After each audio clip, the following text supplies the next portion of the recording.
Tantor Audio, an RB Media audio brand, presents Bubble Bubble, Tea and Trouble by Vicki Delany. Narrated by Shayna Somerville. Chapter 1.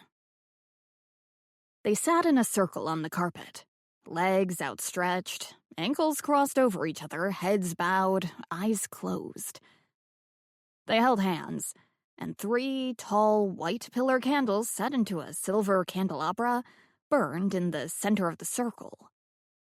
The lights in the hallway and on the landing had been turned off, and the candlelight threw deep shadows under their eyes and chins. One of the participants coughed, and one shifted on her bottom. The candles weren't the best, and they smoked. "Excuse me, what are you doing?" 5 pairs of eyes opened. Heads lifted and turned toward me. "Shush," one of them said.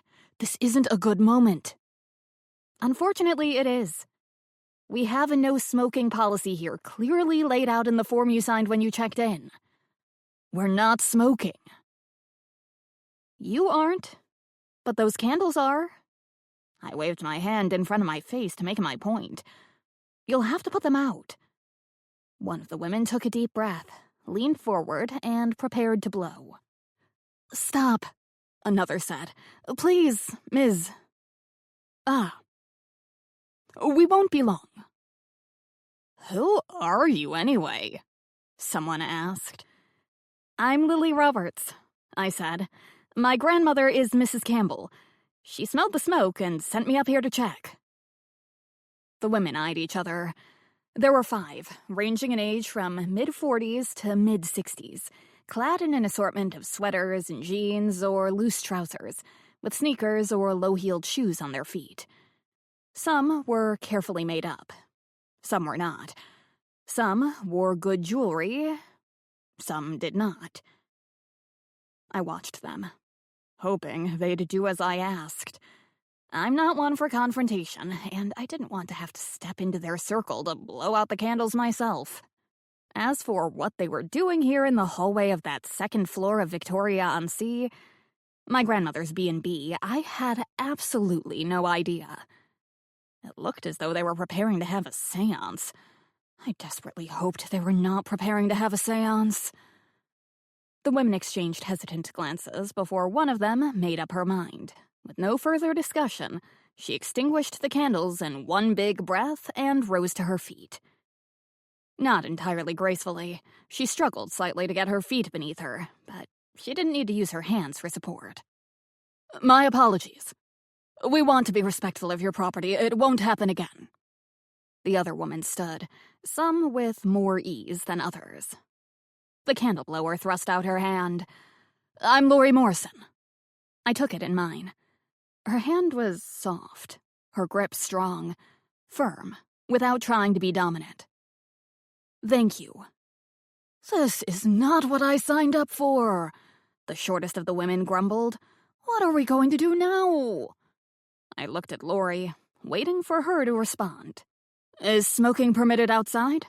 she asked me. "Yes. Then we'll go outside. It's a nice night. Marietta, bring the candles and lighter." "It's windy." "We can manage," Laurie replied. "If you need sweaters or scarves, get them. We'll meet at the back by the cliff in 10 minutes. "Thank you," I said again as I took my leave. "Katya would have put that one in her place," a voice said as I descended the stairs. "Katya's not here, is she?" Laurie replied. 10 minutes. My grandmother was in her rooms on the ground floor, awaiting my report. She put her book down and folded her hands in her lap as I came in. The blanket over her knees shifted, but Robert the Bruce, her big black cat, did not bother to appear. I dropped into a comfortable chair. They lit candles. They've agreed to take them outside. Good. Any problems? A couple of them might have put up an argument, but one stepped neatly in and agreed, so the rest of them fell into line. Who are they, anyway? "A book club here to enjoy the glories of Cape Cod in the springtime," Some have come from Boston, some from New York. After almost 60 years in America, my grandmother's English accent is not only still strong, but had even strengthened during the visit to Yorkshire we took last fall. Strange book club. I didn't see any books. Rose shrugged. She was ready for bed in a nightgown of white eyelet cotton, her feet in hand-knitted pink slippers, makeup scrubbed off, gray hair sticking up in all directions as it dried from the shower.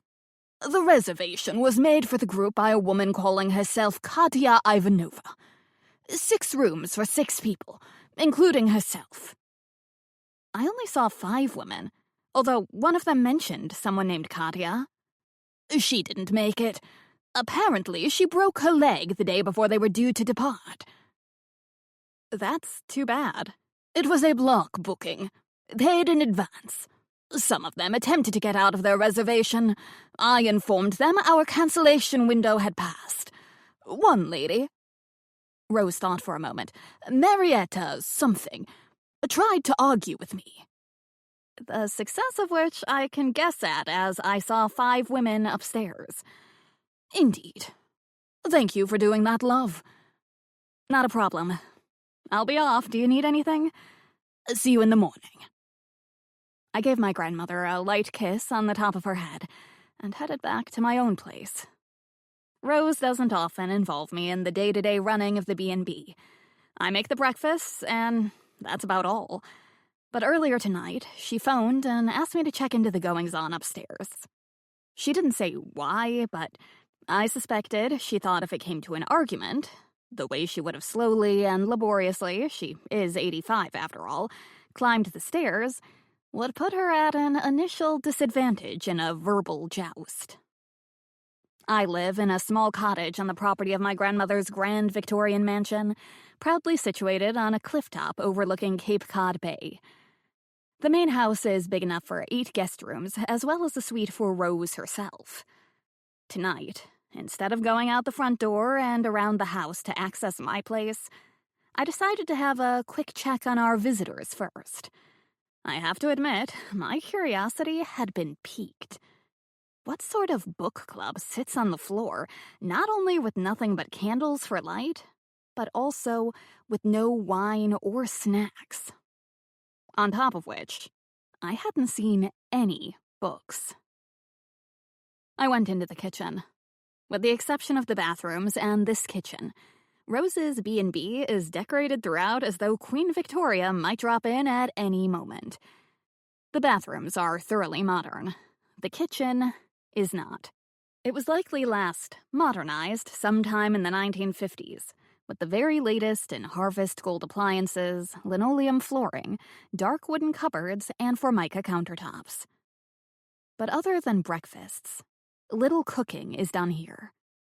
I have a small kitchen in my own place, and Rose, after a lifetime of working as a kitchen maid and a cook in a grand Yorkshire home, and then catering to a husband and 5 children, had hung up her apron with much fanfare. She now usually reheats or orders in ready-made meals. The kitchen lies 3 steps below ground level at the back of the house, harkening back to days when no one other than servants ever ventured into the working areas of a house. I opened the door and stood in the darkness of the entrance. Benches on the lawn in the back allow guests to sit out and enjoy the view over the bay. A sturdy wooden fence lines the property, protecting the unwary and small children from tumbling over the edge of the cliffs. It's not all that far down, but it is dangerously rocky below, and the sea can be rough. It was early May, shortly after 8 o'clock. Almost dark. The skies had been cloudy all day, and they showed no signs of letting any light from the moon or stars through. The French doors off the dining room opened, and voices broke the night silence. "It's cold. I told you to put on a sweater." I recognized Laurie's voice. "I didn't even want to come. Not without Katya. What's the point?" "The point is as much to have fun as anything else. Not for me. I've been looking forward to the full Katya Ivanova experience for months." You're welcome to go home, Marietta. A snort of disapproval. I've paid, haven't I? Besides, we came in the tour van, and it dropped us here and left. If you want to leave, maybe we can rent a car to get us to Boston, and you can get the train there for New York. Thanks, Grace, but that would be an extra expense. Like I said, I've paid for this little excursion. I may as well make the most of it, Marietta replied. I'm fine with it. I've had so much stress in my life these past months, I need a break. I came over a holiday on Cape Cod anyway, and the price was cheap with it being off-season. The speaker had a trace of a southern accent, liquid and charming. I mean, this place is absolutely fabulous. Look at that view. What view? It's dark, Scarlet. You can't see a darn thing. The view will be nice in the daylight, Scarlet replied. No one has to participate if she doesn't want to, Lori said. I brought a blanket. Here. Do we have to sit on the ground? It's going to be cold. We have to make the circle. Otherwise it won't work.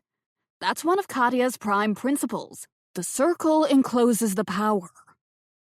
You'd think with all her power, Katya would have seen she was going to fall down those stairs and avoided them, wouldn't you? Have you considered, Anita, that her accident might have been part of a larger plan than even Katya herself? We're here together. Now. We're open to the elements. Whatever. Women grunted and groaned and muttered as they took their places on the blanket. Silence, Lori ordered. I am not Katya, but I will do the best I can in her absence. Now please, calm your thoughts and gather the strength of your wisdom around you. A small light flickered, then another and another. The candles were lit, a glow against the night. I don't make a habit of eavesdropping on our guests' private conversations. I stood in the dark kitchen doorway, wanting to ensure they kept their fire outside, planning to slip away once I'd done that. But my curiosity was aroused. Whatever these women were, they were not a book club. And they were not of like mind when it came to why they were here. Chapter 2. Ghost hunters, I said. Really? Yep, really. After I chased them away from the upstairs landing, they went outside, and I just happened to overhear. Totally possible to do. The walls in this 150-year-old house are so thin. I just happened to be passing, I said, slipping neatly around a discussion of the soundproofing of the house, some of which was not as it might initially appear. As they were attempting to summon a ghost. Any success? Simon McCracken asked. What do you think? I think, Edna Harkness said, you see all sorts of things in the hotel business, and as long as they don't summon a vengeful spirit who burns down the place, let them amuse themselves as they like. I put a tray of bacon into the oven. We were getting started on the breakfasts. Edna is the breakfast waitress for the B&B. Simon is our gardener, and he always pops in first thing for a coffee and to grab whatever I'm making or thawing for the breakfast pastries. Carrot and oat muffins today. Simon's good at his job. Victoria-on-Sea is the #1 garden attraction in North Augusta, according to TripAdvisor. Honesty forces me to admit there is no #2. Edna's right, Simon said in his super sexy English accent. You have several rooms booked at the beginning of May. Surely that's a bonus. You're right about that, particularly considering they've all taken individual rooms and for 4 nights. They came together in a van with a driver, but no one sharing a room, which makes me assume they're not friends. Before this trip, anyway. Anyone else in here last night? 2 couples, according to Rose's note. I haven't met them. As her final task of the day, Rose leaves a note for me outlining any allergies or food restrictions our guests might have. Last night's note held numbers only, with no instructions, which is always a good thing for a harried breakfast cook. Take your guests where you can find them. Edna carried a tray containing jugs of orange and tomato juice into the dining room to start laying out the self-serve options. Simon took advantage of her absence to wrap his arms around me and give me a kiss. I returned the kiss and snuggled into him. It felt so nice. He'd only arrived back on the Cape 2 weeks ago. Simon's a professional gardener who's worked at some grand estates in England. We were lucky last spring when he was able to come to Victoria-on-Sea with no notice when his uncle, who'd had the job for decades, abruptly quit. With his contract over in the fall, Simon returned to England to take a post as the winter gardener at a famous manor house in Yorkshire. He'd received plenty of job offers in England, but he came back here to North Augusta to be with me. Not ready to fully commit yet. Either of us. He was bunking with our friend Matt Goodwill in Matt's house next door.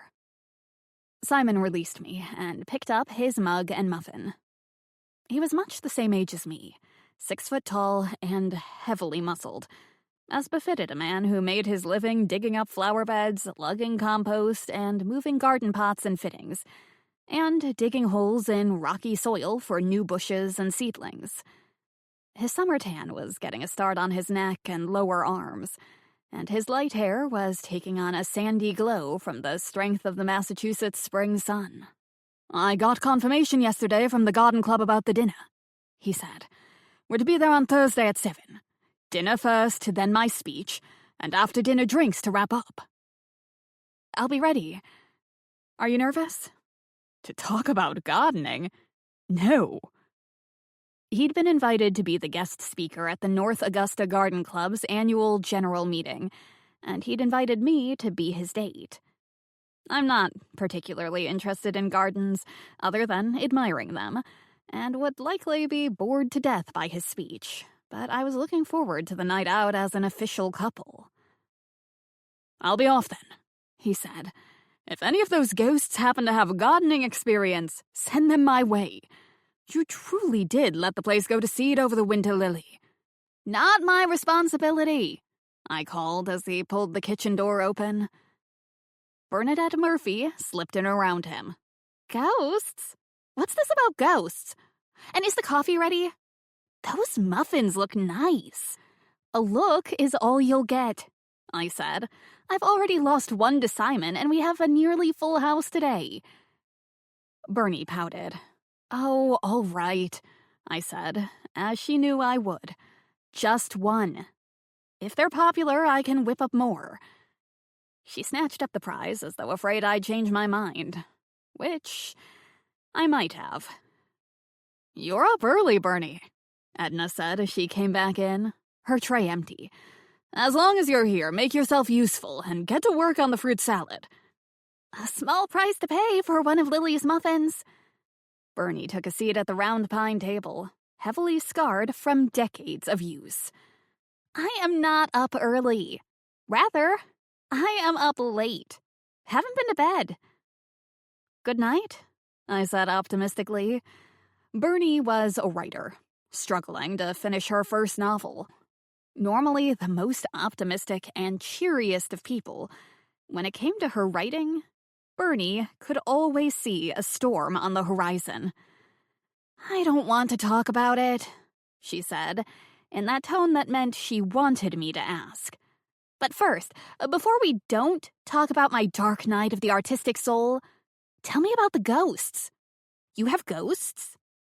Edna put a cut glass bowl on the table, along with a paring knife, oranges, bananas, and apples. "Work." "Some of those bananas don't look too good," Bernie said. "Put them aside. I'll make bread out of them," I said. "To answer your question, no, we do not have ghosts. But we do have ghost hunters in the house." "Have they found any?" "Any ghosts? No. And I'm not expecting them to. For one thing, I don't think they know what they're doing.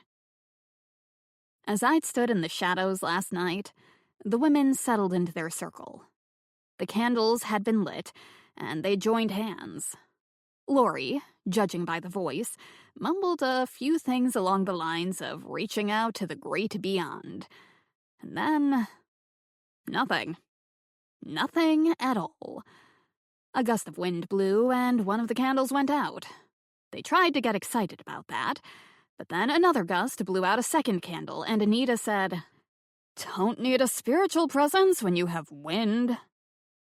Whereupon Lori said, "I am trying my best here." They carried on like that for about half an hour. Lori asked the spirits to visit them. Anita failed to disguise her snorts of disapproval. Marietta kept saying, "Give them time." And Grace complained she was cold. Finally, Lori said, "Let's not lose heart. I'll call Katya in the morning and ask her for further details. We need to know more about the previous inhabitants of this house before we try again." They'd risen to their feet with much groaning and stretching of backs and trudged inside. I'd slipped away, heading for my own bed. "Let me know when they come down," I said to Edna. "Why? You don't usually speak to the guests." "Just curious. I saw them upstairs and heard them talking outside, and I caught some of the names. I'd like to put names to faces. That's all." I glanced at the clock on the stove. Almost 7. Breakfast is served from 7 to 9. "I hear voices now. I need that fruit salad, Bernie. Chop, chop." Edna went into the dining room. "Chop, chopping." Bernie continued slicing fruit. Bernie and I have been friends since our earliest school days, growing up among the high-rises and bustling streets of Manhattan. I've always called her the warrior princess. Not only because she's almost 6 feet tall, lean and fit, with wild red curls, dancing green eyes, and a face full of freckles, but also because she's brave and bold, whereas I'm, more often than not, hesitant to tread into the unknown. When I moved to Cape Cod to help Rose with her B&B, Bernie had followed not long after, with the intention of pursuing her dream of writing a book. She was renting a tumble-down shack, the only thing she could afford not far from here, and normally rode her bike around to save on gas. "I wonder if they're interested in anyone in particular," Bernie said as she added roughly cut chunks of apple to the bowl. "Or just generic ghost hunters. I suspect they're women who paid for an experience, and now that it's proving to be not entirely as advertised, they're trying to make the best of it." "When Rose first bought this place, I did some research on its history. Didn't come across anything about any ghosts. This house isn't all that old," I said. "It was built in 1865, old by Cape Cod standards, but not compared to some of the places we saw in England." "I never got a hint of anything, shall we say, supernatural at Thorncroft Castle, either in the castle ruins themselves or the house, which is because ghosts don't exist." Bernie's face perked up. "Hey, that's an idea. Do you think a supernatural subplot would give the book a bit of a lift? I've been thinking something's missing." "It would not," I said. "Get it done, Bernie. No more misdirection or abrupt changes in plot. You are running out of time." "First guests down are a couple," Edna said, returning. "He'll have the full English with fried eggs and whole wheat toast, and she's going to have muffins and yogurt with the fruit salad, which I can't help but notice isn't ready yet." "Chop chopping," Bernie said as she chopped. Mushrooms, sliced tomatoes, and onions grilled in a light splash of olive oil were simmering on the back of the stove, and the bacon was crisping in the oven. Edna had laid out cereals, yogurt, milk, and tea and coffee things in the dining room. "Ta-da!" Bernie leaned back in her chair and gestured to the fruit bowl. I cracked eggs into a hot frying pan and put 2 slices of bread into the toaster, and Edna carried out the glass bowl. "I could do some further research if you want," Bernie said. I do not. Another couple down, Edna said. She wants the egg white frittata, and he's going to have the full English with poached eggs and white toast.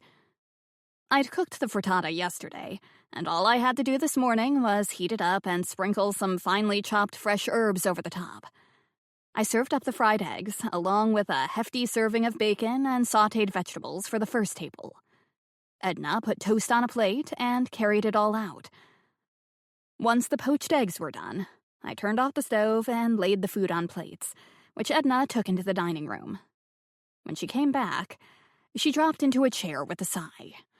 No sign of the others yet. I'm getting too old to do this. However will you manage? Bernie said. You've served a grand total of 2 tables. Edna grinned at her. We all knew Edna didn't need this job. She'd originally taken it on a temporary basis as a favor to Rose, whom she met at Bridge Club, and simply settled permanently into the routine. Edna was retired, but as long as her husband was still working, she didn't mind getting up early. Besides, she said working a couple of hours here provided structure to the rest of her day. As long as I was waiting for the next bunch of diners, I started assembling ingredients to make a banana bread with the fruit bowl rejects. Banana bread freezes well, and I like to have several loaves on hand in case of an emergency, which, in a B&B kitchen, usually means overly enthusiastic eaters. Do you know any ghost stories from around here? Bernie asked Edna. Cape Cod and the islands are home to some supposedly haunted places and some famous ghost stories. Although the majority of them seem to happen in Upper Mid-Cape, around Barnstable and Sandwich. I'm not aware of anything specific to do with this particular area, and I've never heard anything said about this house. Then again, no reason I should. Not something I'm interested in. I hate it when people show up for breakfast a few minutes before 9. I try to get to my own place, Tea by the Sea, by 10 to get ready for opening at 11. If I can be finished here by 9, even better by 8, I take the time to enjoy a cup of coffee on my little front porch, watching the bay come to life while my labradoodle, a Claire, cavorts in the enclosed yard. Otherwise, it's nothing but a mad dash from one job to the other. As it appeared it would be today. At 8:45, I took the perfectly browned banana bread out of the oven. Edna was typing on her phone, and Bernie was yawning. You should go home to bed, I said to my friend. Bed can wait. I want to have a peek at these ghost hunters. 10 to 9, Edna said. Maybe they aren't coming. Oops, spoke too soon. I hear voices. She got up and went into the dining room. She was soon back. 3 women. 2 full English, both with fried eggs, and 1 muffins and yogurt. Edna refilled the coffee carafe and carried it out while I started the eggs. She was soon back. 2 more women. Just made it, darn them. It's 5 to 9. Only 1 muffin left, Lily. Good thing I made banana bread, then. You can use that. Hot out of the oven. Finally, the last of the breakfasts were cooked. I loaded up the plates, and Edna carried them out. I took off my apron.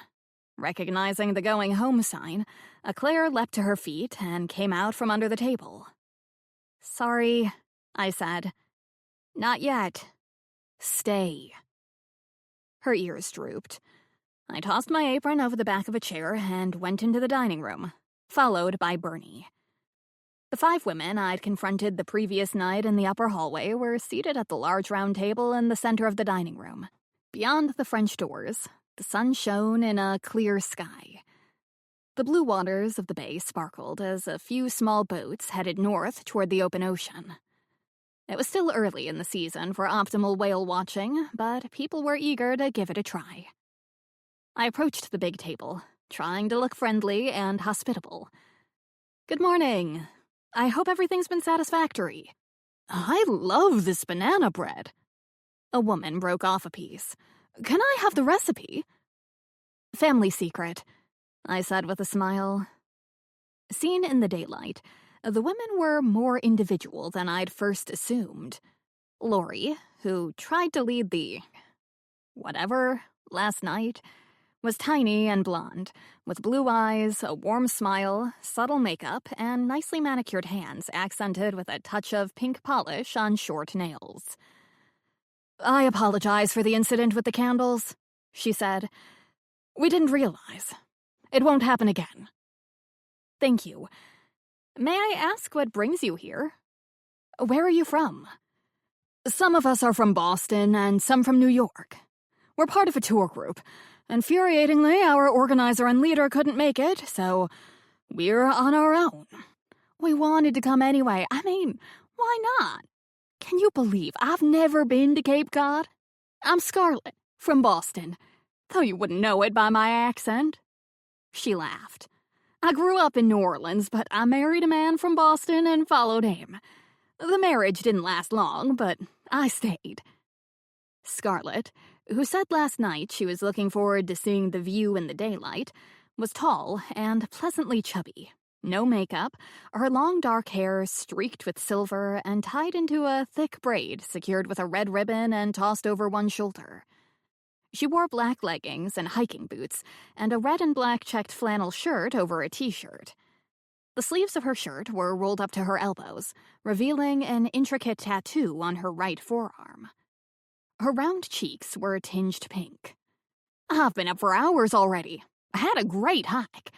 None of the others could be bothered to get out of bed." She frowned in disapproval. "Why on earth would I do that? I'm on vacation, aren't I?" "I'm Grace. Your home is lovely." She was the oldest of them, somewhere in her early 60s.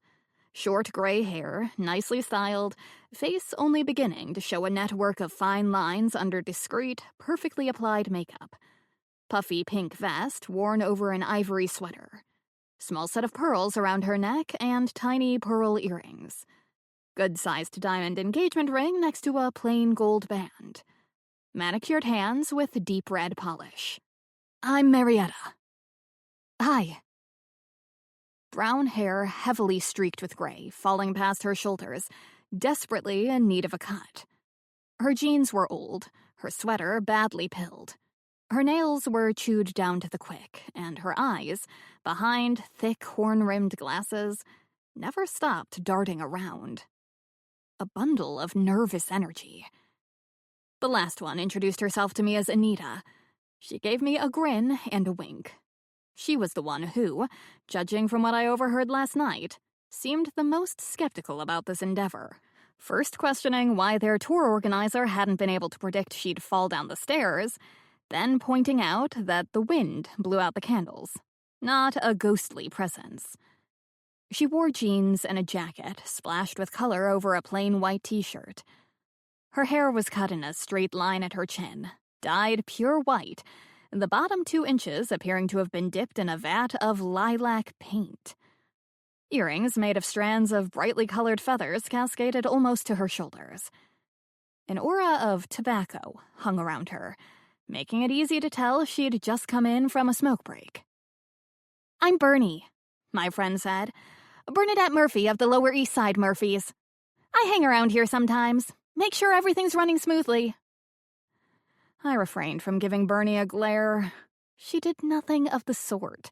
She, like me, was from Manhattan, although not the Lower East Side. I still don't know why she tells people that. The guests appeared to be a mixed bag of income groups and personal styles, reasons for being here, levels of enthusiasm. "How long have you lived in this gorgeous house?" Lori asked me. 2 years. Her face fell. "My grandmother bought the house 3 years ago." Lori's face fell further. "Still, you must know a great deal about the previous inhabitants," Marietta said. "Surely you looked into that before buying the house? Can you tell us anything?" "The people who owned the house before my grandmother were—" No. I don't mean inhabitants, as in the people. I mean spiritual presences." "Sorry, nothing." Anita chuckled. "Coulda told you." Then again, Bernie said, some people are more receptive to signals from the beyond than others. Marietta perked up. Yes, are you? Am I sensitive? Bernie said. Not me. I'm only commenting. That is precisely why we need Katya, Grace said. Otherwise, I fear this is going to be a wasted trip. Lori stood up. I told you and keep telling you, I will endeavor to do my best. I'm in constant contact with Katya, and she will guide me. Did everyone put out a glass of water on your night table and mark the level like I instructed you? She studied the women, one at a time. Oh, yes, Marietta said. I always have water by my bedside, Anita said, in case of thirst. I did, Grace said. Every drop was present and accounted for in the morning. Same here, Scarlett said. It can take time to make the initial contact, Lori said. That's one of Katya's prime principles. Haste will ruin any attempt to contact the spirits. Remember to take photos of everything in your rooms, and if you move anything, to record it. When we checked in, Mrs. Campbell said the drawing room is available for guests to relax in. I intend to start there. A central meeting point can be a place for powerful connections. You can all join me there. She glanced at me. We'll suspend the use of candles. Thank you. Say, meet in 1 hour? Scarlett put up her hand.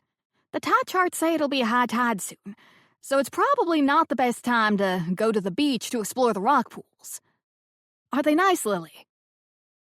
If you wait until low tide, you can go down safely and explore. It's great on the beach at low tide.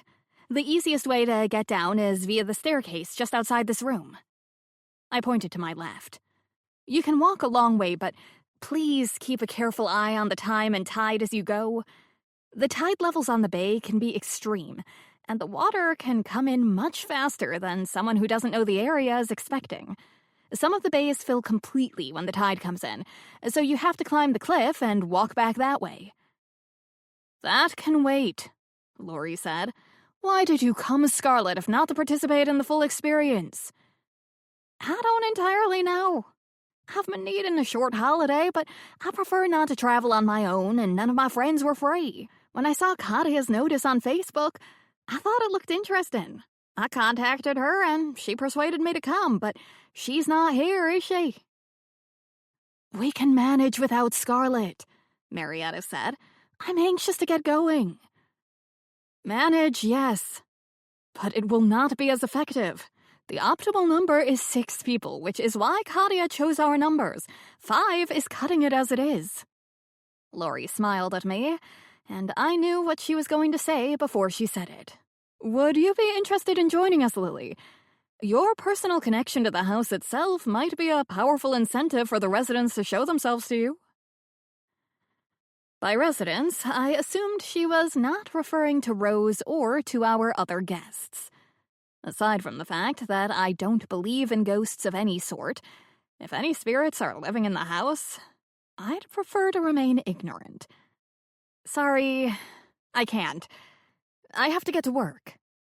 Speaking of which, if you're looking for a break from whatever you're going to do, I own the tea room at the top of the driveway. We serve afternoon tea from 11 to 5. Starting this coming week, we're open every day of the week. That would be charming, Grace said. I adore a nice tea. How about you? Lori turned to Bernie. Can I interest you in joining us? Bernie hesitated. Another time, maybe? I didn't get to bed last night, and I'll probably fall asleep any minute. Anytime, Lori said. Okay, everyone. Eat up. We'll meet in the drawing room in an hour. I wished them a good day and returned to the kitchen. Bernie followed. As our guests had talked, Edna had hovered around the serving table, taking an excessively long time putting away cereal boxes and clearing tea and coffee things. Once safely out of sight, Bernie made a face and twirled her finger in the air next to her ear. Crazy. I would have thought you'd show some interest, Bernie, Edna said. Aren't you always looking for ideas for your book? Don't remind her, I said. Ideas, yes, but that's all they have. I'm writing a book set in the 19th century, but I didn't use a time machine to do my research. Don't forget what I did for a living. Can't get much more practical than that, I said. Before quitting her job, cashing in her savings, renting out her apartment, and coming to Cape Cod to write a book, Bernie had been a forensic accountant at a major Manhattan law firm. She was also an expert computer hacker. The expert computer hacker yawned heavily. I would have liked to join them, not as a believer, only out of a vague interest, but I wasn't lying when I said I'd fall asleep, which I am doing now. I'm off. Keep an ear open for what they're up to and fill me in. Whirling her finger once more, Bernie left. Edna began doing the dishes, and I called to Eclair. It was almost 10, and I was late for job number 2. Before I could make my exit, we heard the tap-tap of Rose's cane on the hardwood floor of the hallway, and I waited to say good morning before leaving. As usual, Robbie entered first. As usual, he hissed at Eclair, and as usual, Eclair barked at him. Robbie then assumed his rightful place on the table. As usual, I'd long ago given up telling Rose we'd be shut down if a health department inspector found a cat in the kitchen. But as long as Robbie was allowed, I decided so would Eclair. Good morning, love. Edna? Is tea ready? Have you made it, Rose? Edna said. As usual, they engaged in their little game of my personal maid / not your personal maid. Come to think of it, everything that happened in this kitchen in the mornings was so routine, I could get a robot to operate it. Although, we didn't often get ghost hunters. I'm running late, so I have to go.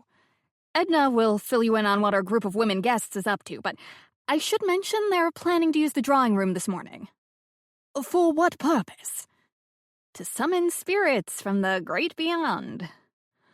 As long as they don't make an excessive amount of noise and don't set the drapes on fire. They promise not to use candles. Glad to hear it. I am getting seriously behind on finishing the books for the last quarter. Such is my task for today. Edna, is that kettle going to boil itself? Looks like it. I filled the kettle and switched it on before leaving. Chapter 3.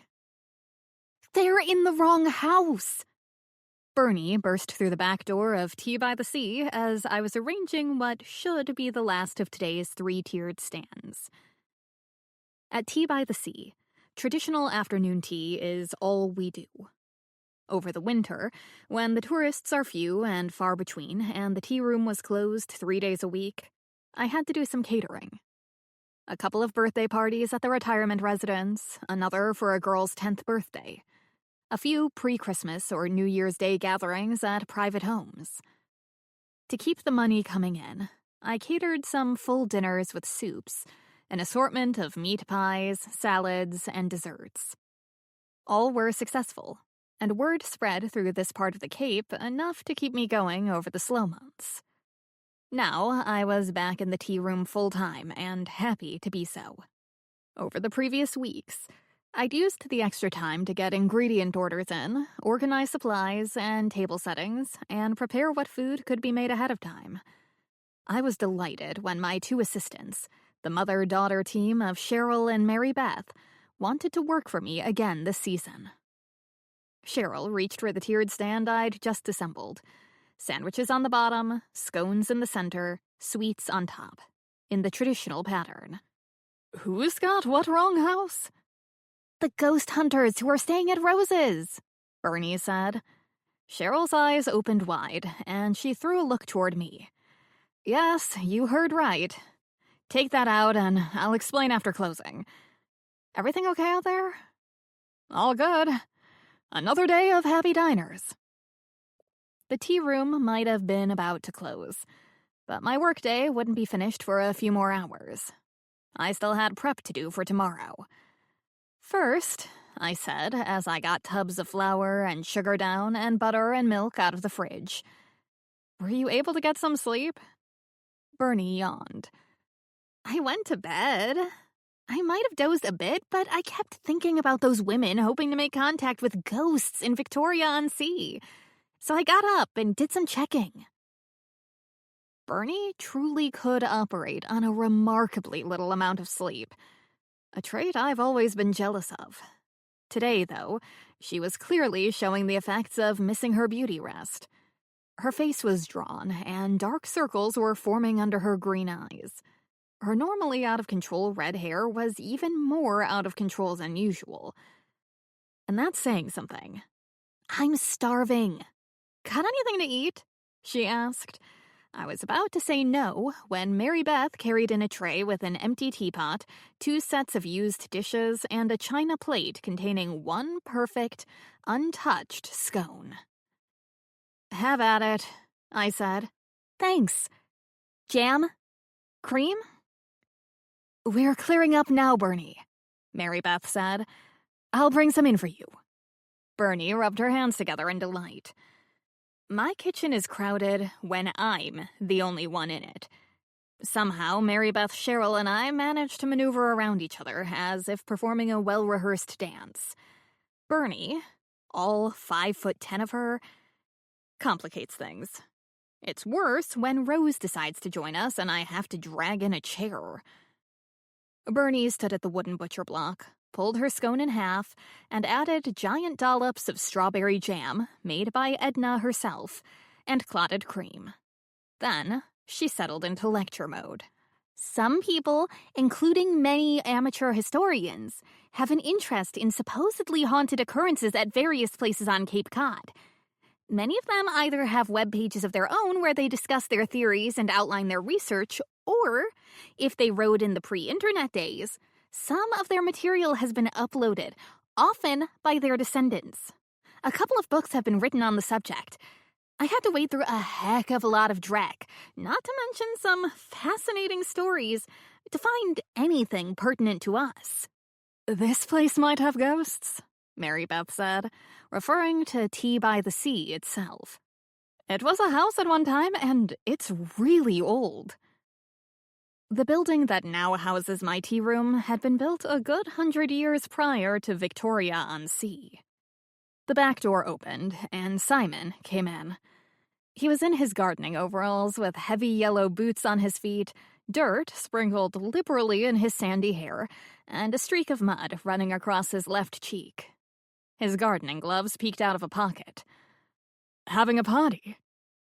Not enough food for a party. As she talked, Bernie finished her scone. Anything else left over? That's a hint if I've ever heard one, Cheryl said. Back to work I go.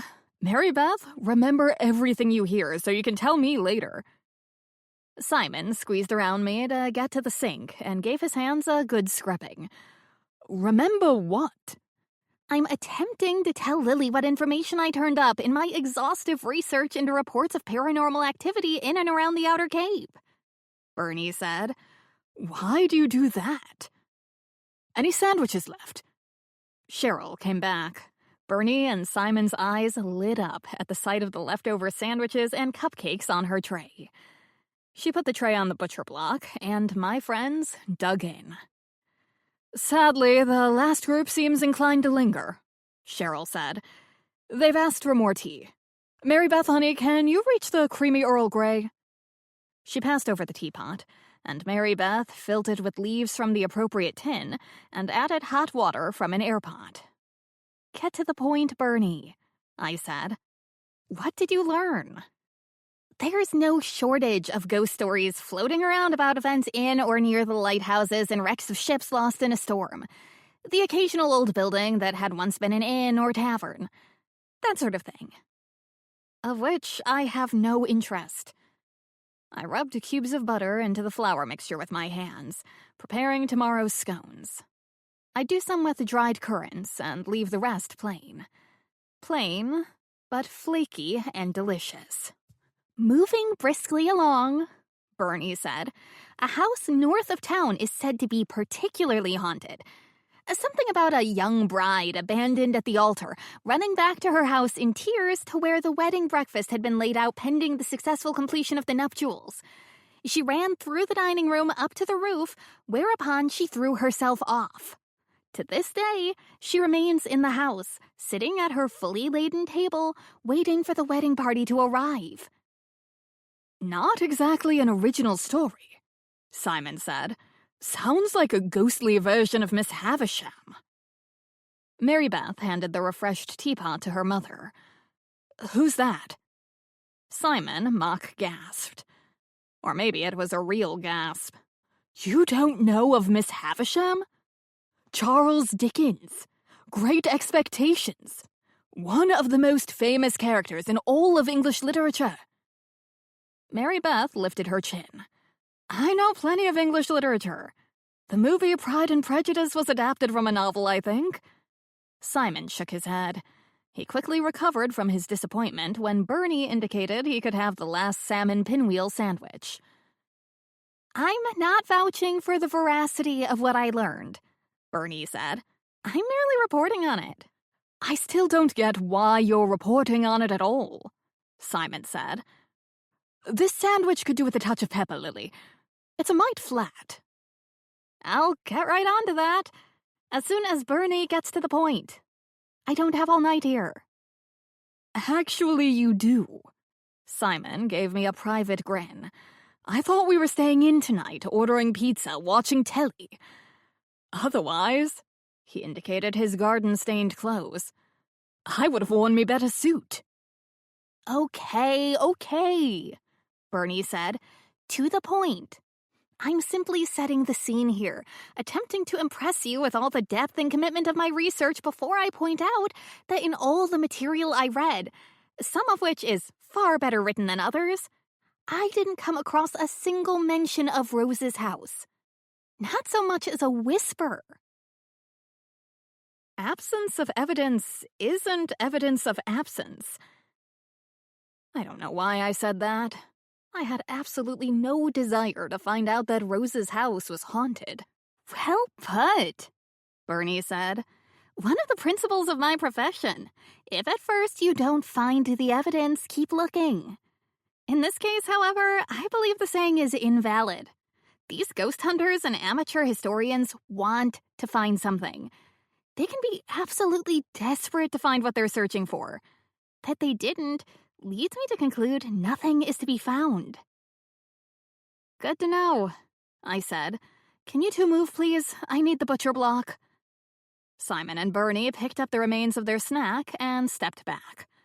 I wiped down the surface before dusting it lightly with flour, dumping scone dough onto it, folding the dough several times and patting it down. "Getting to the point," Bernie continued. "At last," I said. She cleared her throat. Her eyes twinkled. She was enjoying this. "As I believe I said when I came in, your lot have the wrong house. Victoria-on-Sea isn't haunted. Matt's place, however, the house next door, has been the location of numerous mysterious events." Simon laughed. "I've just remembered something," Cheryl said. "My dad, he was a great one for telling stories of how things had been in these parts in his younger days, over and over and over again, but never mind that now." "He still does," Mary Beth said. "That's true. When I was in high school, he warned me never to go near there at night." Cheryl smiled. "At the time, I figured he was saying that because it was the place kids gathered to drink and party and scare younger kids on dark winter nights." Matt's house had been in his family for generations, used mainly as a summer home when the family lived in Boston. It had been abandoned and left to decay several times as family fortunes waned and recovered. But it had never been sold. The house was close to its nadir last year, in danger of being disposed of and torn down for a golf resort when Matt bought it from his father. He was working hard as time and money permitted, to get it into livable shape. Simon was living in one of the 2 refurbished bedrooms for free this summer, in exchange for helping Matt with the work. "This group of ghost tourists are in the wrong house," Mary Beth said. "You'd think they'd have done their research before coming. It took Bernie here no more than a couple of hours to find this out." "Yes, but I'm Bernie."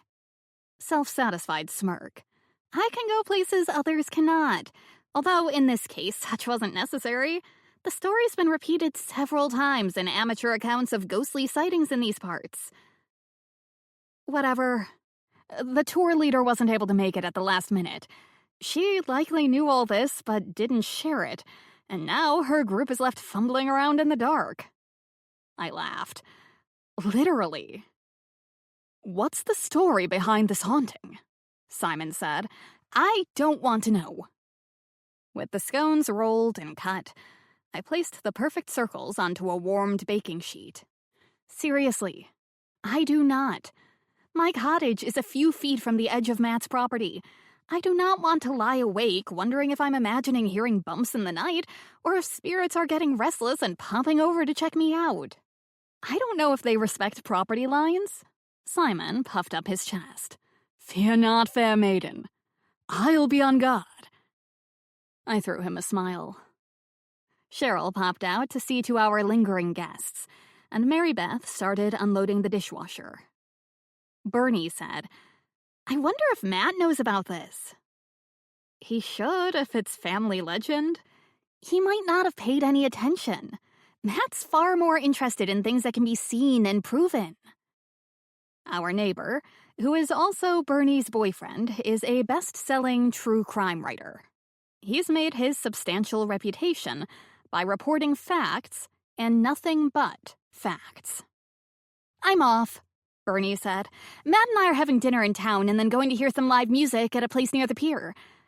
Want to join us?" "No thanks. I want to get some more work done in here tonight, and Simon's volunteered to help." "And then," he said, "there's a pizza in Lily's freezer with my name on it." Simon often helps out after hours in the kitchen. His mother was a professional caterer, specializing in weddings and anniversary celebrations, and he'd grown up helping her. When he hadn't been helping his dad in his landscaping business. Tonight, he made delicate little jewels of fruit tarts and poached a chicken in Darjeeling to make into sandwiches in the morning. I whipped up mini cupcakes and a batch of orange scones, which we serve with the royal tea. We'd been busy, and the reservations book was looking promising for Sunday and Monday. The season was off to a good start, and I was pleased. Shortly after 8, we hung up our aprons, checked that the ovens were off, and locked the door behind us. I have the world's best commute. Up the driveway to Victoria-on-Sea and my own little cottage tucked at the northern edge of the property, looking out over Cape Cod Bay. It was a pleasant night, sky full of stars, with a light, fresh breeze. Simon put his arm around my shoulders, and we walked slowly, enjoying the fresh air and each other's company. Up ahead, warm yellow lights spilled from most of the windows of Victoria-on-Sea. More lights bobbed in the gardens, and as we got closer, I could see women walking together, using flashlights and phones to guide their feet on the gravel paths. "Good evening," I called. "Is everything okay here?" "Fine," Lori called back. "We just got back from dinner and are having a stroll. Gorgeous gardens. I bet they're nice in the summer." "#1 garden attraction in North Augusta," Simon said. A light swung around, shining directly into his face. He blinked and lifted a hand. "Sorry." The light was lowered. Marietta stepped forward, her eyes huge beneath her glasses. "English, are you?" "Yes," Simon said. "I am. I'm Simon McCracken, and I'm the gardener here." The women gathered around. The night was cool, and they all wore jackets, scarves, or sweaters. Grace had a long black cape, complete with a hood trimmed in white fake fur draped over her shoulders. "Some of these plants appear to be quite old," Grace said. The peonies, for example, might go back decades. If not longer, Simon said. Parts of these gardens have been kept for more than 150 years. My own uncle worked here for what, Lily? 40 years. Close to that. What happened to him? Marietta asked.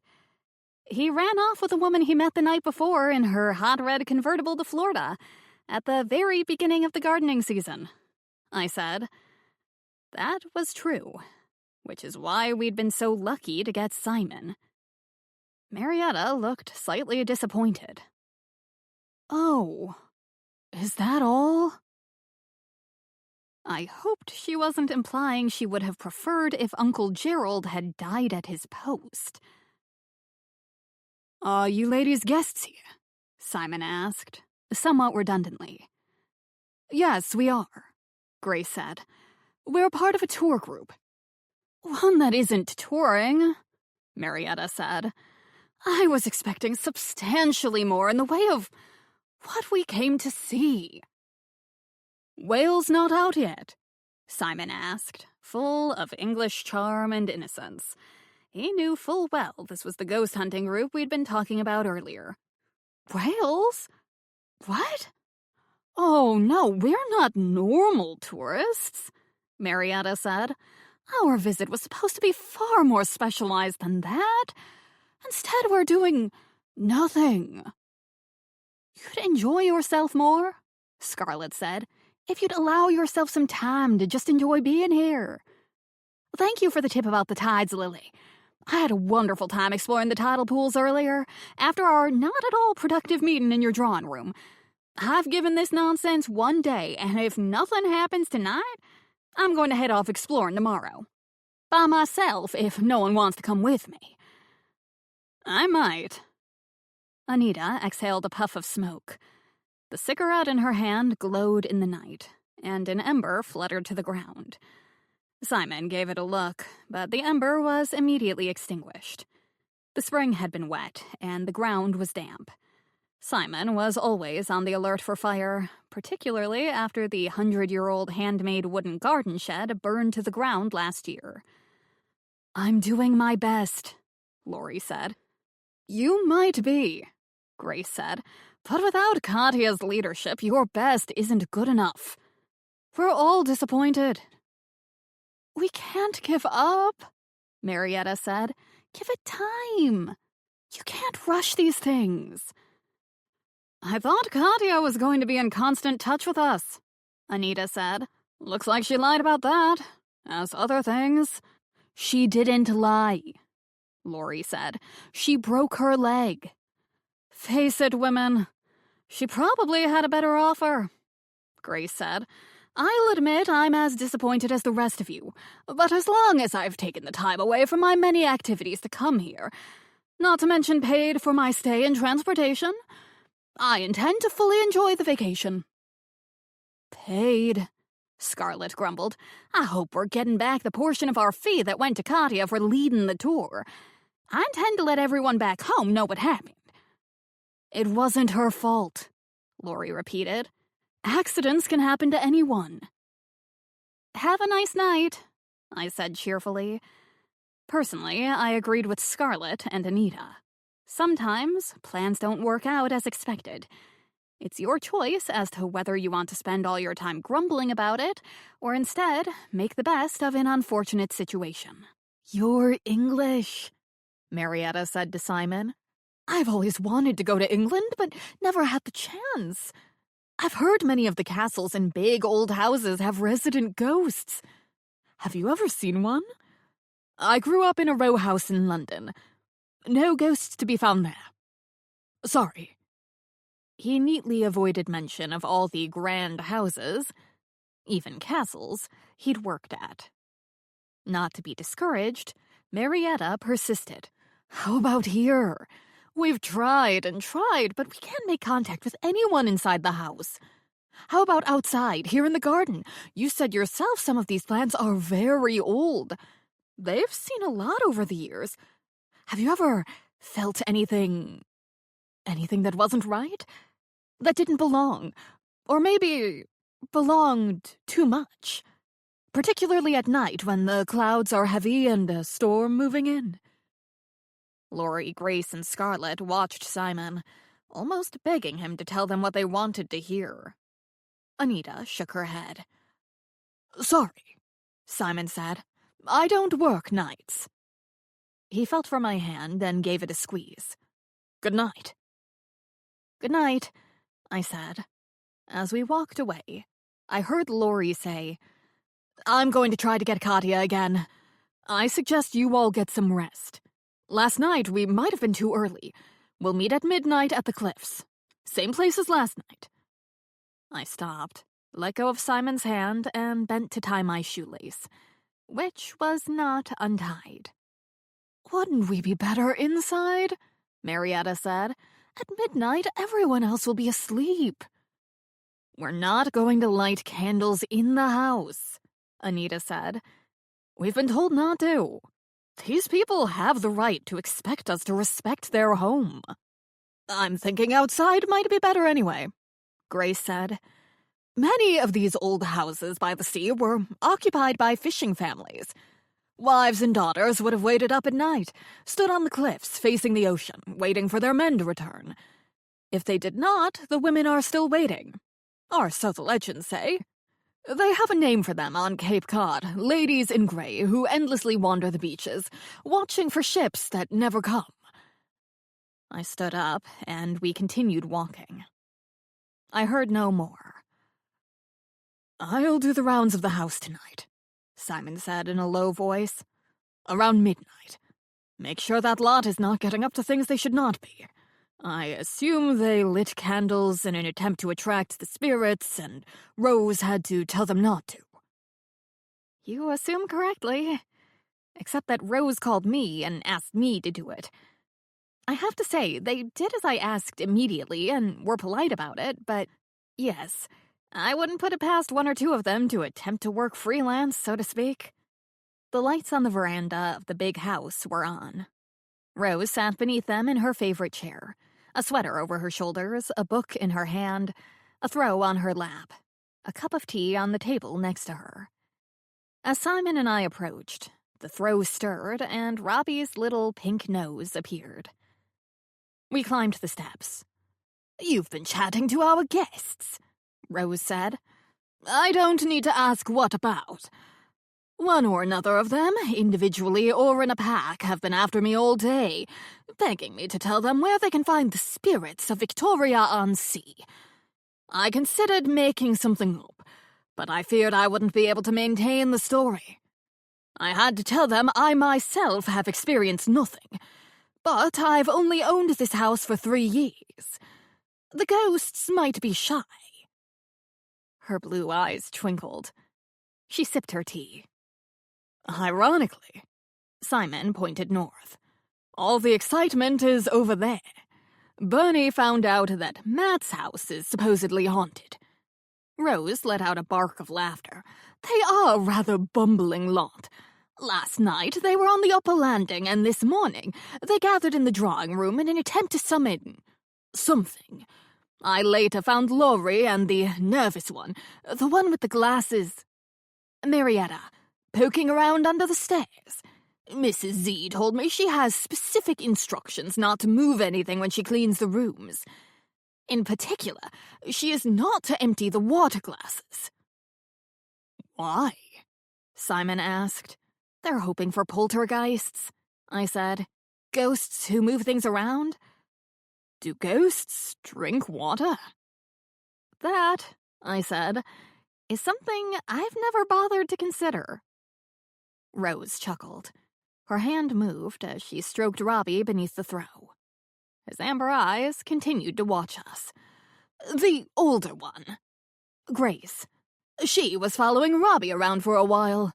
He was after a mouse in the walls, I suspect. She asked me if he ever acted as though he could see something I could not. I'm not going to tell our guests we have mice, now am I? Old house, large open property. We have mice." Robbie licked his lips. "So I told her I haven't noticed anything like that." "I'm tempted to send them over to Matt's," Simon said. "Have a laugh."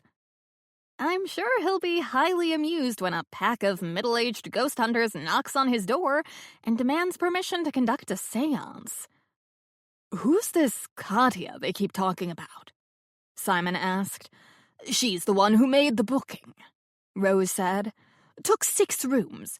The credit card she used was under a different version of that name, so I suspect Katya is her nom de plume." "She's supposed to be the tour leader," I said, which in this case means the head psychic. They appear to be lost without her. She couldn't make the trip because, so she says anyway, she broke her leg. But she promised to be in constant communication, and that doesn't seem to be happening. Looks like she's ghosted them. I laughed. I made a pun, get it? She ghosted them? "Whatever that means," Rose said. "It means she is ignoring them," Simon said, "not taking calls or answering texts." "Do you need anything before we go?" I asked my grandmother. "No, thank you, dear. I'll finish my tea and then toddle off to my room. I'm looking forward to the final episode of the show I've been watching on telly. Oh, we have 2 vacant rooms tonight. I'm still holding the 6th room for the group Katya booked, as she did pay for it, and one of the couples has left. No special dietary requests. Always good to hear." Chapter 4. I reheated a frozen pizza, and Simon and I snuggled together on the couch to drink wine, eat horrible pizza, and watch a British TV show he's particularly fond of. It had been filmed in Yorkshire, where he spent the winter, and where Bernie and I accompanied Rose in October for a 100th birthday party. I didn't recognize anything specific in terms of landmarks, but I enjoyed seeing the rolling green hills, the narrow and twisting streets with a pub on every corner, the dark stone walls, the sheep. More and more sheep. We kept half an eye on the time. When it was 1:45, Simon lifted my legs off his lap and stood up. "I'll check the house. Shouldn't be long." I swung my legs to the floor. "I'll come with you." "No need, Lily." "I think I should. You've met the women, so they know who you are, but in case they try to insist on continuing with whatever they're doing, better I be with you. Let's leave Eclair here. She might bark and warn them we're coming." "Are we sneaking up?" "If necessary. I have no scruples about eavesdropping on them, not if they're outside in the public areas and speaking loudly enough to be overheard. If they're sitting politely in the drawing room or the dining room without creating a fire hazard, we'll walk away and leave them to it, whatever it might be." Summer was on its way, but a chill lingered in the air off the bay on spring nights. I pulled on a sweater and scarf. Eclair beat us to the door, and once again, I had to disappoint her by telling her to stay. She didn't seem mollified by being told she was responsible for guarding the cottage in my absence. As soon as Simon and I stepped outside, we could hear low voices as the woman began to gather at the cliffside. We walked toward them, not trying to hide, but not announcing our presence either. "Did you hear from Katya?" Marietta asked. "No, I didn't," Lori replied. "Perhaps she's had a setback. She might be in a much more serious condition than she led us to believe. She might be." Marietta sucked in a breath as a thought occurred to her. She might have died, or be in a coma. "She might have found a more promising bunch of rubes," Anita said. "By more promising, I mean willing to pay more." "I've had just about enough of your snark and your complaining," Lori snapped. "Feel free to leave at any time." Simon widened his eyes and formed his mouth into a big O as he looked at me. I nodded in return. "I'm good, thanks," Anita said. "This can all be rather amusing. Plus, I had a nice time exploring the beach earlier when the tide was out." The cloud cover was heavy tonight, but we hadn't turned on our flashlights because the light from the porch on my cottage, as well as the one above the kitchen door of the main house, gave us enough to see by. Most of the upstairs bedroom lights had been left on too. Lori shook out the blanket and spread it on the grass. She placed the candelabra in the center, and she, Anita, and Marietta took their places. The leader, the skeptic, and the enthusiast, as I'd come to think of them. The wind was up, blowing straight off the water. Lori had brought a pillowcase, which she looped over the closest bit of fence to provide a windbreak while she attempted to light the candles. Even with that, it took several tries and the combined efforts of the three women to block the wind with their bodies. Finally, it took, and flames leapt and threw deep shadows onto the women's faces. Lori slid the candelabra closer to the fence. I made a mental note to instruct the housekeeper to check all the pillowcases for signs of singeing in the morning. "We're coming! We're coming! Don't start without us!" Grace called as she and Scarlett rounded the house. Lori, Grace, and Marietta were wearing what they had on earlier. Anita and Scarlett had thrown coats over their nightclothes. "It's been a long time prior to last night," Grace said, "since I sat on the ground. I might never be able to get back up again." Lori cleared her throat. "As unfortunately I've had no further instruction from Katya, we'll attempt to call the spirits to us the way I've learned." "Learned how?" Anita asked. "I've been part of groups before, some with much success at contacting those on the other side of the mirror. I am a keen observer, and I'll attempt to replicate what I observed." "Don't you have to have a special power or something to contact them?" Scarlett asked. "Not at all. A successful medium has learned through tutoring and extensive practice how to channel her or his energies." "Whatever," Anita mumbled. "Get on with it." A flash of lightning lit up the rim of the ocean on the horizon. Wind rustled the pillowcase. The flames flickered, but did not go out. "A house like this one, of this age, would have seen much over the years," Lori said. "Both inside and outside. People assume spirits remain inside their houses, but that is not always the case. Perhaps in life they loved a particular bench or patch of garden, and so they linger where they were happy. Perhaps they came to their end in the outdoors, and so they remain trapped between one side of the mirror and the other. These cliffs would have been dangerous. Still are dangerous. Children running and playing, young lovers not paying attention to their footsteps, the elderly momentarily unbalanced. Temptation to a man spurned in love, or a widow grieving a death. We have plenty of material to work with here." Next to me, Simon smothered a laugh. Another flash of lightning, getting closer. The distant rumble of thunder. I tugged his arm, and he gave me a nod. We slipped away. Let them have their fun. Other than the potential destruction of a single pillowcase, I couldn't see that they presented any danger to the house or its residents. We walked to the far end of the property, holding hands, enjoying the night. Wind whipped at my face, and lightning flashed again. "Storm coming," Simon said. We were out of hearing range of the women, but he kept his voice low. "Do you think it will hurt or hinder their chances of making contact?" I looked out across the bay.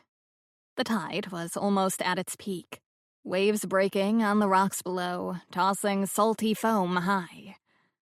All was dark. No boats heading for the harbor, no late-night explorers clambering over the rocks. Farther down the coast, light shone from a few cliffside houses. Matt's place was shrouded in darkness. The sea continued to move closer into the shoreline. Considering there's nothing out there for them to make contact with, I don't see it makes a difference. I'm getting cold. Let's go in. 6 o'clock comes early. As usual, that word again, I woke at 5:45. I heard the shower running and didn't hear a Claire demanding to be let out, so I snuggled deeper into the covers to grab a few more precious minutes of sleep. "All yours," Simon said after nothing more than a few more precious seconds. I groaned. Must I? You must. As must I. As we were not born rich to our daily labors, we must go. Did you let the dog out? Yup. She, at least, is always excited to see another day. I did what I had to do to get ready for another day. Simon was on the couch, dressed in a clean pair of overalls, Claire sitting alert at his feet when I came into the living room, hair washed and dried, face scrubbed, dressed in my work costume of dark jeans and a t-shirt. He looked up from his phone. Matt, sent this last night at 1:30. I sat on the arm of the couch. That's odd. What's it say? He's wondering if we're still up. Something about noises in the house. He and Bernie are having a look round. He sent another message 20 minutes later. They're going back to bed. Must be the rain on the new patch of roof, he says. Do you think I should call him? Ask if everything's okay? Won't hurt, but it's unlikely they'll be awake. The previous night's storm had turned out to be something of a dud. A couple of flashes of lightning in the distance, weak thunder, a few raindrops. Then it was gone, and the rest of the night passed without incident. We heard nothing more from the 5 women, and Rose had not called to ask me to check on anything at the house. I'll grab my coffee first, but before I head for work, I'll pop over to Matt's, Simon said. Make sure they're still alive. I called to Claire, and we headed to the B&B kitchen to get the day started. The morning was glorious, as it often is after the passage of a spring storm. The sky to the west was a dark gray, but the rising sun behind us glistened off raindrops dotted on blades of grass or the burgeoning buds and leaves of Simon's perennials. The waters of the bay were blue and calm. A few fishing boats slowly passed, their crews up even before us. The tide was out, the jagged black rocks and green tide pools exposed. Next to me, Simon stopped abruptly. Lily! Claire barked. What?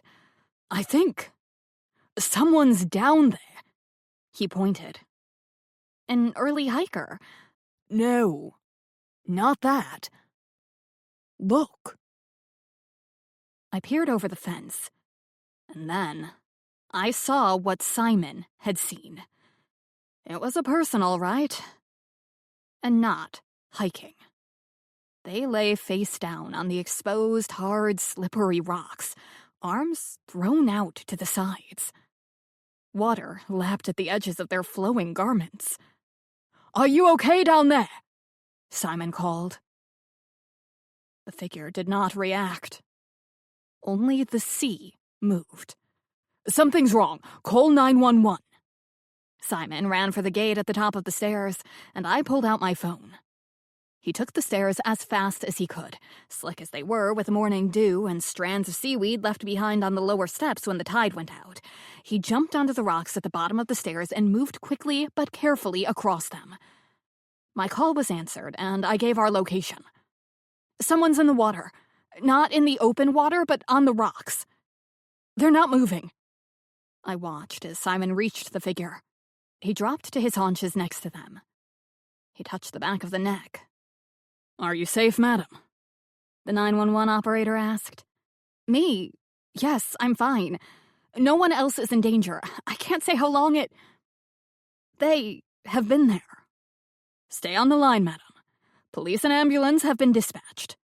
Sorry, I need to call my grandmother and let her know what's happening. Have them come to the back of the property, by the cliff. There's a staircase at the southern side of the house. I hung up. Rose's voicemail picked up, as I would have expected if I'd been thinking straight. I hesitated. Should I run to the house and wake her up? I decided it was more important to help Simon if he needed it. I'm fine, we're fine, but we have a potential medical issue, I said to Rose's voicemail.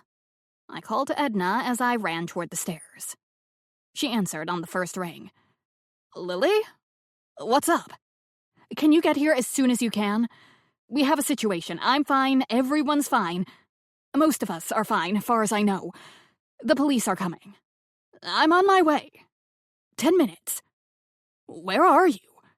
Outside at the back, heading down to the beach. The door will still be locked. I shoved my phone into my pocket and scrambled down the wet and slippery stairs. Claire had declined to use the steps and ran down the steep bank in pursuit of Simon. She was next to him, sniffing at the unmoving shape. I walked carefully, watching my footing while at the same time trying to keep an eye on Simon. He turned and looked at me, his face drawn, his expression sad. He shook his head. You should stay back, Lily. Let me help, I said. When I reached him, I crouched down next to the unmoving figure. No vital signs, Simon said. We need to turn her over to be sure. This might be rough, Lily. I swallowed and then let out a breath. Bodies that have been in the sea for some time are not pleasant. This one, however, had not been in the sea for any length of time. Her head flopped as we turned her, and she stared at us without seeing. She was in her mid-50s, perhaps, tall for a woman. Thin. She wore a long, black wool cape over an ankle-length loose black dress with a high neck and wide sleeves that extended over her fingers. A black cashmere scarf, shot with thin gold threads, was around her neck, and long silver earrings were in her ears. A heavy silver chain hung down her chest. A pendant was attached to the chain with a symbol I didn't recognize. Circles within circles. A similar design was carved on the thick silver bracelet wrapped around her right wrist. Silver rings adorned every finger. The single shoe was a sandal with thin straps and a 1-inch heel. Her skin was pale, the bones in her face sharp, her eyes a deep brown, her nose large, and her chin prominent. Her hair was mostly gray, with a few scattered strands of black. Unbound, it flowed around her head, drifting in the rock pools like seaweed. I'd half expected it to be one of the women here for the ghost hunting excursion. But it was not. I'd never seen this woman before. Chapter 5. Once the police and medics arrived, Simon and I, along with an excited Claire, were ordered off the beach. I found Edna in the kitchen, making coffee and laying out juices. "Emergency vehicles in the driveway," she said to me. "What happened?" "Unknown woman on the rocks. She seems to have drowned." "Not one of our guests, then?" "No one I recognize." "What do you want me to do?" "The police will want to talk to Simon and me. Breakfast will have to be muffins or banana bread and cold stuff. Make our apologies to the guests." "I hear voices now, even though it's still early." Edna went into the dining room. I heard the only male guest in the house at the moment asking what was going on. "Has someone taken ill?" I told Claire to take her place under the table, and then followed Edna. Both members of the couple stood in the doorway. They showed signs of having hastily dressed and hurried down. "I have to extend my apologies," I said. "There appears to have been an incident on the beach last night. Not one of our staff or guests, but the easiest access to that stretch is via our stairs, so people sometimes cross the property. I hope you'll understand, but if the police have questions for me, I'll be occupied. So all I can offer today is a continental breakfast, perhaps a boiled egg." "We understand," the woman said. "I don't mind at all, not if your muffins are as good as they were yesterday." "We're not ready to serve breakfast yet, but I have the coffee on if you'd like some," I said. "Thanks, that would be welcome." They walked to the French doors to watch the activity outside. Police tape had already been draped across the gate, and a uniformed officer posted next to it. I couldn't see the beach from here. Back in the kitchen, I found Edna pouring coffee into a carafe and Simon on the phone. He mouthed Matt to me. "All we know. I thought I'd best check in after your message last night. Yeah, we're here." He hung up. I called rather than texted and woke him up. He's coming over. My phone rang with the lively tune indicating the caller was Rose. A commotion is happening outside my window. Looks like an ambulance and some police cars. One of our guests. No one I recognize, and you said we didn't have any new arrivals yesterday. Body on the rocks below, so we called 911. Nothing to do with us. Nevertheless, I will put in an appearance. She hung up. I pulled yesterday's banana bread from the freezer and switched on the oven. Without being asked, Simon took apples and oranges out of the fridge and bananas out of the basket and sat down with them, a chopping board, the paring knife, and the glass bowl. A hiker, do you think? Edna asked. Foolish to be walking at night on those rocks. I thought of the woman's long dress, flowing almost to her ankles, the single casual sandal on her foot. Didn't look like someone out for a walk to me, but I suppose she might have been. Not many women, particularly of that age, walk on the beach alone at night, Simon pointed out. What age? Edna hesitated in the doorway. She'd arranged the coffee carafe, cream jug, and sugar bowl on a tray prior to taking it out. Mid-50s, at a guess, I said. No point in speculating as to what brought her out there. My money is on a vacationing couple, Edna replied. Tensions building in the marriage, way too much drink, a fight with her husband, and she storms out of the house. In those conditions, people often lose all common sense. I had a nearly full reservations book at the tea room, so I hoped I wouldn't have to stay here any longer than usual, that I wouldn't be detained for long. This had nothing to do with us. The nearest hotel or B&B is over a mile from here. A long way to walk in the dark with a storm threatening, but the woman might have been a guest or a vacation tenant at one of the nearer houses. It was likely Edna's theory would prove to be close to the facts. I heard more voices from the dining room. What's going on? A woman asked. An ambulance is outside, cops all over the place. Edna came out of the kitchen.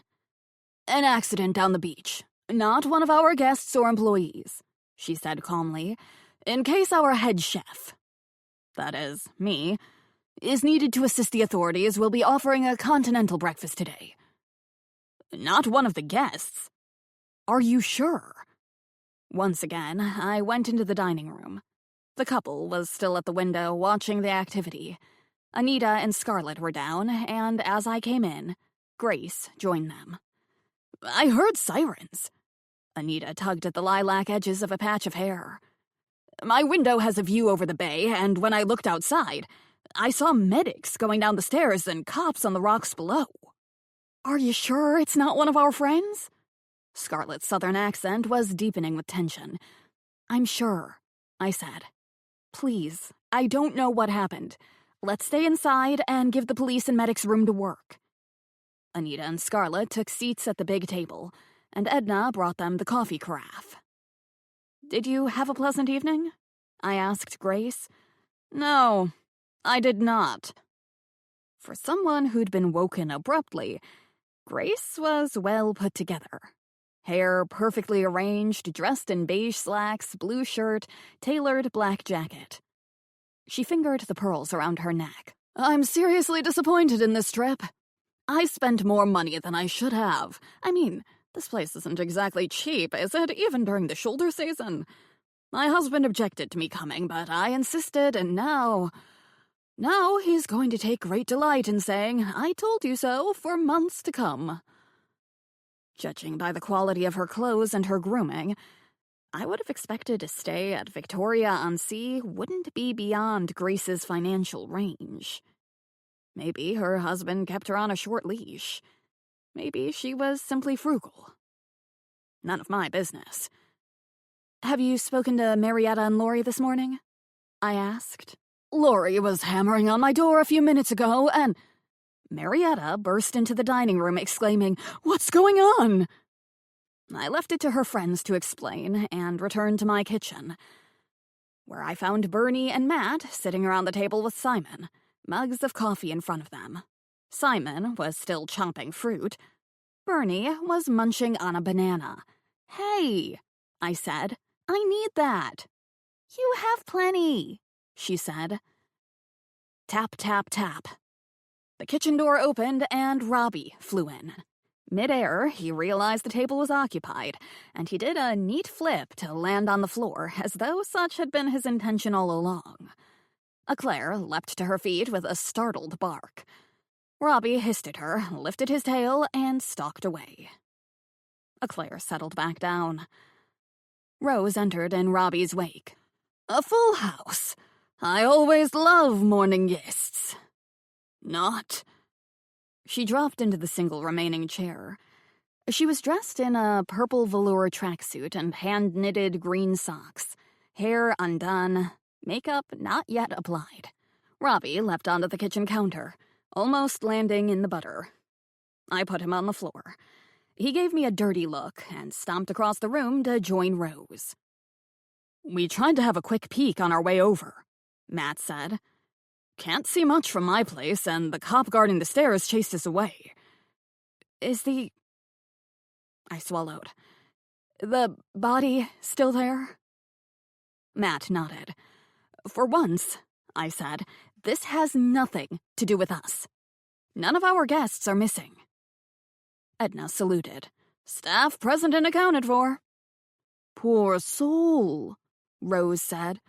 "You didn't recognize this person, love. Was it a man or a woman?" "A woman, and no, I've never seen her before." "Me neither," Simon said. I plugged the kettle in for Rose's tea, poured myself the dregs of the coffee, and started a fresh pot. Simon passed the fruit bowl to Edna, and she carried it out. Good thing I'd made banana bread yesterday. With luck, it and the spare muffins in the freezer should see us to the end of breakfast. "What's the story about last night?" Simon asked Matt. "You texted me around 1. Something about a noise in the house." Matt and Bernie exchanged a look. They both shrugged. Matt looked slightly embarrassed. "Turned out to be nothing. We heard noises, we went to investigate. Nothing." "What sort of noises?" Simon asked. "Rattling on the windows, door handles moving, floorboards creaking, like footsteps on the stairs." Bernie had gone very pale. "It was windy," Matt said quickly. "Storm on the horizon. Old houses make noises." Bernie tried to smile. Old houses did make strange noises on stormy nights, but Matt had been living in that house for a year now. He'd be familiar with all of its creaky joints and shifting foundations. "Did you both hear this?" Rose accepted a teacup from me with a smile of thanks. Matt and Bernie exchanged looks and nodded in unison. "Yes," Matt said. "Otherwise, I'd think I'd been dreaming. But like I said, nothing to see. The wind must have been coming from an unusual direction. That load of lumber I had delivered last week mustn't have been tied down securely enough. I'll see to that later today." Bernie finished her banana. She said nothing, but her face told me she didn't believe any planks of lumber had been knocking at the door or tiptoeing through the house. As we were speaking, we could hear voices coming from outside as more people arrived. They called to each other, issuing orders, talking into radios or phones. I went to the window and looked out. From my background vantage point, the most I could see were legs and feet passing. I recognized the legs and feet of Detective Amy Redmond walking rapidly across the grass in the direction of the gate. Next, I recognized the big feet, ragged pant hems, and sauntering gait of Detective Chuck Williams. We're going to need a lot of coffee. Detectives are here. I'll probably need more muffins, too. I'll see what's happening in the dining room, Edna said. It's gone suspiciously quiet out there. She was soon back. Nothing's happening. As in, no one is paying any attention to their breakfast. They're all standing at the window watching the activity. Anything for them to see? Matt asked. Not really. Just people coming and going. As long as I was waiting for something to happen, I collected ingredients to make a batch of carrot muffins. "Why don't I come around to yours now?" Simon said to Matt. "Help you secure that load of lumber." "Good idea, thanks. After that, we can check for any more, loose boards. Lily, you okay here?" Simon got to his feet and headed for the coffee pot. "The detectives will want to talk to you," I said. "They're not here now, are they? They know where to find me." He topped up his mug. Matt stood up. "Bernie?" "I'll stay with Lily for a while. She might need help with the muffins." "Because that's so high on your skill set," Edna said. From the pocket of her coat, which was hanging on the hook by the door, her phone buzzed, and she hurried to check it. "It's Frank, saying police have been called to Victoria-on-Sea and wanting to know what's going on." Edna's husband, Frank, was the editor-in-chief of the North Augusta Times. "I'm surprised it's taken him this long to call you," Rose said.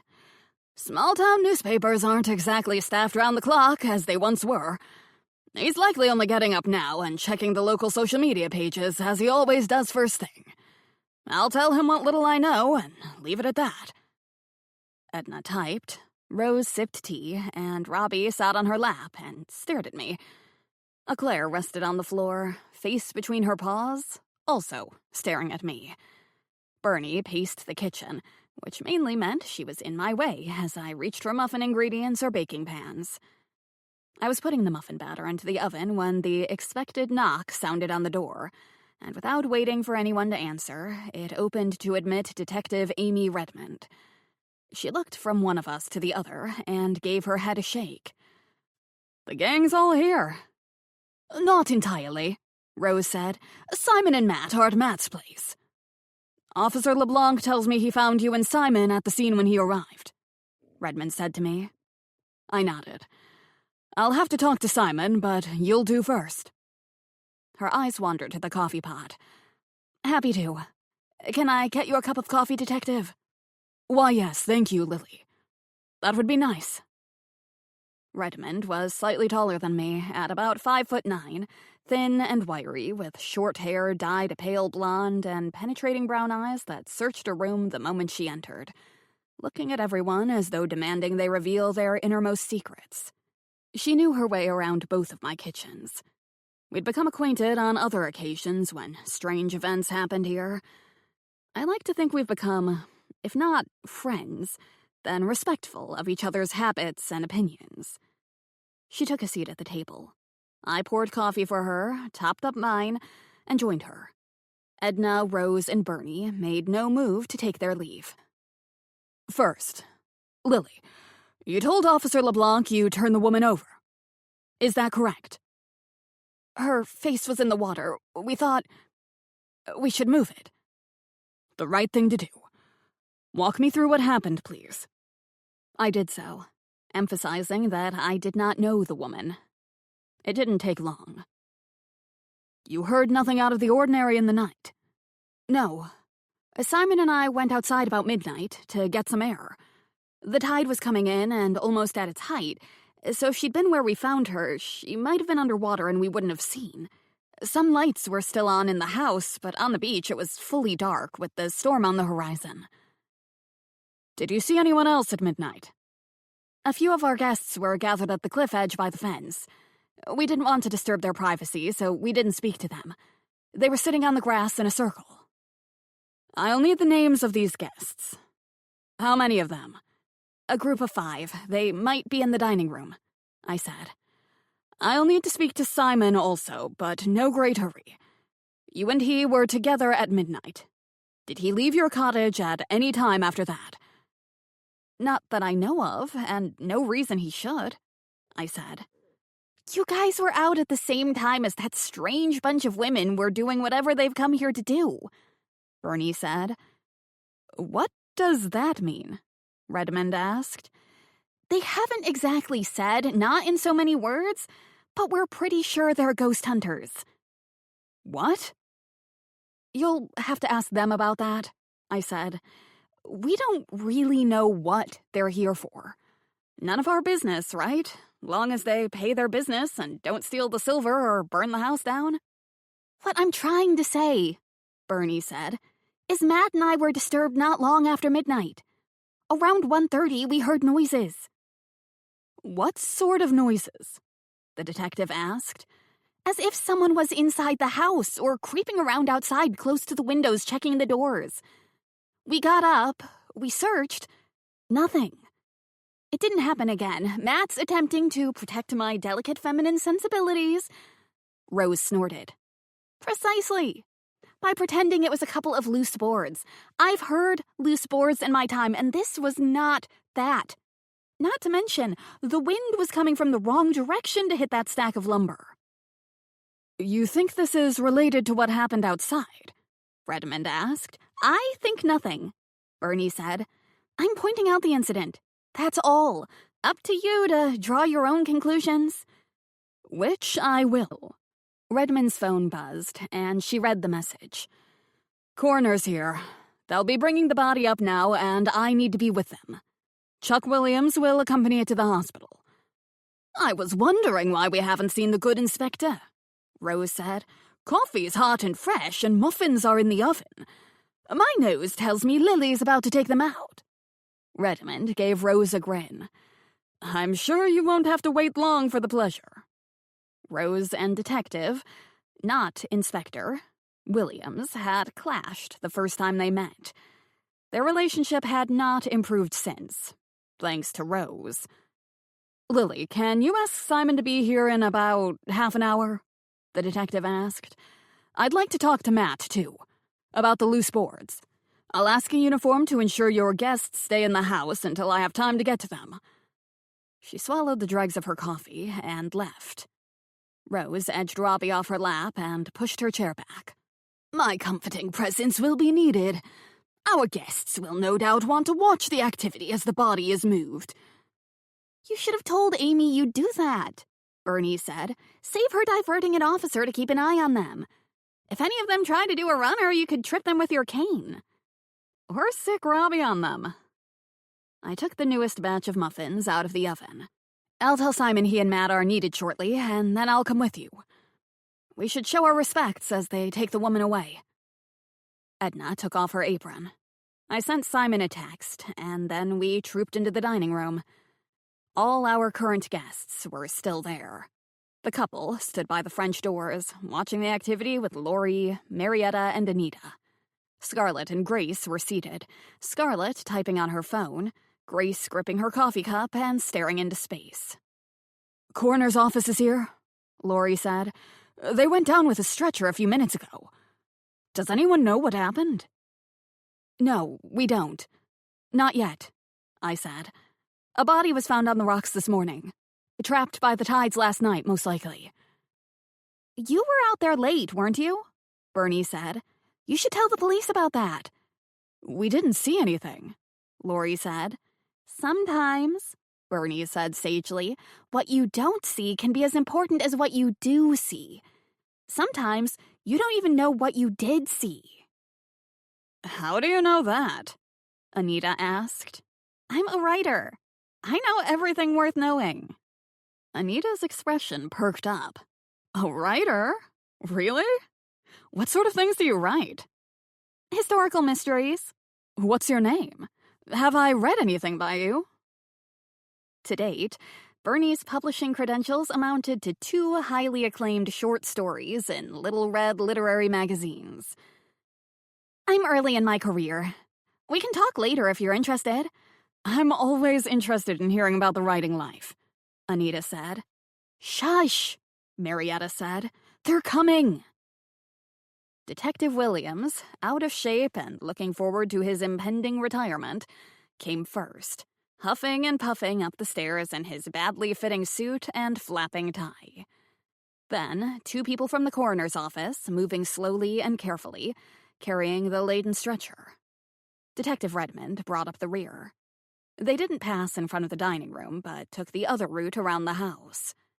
Marietta was the first to slip out, followed by the rest of her group, the couple, and finally, Rose and Edna.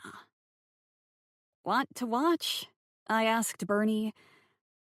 Hard to tell sometimes the difference between being respectful and ghoulish. But it is your property. Rose's, anyway. So you should probably put in an appearance. The group had gathered in a line on the veranda. Rose, leaning heavily on her cane, was at the far end next to Edna.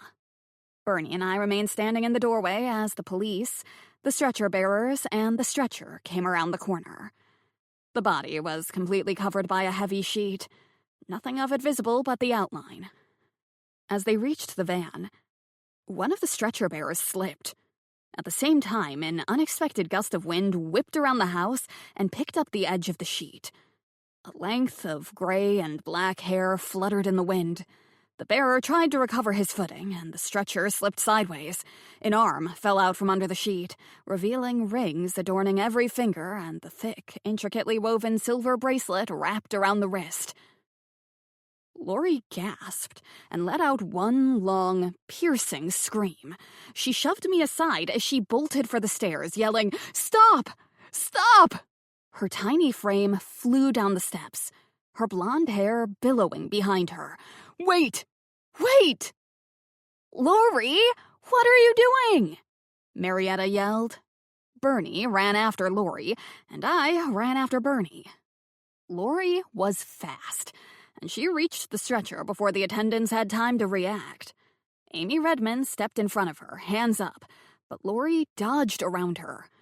Clearly, Redmond didn't want to physically restrain the other woman. Not yet. Williams just gaped at her. Still screaming, Lori grabbed the loose end of the sheet and yanked it away. The woman Simon and I found a short while ago on the rocky beach stared up, still unmoving, still unseeing. Her long, loose hair floated around her head. Her right arm swung gently. Her hand dangled lifelessly. Lori dropped to her knees, sobbing. "Katya! It's Katya!" Chapter 6. That put the cat among the pigeons. The 4 other women in her group ran toward Lori, calling out questions, yelling to each other. The attendant stood next to the stretcher in the van, looking nothing but confused. "You," Redmond demanded. "What's your name?" Lori's head was down, arms wrapped around herself. Her entire body shook with the strength of her sobs. "Lori Morrison," Anita said. "She's our group leader." "Ms. Morrison, do you know this woman?" Redmond asked. Lori gulped and sobbed and nodded without looking up. Redmond studied the shocked faces in the circle around Lori. "What about the rest of you?" They shook their heads. "I've never met her. Katya, I mean, not in person.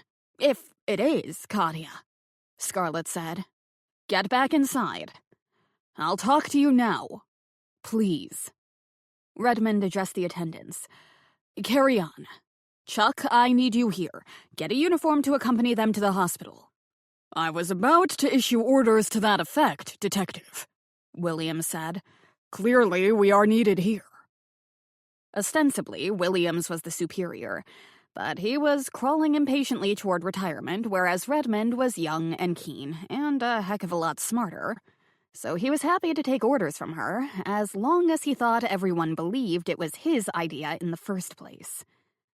Bernie and I leaned over Lori's slight figure, and we each took one of her arms. "Come on, Lori. Let's get you inside." We helped the weeping woman walk back to the house and up the veranda steps. Her friends followed, most of them in a sort of a daze. Edna held the door open for us. The couple watched us pass, but they remained where they were. Rose was already seated in her favorite chair in the drawing room, Robbie curled on her lap. We guided Lori to a chair. Marietta, Anita, Grace, and Scarlett came in after us. "Are you sure, Lori?" Marietta said. "That it's Katya?" Lori sobbed and nodded. "What was she doing here?" "I'll ask the questions, please," Amy Redmond said. "First, Miss Morrison, are you well enough to talk to me? Do you need to go to the hospital, or do you want us to call a doctor?" Lori dragged a tissue out of her pocket and blew her nose. She lifted her head. No. Thank you, I'll be fine. It was such a shock, that's all. Edna, I asked, can you fetch a glass of water, please? Maybe put the tea on and start a fresh pot of coffee. Sure. Couple of muffins wouldn't go amiss, Chuck Williams said. We were called out early, so I haven't had breakfast yet. I'll get right onto that. Edna slipped away. His words reminded me that time was passing. I glanced at the ornate gilded clock on the fireplace mantel. Despite all that had happened this morning, it was not yet 9 o'clock. I might get to the tea room on time after all. I texted Cheryl. Minor incident at the house. I should be there, but if I'm delayed, open as best you can. Cheryl. Word spreading. Cops are at house? Me. We're all okay. Get there soon as I can. You recognize the dead woman, Redmond said to Lori. You called her Katya. Katya what? Ivanova, Marietta answered. She organized this tour and was supposed to be leading the group, but she wasn't able to make it at the last minute. She said she'd broken her leg, Anita said. Obviously, that was a lie.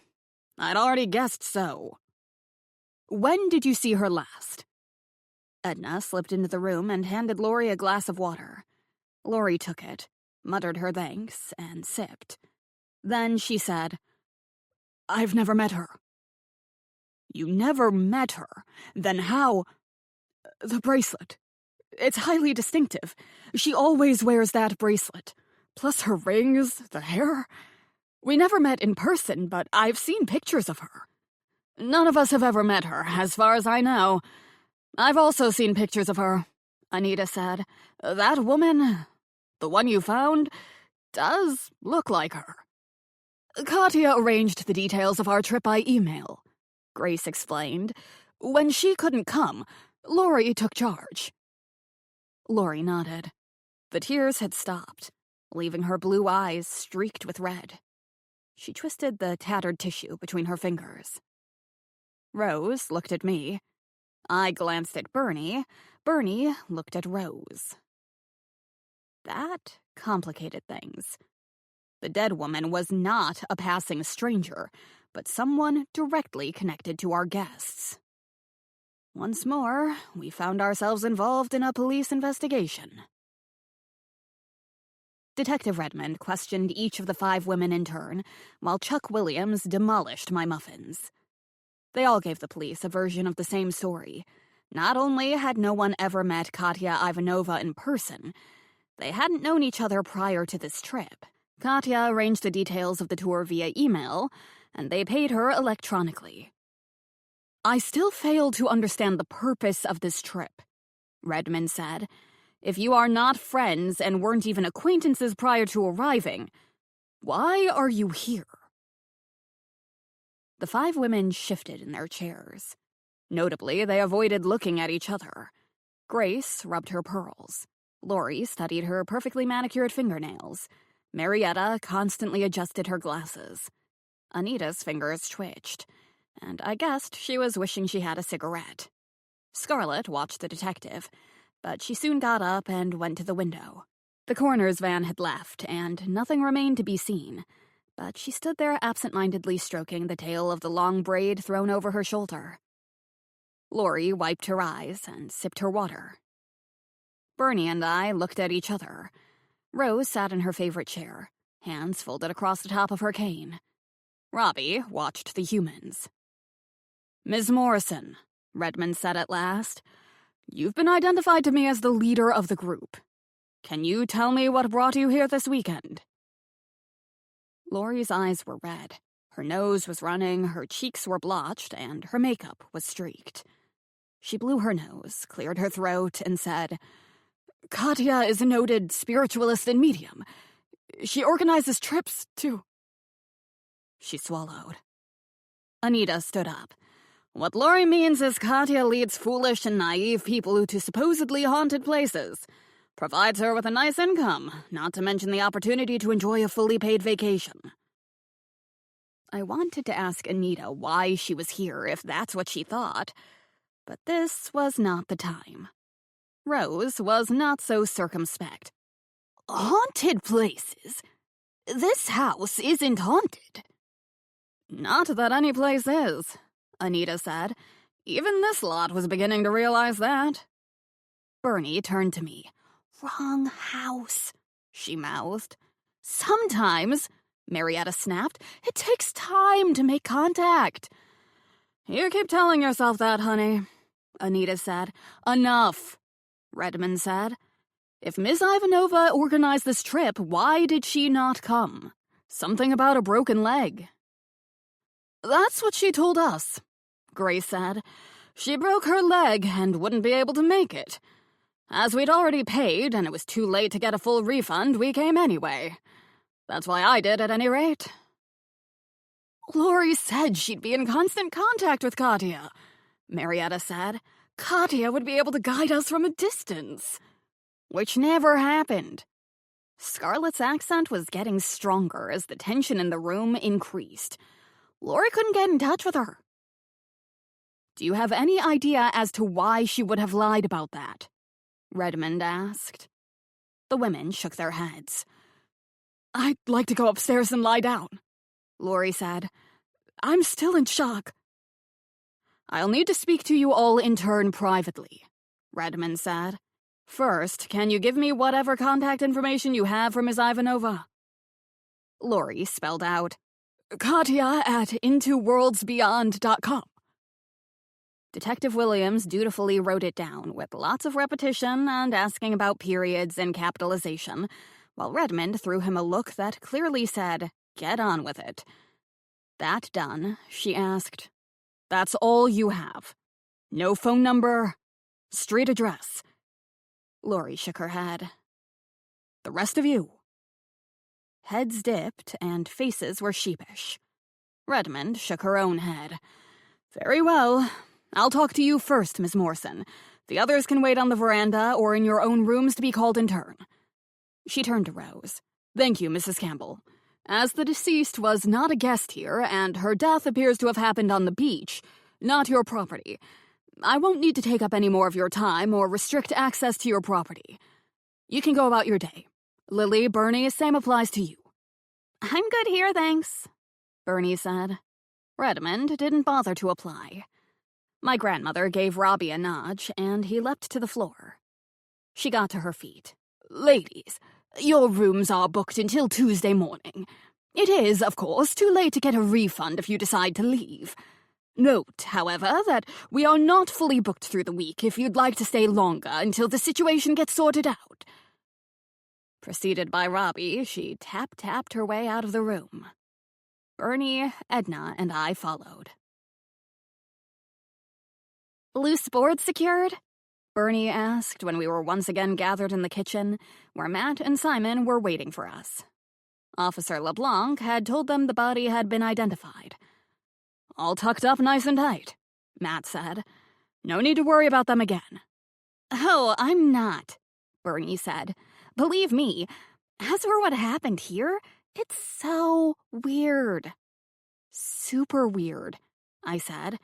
But other than having, once again, the cops tramping through the house, we have nothing to worry our pretty little heads about. Agreed, Rose said. You're not interested in why that woman was creeping around in the night, despite having lied about not being able to come? Simon asked. I'm interested, sure. All I meant is her death had nothing to do with us. She was playing some sort of strange game. Stranger than ghost hunting in my house? Rose asked. Apparently. My guess is she was out planning evidence of supernatural activity and got trapped by the tide. Maybe she fell on the rocks and was knocked unconscious. It might have been her we heard in the night, Matt, Bernie said. Why would she be at my house? I didn't get a chance to tell you what I discovered about the ghostly history of Shea Goodwill. It's juicy enough to attract the attention of some fake mediums. Ghostly history, Simon said. Do tell. It's an old house, Matt said. On a cliff. By the ocean. I'd be surprised if there weren't stories of it being haunted. None here, Rose said cheerfully. I wasn't entirely comfortable with the direction this conversation had taken. I didn't believe in the supernatural, and I'd prefer to remain a non-believer. Whatever. Time for me to get to the tea room. I slapped my thigh and clicked my tongue. Claire's little head popped out from under the table, ears up, eyes bright, tongue lolling. Me too, Simon said. Those Hosta aren't going to weed themselves, more's the pity. Call me if there are any developments, Lily. Will do, I said. I might have a peek into the history of this mysterious Katya Ivanova, Bernie said. What are you hoping to find? Matt asked. Nothing. I'm interested, that's all. While I rolled out scones and made sandwiches and tiny perfect tarts and cakes, I told my assistants, Cheryl and Mary Beth, about the goings-on at the house as they popped in and out of the kitchen. We were busy today, which I decided to take as a good omen for the forthcoming tourist season. Shortly after 2, I was taking a sheet of mini cupcakes, tops nicely rounded and golden, out of the oven when Cheryl came into the kitchen. A table of 5 just arrived. No reservation, but they're happy to sit outside. They'll have the traditional tea for all of them. She read out the individual drink orders to Mary Beth, who began getting down canisters of tea leaves and arranging teapots. I am very fond of good china, and a firm believer that afternoon tea needs to be presented formally and properly. To that aim, I keep a large collection of china for serving my customers. I think they might be the women you were telling us about this morning, Lily, Cheryl said. You mean the B&B group? I do. The supposed ghost hunters. 5 of them, all around middle age or slightly older. Sounds like 80% of our customers, Mom, Mary Beth said. Did you say 2 creamy Earl Grey or 3? 3. Plus a Lapsang Souchong and 1 organic green gunpowder. Mary Beth filled the flower-patterned china teapots with the rich, fragrant leaves and added hot water from the air pots, while Cheryl began laying cups, milk jugs, and sugar bowls on her tray. I put the cupcakes aside to be iced when they'd cooled. As well as currant scones, we were offering sandwiches of smoked salmon pinwheels, chicken poached in Darjeeling, and arugula and cucumber. For sweets, I'd made miniature hummingbird cupcakes, pistachio macarons, and strawberry tarts. For a table of 5, we'd present 3 of the 3-tiered cake stands. I'd like to say my keen detective instincts picked them out instantly, Cheryl said, but I have to confess I saw them walking down from the house. I laughed. Sounds like good detective instincts to me. That's what detectives do. Observe. At least that's what Bernie tells me. Speaking of Bernie, a rap sounded at the back door, and before I could either say, come in or go away, the tousled red curls and wide green eyes appeared. Good time to call? No. Excellent. Mary Beth, Cheryl said, can you help me with these teapots, please? Anything I can do to help? Bernie asked after they'd left the kitchen, leaving a trail of fragrant steam behind. Since you asked, I said, there is. Whip up some pistachio macarons. We're running short. I meant, like, taste test the sandwiches or something. I knew that. In my kitchen, either of my kitchens, I limit Bernie's help to chopping vegetables or washing dishes. And even the dishes I worry about after one of my favorite, not to mention expensive, Royal Albert Old Country Roses teacups hit the floor. What's up? I thought you'd be interested in what I learned about Katya Ivanova recently washed up on your beach. Not particularly. Just another con artist, I assume. Don't you have a book to write? Yes, but I'm taking a break. And you're right about her. According to her webpage, she's a noted spiritualist, prominent clairvoyant, in-demand medium, and guide to the worlds beyond. Bernie's fingers moved rapidly as she put quotation marks around all those phrases. She lives in New York City, and according to the NYPD, she's a low-level crook. Or was, I suppose I should say. How low level? Very. A couple of minor charges for embezzlement, one of shoplifting, but nothing for several years. I doubt she changed her ways. More likely, she started fleecing the sort of marks who don't care to be embarrassed by telling everyone they've been cheated. Such as that bunch up at the house. Who are, at the moment, having tea. Is that so? Anyway, Katya's real name, by the way, is Catherine Ivins. I assume she puts the other name on because it sounds more exotic and mysterious than good old Kathy from the Bronx. I nodded. Detective Redmond said something about the name she was using, so I guessed it was some sort of a pretext. Cheryl and Mary Beth came back for the food. "How do they seem?" Bernie asked, draped in mourning garb, wrapped in grief. "Not so as you'd notice," Cheryl said, "although they are quiet." "Unlikely to be much grief," I said. They didn't know the woman personally, remember, and their reactions earlier were more from shock than anything else. "Fair enough," Bernie said. "Is that a spare strawberry tart I see before me?" "No, it is not," I said. She took it anyway. "From what I could tell in a quick search, Katya, aka Catherine, had recently set up a sort of spiritual travel company. She sought out supposedly haunted places and led tour groups there. Let's just say her trips were not what I'd call inexpensive. She has had one planned for England in the summer. Genuinely eye-watering prices. This trip to Cape Cod is cheap in comparison. I wonder why she settled on Victoria-on-Sea, which, according to what you found out, isn't believed to be haunted. Maybe she didn't do her research thoroughly.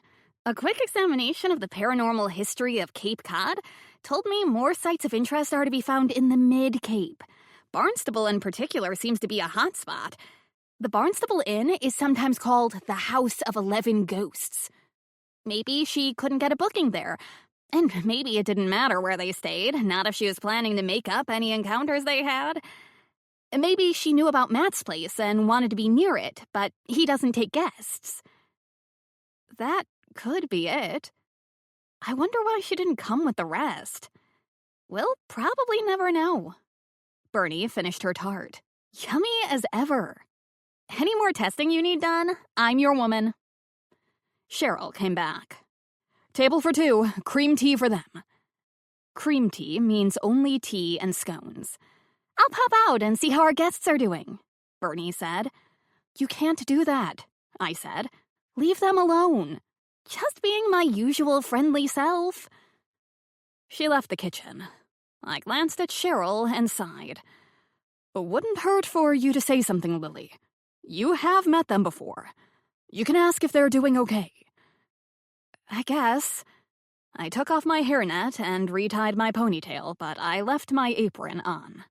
Lori, Grace, Marietta, Scarlett, and Anita had taken a table on the garden patio. It was slightly cool to be sitting outside, but the sun was out and they were wearing sweaters and scarves. The broken and faded teacups I'd hung by ribbons from the wide branches of the ancient oak in the center of the patio tinkled cheerfully in the light breeze.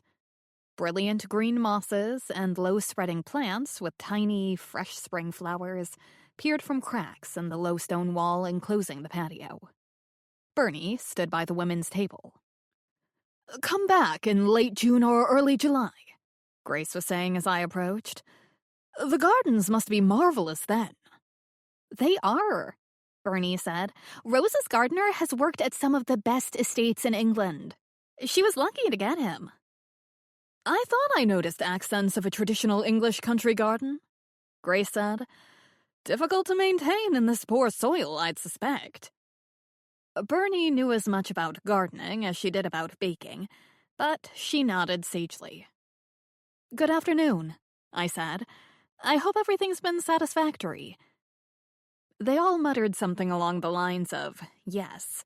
Most of the scones were gone, and they'd started on the sandwiches. Anita was halfway through a cupcake. Love your hair, Bernie said. The color really works on you. Anita smiled and touched the white and lilac locks. Your grandmother was excessively blunt about us having to pay if we leave early, Marietta said. I thought that was uncalled for under the circumstances. I disagree, Scarlett said sharply. A woman in business needs to be forthright. Blunt, if you will. Leave no opportunity for misunderstanding. And the older she is, the blunter she needs to be. It sounded to me as though Scarlett was talking from experience, and that her experience had not been a good one. But this was not the time to ask what it might have been. Did the police have anything further to tell you after we left? No, and we didn't have anything to tell them, Lori said. I don't know why Katya lied to us, or why she came here without telling us. A roar sounded from the driveway as a gray SUV took the corner too fast and sped down the lane, heading for Victoria-on-Sea. It screeched to a halt in front of the steps. All part of her grand scheme, Anita said. Obviously, something went wrong. She spoke to Bernie and me.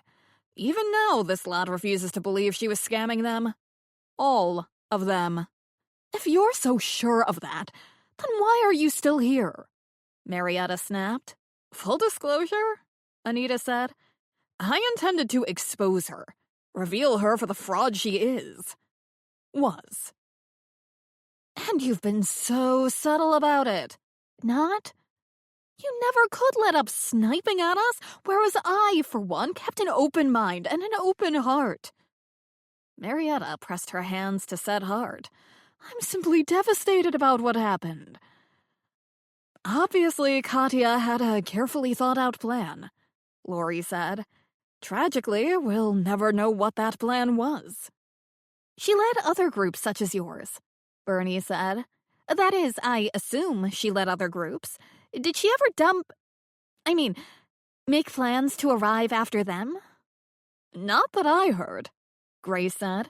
I did my research before signing up for the trip. The reviews were excellent. A genuine, deep, spiritual experience, everyone said. Bernie gave me a skeptical look out of the corner of her eye. Likely, these glowing reviews were heavily featured on Katya's own website. Anita laughed as she helped herself to a sandwich. Maybe that's it. Katya herself is the deep spiritual experience. That's an incredibly tasteless remark, Marietta said. Her glasses slid down her nose under the force of her indignation. She shoved them back up. Why are you still hanging around here anyway? I'm here for the tea. I've paid for another 2 days, and I'm going to enjoy them. She popped the last bite of sandwich into her mouth and pushed her chair back. Having said that, I'm tired of this conversation, and I'm tired of the lot of you and your fantasies. If I don't see any of you again, have a nice life. The SUV came back, again going far too fast. This time, it screeched to a halt outside the gate to the tea room, and a woman jumped out. She was tall and thin, with pale skin only slightly lined, high cheekbones, lips painted a dramatic deep red, and huge dark eyes framed by mascara and eyeliner. Unbound black and gray hair swirled around her shoulders and down her back as she moved. She was wrapped in a deep purple wool cape that fell to her calves. Silver bracelets twisted around her wrists and up her arms, and heavy rings adorned her fingers. She opened the gate and stepped through. Anita was halfway across the patio. She stopped and stared. Lori slowly got to her feet. Her mouth opened. It closed again. We all gaped at the new arrival. Good afternoon, the woman said, her voice deep and rolling with more than a trace of a Russian accent. It would appear there has been a misunderstanding. I am Katya Ivanova. Chapter 7. No one said anything for a moment. Katya, if it was her, looked from one of us to the other. The slightest of smiles might have touched the edges of her deep red lips. Lori dropped back into her chair. Anita said, "Surely not." Marietta burst into tears. Mary Beth came out of the tea room to see what was going on and threw me a questioning look. I shrugged in return. I had no idea what was going on. For once, Bernie was struck speechless, and I moved before she gathered her wits about her. I walked toward the new arrival. "I'm Lily Roberts, and this is my establishment. You're welcome here, but are you aware the police are interested in your whereabouts?" "So I have heard." Considering her real name was Catherine Ivins, I assumed the Russian accent was as false as the name she gave us. She looked past me at the table of shocked women. She smiled and held out her hands. The bracelets tinkled. "My darlings, do not weep. I am here." "It's a miracle!" Marietta leapt to her feet. "I can't believe it." Neither could I. Not a miracle. Just a misunderstanding, as the woman said. But a misunderstanding about what? I looked at her wrists. I'd seen the bracelet that caused Lori to identify the drowned woman as Katya. This woman, whoever she was, wore one almost the same. Silver, about 2 inches wide, adorned with an intricate pattern of interlocking circles. "Would you, care for a cup of tea?" I asked. She smiled at me. The smile of the lady of the manor addressing an underling. "That would be lovely. Thank you. I'll have a decaffeinated green tea, if you have one. Always the perfect refreshment in the late afternoon." I gave a nod to Mary Beth, trying hard not to look like the restaurant owner addressing an underling. She slipped away. Katya settled into the vacant chair at the table. The women began peppering her with questions. She held up her hand. The bracelets clattered again. "All this has been most exhausting, my darlings. Allow me to enjoy my tea and gather my thoughts." I didn't predict this. Anita came to stand next to me. "Part of the act, do you think?" "Some act if she killed a lookalike for it," Bernie said. "Lily, you might want to make a phone call." "To who?" "To whom?" "To Amy, of course." "Oh gosh, yes. She'll want to know." I pulled out my phone and moved a few yards away from the table. Redmond answered almost immediately, and I could hear the soft purr of a car engine in the background. "Lily, make it quick. We're pulling up to the hospital now. Autopsy's in a few minutes." "You might want to postpone the autopsy and return to Tea by the Sea," I said. "There's been a significant development." "What sort of significant development?" "A woman has arrived. She claims to be none other than Katya Ivanova." "That is a development. Change of plan, Chuck. We might have the wrong person. You go inside, tell the doc to hold off, but ask for his initial impressions. I'll take the car and go back to talk to this woman. Whoever she is. Thanks, Lily. Make sure she stays there until I arrive." Redmond hung up before instructing me as to what to do if the new Katya announced she was ready to leave. Mary Beth brought out a fresh pot of tea along with another cup. She'd obviously told her mother something of what was going on because Cheryl had come out of the kitchen and stood in the doorway, eyes wide, mouth agape. Katya ignored the waitress as Mary Beth put the tea things on the table. Mary Beth stepped back. Katya lifted the lid off the teapot and sniffed. "Smells delightful. I myself never touch caffeine." She put the lid back to let the tea steep for a few more moments and helped herself to a sandwich. Not having a side plate, she put it on the edge of her saucer. At last, Bernie found her voice. "What brings you here so fortuitously? Are you aware you have been identified as being dead?" "A misunderstanding, as I said. As this lady," a nod in my direction, "obviously placed a call to the police seconds ago. I'll make my explanation quick. I hope you'll forgive me, my darlings, but as a way of making your experience here at Victoria-on-Sea special—" "The unhaunted Victoria-on-Sea," Bernie said, interrupting. "Can you be so sure of yourself, young lady? Perhaps. I was young and foolish once." Bernie's eyes widened. "In order to make your experience special," Katya continued, "I have been nearby, watching, observing." "Spying," Anita said. This time, it wasn't amusement in Katya's dark eyes.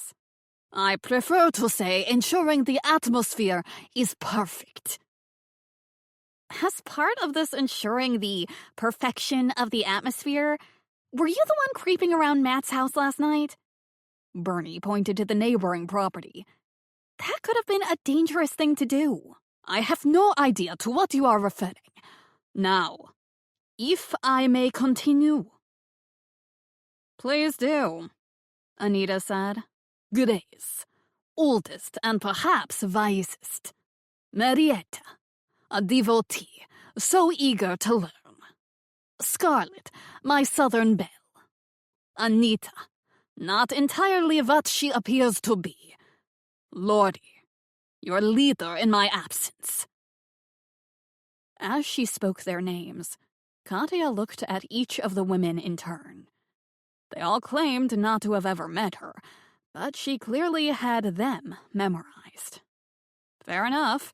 Anyone attempting to lead a seance or engage in other paranormal activity would have done an extensive amount of research beforehand into the people involved. They nodded as they were addressed. Even Anita, who resumed her seat and seemed almost to sink inside herself under the other woman's intense stare. "Lily, with the fine bones, pale skin, blue eyes, and sleek blonde hair of a genuine English rose, has introduced herself to me. I do not yet have your name." She looked at Bernie.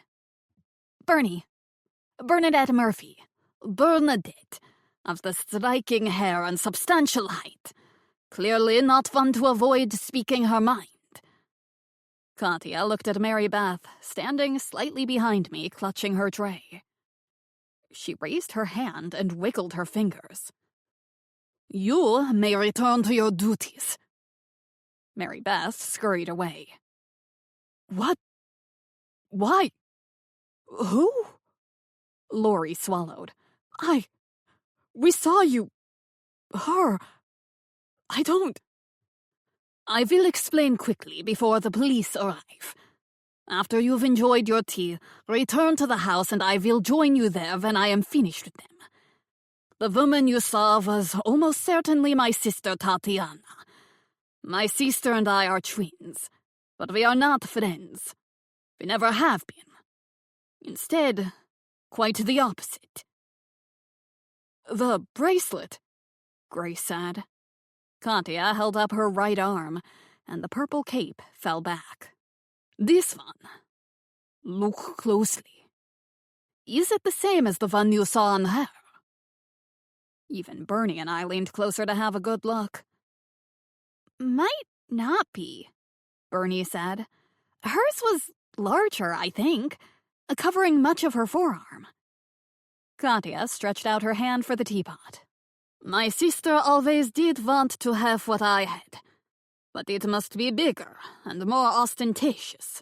She could never match my power, though, no matter how much she wished or how hard she tried.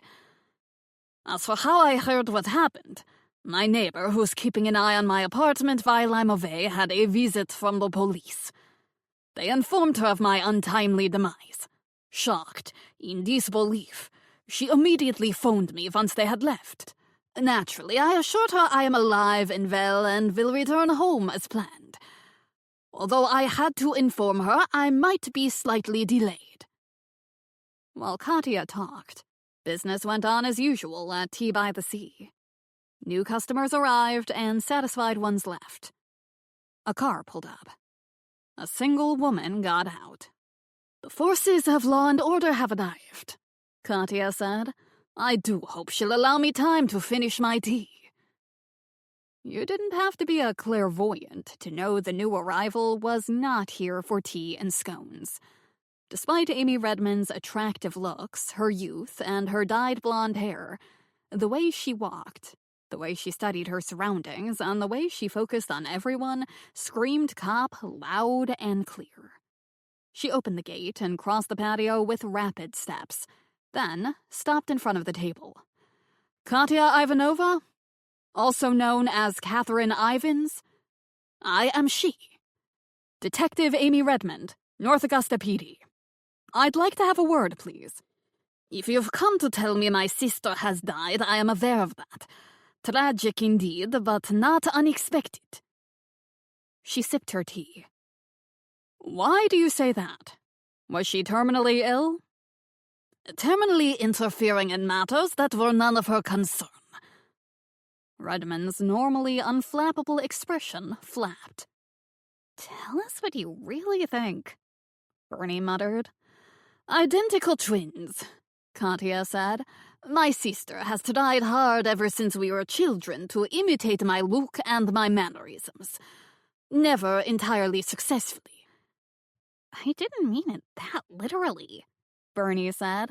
I do not know why my sister was on Cape Cod, Katya said, and I do not know why she was in the vicinity of this property. Before you ask, I haven't seen her for more than a year. Certainly not yesterday. She took a miniature cupcake and bit into it. Marvelous. I'll have to ask you to come with me, Redmond said. You'll have to identify the person we found, and I have questions. I expected no less. Katya put her unfinished cupcake on her saucer, dabbed her lips with the edge of a white linen napkin, put the napkin on the table, and stood up. Her cape flapped around her. It was made of dark purple velvet and lined with a deep, rich, royal purple silk. I couldn't help but recall the cape on the woman we'd pulled out of the water. Similar in design, but black and made of unlined wool. I'll chat with you shortly, she said to her group. Wait for me in the house. She turned to me. I trust the room I paid for is still available. Now that my presence is known, I will move in with the others. I think so, I said, but you'll have to check with my grandmother. The charming lady who directed me here is your grandmother. How nice. I prefer a sea-facing view if there is one available. I find the presence of the sea so invigorating. Wouldn't you agree? Chapter 8. Katya left with Amy Redmond, and her group departed immediately after, without finishing their tea. They wouldn't have remembered to pay, had not Bernie run after them with a not-so-gentle reminder. No more than 5 minutes later, my phone buzzed with a text from Rose. What on earth is going on? Those women ran into here as though they'd seen the second coming. Me. That's closer than you think. Do you have a room for her? Rose. Yes. Me. She requests a sea view if possible. I'll come up after closing and fill you in. Rose. Thumbs up emoji. That has got to be just about the coldest woman I've ever encountered, Bernie said. The way she talked about her sister, even after being told her sister was dead. An act? I stood at the butcher block, rolling out pastry dough with my long wooden roller prior to cutting it into tart shapes. Part of the deep, dark, mysterious psychic bit? One who knows all, sees all? Maybe. I've never particularly liked my own sister, as you well know, but I hope if I get the tragic news, I can do better than tell everyone she copied my clothes. Never mind the way she ordered Mary Beth around. You should have stuck up for your staff, Lily. I was in as much shock as anyone else. I don't mind, Mary Beth said as she carried in a load of dirty dishes. I've heard a lot worse. You have? Here? I asked. No, not here. People who come here are generally nice. I worked at a bar in town for a while before I had the kids and didn't want to work nights. Some people have more to drink on occasion than is good for them. So I've been told, Bernie said. One thing did occur to me. Are you going to tell me what it is? I asked. Or make me beg? Beg? Mary Beth, what's happening out front? Nothing so far. I haven't seen a taxi or the police bringing that woman back or any of the others going out. I meant in the dining room. It's almost 5. Oh, sorry. 2 tables still here lingering over their tea. I don't expect they'll be much longer. Very well, Bernie said with a martyred sigh. It occurred to me that Katya was not only being blasé about the death of her sister, if it was her sister, remember, we don't know for sure. But it didn't seem to occur to her that if her sister looked so much like her, maybe the killer was after her. After Katya, and they got the sister by mistake. There was no killer, Bernie.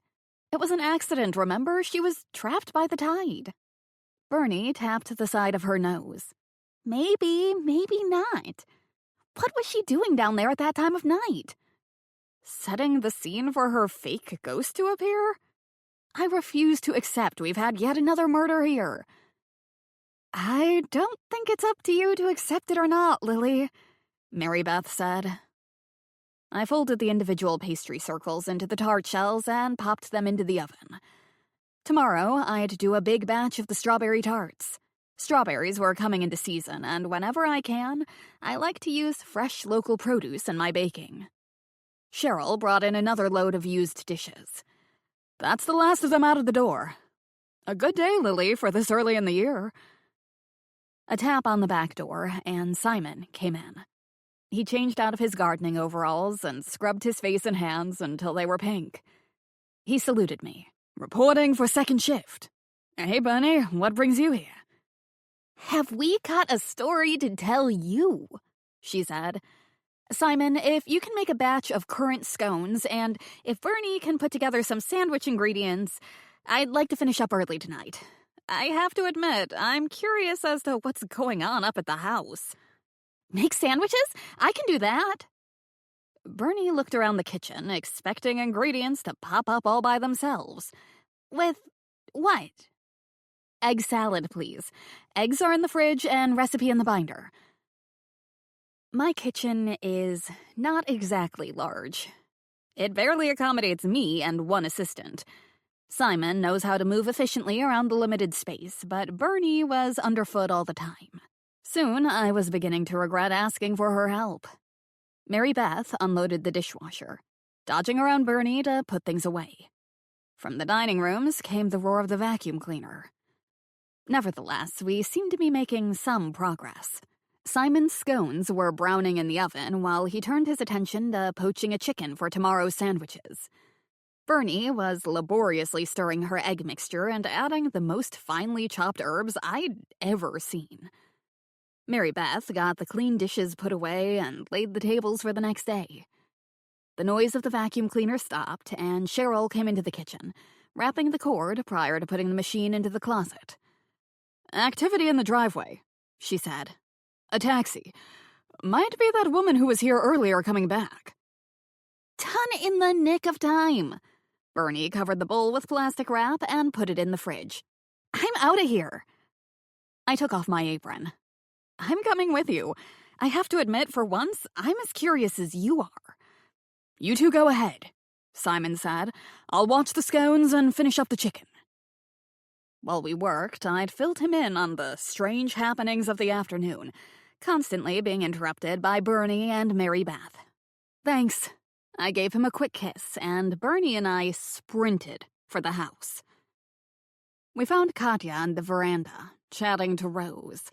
My grandmother was enjoying her nightly gin and tonic. Katya wore her cape. She'd added matching purple leather gloves and a white silk scarf printed with purple flowers to complete the outfit. A misunderstanding, she was saying as we ran up. Oh, Lily, there you are. I was apologizing to your grandmother for giving her a fright earlier. She must have thought I'd returned from the dead. No, Rose said. I didn't think that. I did wonder, though. Do be a dear, Lily, and run in and tell my group we'll be meeting in the... Do you have a meeting room? It's getting a mite chilly out here. Our drawing room is a comfortable space, I said. Guests are always welcome to use it. A drawing room? How perfect. Tell them 15 minutes. Time for me to freshen up a bit. Bernadette, you may carry my luggage up. What room am I in, Rose? 201. Rose took the key to the reproduction antique desk in the reception area, where the room keys were kept, out of her pocket. I hope I have an ocean view, Katya said. You do, Rose replied. Excellent. Come along, ladies. The noted spiritualist sailed into the house, velvet cape flowing behind her like the incoming sea. Rose lifted one eyebrow and handed Bernie the key to the reception desk. Bernie took the key and eyed the suitcase.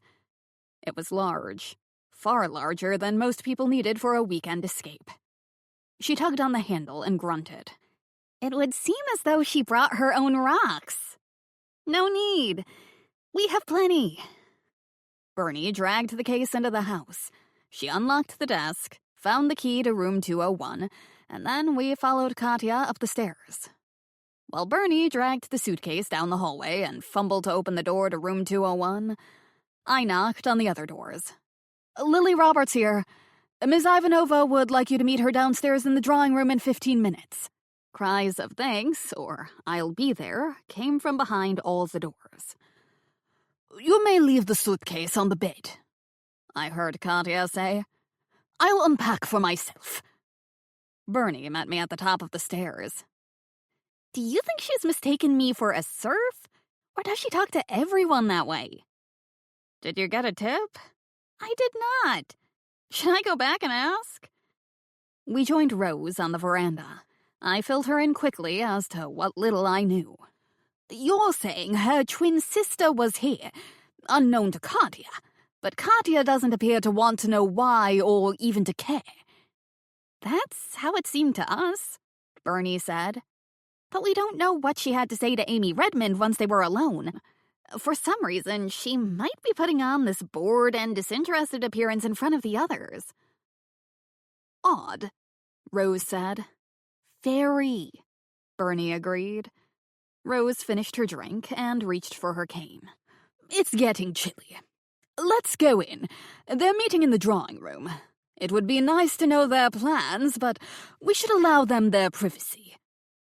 Rose and I exchanged a look. Then we both looked at Bernie. What? Bernie said. Nothing, Rose said. Known only to Rose and me, a secret room is attached to the drawing room. We didn't put it in ourselves. It was discovered when Rose did some renovations after moving in. But we got a kick out of knowing it was there, and we had taken advantage of it in the past when the police had reason to question our guests. You can run along now, dear, Rose said to Bernie. Nothing more to see here. My friend turned her head to one side and narrowed her eyes. Are you trying to get rid of me? Not at all, Rose said sweetly. I thought you might have more important things to do. That is all. My curiosity's aroused, and you know how dangerous that threatens to be. We went into the house as the women began coming down the stairs. Lori was grinning. Marietta bounced with nervous energy. Anita was clearly on edge.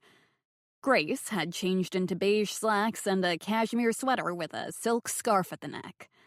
Scarlett wore a colorful dress that fitted her slightly plump frame perfectly. A matching ribbon secured the ends of her braid. They filed into the drawing room, leaving the door open. Rose, Bernie, and I stood outside. We all waited. After about 15 minutes, Rose had settled herself at the reception desk beneath the framed photo of the late Queen of England. Neat stacks of Cape Cod tourist brochures were laid out next to the vase of fresh flowers on the desk. She was flipping through the binder of guests' signed agreements. Robbie had wandered off in search of sustenance. Bernie was checking her phone, and I was thinking I should get back to the tea room to help Simon finish up. The voices from the drawing room were sounding increasingly impatient. Finally, upstairs, a floorboard creaked, and a moment later, Katya descended the stairs. Her hair was unbound, flowing around her shoulders and down her back like a river. Her feet were bare, showing dark red nails, and she wore an ankle-length green velvet dress secured by a wide gold belt. Numerous chains hung around her neck, and her rings flashed, and her bracelets clattered. "I trust your room is comfortable," Rose said. "Delightful. Thank you. Is tea on offer?" "Everything you need to make a nice cuppa can be found in your room," Rose said. "I saw that. Thank you. But I was hoping." "I'm sorry," I said. "We don't provide room service, nor do we cater meetings. A full range of tea and coffee fixings are laid out in each room for guests to help themselves. We provide a full home-cooked breakfast from 7 until 9. Rose slid a registration form across the desk. "Can you fill this out, please? If you have any dietary restrictions, please indicate so." Something flashed behind Katya's dark eyes. She did not care to not get her way. Rose and I gave her our best hotelier smiles. Katya snatched up the pen and scribbled on Rose's paper. That done, Katya lifted her head, straightened her shoulders, and sailed into the drawing room. We heard a barrage of questions before the door was firmly closed behind her. "That was anticlimactic," Bernie said. "Did you expect to be invited to join them?" Rose asked. "I guess I did. I'm going to pop around to Matt's and let him know what's going on and then head home. I've got some great ideas for dressing the character of the eccentric neighbor who might, or might not, have witnessed the murder. But as she's locked up in an insane asylum by orders of her greedy stepson, Rose and Tessa are having trouble getting in to see her." Rose, named after my grandmother, and Tessa are the main characters in Bernie's historical mystery novel. "I thought you were almost finished with the first draft," I said. "Clothes are an important indication of social status and character. I hope you're not changing people's characters at this late date." "Second drafts always involve some minor tweaking here and there," Bernie said. "Which is why books sometimes never get finished." I hadn't read the entirety of Bernie's book, but I had read snippets, and she occasionally talked the plot or characters over with me. It was good. In fact, more than good. I had a lot of hope for the success of the book. That is, if she ever got around to getting the dreaded thing finished, which was looking increasingly unlikely as she dithered and procrastinated. "Point taken."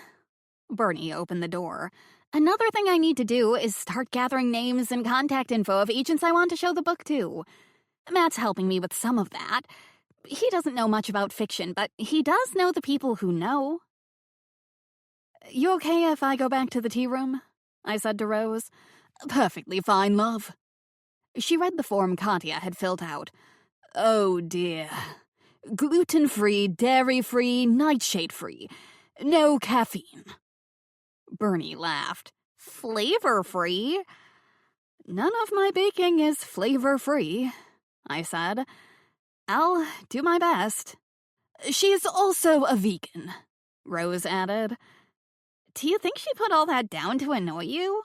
Bernie asked me. "Perhaps, but I refuse to rise to the bait. I'll make her gluten-free pancakes or a nice orange polenta cake if I have time. That and the fruit salad should work." Bernie and I left the house. Simon was walking down the long driveway toward us, and he waved when he saw us by the front door. It looked like I might get to enjoy a night off after all. I'd suggest we get a Claire and take her for a walk. I pay the housekeepers at the B&B a bit extra to drop in on her during the day, fill her bowls, and let her have a romp in the enclosed yard. But she always needs a good walk when I get home from work. Maybe after that, Simon and I could go out for a drink and dinner. I'd check to see what was on in town in terms of live music. A car turned into the driveway, followed by another. They slowly passed Simon, who broke into a run. "Oh, dear," Bernie said. "I fear this might not be good. Not if they brought 2 vehicles." One of the cars was a large black SUV with a radiator guard. The other, a patrol car marked NAPD. The SUV pulled into a parking bay, but the cruiser stopped at the bottom of the steps. Amy Redmond and Chuck Williams got out of the SUV. Officer Jocelyn Bland out of the cruiser. Simon reached us first, and then Redmond, Williams, and Bland climbed the steps. No one smiled at us, and we did not exchange friendly greetings. "Is Ms. Ivanova, or whatever she's called, in?" Chuck Williams asked. "Yes," I said. "And her group of whatever they are?" "They're having a meeting in the drawing room." "That's convenient," Williams said. "Doesn't happen often in our line of work." "We need to talk to the entire group," Redmond said. "As long as you bunch are here, you can join us." I didn't bother to ask what was up. They'd tell us or not in their own time. "What's up?" Bernie asked. "Let's go in, shall we?" Redmond said. Rose had heard the police arriving, and she'd risen to stand next to the desk, hand resting on her cane. "Hope we're not disturbing you, Mrs. Campbell," Williams said. "Nothing I love more than unannounced and unexpected dinner-time company. You are disturbing me, yet I doubt very much if you care." He didn't reply. Redmond opened the door to the drawing room, interrupting Katya in mid-sentence. We all trooped in. What we grandly call the drawing room is intended as a common room for the use of our guests. In keeping with the theme of the house, it's formally decorated. Long blue drapes, currently held back by ropes of heavy gold tassels, cover the wide windows. The wallpaper is blue-flecked with gold leaf. A stiff-armed wooden chair is tucked next to the desk, a reproduction antique similar to the one in the reception area facing the windows, giving the person sitting there a view out over the gardens. Well-worn brown leather chairs are placed on either side of the big fireplace, empty at this time of year, and prints of 18th century British paintings in ornate gilt frames hang on the walls. One wall is lined with bookshelves, most of the volumes well-used paperbacks, along with a selection of board games. Katya sat in pride of place in Rose's favorite damask-covered wingback chair.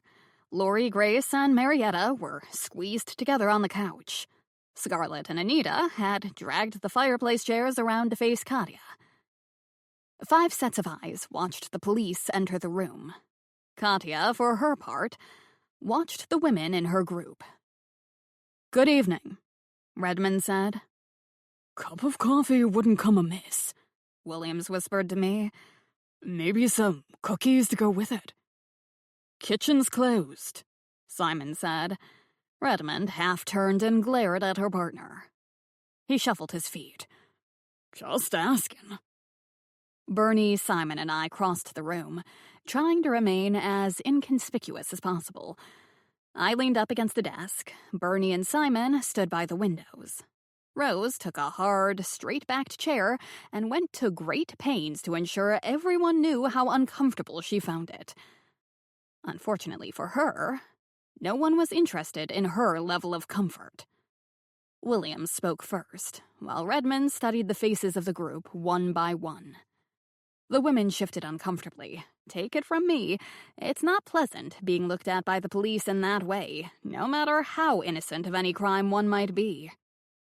"Ms. Ivans," Katya interrupted, still maintaining the charade of the Russian accent.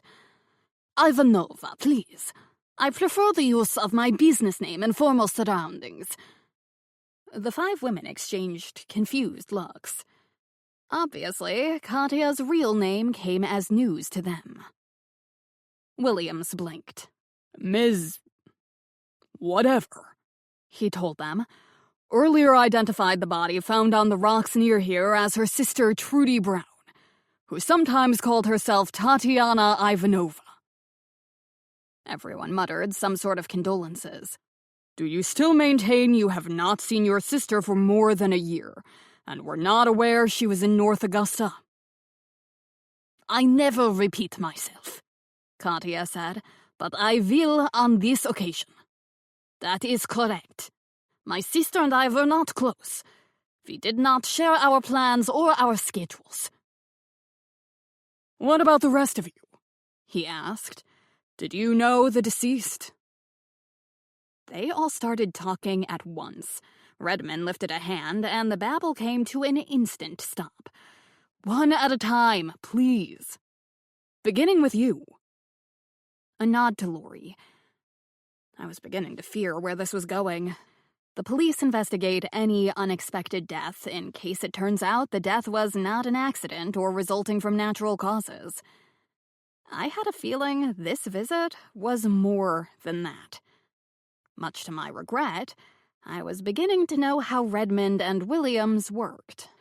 They'd both come out at this time of night and brought a uniformed officer with them. They must have reason to believe Katya's sister had been murdered. One by one, the women denied having ever met, never mind heard of or being in contact with Tatiana, aka Trudy. They repeated that they'd never met Katya herself in person until this afternoon. The autopsy scheduled for earlier today didn't go ahead, William said, because of a new development. Meaning, it wasn't me after all, Katya said, stretching out the Russian accent.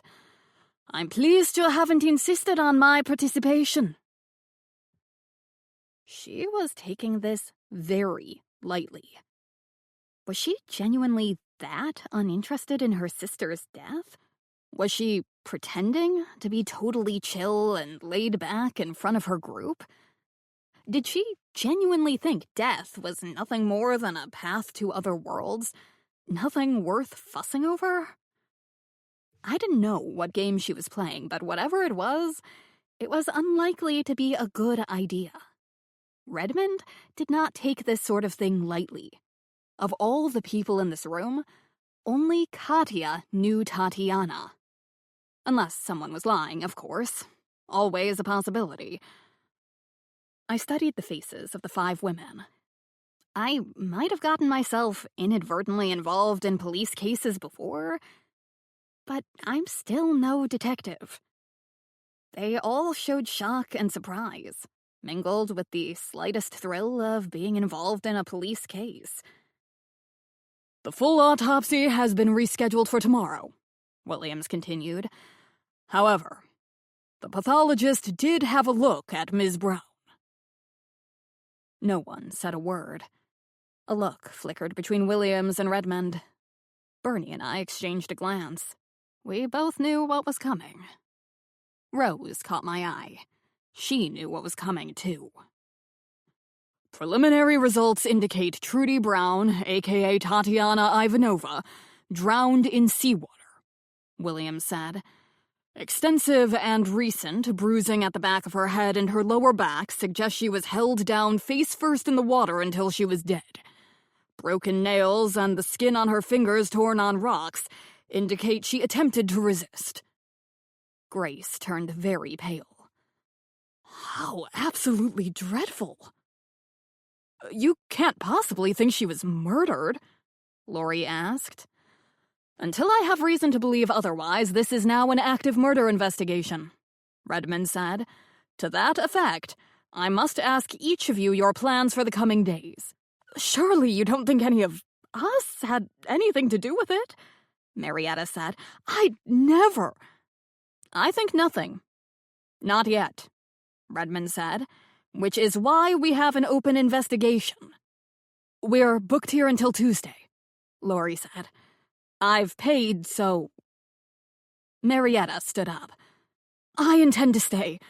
Katya needs our moral support now more than ever. That is, if you want it, Katya. I could imagine no one less in need of moral support than Katya. But she smiled graciously and said, I am honored, my darling. Maybe while the police are doing whatever they need to do, Grace said, We can continue with our plans. Now Katya's here, I'm anxious to get on with it. Anita raised her hand. Yes? Redmond asked. Can I call my husband? Tell him what's going on? You may. Nothing we've said here is in confidence. Unless someone wants to confess, William said. I didn't know if he was attempting to make a joke, or if he thought he was being ever so clever. No one responded. I will not be telling my husband, Grace said. He thought this trip was a bad idea in the first place, and the last thing I need is him going all, I told you so. Tara, I hope you've put a press embargo on the story. Nope, William said. The bare bones of the story is out there. Once word gets around we're investigating a murder, it'll only grow. He'll hear about it then, Grace said with a sigh. At that moment, deep within her purse, her phone rang. She didn't bother to answer. Yup, he's heard about it. Thank you for your time, Redmond said. Please think over yesterday's events and let us know if you remember anything that might be pertinent to the situation. I have your contact information. Notify the police station when you leave North Augusta. She turned to Katya. I have spoken to your sister's family. A representative will try to get here tomorrow. A family reunion. How nice. This time, Amy Redmond couldn't stop the look of surprise that crossed her face at Katya's tone before she said, We'll be in touch.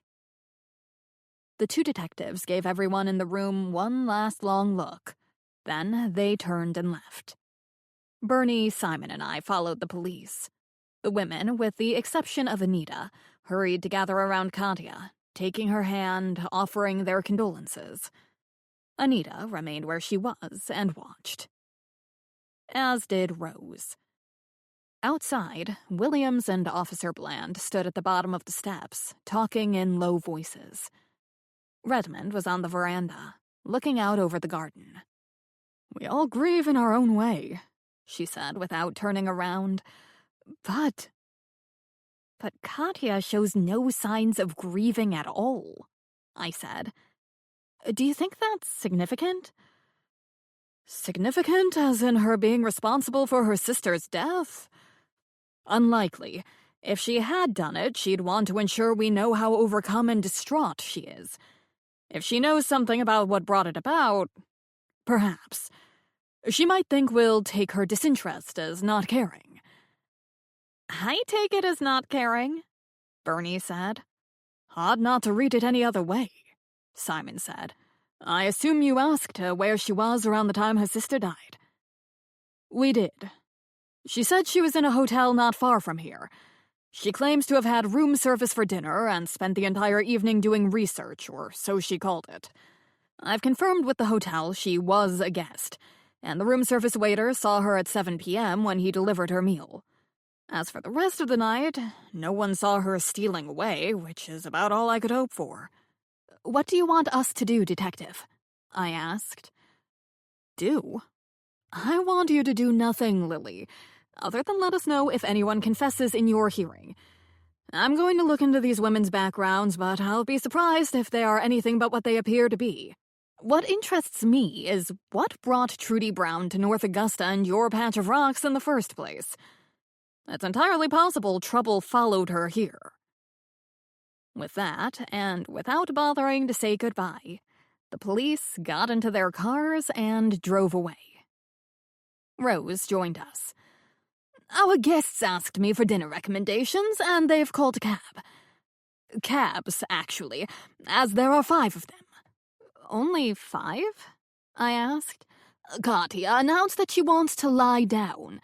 It's been an emotionally exhausting day, and she needs to gather her strength for something. I didn't catch what that might be. I don't like the sound of something, Bernie said. One of the women, the one with the odd white and purple hair. Anita, I said. Anita, employing a highly accusatory tone, asked Katya why she didn't tell them her real name. Katya spun some story about her grandparents anglicizing their names when they immigrated, but being proud of her cultural and ethnic roots. She wanted to return to her origins. She also mentioned that her sister, who continually attempted and failed to imitate her, changed her name also. No one bothered to ask why she has a foreign accent if it was her grandparents who were the immigrants and she was born here. But never mind that now. Does anyone have any thoughts as to what's going on? Detective Redmond pretty much told us she thinks the dead woman either brought her enemy with her or this person followed her here, I said. Is it Trudy or Tatiana? What should I call her? She's not here to tell you, love. Call her whatever you like. Whatever her or her sister's names are, none of this has anything to do with us. I'm going to get my dog and go for a walk. Simon? Sounds like a plan. As for me, Bernie said, just in case Amy and Lily are wrong, I'm going to see what I can dig up about this Tatiana and look further and a lot deeper into Katya. Chapter 9. I was going to suggest we go into town, I said to Simon as we followed Eclair's swishing tail along the cliffside. But I've changed my mind. Why? Someone needs to keep an eye on the house. Katya might not be as obliging as the others in taking her candles and her incantations outside. She seems to prefer to do things her own way. Agreed. We walked slowly, holding hands, watching Eclair sniff beneath fence posts and bushes, dashing from one exciting scent to another. Occasionally, a squirrel laughed at her from the safety of a tree branch, and she stopped to bark at it before continuing on her way. We walked a long way along the cliffside path before turning around. As we passed Matt's house, a lone figure standing at the edge of the cliff came into view. Katya's long hair and billowing cape blew in the wind coming off the bay. She stood very still, her hands clasped in front of her, staring out over the water. Eclair's head lifted, and she began to speed up, but I called her back and clipped the leash onto her collar. Simon looked at me. I held my finger to my lips. Let Katya have her privacy. Perhaps she was mourning her sister in her own way. She remained motionless as we slipped into my cottage. I dug a couple of frozen meals out of the freezer and heated them in the microwave to serve as our dinner. After eating, we took drinks, beer for Simon, glass of wine for me, out to the porch. The night was clear, and a big white moon hung in the sky to the east. Katya was no longer standing at the edge of the cliff. Traffic passed on the highway. Cars turned into the driveway, and we soon heard women's voices calling to each other as they got out of their taxis. Simon opened his iPad to watch an English soccer game. It was, I gathered, critically important to him that the right team won. I'd brought a book. We watched soccer and read. Simon went in for another beer, but I declined. Eclair snoozed, her feet moving as she dreamt she was chasing squirrels. One after another, the lights in Rose's rooms were extinguished. Most of the bedroom lights at the back of the house remained on. Simon alternately cheered and groaned as his game continued. Finally, he closed his iPad with a snort of disgust. I assumed his team had lost. How long do you think we should wait? He asked. Morning comes early. If they haven't started anything by 12, it should be safe to go in. They're not young women, and midnight is the witching hour, or so they say. Wake me if anything happens. He leaned back in his chair, stretched out his legs, crossed his ankles, and closed his eyes. In a matter of minutes, his breathing became deep and steady. Neat trick, that, I thought. I can't sleep unless I'm in a soft, comfy bed with a thick blanket tucked around me and plenty of fluffy pillows under my head. At 11:45, I was nearing the climax of my book, and anxious to find out if our heroine would be able to save herself or if she would perish along with all she held dear, when Eclair jerked awake. She ran to the gate. I put down my book and sat straighter. Voices on the night air. Soft footsteps coming our way. Moving, flickering lights. I poked Simon's arm. Heads up. He was awake instantly. Another neat trick. One at a time, the 6 women came around the house. They walked slowly, single file, heads down, carrying their candles. Katya was in the lead. I identified her by the flowing cape. The other women wore a combination of spring coats and sweaters, dresses with heels, or leggings or jeans with sneakers. Eclair barked once. Simon grabbed her by the collar and hustled her into the cottage. The tide was coming in. It wouldn't be as high tonight as it had been the night before, but I hoped the women weren't going to try to make their way down onto the rocks. They didn't. They stopped not far from where Simon and I sat quietly. They settled themselves in a circle on the grass, with much creaking of joints and stifled grunts of effort. Candles flickered, but did not go out. They must have bought hurricane lamps in town earlier. Katya welcomed them to the circle. Her voice was strong, and it carried on the night air. Earlier, I hadn't wanted to disturb her when she was alone, but I had no compunction about listening when they were in the group. This was a private home, but also a public place. Simon and I were not hiding, and the porch light shone on us, so it was likely they knew we were there. "Take your neighbor's hand, please," Katya said. "Whatever happens, do not release it until I tell you. The circle will protect us. Break the circle and perhaps not. This is a good night for us to come together. The wind of the sea is alive with the spirits. The purpose of this venture was initially to talk to those who go down to the sea in ships, and those who wait for them. Many lives have been lost on this coast, and many have experienced great sorrow. But tonight, I want to reach out to my sister, to Tatiana. I do not know what she was doing here. I do not know if or why she was pretending to be me. But in death, all is forgiven. All must be forgiven.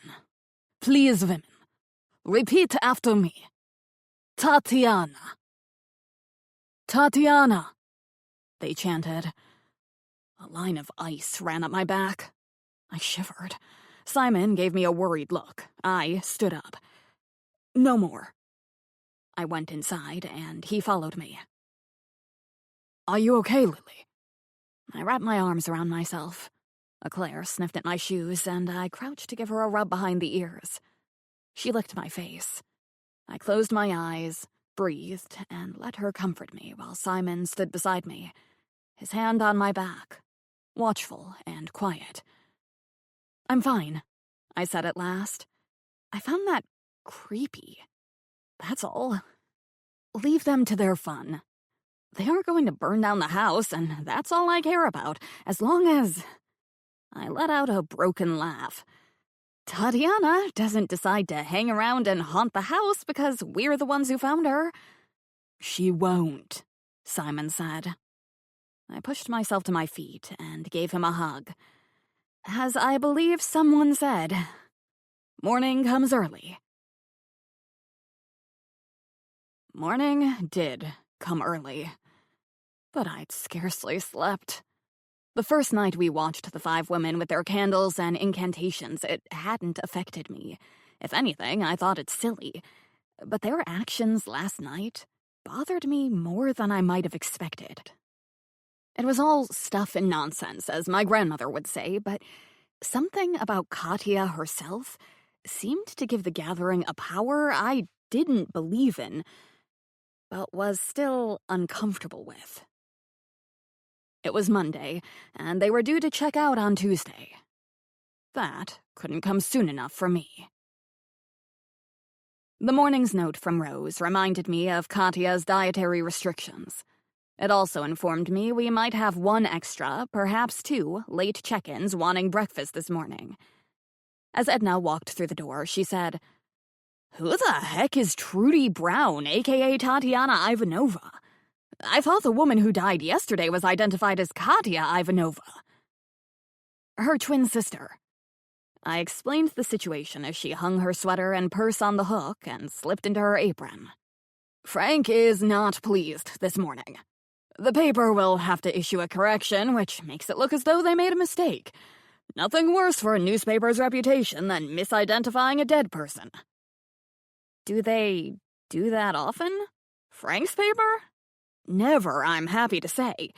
And this wasn't a mistake because he reported the name he'd been given, but some people don't read past the first paragraph. Simon had poured himself a cup of coffee in the kitchen, but he hadn't lingered.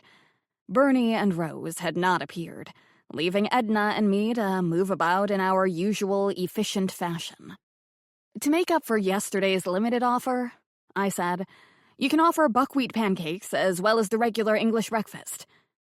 As long as I was doing gluten-free pancakes this morning, I decided to make regular ones too. Can't have guests enviously eyeing other people's breakfasts. People began arriving in the dining room. Edna went out to see them, but she was soon back, wide-eyed. I see the reason for the confusion.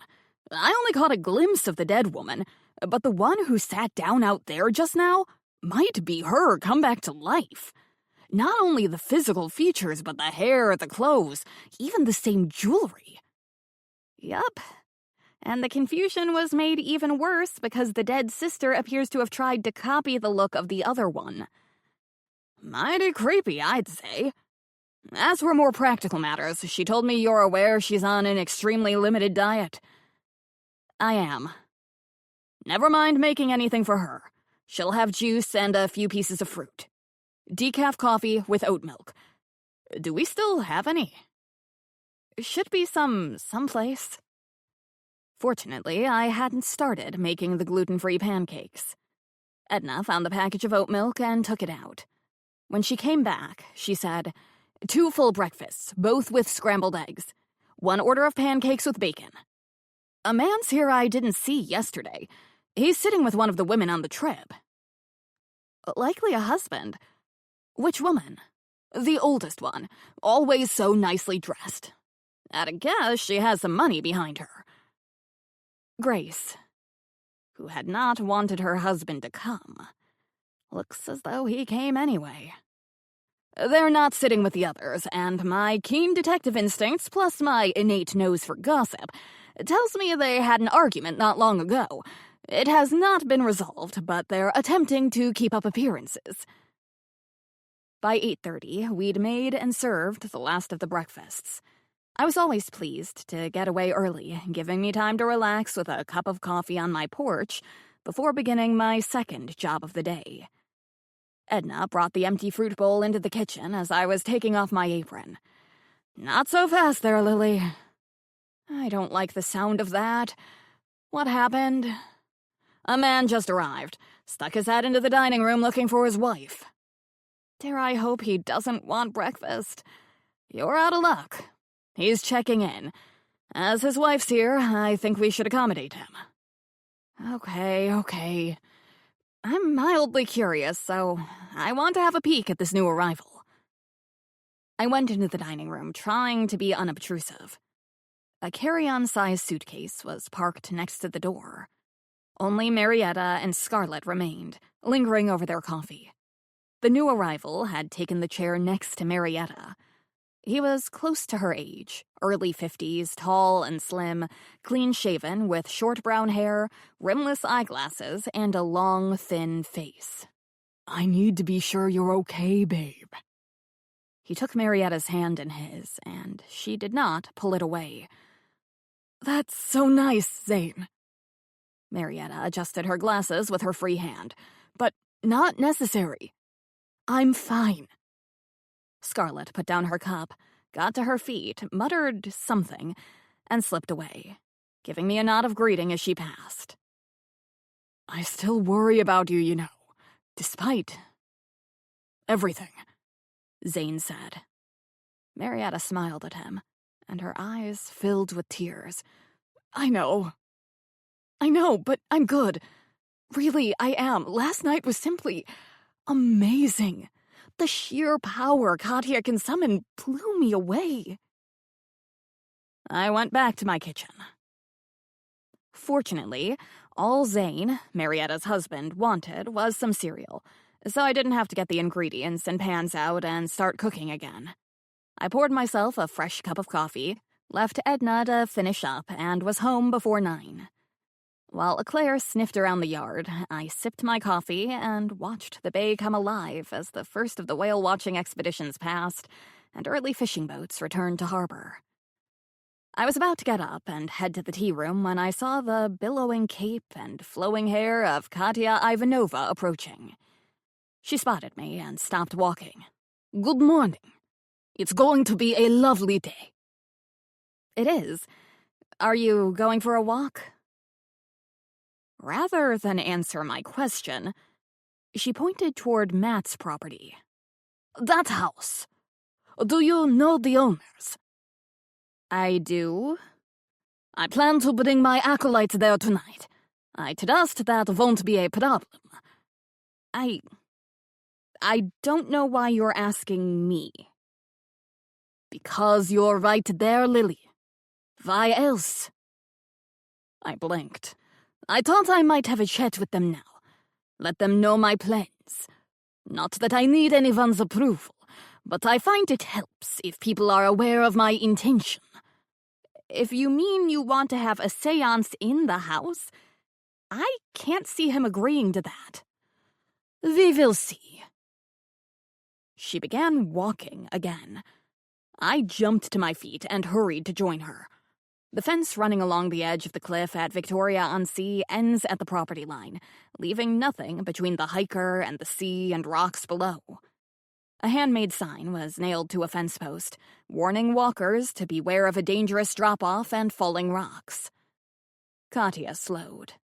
She sniffed the air. She looked around. The gardens on Matt's property have been neglected for years. Decades.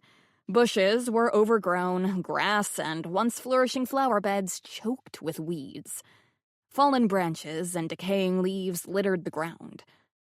Matt was spending all his money and what time he had on fixing up the house itself. Every once in a while, Simon drove our lawnmower over and cut a swath of grass along the driveway and in front of the house in a desperate attempt to keep the place from looking totally neglected. "The atmosphere is good here," Katya said. "Modern improvements do little to discourage the spirits, but the more that remains of the original environment is always helpful." Helpful in what? She didn't answer me. She walked slowly, head down, arms outstretched, palms up, studying the ground at her feet. I didn't know why I was following. Curious, perhaps. She didn't ask me to leave her alone, and so I did not. About halfway across the property, in front of the wide windows of what I knew to be Matt's office, she stopped so abruptly I almost bumped into her. "Here." "Here what?" "This is the place." "A place for what?" "Good morning. Can I help you?" Matt came out of the house dressed in a baggy t-shirt and sweatpants. His writing attire. He hadn't shaved yet, and the dark stubble was heavy on his jaw. If he'd been working, he must have seen us. He looked at me. "Everything okay here, Lily?" "I'm not entirely sure." "You are the homeowner," Katya said. It was not a question. The accent slipped when she'd been talking to me only a few minutes ago, to the point of almost disappearing. Now she sounded as though she'd just stepped out of her troika after a gallop across the steppes while being chased by a pack of ravenous wolves. I wondered if she turned the accent on and off according to the circumstances and the listener, or if she didn't even know she was doing it. "I'm Matt Goodwill. And you are?" "My name does not matter. I will be back after dark. If you'd prefer not to be disturbed, you might want to spend the night elsewhere." Matt's handsome face twisted in disapproval. What's that supposed to mean? She lifted her arms, and the cape fell back. They are here. All around you. All the time. Do you not sense them? Sense who? What are you talking about? Until tonight, then. You and your lady are welcome to join us if you care to. If not, it's of no matter. She turned and walked away, back toward Victoria-on-Sea. Her cape billowed out behind her, and her hair blew in a wild cloud around her head. Matt threw a questioning look at me. I suspect she's planning on having a séance here tonight, I said. He groaned. Do you know anything about the supposedly haunted nature of this house? I do not. Nor do I want to. My family isn't exactly the type to be interested in that sort of thing. Even if Dad knew something, he'd dismiss it as not worth talking about. Same with me. Bernie dug up an old story. If Bernie found it, others could too. What should I do? I don't know, Matt. It's your property, and you're within your rights to throw her off. Her and whoever comes with her. On the other hand, as long as they don't attempt to go into the house, does it matter? You allow hikers to pass through all the time. You're probably right. I'll see how it goes and act if I have to. On that topic, I have a secret to share with you. No boards came loose the other night. That comes as no surprise. I didn't want to worry Bernie. I gave him the side-eye, and he said, Foolish man, right? Do you think it was? Matt nodded toward the rapidly diminishing figure. Her poking around. I don't know. Have the police asked you about that? In light of the dead woman we found the next morning? They did. They spoke to Bernie, too. We had nothing to tell them. I heard noises, but I saw nothing and no one, and the noises stopped as soon as we got up to check. The police had a look for signs of someone trying to break in, but they didn't find anything. Considering the state of some of the downstairs rooms, I've still to start working on. It can be hard to tell if anything's been disturbed. I mulled over what I knew about that incident as I walked home. By her own account, and from what the police could determine, Katya had been at a hotel in North Augusta the night her sister died. She had not heard of the death, or so she said, until her neighbor back home had contacted her. Instead, had she been poking around Matt's house? If so, had she encountered Tatiana doing much the same? Had Tatiana gone down to the beach for some unknown reason, and Katya followed? Had they argued and fought? Katya did not have an alibi for that time, but that didn't mean much. Not many people have reliable alibis for the wee hours. Even those with bed partners can sneak out unnoticed and return also unnoticed. Had Tatiana come here on her own for reasons of her own? Had person or persons unknown followed her? Had they then taken advantage of the isolation and the night to kill her for reasons that had nothing to do with the supposed haunting of Matt's house or with any ghost hunting group?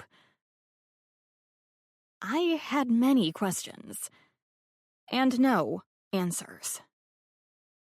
Judging by the way Katya walked through Matt's property and studied the ground, I didn't think she'd been there before.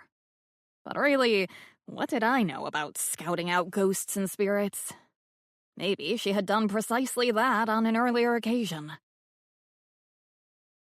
When I rounded the house, Rose greeted me from her chair on the veranda. She had Robert the Bruce on her lap, a book in her hands, and a cup of tea on the table next to her. I do believe summer is on its way. The warm sun shone on her face. Let's hope, I said. In the distance, Simon's weed whacker roared to life. My grandmother and I chatted for a few minutes about upcoming business at the B&B. Bookings were steady, she told me, over the next few weeks, picking up for the Memorial Day weekend. We were already fully booked for several weeks in the summer months. About the last thing my grandmother had ever wanted was to own and operate a bed and breakfast. She and my grandfather, Eric, had a long and happy marriage in Idaho where they'd raised their 5 children. But Rose missed the sea all those years. And when her husband died, she sold the small mid-century bungalow she'd lived in for 50 years, to the extreme and vocal disapproval of my uncles and their wives, packed up the few things she wanted to keep, and moved to Cape Cod, where she found the grand Victorian cliffside manor house of her dreams. Unfortunately, she couldn't afford the taxes, utilities, and upkeep of such a house and the maintenance of its expansive gardens. But, determined as always, she bought the property and set about attempting to derive an income from it. My uncles had been even more disapproving of that. But, as I could have told them, when Rose put her mind to something, she succeeded, and Victoria-on-Sea prospered. In true, determined Rose fashion, she managed to convince me to leave Manhattan and my job as a pastry chef in a Michelin-starred restaurant to convert the dilapidated old cottage by the highway into my tea room, and, not incidentally, to cook the breakfasts for the B&B, thus saving her the expense of a cook. Have Katya and her group said anything about leaving or alternatively staying on? I asked.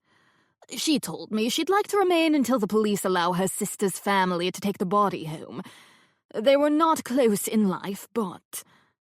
Rose's eyes focused inward. Death has a way of making us forget all the ills and slights of the past. As for the others, I don't know. I can accommodate them if needed.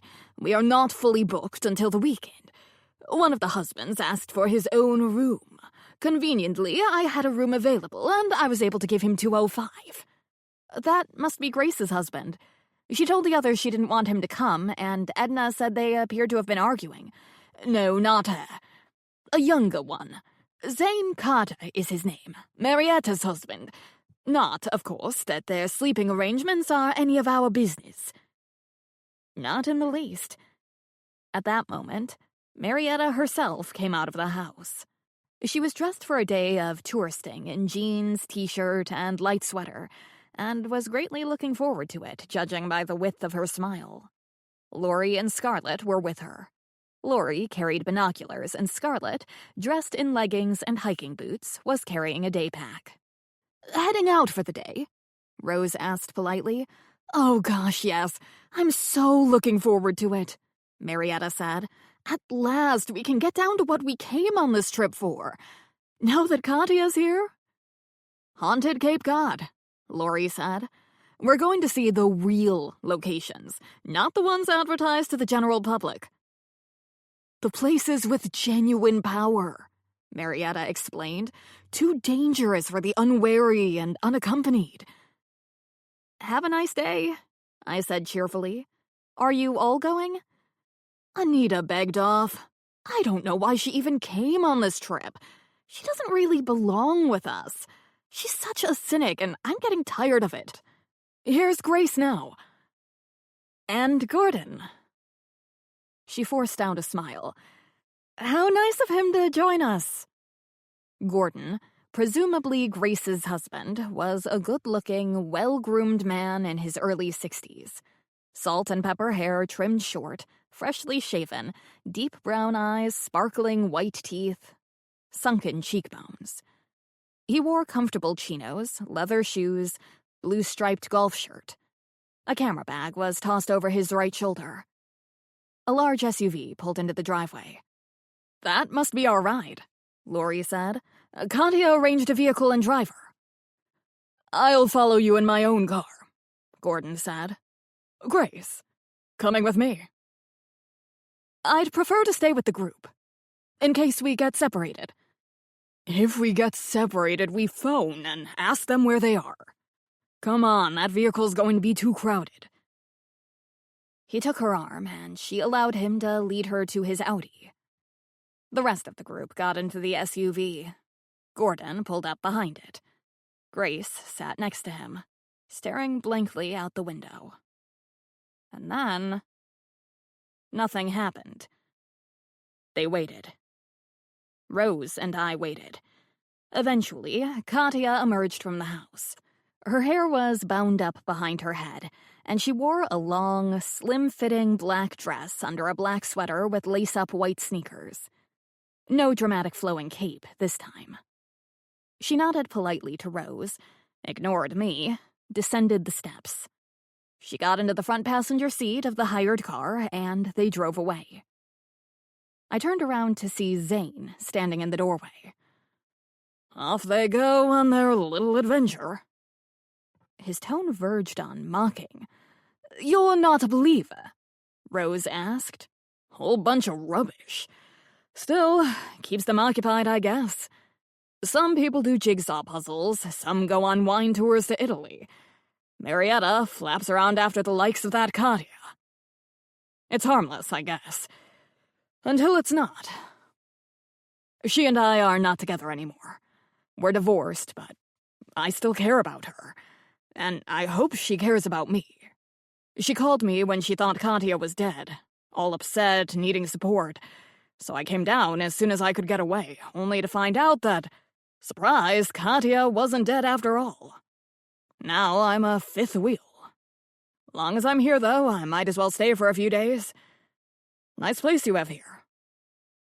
Have a nice day. He turned and went back into the house. Since I've been working here, I've ceased to be surprised at what people confide to Rose.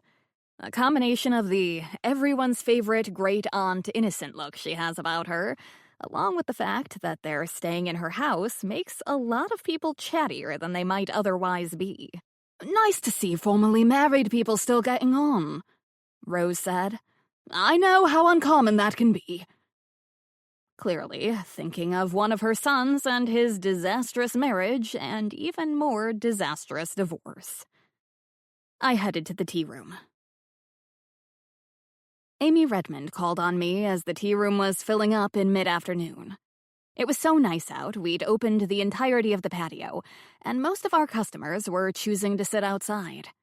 I was up to one elbow in cake batter and the other in cookie dough when the detective came through the back door. If you're here for tea, I said, take a seat outside. If you're looking for Katya and her gang, most of them went out. A select tour of haunted Cape Cod, they said. I am aware of that. And as much as I'd like tea, I have to decline. I quite literally was passing by on another matter and thought I'd drop in. Have you had any more thoughts about what happened the other night? Noticed anything worth noting about the way the women are acting? I felt a surprisingly warm surge in my chest. Good heavens. Detective Redmond was asking for my observations. Usually, in cases such as this, she bluntly told me to mind my own business. More than once, however, it's turned out that the police case was my own business. Totally unwillingly on my part, though. I nodded to a rack of oatmeal molasses cookies cooling on the counter. Help yourself. I've made plenty and can spare some. We don't get many requests for the children's tea at this time of year. Most families are not on vacation yet. Thank you. She took one. In exchange for this treat, I'll share one piece of information with you. I'm getting nowhere in finding out what Trudy Brown, aka Tatiana Ivanova, was doing here. She lives, or rather lived, in New York City, as does her sister Catherine, aka Katya, and is divorced. Her ex-husband claims they have no contact, and he says he's only ever called her Trudy. She has one daughter living in L.A., and a son who also lives in New York, but he says he hasn't spoken to his mother in months. One big happy family. So it would appear. She told her apartment superintendent she'd be away for a few days, but provided no details as to her destination or purpose of the trip. She's currently unemployed, so no job to take leave from, and no one else the NYPD has spoken to in her building even knew she was out of town. Her employment record has always been casual part-time. A few acting jobs here and there, lots of waitressing gigs. Lately, barely even that. Has it occurred to you that Tatiana might have been mistaken for Katya? Meaning the killer got the wrong person? It has. I mentioned the idea to Katya, and she laughed me off. Whether that was an honest reaction, I can't say. The woman makes her living fooling people, and she has for a long time. I'm not an expert on Russian accents, but Katya seems to slip a couple of times. Redmond chuckled. She didn't even try it on us when we were at the morgue or when we were questioning her without the others around. It's all an act, and not a very good one. I can only assume she believes it gives her medium persona more credibility. I asked her why she told her group she wouldn't be able to come on this trip, but instead followed them and kept her distance. She rattled off some mumbo-jumbo about creating tension in the group. How tension is important when drawing out the spirits. They supposedly pick up on tension. Do you believe that? I neither believe it nor don't believe it. Nor do I know if she herself believes it or not. The idea sounds ridiculous, but no more ridiculous than summoning the ghosts of Victoria-on-Sea in the first place. Of which I'm happy to say there are none. I was about to mention Katya's interest in Matt Goodwill's house when Redmond's phone buzzed. She checked it. That's Chuck.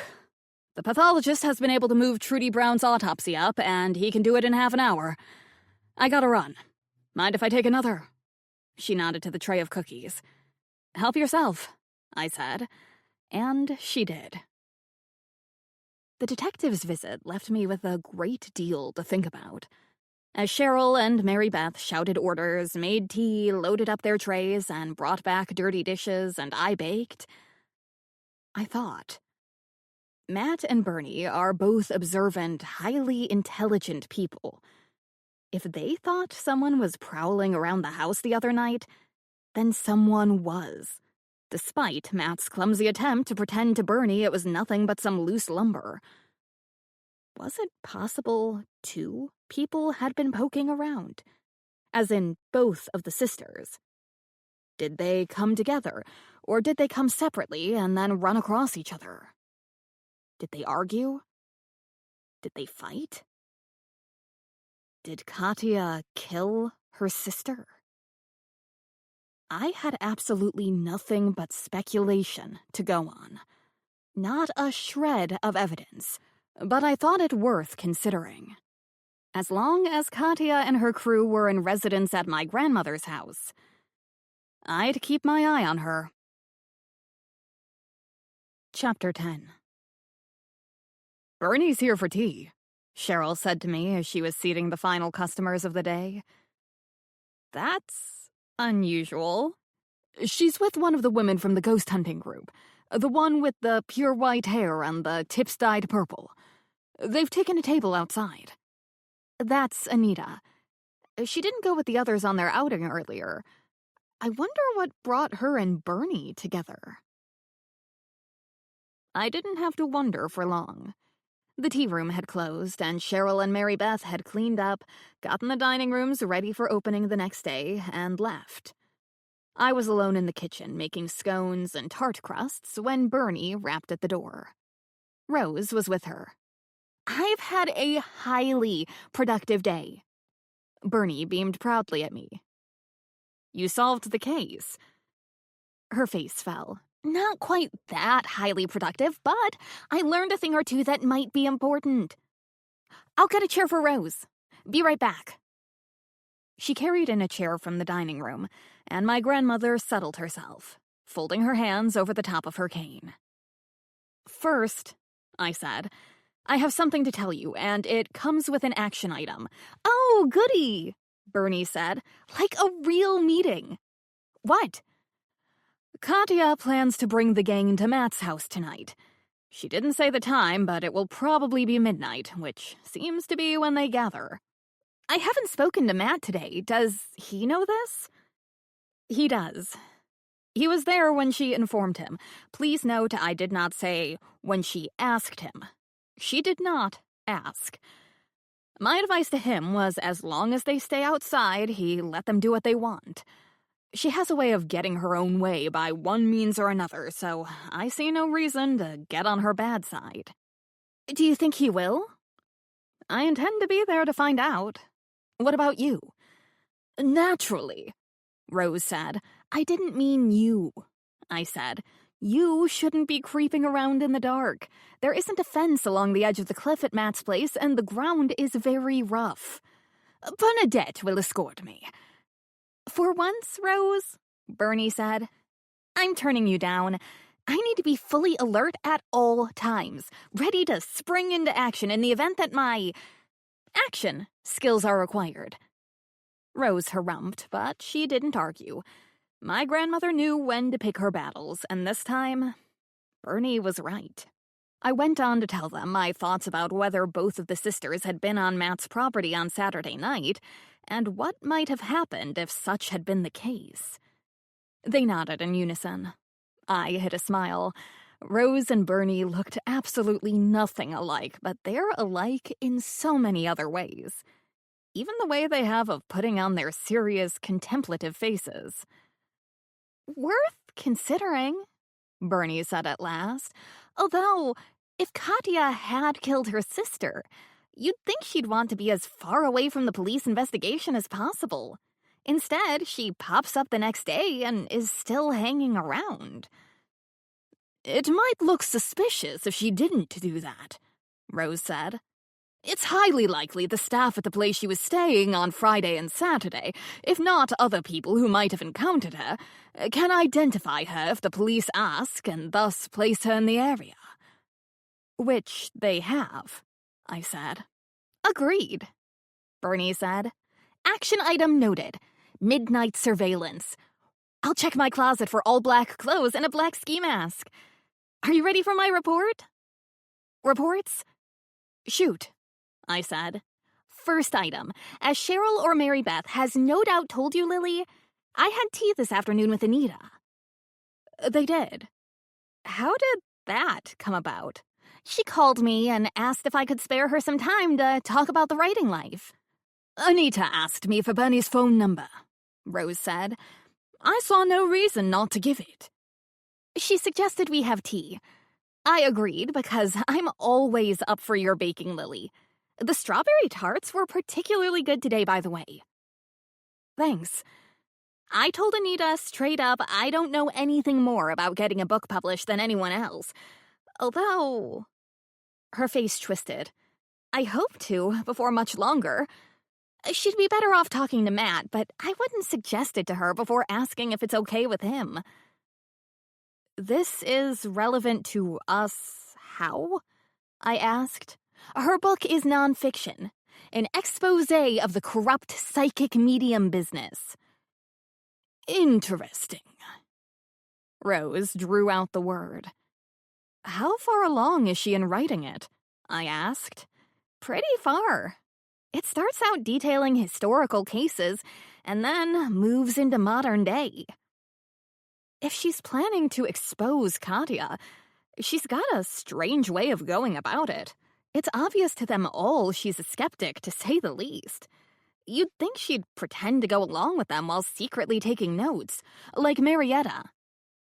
You think Marietta's pretending? Bernie asked me. No, I didn't mean that. I'm pretty sure Marietta's the real deal, a true believer. Her husband, who's actually her ex-husband, said something to that effect to me earlier. Back to Anita. If she's not a professional author or true crime writer, why is she doing this? It's personal for her. Her grandmother was cheated out of a considerable amount of money, like in the millions. She willingly handed it over to a medium who supposedly put her in touch with her son, who died in infancy. Like I said, she gave away literally millions of dollars. By the time her living children, including Anita's father, found out about it, it was too late to get it back. Wouldn't Katya be alert to anyone trying to pin something nefarious on her? This wasn't Katya.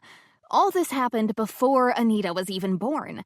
Back when $1 million was a heck of a lot of money, never mind several million. Still is, I said.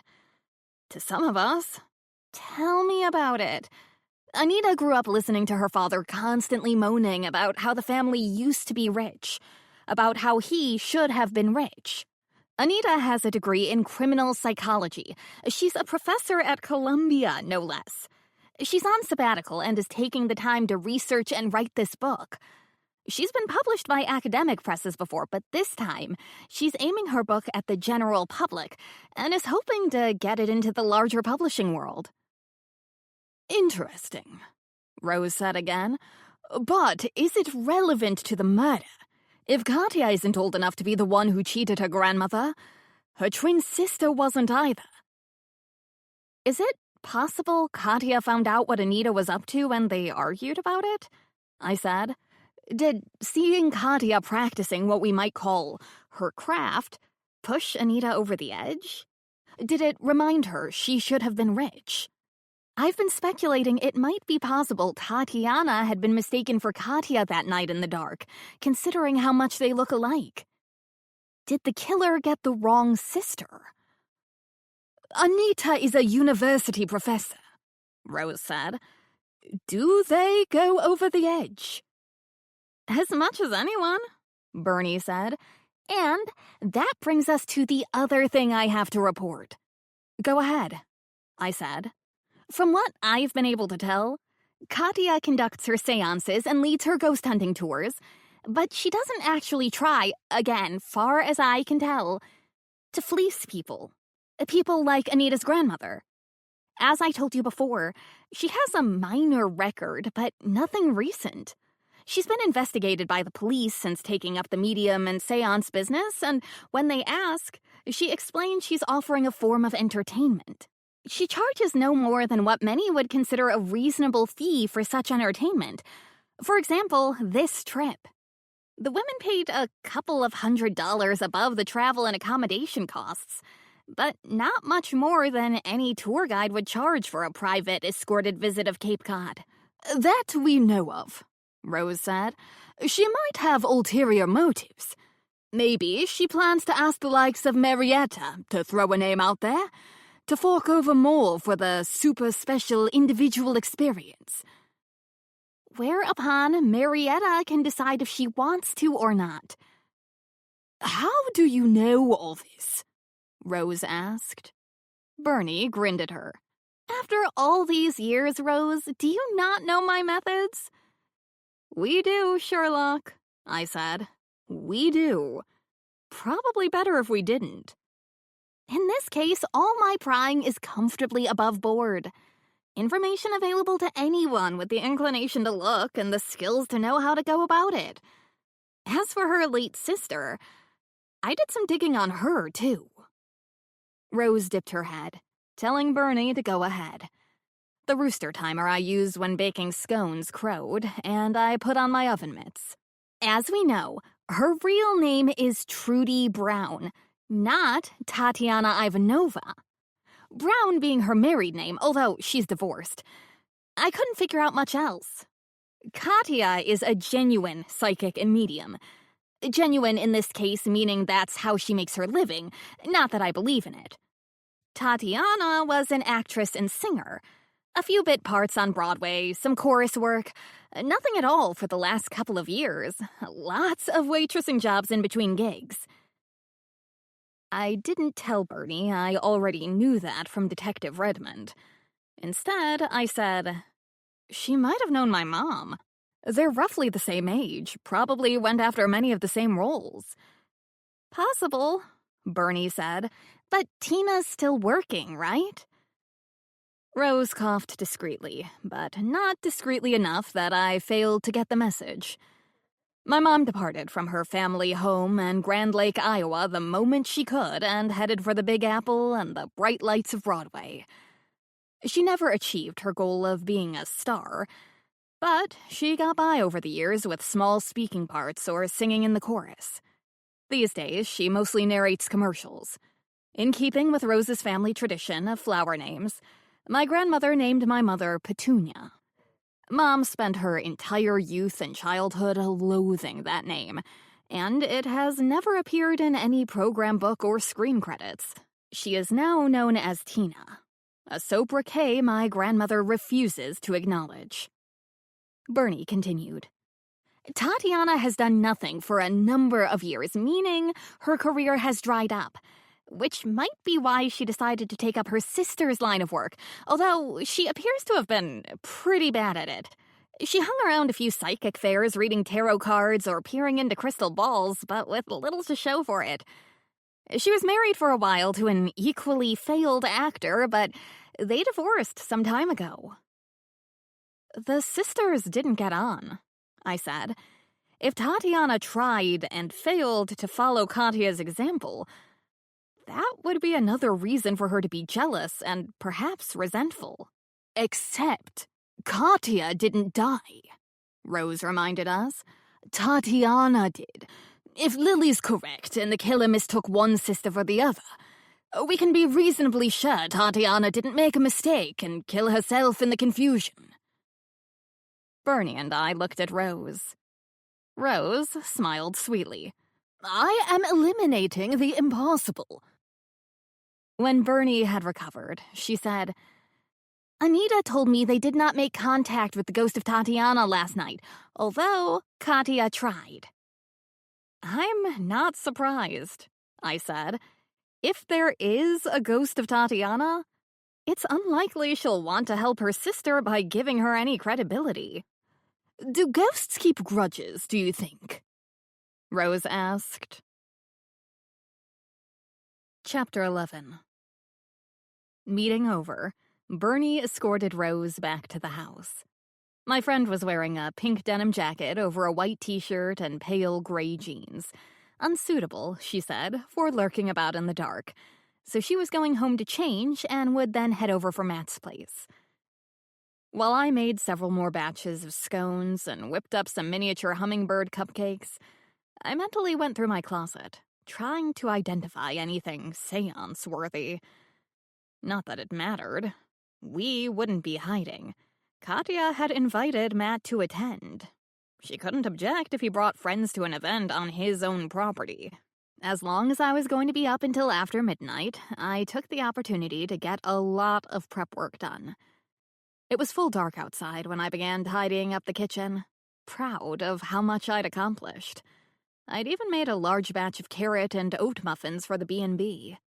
I was locking the back door to the tea room, a freezer container of muffins in a tote bag in my hand, when a car turned into the driveway. Amy Redmond was driving, with Chuck Williams in the passenger seat. Once again, a patrol car followed. I broke into a run. Earlier, I'd seen the hired SUV containing Katya and her lot returning, closely followed by Gordon and Grace's Audi. I reached the steps to the veranda just as Rose was opening the front door in answer to the bell and peeking out. "Late to be calling, Inspector," she said. "This is not a social call, Mrs. Campbell," Williams replied. "She knows that, Chuck," Redmond said. He harumphed. "Everything okay here?" I bounded up the steps. "Nothing to concern yourself with." Williams eyed my tote bag, clearly wondering if I'd brought treats. "We're here for a chat with Ms. Ivins. Can you let her know we're here, please?" "The ladies are in," Rose said. "They gathered in the drawing room earlier, discussing their day, and only returned to their own rooms a short while ago to prepare for something I didn't quite catch. I was about to retire for the night." She glared at Williams. "A lady of my respectable age needs a good night's sleep." For once, he didn't rise to the bait, but simply said, "Don't let us keep you. Someone has to ensure the door is locked for the night." "I'll do it," I said. "I'll also get Katya. What room?" "She's in 201, Rose said. "Please, Inspector, Detective Redmond, do come in. I assume you want to avail yourselves of my drawing room." "That would be nice, thank you," Redmond said. "I should start charging rent," Rose said. "Young man." She addressed Officer LeBlanc, who'd followed the detectives onto the veranda. "You may have a seat at my desk." Thank you. I think. Still carrying my muffins, I ran upstairs and rapped on the door to room 201. "I'm sorry to bother you, Miss Ivanova, but the police are downstairs and asking to speak to you." The door opened. Only one bedside lamp was switched on, and it cast Katya in shadows. Pale face, mouth a slash of deep red, large eyes, dark hair streaming around her, dressed all in black. For a moment, I could almost believe she was a genuine medium. "Late for a call, is it not?" "I don't know why they're here. They asked me to fetch you. That's all." "This is not a good time. I am expecting to have a highly charged, extremely difficult, possibly dangerous night. I must prepare myself to ensure the safety of all participants. Myself not least of all." "Sorry," I said. "I doubt the police are going to go away if I tell them that." Martyred sigh. "Very well. I trust this will not take long." She swept out of the room, brushing past me without a word. I closed the door and followed her down the stairs. Redmond and Williams had taken positions in the hallway by the drawing room. LeBlanc shifted from foot to foot next to Rose's desk. Rose leaned on her cane and hovered. "Good evening, Miss Ivins," William said. "Thank you for joining us. I have little time tonight to spare for your foolishness. If you can wait until tomorrow, we can have an extended conversation at that time." The Russian accent disappeared when she spoke to the police, but her tone remained as haughty as a lady of the manor reprimanding the peasantry for some minor inconvenience. I was glad Bernie wasn't here to hear it, or she'd be rushing back to her manuscript to make a complete change to all the dialogue of Rose's, her fictional Rose, aristocratic relatives. "Tonight will do just fine." Redmond indicated the open door. "After you, please." Katya twirled her dress with a flick of her wrist and stalked into the drawing room. Redmond and Williams followed her, shutting the door in our faces. Rose and I exchanged a glance. Officer LeBlanc began to lower himself into the chair behind the desk. "Your arrival is timely, young man," Rose said. "I was about to make myself a cup of tea to take to bed, but someone," a nasty glare at me, "put the tea bags onto a high shelf. I was looking for a stool when you so conveniently arrived. Please do come into the kitchen and get them down for me." He glanced at the closed door. "I don't—" "Nice to see such gentlemen can still be found in the world." She smiled at him. He looked at me. I let out a gasp and shoved the tote bag into Rose's free hand. "Oh my gosh, I left the cookies in the oven. They'll be burned to a crisp. I hope I can get to them before they start a fire." I headed for the front door, where I hopped up and down as though having problems with my shoe. "Ow! Muffins are in that bag. Perhaps you and Officer LeBlanc might like one." "Nothing quite like a bedtime snack, is there, officer? Come along now." "Glad to be of help, Mrs. Campbell." LeBlanc graciously took the tote bag from her. Rose walked slowly, ever so slowly, down the hallway, her cane tapping the way before her. "My back has been acting up something terrible these last few months. Do you have a grandmother nearby, dear?" "Not too far away," LeBlanc said. "Grandma and Grandpop live in Boston." I opened the front door, slammed it shut without bothering to exit, and sprinted for the linen closet. Rose's unspoken instruction to me, and her leading the young police officer on an unnecessary quest, was a clear demand that I go into the secret room and try to find out what was being said in the drawing room. I slipped quietly into the linen closet and closed the door behind me. I put my phone on silent and took tablecloths and napkins off the bottom two shelves and piled them on the floor. A quick pull of the concealed lever, and the bottom shelves slid silently to one side. I duck-walked through the space provided and emerged in the secret room. I switched on the floor lamp, The weak bulb and heavy shade chosen to give sufficient light so the occupant could see, but not enough to leak out of the confined space. The room isn't large, but it's big enough for me to stand upright and move a few steps. Not only is the wall between the secret room and the drawing room nothing but a thin veneer, holes have been drilled into it. On the other side, those holes are covered by a large painting encased in a heavy gilt frame. I've often speculated as to why an earlier owner of the house had gone to the trouble. Spying on a wayward wife, perhaps? Maybe listening to the plots of scheming sons or observing the courting rituals of unmarried daughters. Regardless of the reasons, Amy Redmond's voice came through loud and clear. "She was here?" "That is what I said, and therefore it is correct," Katya replied, her voice pure ice. "Problem is," William said, "I have trouble believing your story about why you didn't check in here at the same time as the rest of your group. You paid for a room for yourself." "What you believe or not is irrelevant to me, Detective. The facts are as I related them. I pretended to be unavailable, as I have found that disrupting the comfort of the group is often conducive to attracting the spirits. I would have made my appearance at a time of my choosing. Now, if you will excuse me, I have business to conduct tonight, and it is vitally important I have the time I need to prepare." A floorboard creaked as she stood up. "Sit down, please." Amy Redmond's voice was calm and steady. The springs of a chair creaked. "Thank you." "Nice little scam you've got going here," William said. "How much are those ladies paying you to lead them around playing spook?"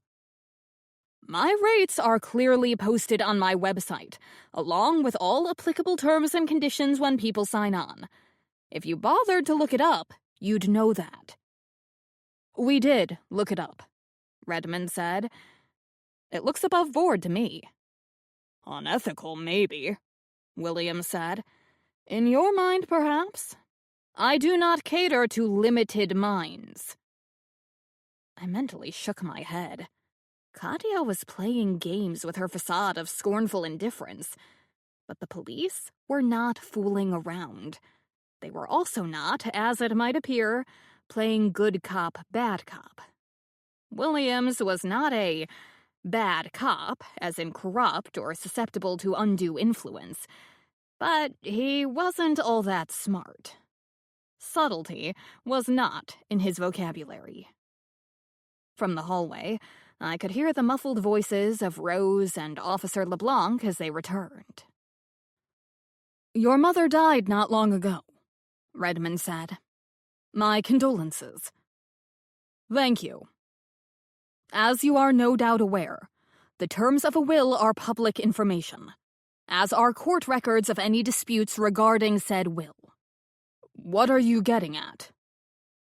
A touch of weariness crept into Katya's voice. "You and your sister, one Trudy Ivins Brown, were contesting your mother's will." "What of it?" "Your mother left the entirety of her estate to you, cutting out her only other child completely. Trudy claims you exerted undue influence over your mother in her declining years, that you tricked her into changing her will in your favor." "Trudy and my mother had a falling out some years ago. They never reconciled. My mother's estate was hers to do with as she liked." "Can you tell us what that falling out was about?" "I'd rather not discuss it." "I am asking politely.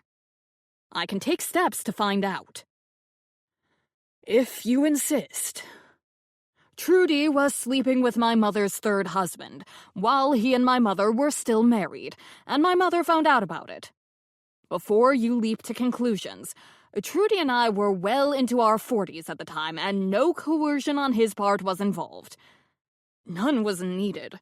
He married our mother, who was 10 years older than him, for her money, which she didn't have nearly as much of as he'd assumed. Our mother was excellent at maintaining appearances with limited resources. Once they were married, he realized that not only was she not rich, but he liked Trudy better than Mother. He and Trudy carried on their affair in secret. Mother found out, which wasn't difficult, as Trudy pretty much flaunted it in Mother's face.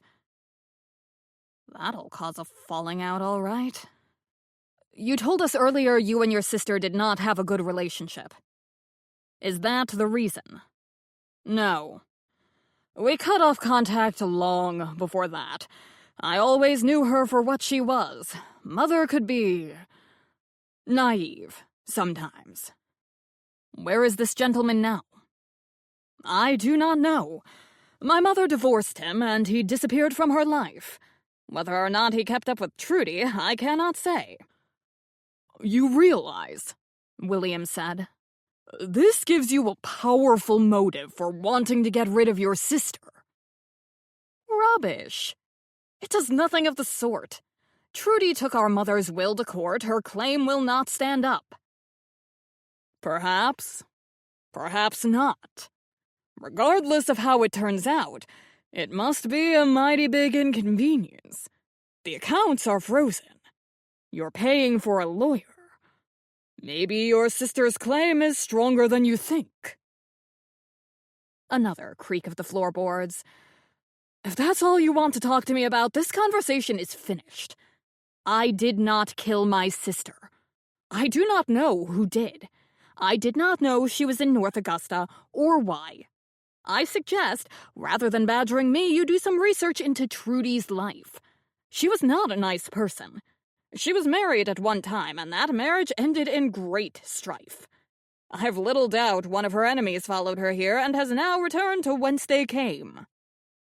Footsteps crossed the floor. The police did not object. The sound of the door opening.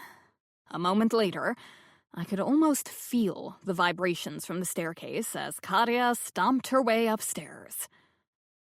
I'd say she put herself directly in our crosshairs, William said. Perhaps, Redmond replied. Perhaps not. Hard to tell whether she's lying or not when her entire being is nothing but an act. Chapter 12. I waited until I heard Redmond and Williams thank my grandmother for her assistance, LeBlanc thank her for the muffin, the door close behind them, and 2 car engines start up. Even then, I sent a text to Rose. Coast clear? Rose. All clear. I waddled out of the secret room, returned the shelves to their proper place, stacked the linens in neat piles, and left the closet. Rose was sitting behind the reception desk.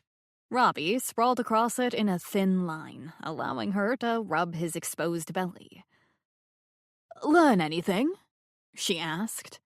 Quite a bit. As far as I was concerned, the case was over. Solved. Finished. Katya killed her sister because of the dispute over their mother's will. It would be up to the police to prove it or not.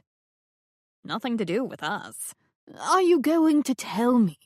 My grandmother asked. Looks to be a family squabble that got out of control.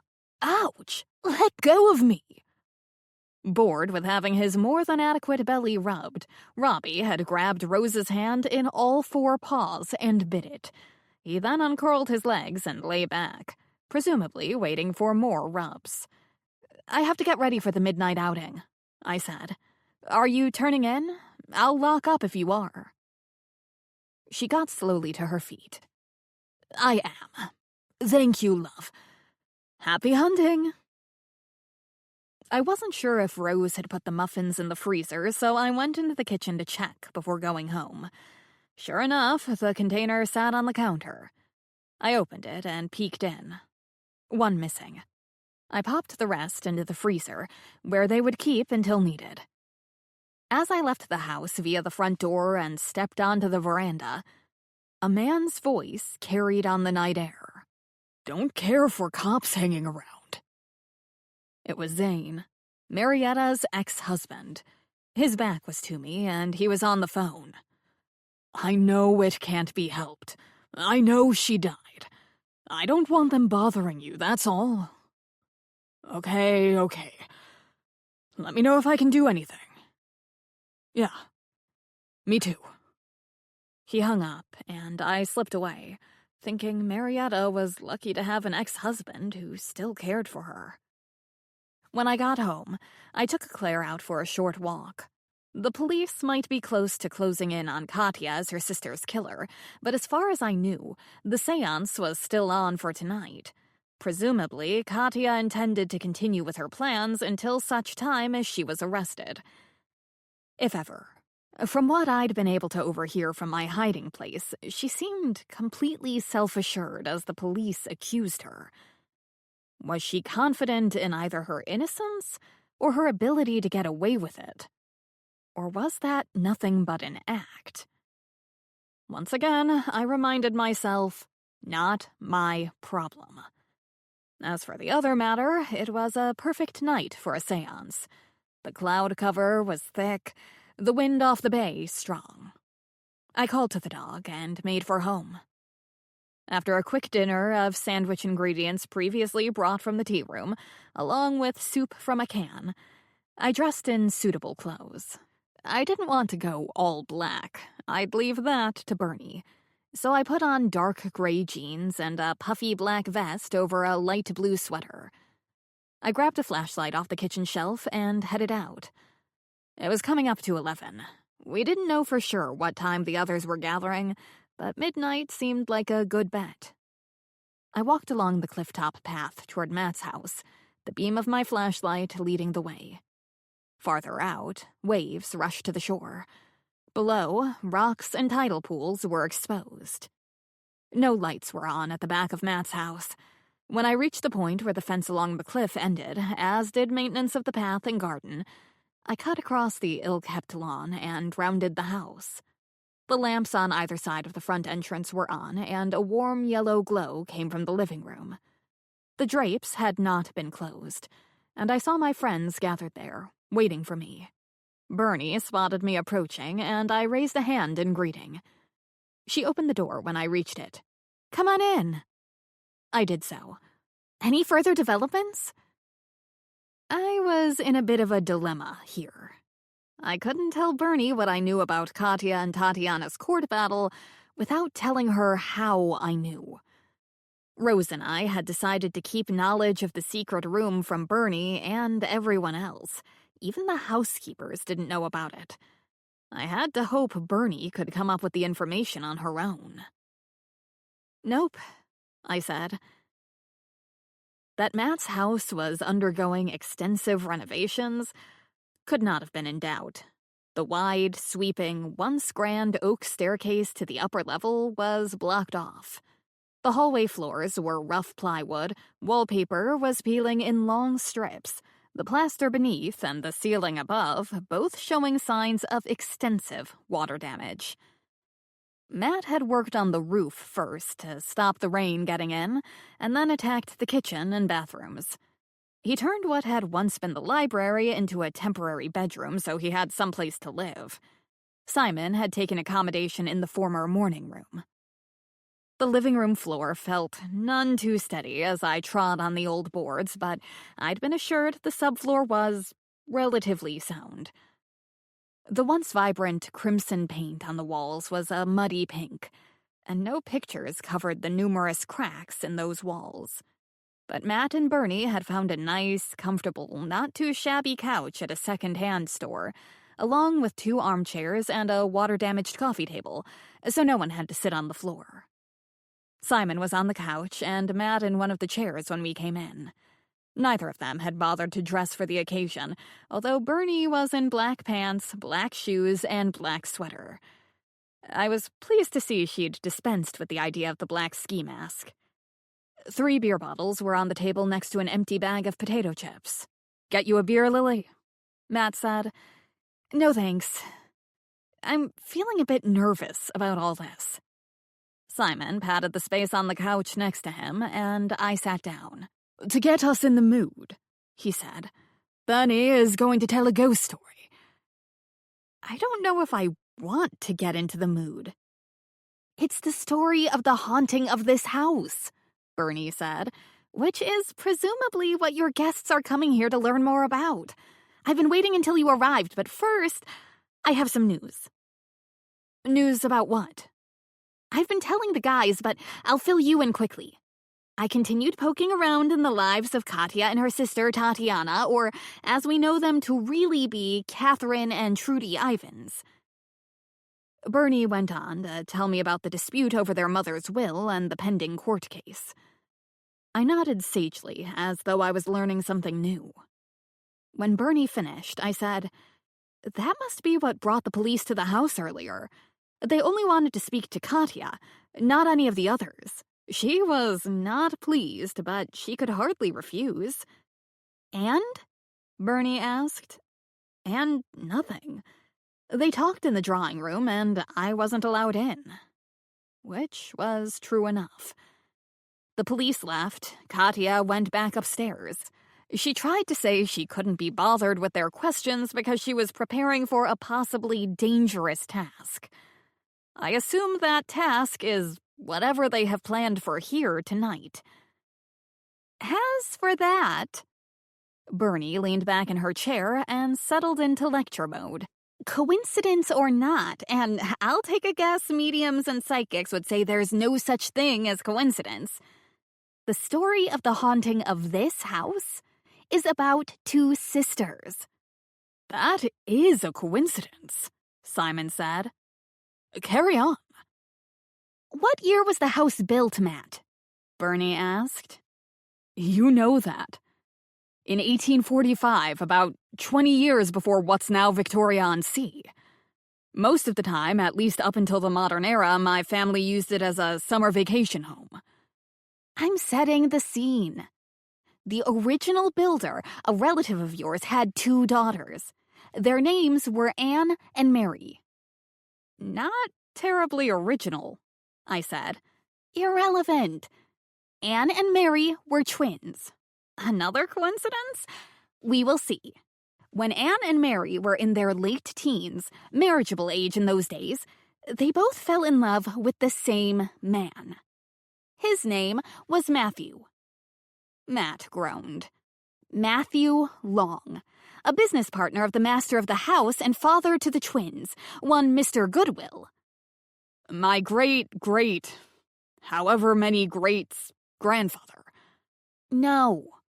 That particular Mr. Goodwill's only children were Anne and Mary, and, as we will find out, spoiler alert, neither of them had children. Your direct ancestor was most likely his younger brother, which is irrelevant to our story. Anne and Mary were closeted, confined, as upper-middle-class women were in those days. Lonely and totally bored to death, literally, as we will see. In this house, which especially back then would have been in the middle of nowhere." I could imagine the scene. The twins in their tight corsets and voluminous, confining dresses, spending their days doing their embroidery, taking long, aimless walks in the garden or along the cliffs unless it was too cold or too hot or too rainy or too snowy. Maybe allowed a bit of reading, nothing too intense, mind. Hours practicing the piano with no one to play for. Little to nothing in the way of a social life out here, far from even the tiny fishing town, as it was then, of North Augusta. Outside, the wind howling. Inside, candles flickering and going out. Maids moving through the house, unspeaking and unspoken to. Then, a gentleman caller arrives. I looked up to see Bernie's green eyes on me. Yup, I'm imagining it too. The exact details of what transpired are unknown, but one stormy night as the rain lashed at their long, heavy dresses and the wind howled around them, Mary fell over the cliff. Word among the servants and townspeople was that Anne pushed her, as Mr. Gentleman Caller was beginning to display signs of favoritism toward Mary, considered to be the prettier of the two, although, as they were identical twins, that might be a matter of dress and grooming, not physical features. Is that true? That Mary was prettier? I don't know. No pictures of them have survived. I mean Mary's death, Bernie. Did one of the sisters deliberately kill the other? That's the story, Bernie said. The actual truth is lost in the mists of time. What happened to Anne? Simon asked. Was she jailed or more likely committed? She killed herself. Only a few days later, another storm arose and she... Dramatic pause here. Jumped from the exact spot where her twin had gone over. Guilt, everyone said. The window frames in this room were warped with age, paint peeling, wood rotting. A gust of cold wind blew through the cracks. My skin crawled. Even Matt and Simon looked rattled. Quite a story, Matt said after a long silence. I've never heard it before, but I will readily admit my father and grandfather would have been unlikely to repeat it. It doesn't show our family in a good light. Madness runs in the family, people would have said at one time, Simon said. Inherited madness. The family would have done their best to cover it up. Which, particularly in the days when a house like this needed an army of servants, would have been impossible to do, Bernie pointed out. Anne and Mary are supposedly both haunting this house, Matt said. I've never seen them or the slightest bit of evidence they're creeping around. That would be because they can't get inside the house, Bernie said. They are, so the story goes, trying to get into the house and are unable to. They're trapped outside at the edge of the cliff in the storm, both still vying for the affections of the handsome and eligible Mr. Matthew Long. The windows rattled, and I just about jumped out of my skin. What happened to Long? Matt asked. No idea. He is never mentioned again. If he was at all wise, he would have scampered back to Boston toot sweet. An amusing story, Simon said. Nothing more. I agree with you, Bernie said. But what we think about it is irrelevant. The entire point is, I believe Katya brought her ghost hunting expedition here for the express purpose of summoning up Anne and Mary. Matt stood up. And now it's time for us to go outside. I took the liberty of laying out cushions on the patio chairs so we can wait in some degree of comfort. I suggest we don't have anything more to drink in case we need our wits about us, but I have more chips. Anyone? Won't say no to that, Simon said. Chapter 13. We gathered on the patio, using only flashlights and the light from our phones to see by. Bernie took out her phone and jotted down a few notes. I leaned over and spoke to her softly. That story you told is fascinating, but in the realm of fiction, it's not all that unusual. Sounds like something out of the Brontes. Yup. Type. You're not, I hope, thinking of incorporating it into your book? That would be a substantial change in direction. She looked up and grinned at me. For once, Lily, I'm on the same page as you. The story is so cliched, I have my doubts about its veracity. The wind blew a lock of hair into her mouth, and she spat it out. This whole scene seems like a cliche, yet here we are, waiting for the ghost hunters to appear, if not the ghosts themselves. As for my book, I've been reluctant to admit it, but time is running out for me. I can't last without an income for much longer. The firm is asking if I want to come back. They miss me, isn't that nice? She didn't sound thrilled at the idea of returning to her former company. She'd loved her job, but what she truly wanted in life was to be a full-time writer. Then again, we can't all achieve our dreams, and she'd given hers a good, solid shot. Before I could say something trite and probably not at all comforting, Simon whispered, "Shush! Someone's coming."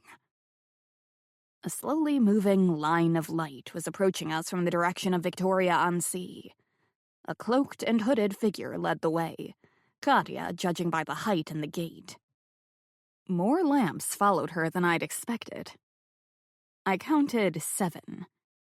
They passed the property line, moving silently, sticking closely to the edge of the cliff. They each carried a hurricane lamp in which a single candle flickered. I wrapped my arms around myself. Simon reached over and took my hand. I gave his arm a squeeze.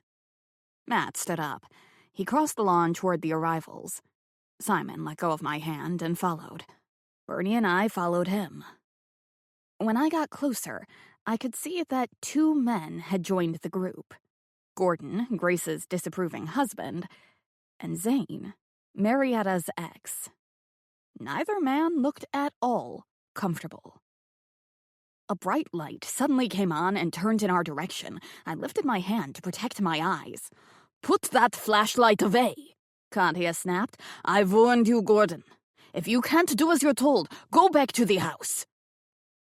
"I'm not letting some guy creep up on me in the dark," Gordon replied. "I am not creeping. I'm Matt Goodwill and you're on my property. These other people..."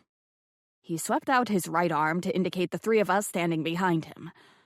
"Are my friends." "Put out the light, Gordon," Grace said. He did so. Our night vision was ruined, and we all waited not so patiently, giving it time to return. "You and your friends are welcome to join us, Mr. Goodwill," Katya said, her voice deep, her Russian accent strong.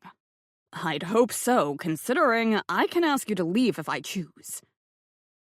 The women were all dressed in dark clothes.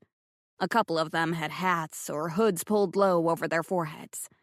Katya wore her woolen cape, whipping around her legs with the force of the wind. Rain was not forecast for tonight, but the wind was strong and the air full of the smell of ozone. Clichés are clichés for a reason. Katya knew how to set the scene for maximum impact, although I doubted even she could summon up a storm. Among the group, I could identify Lori because she was the shortest and slightest, and perhaps Grace, who walked with a bit more care due to her age. I couldn't see Anita's white hair, so I assumed it was covered, and the same with Scarlett's long braid. Marietta's glasses reflected the light she held in her hands. "We'll watch," Matt said, "if that's okay with you." "It is, as long as you promise to remain silent. What we are about to experience tonight is not a lark, nor is it a joke. It can be a dangerous business." "Got it," Simon said. "I'll join you, why don't I?" Without waiting for a response, Gordon crossed the few feet of ground to stand with us. "Bunch of total nonsense," he said in a voice pitched not to carry. "Seat." In one smooth, liquid movement, Katya sank to the ground. The rest of her group scrambled to do the same with much huffing and grunting and creaking of joints. Zane hesitated. Then he plopped himself down with no more grace than the women. It wasn't particularly cold, but I realized why they were all in coats and sweaters. They had not brought anything to sit on. Simon reached for my hand. I felt as much as saw Matt and Bernie edge toward each other. The group formed a circle, placing their lamps in the center. They sat close to the edge of the cliff, the wind whipping their hair and clothes around them. I checked my surroundings, looking for what I didn't quite know. I didn't believe Katya was going to summon up the ghosts of Annie and Mary. I didn't believe she believed she could do so either. From what little I knew about false seances and deceiving mediums, they worked with an assistant who would manipulate things behind the scenes. They made use of secret passageways, hidden drawers, unnoticed cords, and pulleys. Katya had none of that. Not out there on this windswept scrap of lawn behind Matt's house. Not even, unless one of her group was secretly in on it. A helper. Silence fell over us. Gordon shifted his feet. A woman coughed, the sound abruptly broken as she tried to choke it down. Candlelight flickered. This was getting seriously creepy, even though I didn't believe. I contemplated going back to the house where I could watch from the comfort of a patio chair. "Please extinguish your candles," Katya ordered. One by one, the lights went out until only one remained. This was not only creepy, it was primitive, much as this coast must have been in the long, dark nights before electricity lit up the night and obscured the stars. "You may think," Katya began, "I deceived you by not coming with you initially or making my presence known when you arrived. That was not the case. When I began to prepare for the trip, for this night, I realized I was about to encounter something new to me, far beyond my previous experience. I needed time alone to gather my strength, time to begin the long, difficult, dare I say, dangerous task of opening myself up to the spirits who are here, at this very spot." Fabric rustled and joints creaked. The light of Katya's single candle in its hurricane lamp flickered. Her face was hidden by her hood, her voice turning deeper, her fake accent stronger, the cadence of her words slower. "I chose this night for a very specific reason. It happened at night, long ago, on a night much like this one. Exactly 171 years ago, to the very day." "If it's the same story, that's not what I learned," Bernie whispered to me. "According to the tale as I heard it, frost was thick on the ground that night, leading the more charitably inclined to say Mary slipped." Bernie's words didn't reach Katya. She kept talking. "A night two sisters are doomed to repeat, over and over and over again. Never to be resolved, never to be forgotten. When I realized I might be the one who could allow them to move on, I began to prepare. I realized that all my work, all my study, all my travels led me to this very moment. And you, all of you, are here to assist me." "Cool," Anita said. Katya's normal voice returned. "If I am wasting your time, feel free to make your own way back to the house. I will still have sufficient numbers." "Sorry. Carry on." Anita's voice shook. Not nearly as calm and collected and skeptical as she wanted to be. I wondered if Katya would eventually make a believer out of her. Katya began to tell the story Bernie had related to us earlier. Her version was longer, considerably expanded on with a substantial amount of background details, such as the early death of the twins' mother, the continuing turnover of servants and teachers, not giving the twins the time or opportunity to get close to anyone, how isolated their widowed father kept them, how close the girls had always been, until that fateful day when the new family lawyer, young, handsome, unmarried, paid a call on the family. We must have stood there in the dark for a good half hour as the wind tore around us and Katya's deep, unworldly voice related the tragic tale. Simon held my hand. The circle sat silently. Even Gordon stopped whispering. The wind blew, the candle flickered. The scent of salt and seaweed was strong off the bay. The tale came to its conclusion. Anne, stricken by guilt, followed her sister over the cliff. And there they both remained, trapped by their rivalry, their jealousy, as well as their continuing love of each other. "Tonight," Katya concluded, "the story ends. Anne, Mary, hear us, hear me. You are free from your bonds, now and forever. Lightning did not flash, and thunder did not roar, although I expected them to. Simon muttered under his breath. No one else said a thing for a long time. Below us, waves crashed against the rocks. Katya let out a long moan that had the hairs on the back of my neck standing on end. Simon dropped my hand.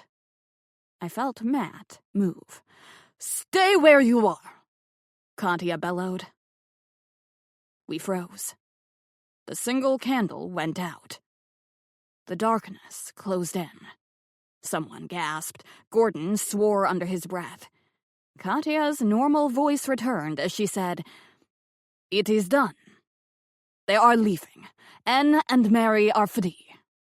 We may now return to the house. No lights, please. We will make our way in the dark. The women, Anne and Mary, are understandably confused. We do not want them to follow us." "I'd say not," Bernie muttered. The dark shapes began to stand. One figure helped another. That was the most amazing thing. I could feel the sheer power, couldn't you? I've never experienced anything like that in my life. It was an honor to be able to help you, Katya. A true honor. "I don't know if any ghosts were helped here tonight," Gordon said, "but she put on a darn good show." He left us and headed toward the group. "Where's Grace?" "Over here." They mingled together, dark clothes blending with dark clothes, separating into individuals and then coming together again. "Ready to go in?" Matt asked us. "Like someone said," Bernie replied, "that was a heck of a good show." "Did you believe any of it?" I asked. She laughed. All I could see of my friend was her white teeth. "I believe we'll never see the Goodwill twins again, which might be because they were never here in the first place." Matt turned his flashlight on and directed it to the ground at our feet, pointing back toward the house. Simon pulled his phone out of his pocket. A single, piercing scream broke the night, followed by the sound of rocks cascading down the cliff. I whirled around. Matt's light moved, and then Simon's joined his. The group was standing at the very edge of the cliff, outlined against the dark sky and the dark sea. Marietta cried, "She's gone over!" Chapter 14. "Lights!" Matt yelled. "We need lights!" Everyone was momentarily stunned, but Matt's voice shook us out of it. Phones were pulled out of pockets. Gordon turned on his flashlight. The group stood perilously close to the edge of the cliff, close to where the circle had formed earlier. "Get back! Get back!" Lori yelled. "That edge isn't safe!" "She's gone over! She's gone over!" Marietta wailed. Zane grabbed Marietta's arm and pulled her away. She burst into tears. "Who is it? Who is it?" Scarlett yelled. Is she? A woman peered over the edge. She threw off her hood to see better, and Anita's white hair glowed. Gordon's flashlight focused on the bottom of the cliffs. The tide was low, the rocks black and wet, shimmering in the light. Far below us, a purple cape was spread across the rocks. For the briefest of moments, I dared hope only the cape had gone over the edge. Then a wave pulled the water back to expose a pale white hand. "The safest way down is via the stairs at Lily's place," Simon yelled as he moved. "Lily, call 911.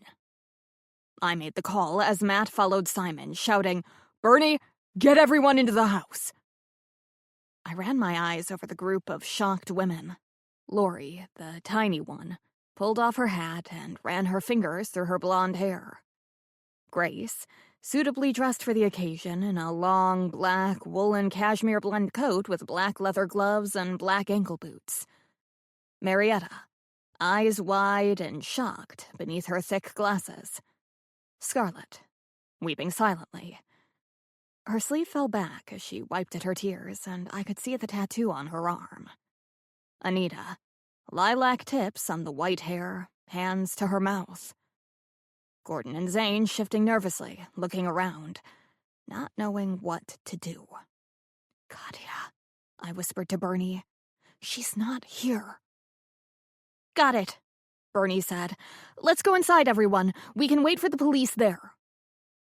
Simon and Matt's lights reached the top of the staircase and began moving down. They crossed the rocks, moving slowly, taking care. "Why the police?" Lori said. "She stepped too close to the edge and fell. It was an accident." "That will be for the police to determine," Bernie said. Who is it?" Anita asked. "Katya!" Marietta yelled. "Where's Katya?" No one answered. They stared at each other in shock. Then everyone began talking at once. "She's going to be okay, right?" Marietta said. "It's not that far down." Zane put his arm around her shoulders. "Let's go, honey. You need to lie down. The cops can find us if they need us." "We should wait here," Bernie said. "Not gonna happen," he said. "We'll go back to the B&B and await the news." I told the 911 operator what had happened and gave her our address. "2 people are heading down to the beach to try to help," I said. "If they can." "Call coming in now." "Likely them," the operator replied. "Let's go back to the B&B," Gordon said to Grace. She didn't argue, and the 2 couples walked away. Lori hesitated before following them. "I'll turn what lights on I can." Bernie ran for Matt's house. I stood with Scarlett and Anita. Below us, the edge of the tide lapped at the figure on the rocks, but nothing else moved. I swallowed heavily and studied the ground a few inches from my feet. The hurricane lamps with their extinguished candles had been forgotten. 2 had fallen over. The weedy grass where the circle had formed earlier was bent and crushed. At the edge of the cliff, the ground had been disturbed. A substantial chunk dug out of the cliff, the earth fresh, scraggy roots exposed. Pebbles and stones had tumbled over the edge, taking the person standing at that spot with them. "She's going to be okay, right?" Anita echoed Marietta's words. "I don't know," I said. "Did you see what happened?" "Not a thing," Anita said. "I was concentrating on standing up. It was so dark. I heard a noise and then a scream and rocks and stuff falling and then..." "Nothing," Scarlett said. "Y'all don't think..." "We don't think anything." "Not yet," I said. Light exploded behind me as Bernie hit the lights illuminating Matt's backyard, and then, one at a time, the interior lamps came on. "Your friends have reached the location," the calm voice of the 911 operator said. "I'll let you go. Police and ambulance have been dispatched." "Thank you." Bernie returned. She put her arm around my shoulders, and we stood together, watching, careful to keep a safe distance from the edge of the cliff. Below us, Matt and Simon crouched next to Katya. Matt pulled back her hood and touched her neck. He looked at Simon. They nodded in unison. Then they looked up toward us. The expression on their faces told me everything. "She's going to be okay, right?" Anita asked. I said nothing. The first of the responding officers arrived, and we were hustled away from the cliff. Anita and Scarlett wanted to join their friends at the B&B, and upon being told it was no farther than the house next door, the officers had no objections. The women walked away, arms around each other, heads down, moving slowly as they watched their footing. Bernie and I took seats on Matt's patio. Matt and Simon soon joined us. They took their heads and dropped into chairs. We sat in silence for a long time. Most of the activity was on the far side of Victoria-on-Sea. Medics carried their heavy bags down the stairs to the beach. Some uniformed officers followed them, while others studied the edge of the cliff in front of Matt's house. Lights were brought in and set up on the rocks. Yellow tape was strung from a couple of scraggly bushes, marking off the deadly spot. As before, officers immediately began taking photos of the scene, and I knew I was going to be in one or two of them. My phone rang, and knowing it was Rose, I answered. She had heard the activity and wanted to know what was going on. I told her briefly and succinctly. "Was it an accident, do you think, love?" "I don't know. I hear people moving around inside the house. You'd better come." "On my way." I put my phone into my pocket and stood up. "The detectives will have questions for everyone. I'm needed to put the coffee on. Good thing I made muffins earlier." My friends jumped to their feet, but before we could move, we heard voices coming toward us. Lights bobbed along the cliffside path, and a minute later, Detective Amy Redmond stepped into view. It was long after midnight, and she had to have been roused from her bed. But as always, she looked bright and fresh. Face scrubbed, a touch of pink lipstick added, hair combed, clothes ironed. "Once again, I'm summoned to your address, Lily." "Not precisely," I said. "The accident happened here. It's easier to reach the beach via Victoria-on-Sea." "A minor point." She looked between us. "Chuck has gone down. I wanted to talk to you first." "I noticed she hasn't been rushed away," Bernie said. "Unfortunately, that will not be necessary." I knew Katya was dead, but still it came as a blow to hear it. I took a deep breath and lowered my head. "Simon, Matt, 911 reports you attended the victim. Did you recognize the person?" "Yes, we did," Simon replied. "She was leading the group who gathered here." "Katya Ivanova," I said. "Catherine Ivans," Bernie added. "She was with her group, and then she wasn't." "It's going to be a long night," Redmond said, "so make it short to begin. What went on here? I've been told the group that came with Ms. Ivans were witnesses and are waiting at your grandmother's house." The four of us looked at each other. "Mr. Goodwill," Redmond said, "as this is your property, you may begin." Matt related, with no drama and no embellishment, the events of the evening. "She summoned a ghost?" "Two ghosts," Bernie said helpfully. "Two ghosts. Did you happen to see those ghosts?" "We did not," Simon said. "The problem, Detective, is that we saw nothing. You can see how dark it is tonight. Imagine how dark it would have been with nothing but the light of one small wax candle." "House lights?" "They were off," Matt said. "Do you often sit out here in the pitch dark?" "I do." He smiled at Bernie. "We do. I believe it does us good to be reminded sometimes of how small we are in the grand scheme of things. Katya didn't ask me to keep the lights off tonight, but I assumed that's what she wanted. I gave them permission to meet on my property, so I saw no problem in accommodating them." "They walked over by the light of candles, but all except for one were extinguished when they were seated and Katya began to talk," I said. "When she finished and announced it was time to depart, she blew out that one candle. The darkness was total when they stood up." Redmond looked around her. The lawns of both Victoria-on-Sea and the Goodwill property were lit up as though a fair was about to take place.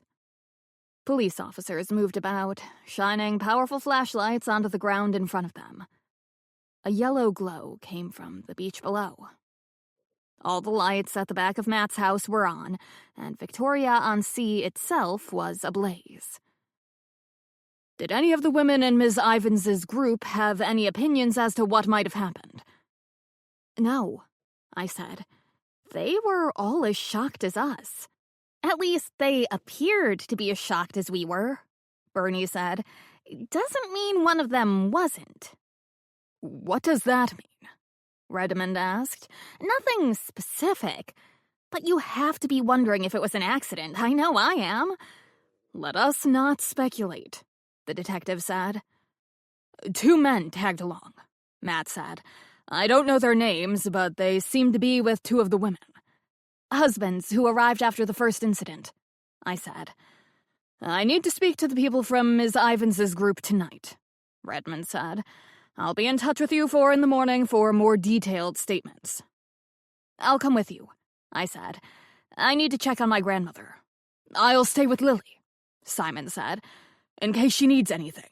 We'll come too, Bernie said. Redmond lifted one hand.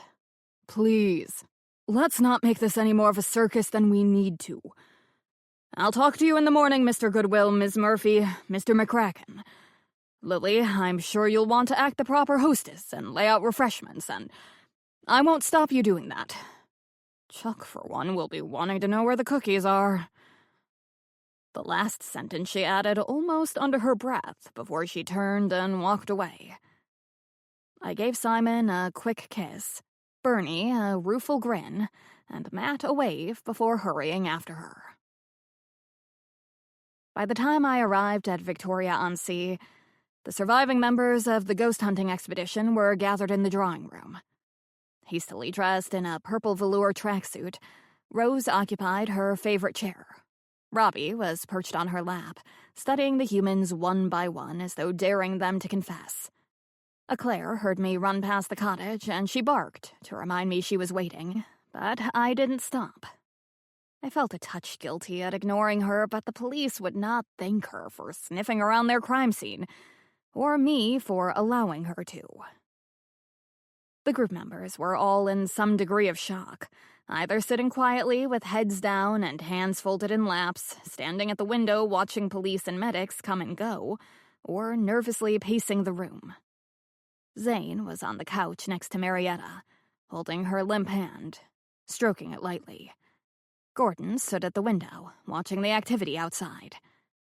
Officer LeBlanc stood next to the door, hands clasped in front of him, watching everyone. He gave me a nod as I came in. "One at a time," Redmond was saying. "It's long past midnight," Lori said. "Must we do this tonight? I'm exhausted." Redmond didn't bother to reply. "I'll get some glasses of water and put the coffee on, shall I?" I said. "Would anyone prefer tea?" People muttered various phrases along the lines of yes and no. "I'll speak to you in the dining room one at a time," Redmond said. "If anyone has any objections to that, I can ask an officer to take them into town where they can wait until I have time to see them." No one had any objections.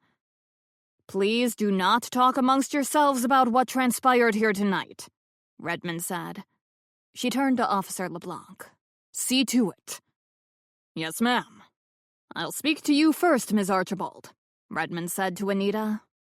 Anita started at being singled out and pointed to her own chest. "Me? Why me? Any reason you'd prefer not to be first?" "No." Anita stood up. The slightest trace of tobacco smoke hung around her. She'd managed to find the time for a quick puff before coming in. She threw a nervous glance around the room. Her group studiously avoided eye contact with her. "I can't tell you anything. I didn't see anything, but I'll do whatever I can to help." I left the room after them and headed for the kitchen. Not entirely to my surprise, Bernie was waiting at the rear door. She tapped lightly at the glass in the window and waved at me. I unlocked the door. "Where are the guys?" She slipped inside.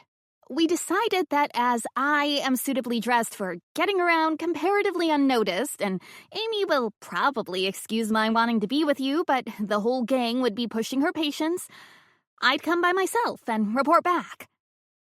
"As long as you're here, start the coffee." glanced at the clock on the wall. It was almost 1:30. I hoped we wouldn't be up all night, but I wasn't confident that could be avoided.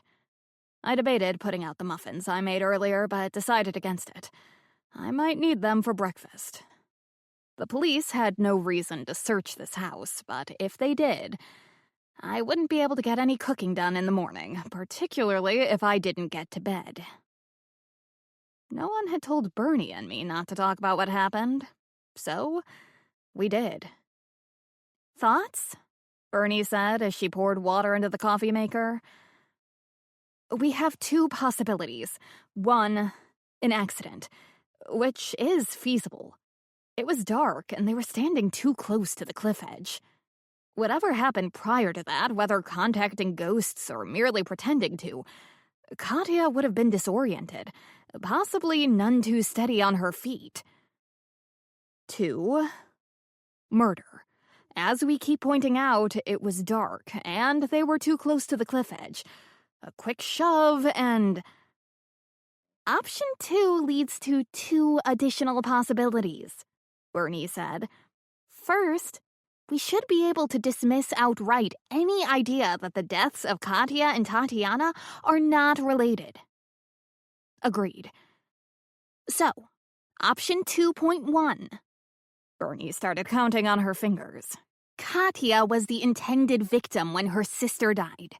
The killer got the wrong person and rectified their mistake tonight. Option 2.2. The killer didn't make a mistake the first time and intended to kill both sisters all along. What about option 2.3?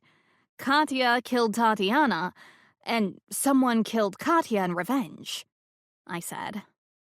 Bernie thought. That does complicate things. Where's the coffee? I pointed to an upper shelf. One thing we can be sure of, she said as she measured out the dark granules, is that what we have here is a classic locked room mystery. Meaning?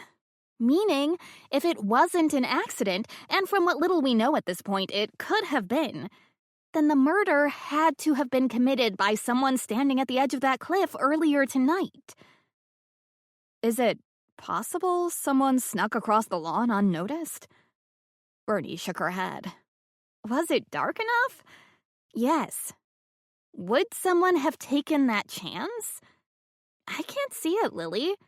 How would they have known Katya would extinguish the last candle? Maybe that's how she always works. It serves to increase the drama at the end. Someone could have objected to her doing that. Turned on a phone, relit their own candle. I'm not saying it's not possible, but I am saying trying to arrive and then slip away undetected would have been far, far too risky. How would they even know Matt would turn off the house lights? Plus, the cliff edge is a good 50 yards or so from the side of Matt's house or from your place. It's hard to walk across that section of ground in the pitch dark without making a sound. Fallen twigs and branches everywhere, dead leaves, holes in the ground. Never mind that stack of lumber at the side of the house and the various pieces of construction equipment Matt has scattered everywhere. Yup. If someone killed Katya, aka Catherine Ivins, that person is in this house at this very moment. I wonder if they prefer tea or coffee.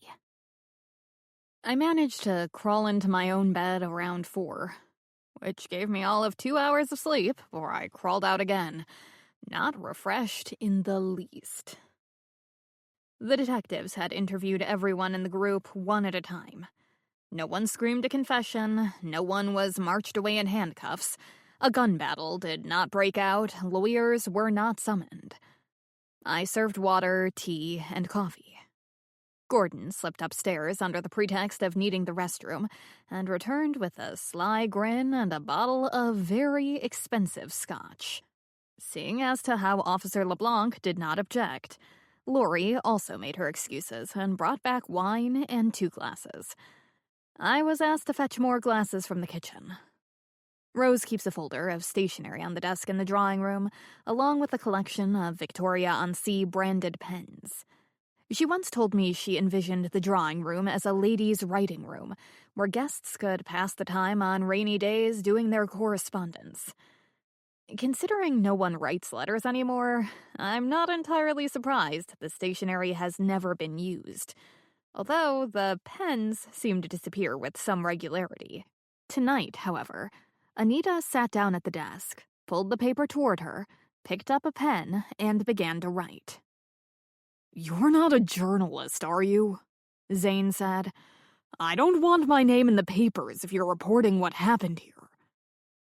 "I am not a journalist," she replied, still scribbling away. "If your name is mentioned, if any of ours are, it will not be by me. I'm simply recording the events while they're fresh in my mind." "Why?" Her only answer was, "I'll have a glass of that wine if anyone's offering." Lori brought her one. She peered over Anita's shoulder, and Anita smoothly rearranged the position of her arm so as to cover the paper. Scarlett told Grace about her women's wear shop, where she sold her own line of clothing, and Grace said she'd drop in one day. Gordon stood at the window, sipping his scotch and relating the details as to what was happening outside, which consisted only of people coming and going, as all of the serious activity was out the back. Marietta sat with Zane, her hand in his, her head down, not saying anything unless she was spoken to. I'd managed to persuade my grandmother to take herself to bed, assuring her I'd stay until everyone retired. Finally, they did.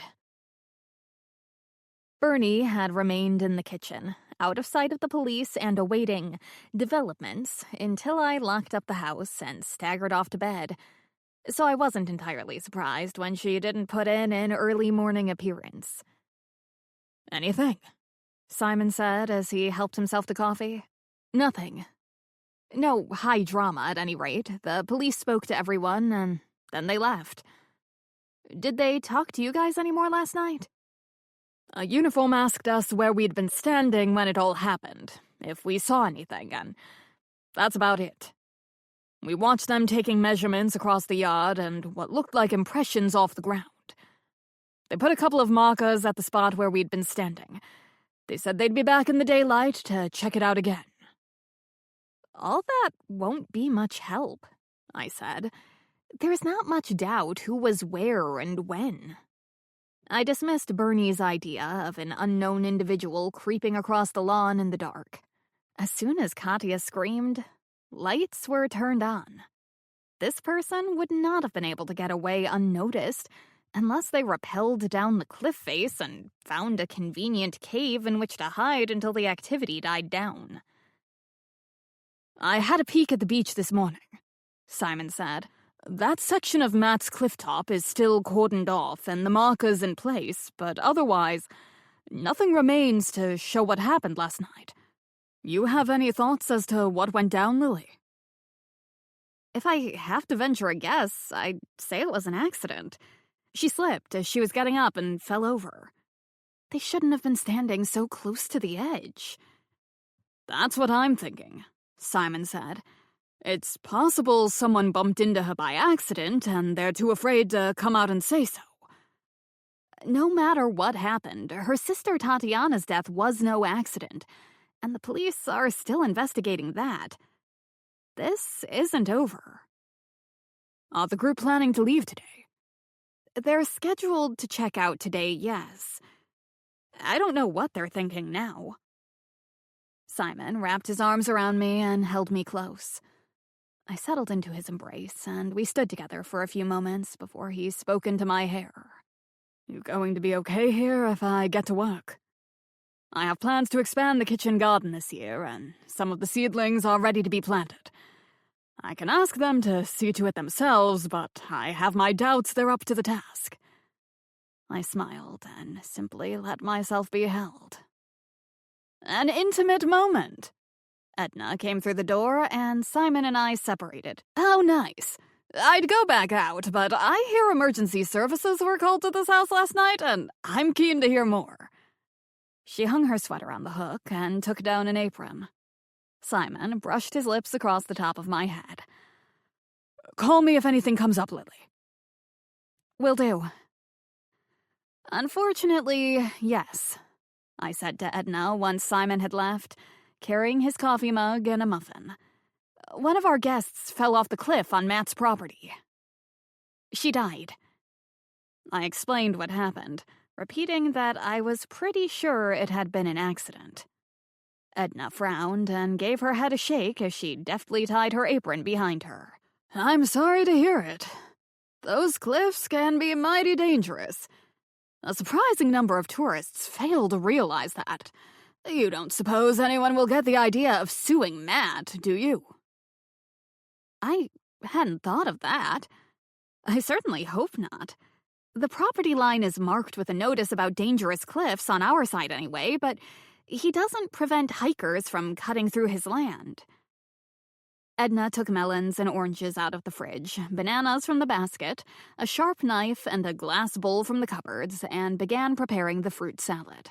Maybe one of the doomed Goodwill sisters shoved her off for interfering in their business. Please, please do not repeat that. The last thing we want is more ghost hunters descending. Might be good for your business. You could start up a haunted house tour. I eyed her suspiciously. What do you know about that? She chuckled as she sliced. Next to nothing. Nothing more than anyone else who's lived in these parts forever. Most old houses, particularly big ones like this one and Matt's, have ghost stories swirling around them. It seems to me the fishermen's shacks or the canning factory workers' row houses, not that many of them are left these days, would be more likely to have ghosts. Poor working-class people died too, but they wouldn't have been taken to a hospital in the city for their passing. True enough. I thought the cops might want to talk to me this morning, but no sign of them yet, so I'll do the regular breakfast. I began to consider what I could whip up that was gluten-free, dairy-free, nightshade-free, and vegan, when I remembered none of this would be needed. I swallowed heavily. You okay, Lily? I'm fine. I took bacon out of the fridge. A few minutes before 7, we heard voices in the dining room, and Edna went out to see our guests. When she returned, she said, "The first lot are down, and they tell me the others are coming." Breakfast orders? I turned my attention to the frying pan while Edna made toast and arranged the muffins. She carried the first plates out, and when she came back, she said, "The rest of them are here. They're discussing what they're going to do now." By 8 o'clock, I'd prepared 5 cooked breakfasts while 2 guests had ordered just muffins and fruit. Rose's note had told me the couple who were not part of the ghost hunting tour departed yesterday, and no additional guests had checked in. I was scrubbing the pots when Edna came in with the empty coffee carafe. "They're asking if Rose is available. They want me to inquire about staying on a few more days."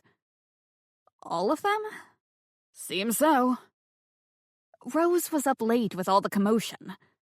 Leave her. I'll see what I can do. I dried my hands and pulled out my phone to check the reservations book. I do nothing regarding the running of the B&B except cook the breakfasts, but I have access to the online files in case of an emergency. We had only 2 rooms booked prior to the weekend, so 6 were free until Friday when no more guests were due to arrive. I took off my apron and went into the dining room, followed by Edna. They were all there. The 5 women of the original ghost tour group, plus Zane and Gordon. The men sat together at a table for 2, while the women occupied the big center table. "You're wanting to stay another day or so?" I asked. "We should be able to accommodate you until Friday morning. How many—" "Some of us are wanting to stay. Not all. I, for one, think it's macabre." Zane threw a stern look at Marietta. She studied the crumpled napkin in front of her. "Not only macabre, but potentially extremely upsetting. Obviously, it hasn't fully hit any of you yet. 2 women died here in the last few days. Marietta, you know how sensitive your nerves can be. Marietta's head snapped up. Her glasses slipped down her nose, and she pushed them back. I know nothing of the sort. I appreciate you wanting to be of support to me, Zane, but may I remind you we are no longer married, which, I will also remind you, was not my wish. He stood up and walked over to her. Please, honey, let's not air our dirty laundry in front of these nice people. You know I still care for you. She returned her attention to her napkin. I know, but I want to stay. I believe we can be of help here. Laurie agrees with me, don't you, Laurie? Zane put his one hand on Marietta's shoulder, and she allowed him to leave it there. I'm not entirely convinced, Laurie said, but if there's a chance we can help... Help? How do you think you can help? I asked. If you know something you didn't tell the police last night, you need to call them right now. By help, Anita snorted. They want to summon Anne and Mary. Demand they explain themselves. Didn't see that coming, Edna whispered to me. If Katia summoned forces beyond her control, they need to account for themselves, Marietta said. Zane shrugged, lifted his hand, and went back to his seat. He picked up a piece of toast and took a big bite. If Katia couldn't control them, what makes you think y'all can? Scarlet stroked the ends of her braid. We'll be ready for them, Marietta said. We'll set the scene so it's to our advantage. Not in this house or on this property, I said. I can't speak for Mr. Goodwill, but I can't see him agreeing to host you again. Thank you, Zane said around his toast. That puts an end to that nonsense. I'd like to keep my room for a few more days, Anita said. Not so I can offer myself as bait to a couple of murderous ghosts, but so I can work on my book. You're writing a book, Grace said. I told you that when we introduced ourselves in the van. Some people were obviously not paying attention to anything but themselves. Yes, I'm writing a book, and what happened yesterday has given me an entirely fresh perspective on the final chapter. I'm with Zane, Gordon said. This entire trip was a foolish, misguided, nonsensical effort, and I see no reason to drag out the misery any longer. If Gordon was trying to convince his wife to go home with him, ridiculing her beliefs was unlikely to be a good way of going about it. I was proved right when Grace said in her haughtiest tone, Feel free to leave, Gordon dear. Considering you were not invited in the first place, your opinion is neither required nor appreciated. As for me, I like it here. Lovely house, beautiful scenery, delicious breakfast, nice restaurants nearby. I haven't even had the opportunity to do any shopping yet. She smirked at Gordon, and his lips tightened. Why would I want to go home? Nothing there but one boring day after another. Gordon caught Zane's attention, and he rolled his eyes. But wisely, he said no more. I'll say, Laurie said. I'm not entirely convinced we should try to contact Anne and Mary again. Remember, Katia said... She choked back a sob. Katia said they were gone, Marietta said. What if she was wrong? Look at what happened then. Laurie wiped tears from her eyes. In a way, I feel responsible. For the group, I mean. I led you when we thought Katia wasn't able to make it. How many rooms, please? I asked. And for how many nights? The rooms were originally booked as a group under just one credit card, so I'll need you to give me your own numbers. I don't want to stay, Scarlett said. I have a business to run. I only came in the first place to have a holiday on Cape Cod, and I thought this sounded like a fun way of seeing things off the regular tourist route. It's certainly been that. You do you, Marietta said.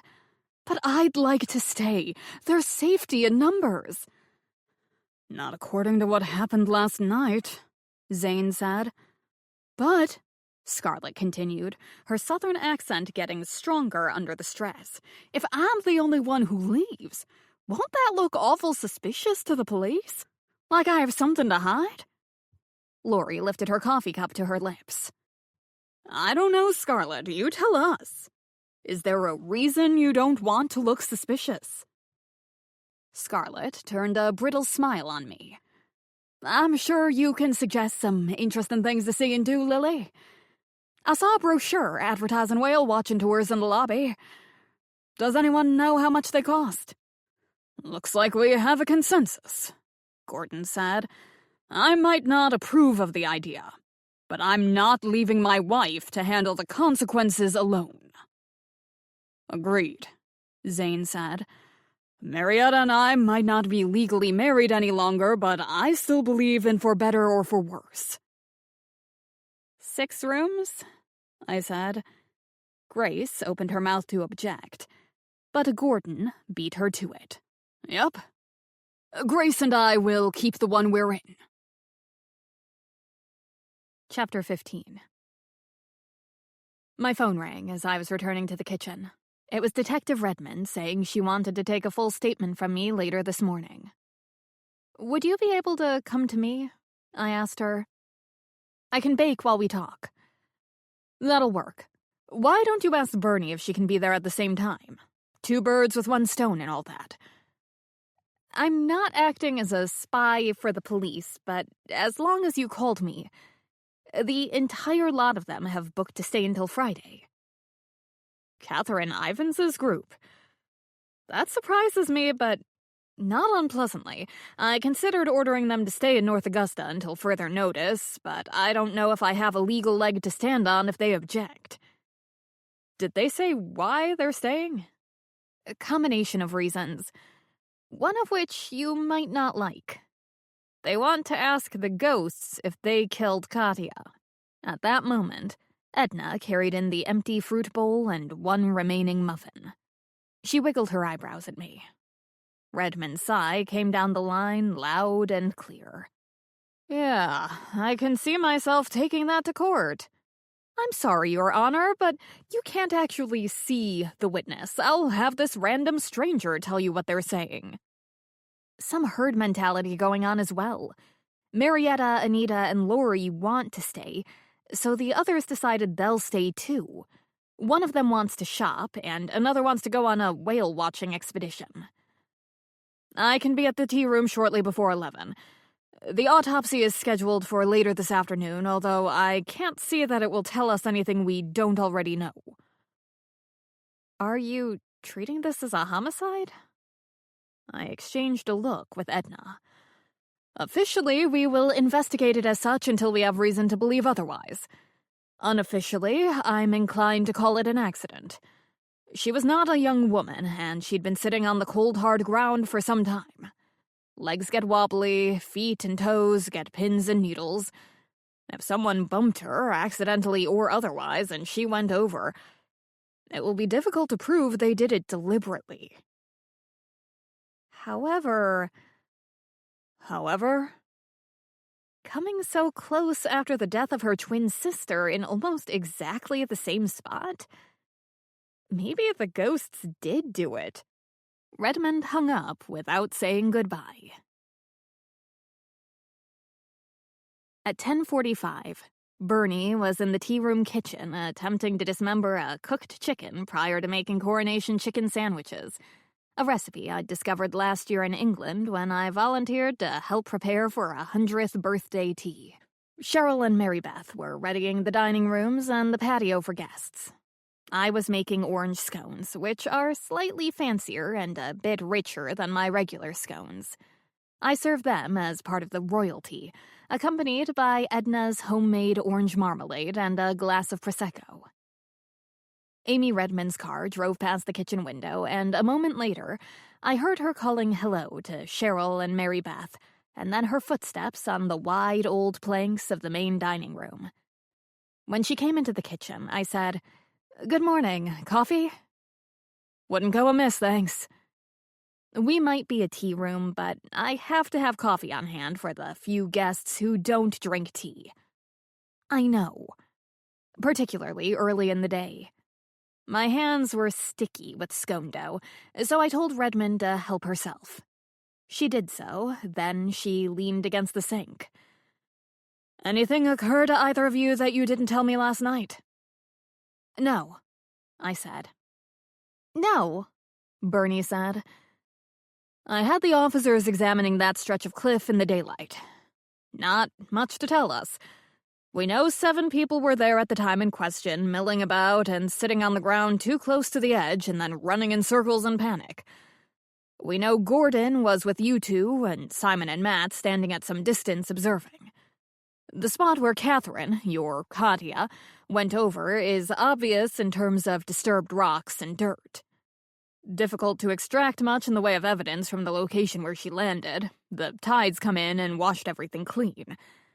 But in this case, that shouldn't prove to be much of a problem, as all the witnesses report the same thing. The same thing from different perspectives, which means they didn't coordinate their stories. And I include you two in that." "I did have one thought," Bernie said. "Shoot." "I'm sure you've considered it could have been an accident." "I'm leaning that way, yes." "Me too. The cliff's high, but not that high. It's rocky below, but there are sandy patches. Matt told me her neck was broken." Redmond nodded. I shuddered. I hadn't been aware of that detail. "Death was not a guaranteed result," Bernie said. "If someone did intend to kill her, she might have broken a bunch of ribs, maybe a leg or two. She might have been knocked unconscious, but not died." "Your point is?"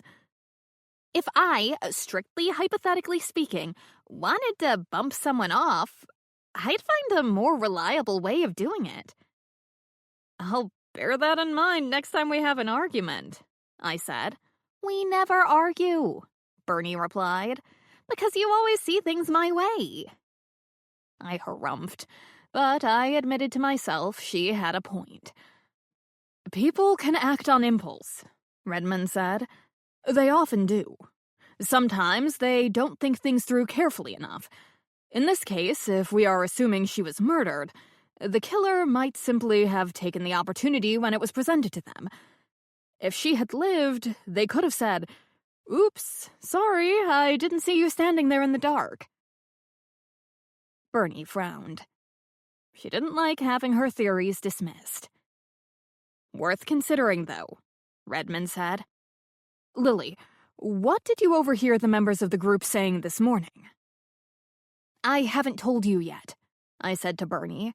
"The whole pack of them are staying here for a few more days." "Tourist board is going to love this," Bernie said. "Come for the murder, stay for the whale watching." "We do not know this was murder," Redmond said. "We know her sister's death was." "Have you considered perhaps Katya jumped?" Redmond sipped her coffee. "Tell me what you're thinking." "The sisters were fighting over their mother's will." "How do you know that?" Bernie grinned at her. "I always know more than you think I do, but in this case, the court record is a public document available for any interested party to see." "True." I reached for my scone cutter. Bernie had stopped making sandwiches. Cheryl came in. "First lot of the day are being seated now." "Let's take this outside," Redmond said. "Must you?" Cheryl asked. "It's getting interesting." "Yes, we must." The three of us stood by the back door, close to the ancient oak tree bursting with fresh spring leaves. The weather was warming, summer joyfully on its way. The sun was warm on my face, and I didn't even need a sweater. "Tell me what you're thinking," Redmond said. "Katya's mother died recently," Bernie said. "Katya was estranged from her only sibling to the point of fighting it out in court over the will. Did Katya decide the place the ghosts were going, wherever that might be, was more pleasant than here on planet Earth, and so she followed them?" Catherine Ivins was a fraud, Bernie. Even she didn't believe the stuff she was spouting. She didn't follow any ghosts into the afterlife because she knew ghosts don't exist. Can you be sure of that? Bernie asked. Yes, I can. The authorities keep an eye on people engaged in that sort of thing.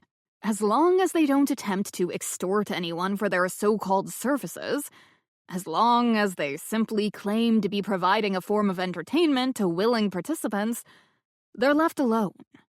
You yourself only moments ago pointed out that death was not guaranteed in the circumstances in which Ms. Ivins died. As for Catherine Ivins' specific situation, the NYPD spoke to the neighbor who keeps an eye on her apartment when she's away. She and the neighbor were moderately good friends. Meet for coffee, the occasional invitation to come over for dinner to watch a movie. That sort of thing. She says Catherine had several boyfriends over the years, none of whom stayed too long. Catherine had a close group of women friends who met for dinner once a month at her apartment and who she went out with at other times. She was, according to the neighbor, a regular and enthusiastic theater-goer. She was not the lonely older woman who decides to end it all, as you seem to be suggesting she was. Bernie let out a heavy sigh. She didn't like to be told she was wrong, either. I'll admit, Redmond continued, and only unofficially, mind you, I didn't buy the reason she gave for not coming to North Augusta with the tour she'd arranged. Creating tension among the group to attract the spirits? Come on. You've to admit, Bernie said, tension was achieved. Redmond smothered a grin. True. I was leaning quite strongly toward believing Catherine killed her sister. Either she somehow lured Trudy here with the express purpose of doing away with her, or she realized what Trudy was up to in coming here and followed her discreetly. I'm still considering that to be a possibility, and I have feelers out for further information about both sisters. I'll admit your point. Her jumping deliberately to her death seems unlikely, Bernie said. But guilt can be a powerful thing. Did Katya kill her sister and then do away with herself out of that guilt? She pointedly avoided looking at me. Obviously, she was thinking of the deaths of the Goodwill sisters, but she didn't want to mention that and have Redmond accuse her of allowing a story to interfere with her interpretation of the facts. As for now, Redmond handed me her empty mug. Both cases remain open. Please keep me apprised of any developments. We watched her walk back to her car. She got in, but didn't go far, just down to the B&B. Lori and Marietta were sitting on the veranda of Victoria-on-Sea, both of them reading. Grace was in the rose garden talking to Simon. Part of his job is to talk to guests who want to discuss gardening, and that's never a hardship for him. By the expressions on their faces and the way he gestured around them, taking in the entire property as well as specific plants, I guessed Grace was both knowledgeable and interested. Simon's arm dropped as Redmond's car pulled up at the bottom of the steps. Grace turned to see what he was looking at. I might do some more digging, Bernie said as we watched Redmond climb the steps and stop in front of the two women. I'm interested in learning more about our suspects. All of them. Leave it, Bernie, I said. Redmond will figure it out. As far as I'm concerned, someone we don't know followed Trudy here, killed her for reasons we will never know, and now they're long gone. Gone back to where they came from. As for Katya, it was an accident. She slipped or someone bumped into her with the same result. We have enough on our plates. I have a business to run. You have a book to write. I hate not knowing. We can't know everything in this life. Right now, I don't know how many customers I'll have today, so I have to get back to work. You told me you're running out of time to get that book done. Yeah, I did, didn't I? Chapter 16. Business was brisk for the rest of the day. Not as busy as we would be in the summer months, but warming temperatures and a big bright sun brought people out. Along with locals looking for an excuse to enjoy the day, tourists were getting a head start on the season. Pistachio macaron shells were cooling on the racks prior to being filled with pastry cream. Eggs were bubbling away on the stove, and cakes were rising in the oven when Cheryl came in with a tea order. "In case you're interested, I've seated a couple who walked down from the house." "Why might I be interested?" "Because you and Bernie are investigating the deaths that happened near here, that's why." "I'm not investigating anything. But, out of casual interest only, describe them, please." Her descriptions were so on point, I knew Cheryl was referring to Grace and Gordon. She took down 2 tins of tea and measured the fragrant leaves into fine china pots as she talked. "They've ordered the light tea. Drink choices are English breakfast for him and creamy Earl Grey for her. I suspect they're in the middle of an argument." "Why?" "They're not exactly smiling at each other. Rather, they're avoiding looking at each other, barely talking, and when they do talk, they snap out excessively polite words." "I suppose you've learned a lot about people's behavior over the years you've worked as a waitress." She grinned at me. "The stories I could tell. Unfortunately, I usually only hear snippets of the stories. Hard to explain hanging around listening when they get to the juicy bits." "In this case, I'm not asking you to spy on them." "Most definitely not." "Let me know if you happen to overhear anything of interest."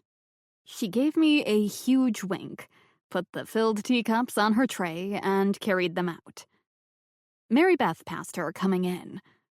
"What's Mom smiling about?" "Other duties as assigned." "Whatever. 4 for the full afternoon tea."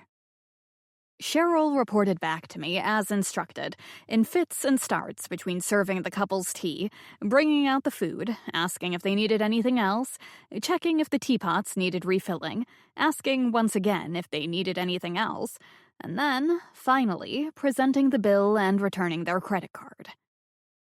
Gordon and Grace were, if not actually fighting, definitely arguing. I knew she didn't want him here, and he didn't want her to remain here any longer, but Cheryl filled me in on some of the details. Essentially, he accused her of wasting money. She said it was her money to waste. He replied, no, it's something from him about beyond their means. Scornful reply from her about trips to somewhere.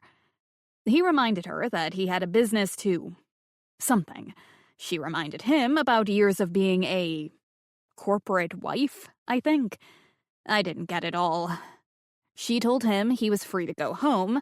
He replied someone had to keep an eye on.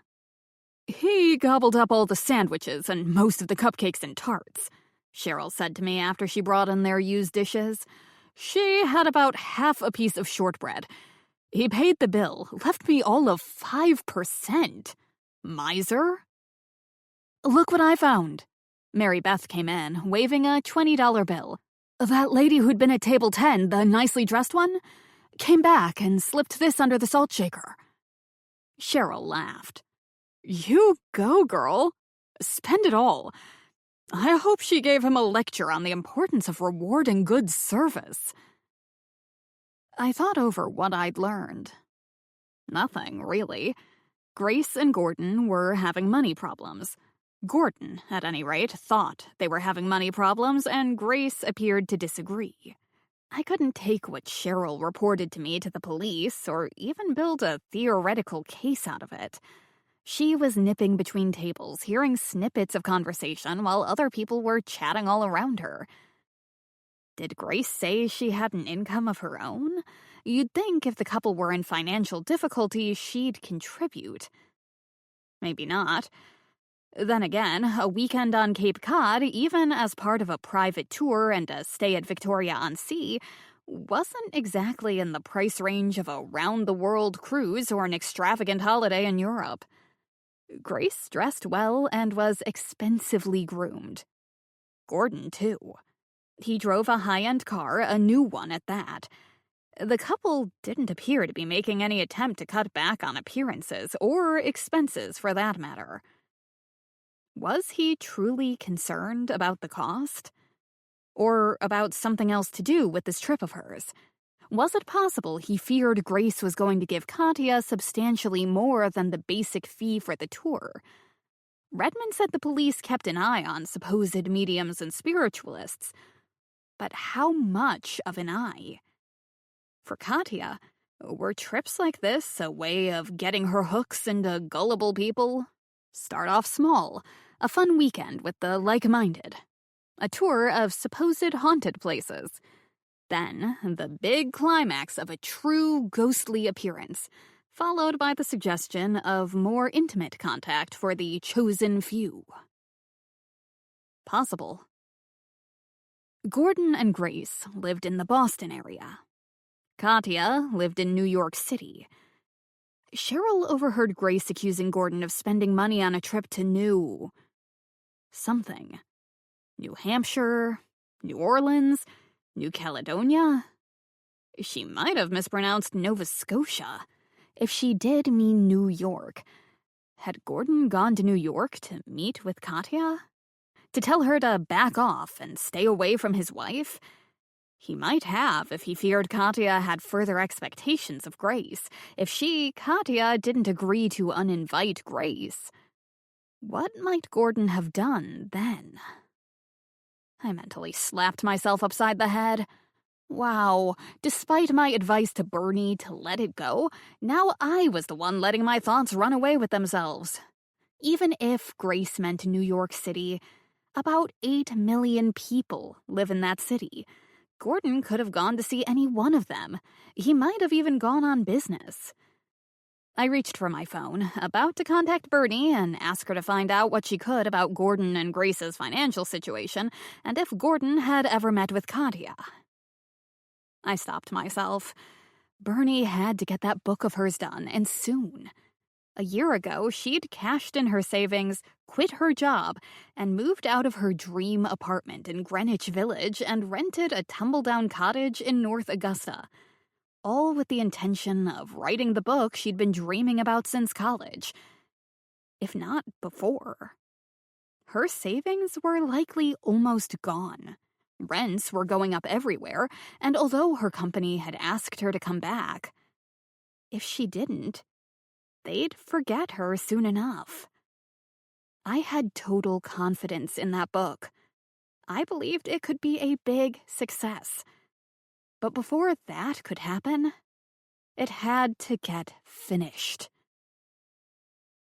I put my phone away. Chapter 17.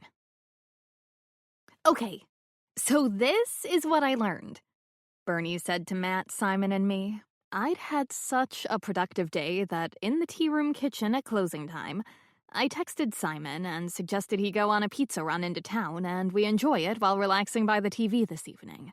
He replied, thumbs up emoji. Me. 7:30? Simon. Thumbs up emoji.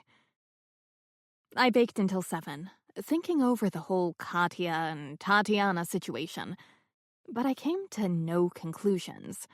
Regarding Tatiana, aka Trudy, I didn't even know what she was doing on our stretch of beach at night, and I was unlikely to ever find out. As for Katya, aka Catherine, I was prepared to put her death down as an accident. Whether she'd summoned spirits or not, she would have been highly disoriented after her performance. If she stood up too quickly on unsteady legs... I might have questions about the group staying in our B&B, but again, my questions were unlikely to be answered. I reminded myself, a pastry chef, not a consulting detective, and a pastry chef is all I wanted to be. I told myself to think about happier things and turned my thoughts to Simon. What was going to happen there between him and me? I didn't know. Not yet, but I was content to let it find its way. I was wiping down the countertops, looking forward to my evening, when Bernie called. "Meeting. Rose's kitchen. 7:30, okay?"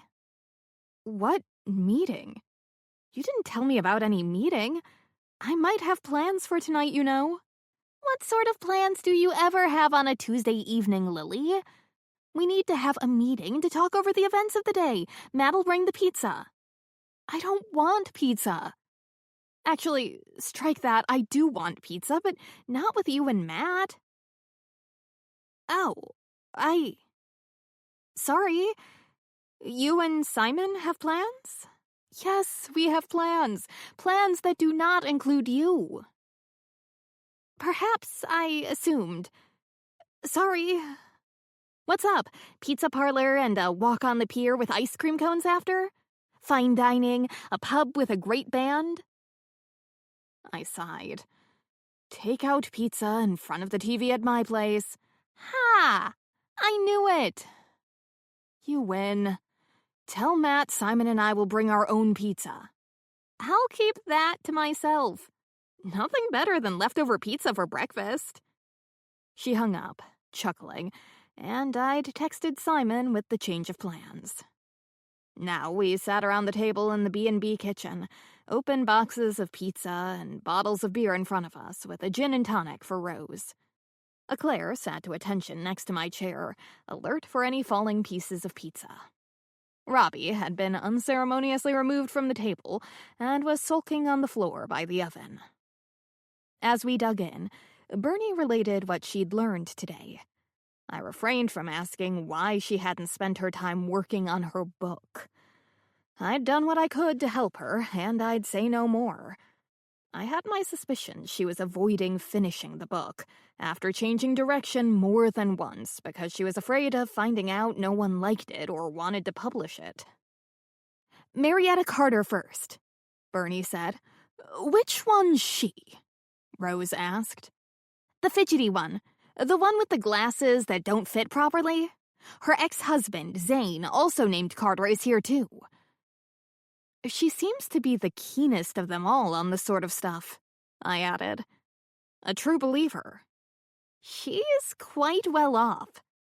As in wealthy. Rich, in fact." "How do you know this?" Simon asked.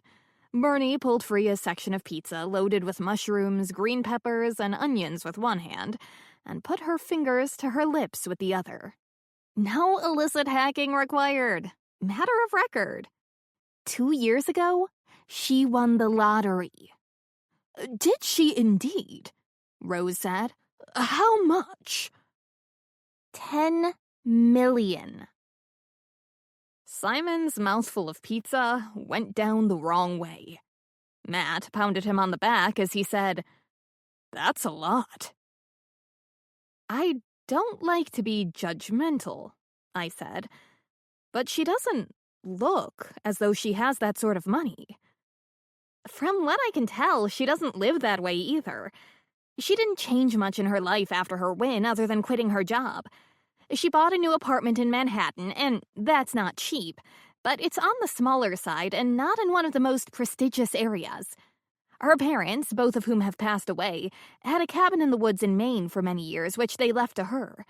It's on a secluded patch of land on a lake, but small and not fancy in the least, and she doesn't seem to have done much, if anything, to upgrade it. That's judging by the photos I've seen on her social media account, so she might well have a beach house in Barbados or a ranch in Montana she doesn't talk about, but—" "Manhattan," I said. "She lives in New York, then, not Boston?" "That's her primary address." "Why?" "Nothing." I ate pizza laden with spicy pepperoni and hot Italian sausage. "Go on." "She has 2 children.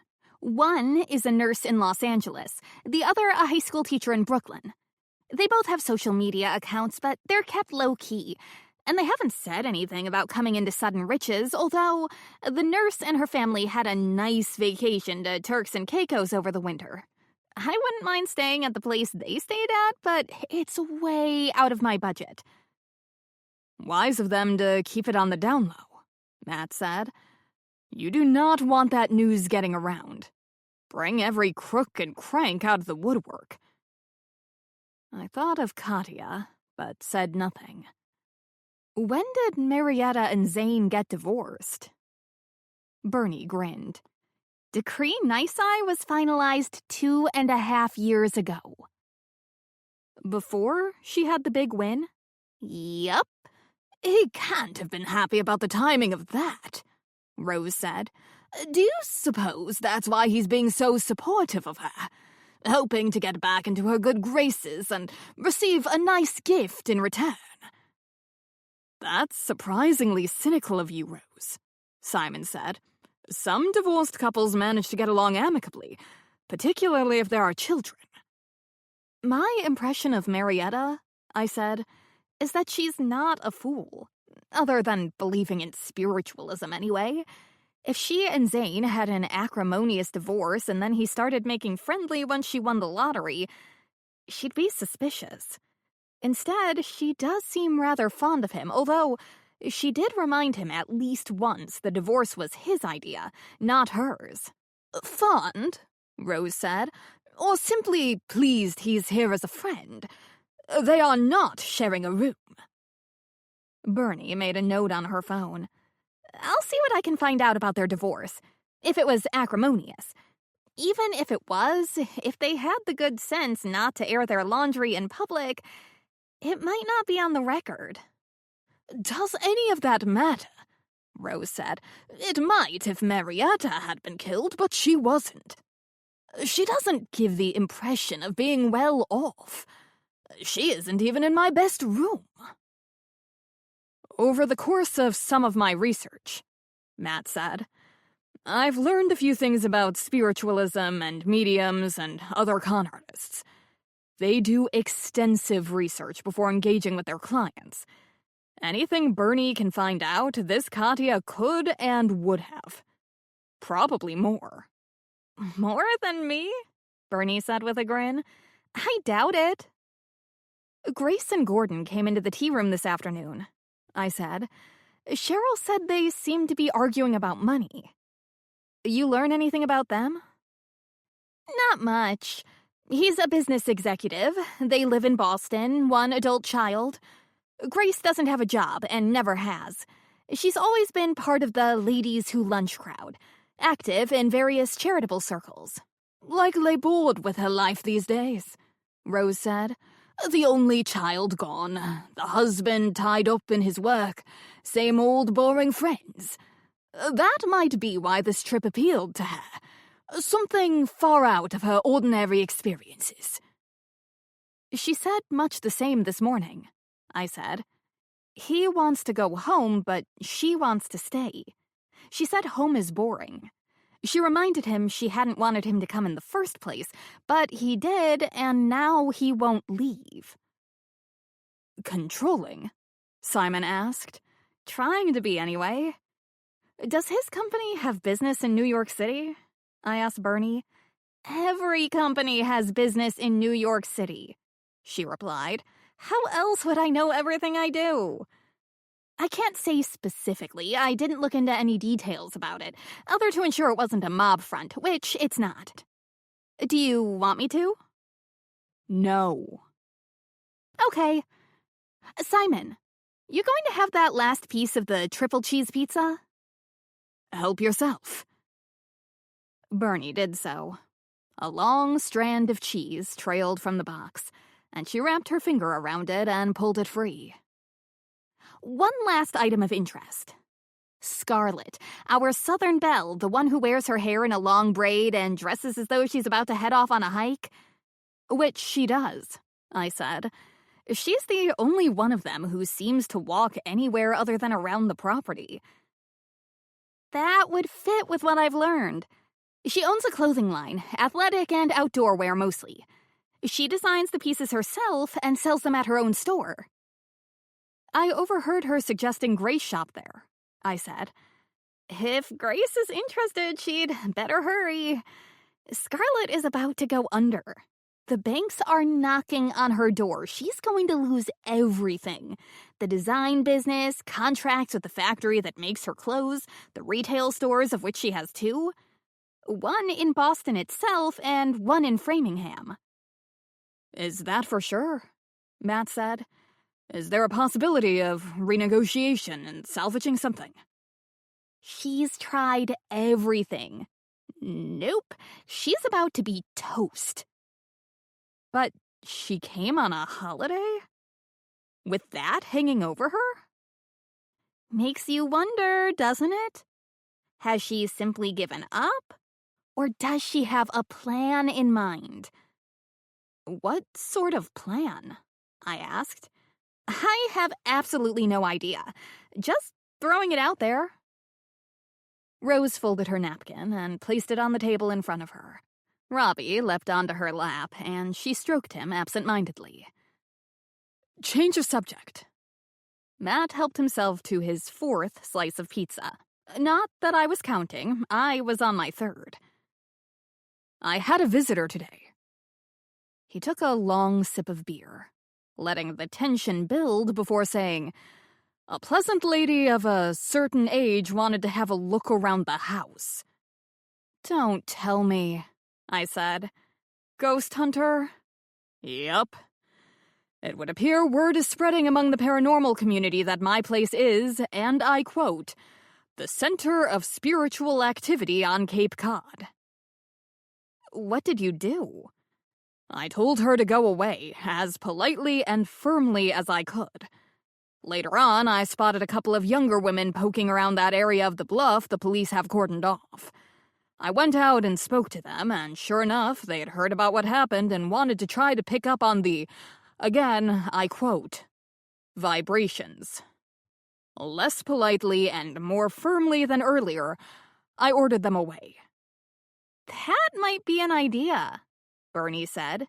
"You can start charging admission. Say, $100 to see the ghost?" Her eyes twinkled. "Lily and I will dress up like Anne and Mary and jump out from behind the bushes at suitable moments." "Because I have nothing else to do with my time," I said. "Joking aside," Matt said, "I have a deadline coming up.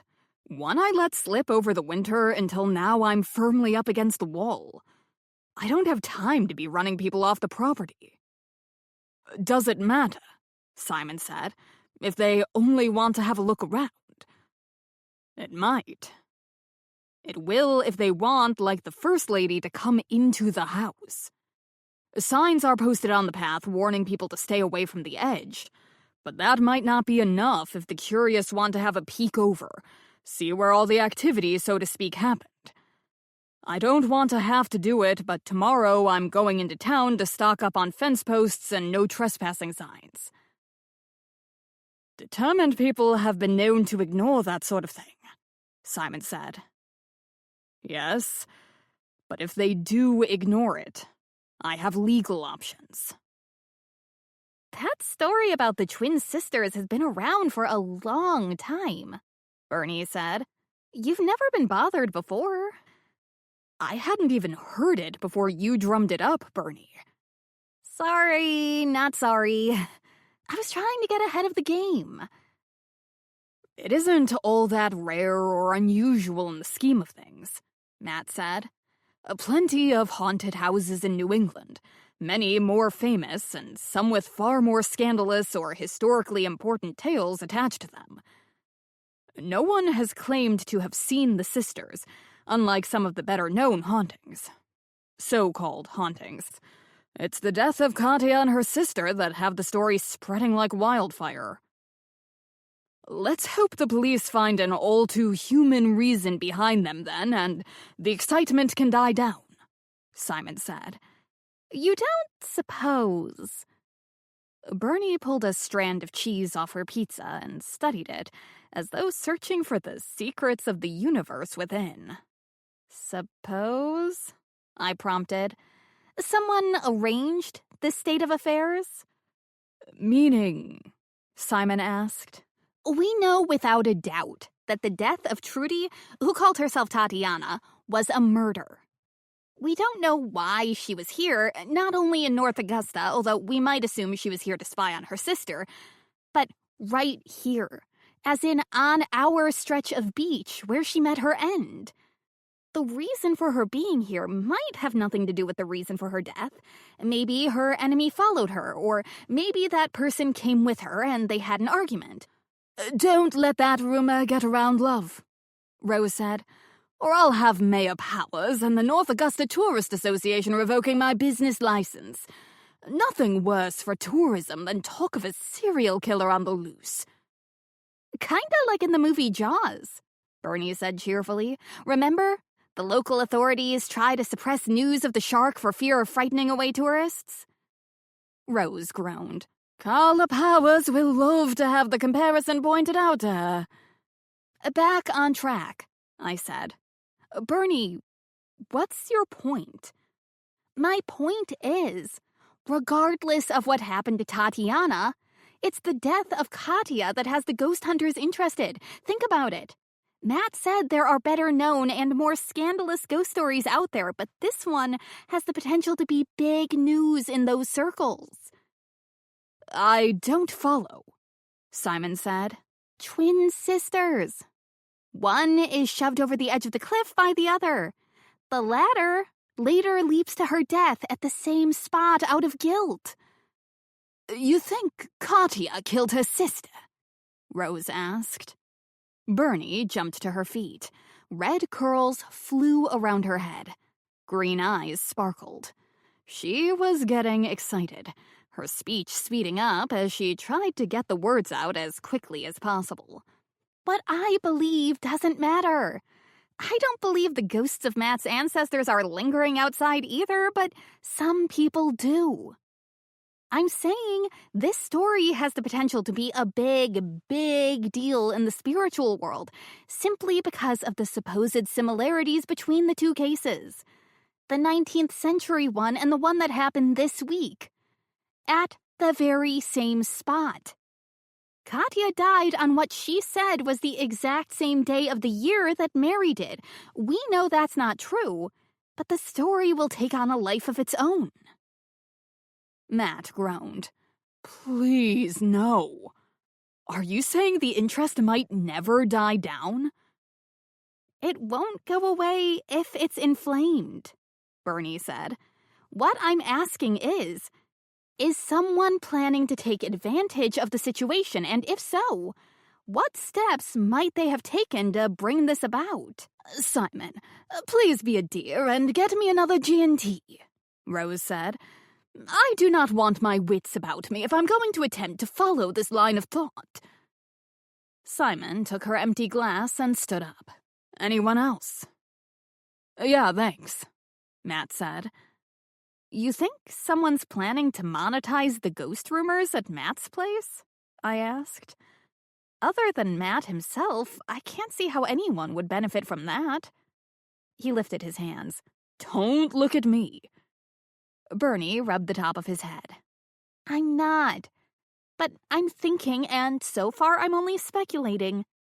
This person might be thinking on a much larger scale than one set of ghosts in one house. Simon took a bottle of gin off a high shelf, the bottle of tonic, and a couple of cans of beer out of the fridge. He passed a can to Matt. Cheers. Thanks, Matt said. You've lost me, I said. I've no idea what you're getting at. Bernie resumed her pacing. Katya had some success as a medium, right? She made an adequate, although not lavish, income of it. Her business model, shall we call it, is now ripe to be taken over by someone else. Not only that, but the circumstances of her death have increased her fame and thus the chance of substantially advancing the aforementioned business model. At one time, her sister might have been a contender for taking over the business, if I may call it that. But the sister is obviously out of the picture. Therefore, I said, the possibility exists that someone else is ready to step in. leaving only the question as to if said person is simply taking advantage of the situation as presented to them, or if they took steps to create the situation. Simon handed Rose her drink, and she smiled her thanks. What of it? Katya's business affairs and her papers, and she likely had an extensive contact list, if nothing else, are at her place in New York. Nothing to do with us or anyone on Cape Cod. It might. Bernie looked at me. And finally, I understood what she was talking about, although it had taken her a long time to get to the point. Lori. Lori. Lori? Simon and Matt asked at the same time. Yes, Lori. Rose sipped her drink. She put the glass on the table in front of her. Robbie put his front paws on the table to lean over and have a sniff. Not to his liking, he jumped down. He gave Eclair a half-hearted hiss in passing, more for the keeping up of appearances than the desire, or need, to make any sort of threat. Eclair woofed in response before settling back down at my feet. Lori's the tiny blonde, big blue eyes. Bernie batted her own lashes. Butter wouldn't melt in her sweet little rosebud of a mouth. Kinda looks like Lily, come to think of it. She does not, I insisted. Aside from that, Bernie's idea has some merit. Lori stepped in when Katya didn't come with the group. She said this morning she feels a sense of responsibility for them now Katya is no longer around. Seems a stretch. Simon helped himself to the second last slice of pepperoni and sausage pizza. I saw Matt eyeing the final piece. Even Rose had a hearty appetite tonight. Bernie was going to be disappointed at breakfast tomorrow. I briefly considered getting in a stack of frozen pizzas to keep on hand in the event I again had to offer limited breakfast choices in the future. Everyone loves reheated pizza for breakfast. Fine in theory, Matt said. But you have nothing to go on. Anyone want the last piece? Help yourself, Rose and I chorused. Matt did so. Bernie tried not to look too disappointed. Lily, Bernie said, talk to Lori. Find out if she's making plans along these lines. Me? Why is it always up to me? Because of that butter wouldn't melt face of yours. No one suspects you of having an ulterior motive. I stuck my tongue out at her. It's not late, Bernie said.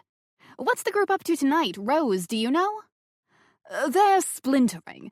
The earlier cohesiveness of the group is dissolving. Zane and Marietta went out to dinner, alone. Anita is, far as I know, staying in. She ordered a meal from a delivery service, and it arrived as I was making my way here. Grace asked me for a restaurant recommendation for her, Scarlett, and Lori.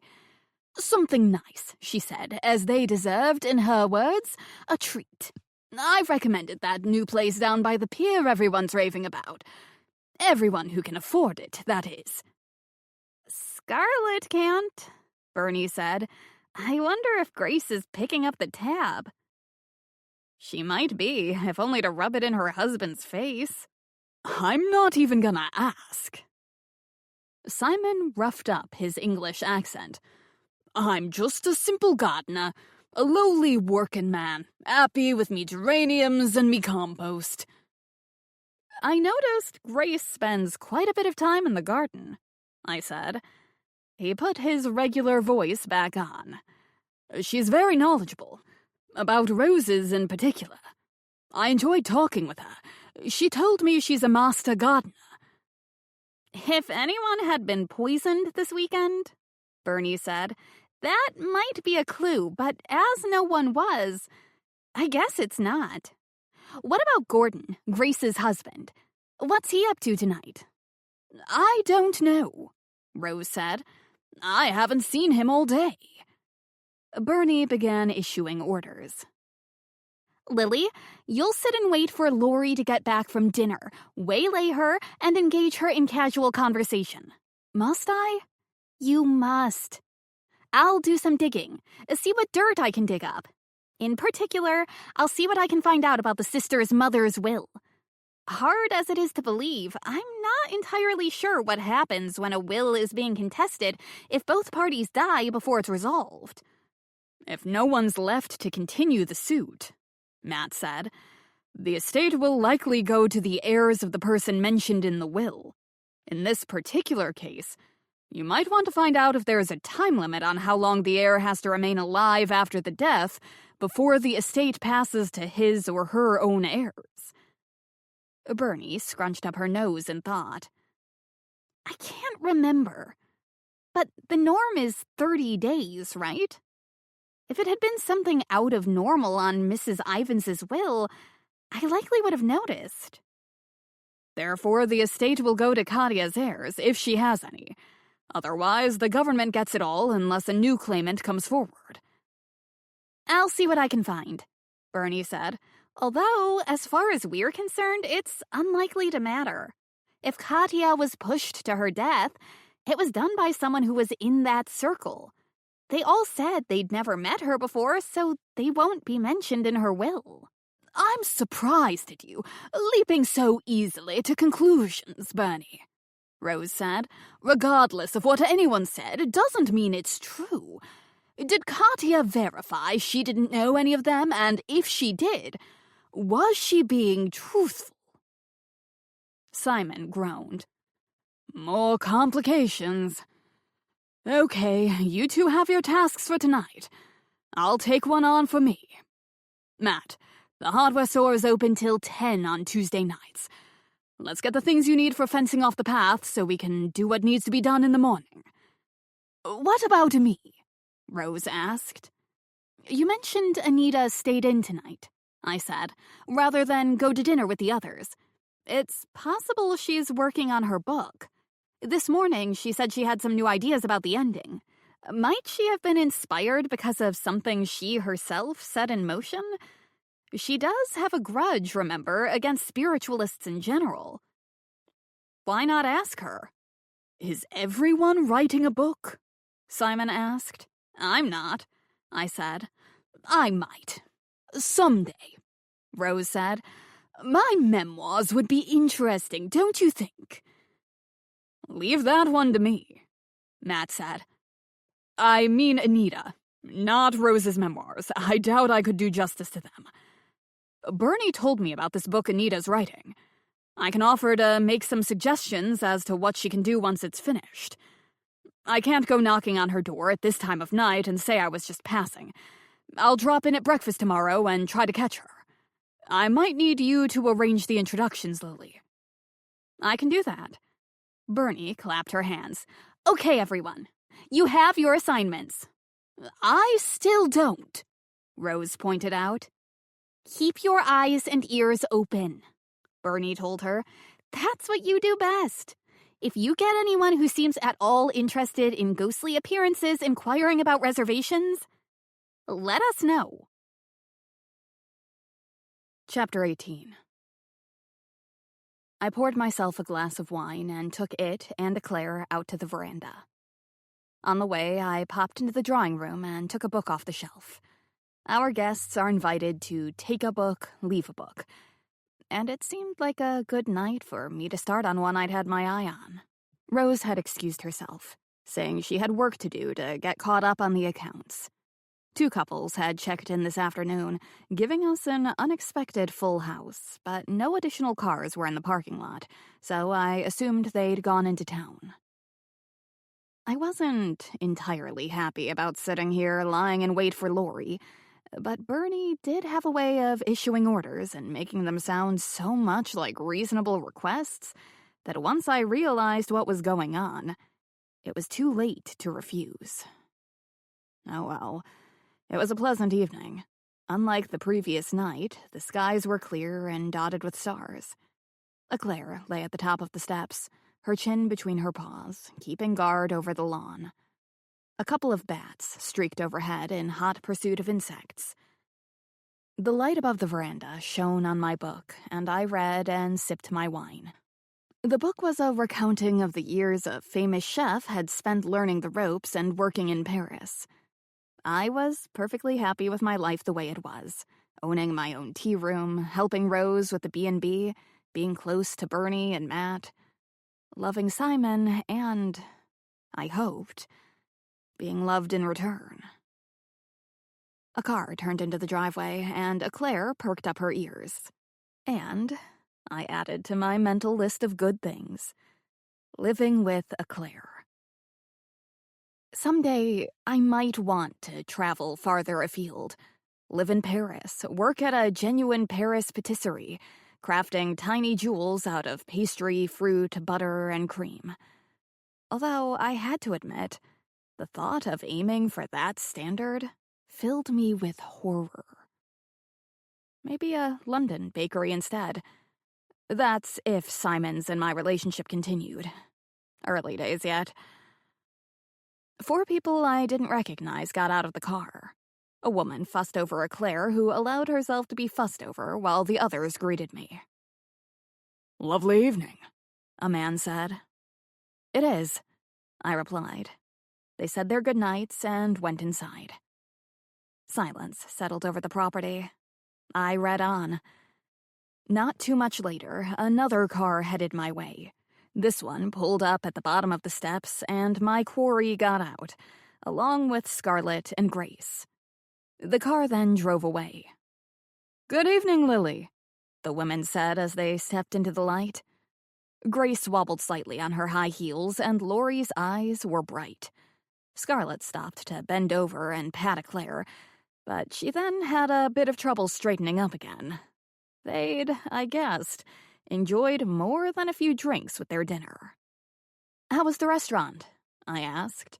"Did you go to the place my grandmother recommended?" Grace burped in a ladylike manner. "We did. Absolutely delightful. Lovely view over the water. Good food." "Good wine," Laurie said with a giggle. "Thank you so much for inviting us, Grace," Scarlett said. "That's what friends are for, dear," Grace said. "I hope we can continue to be friends once we go our separate ways."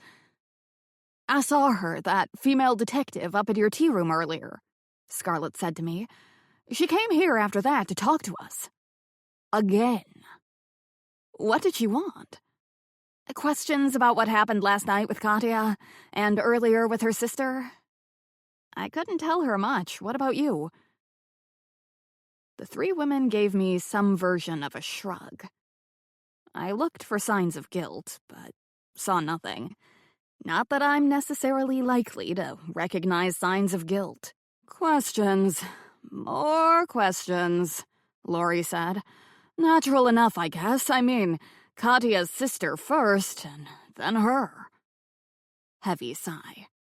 "Katya's death was an accident, though, right?" Scarlett said.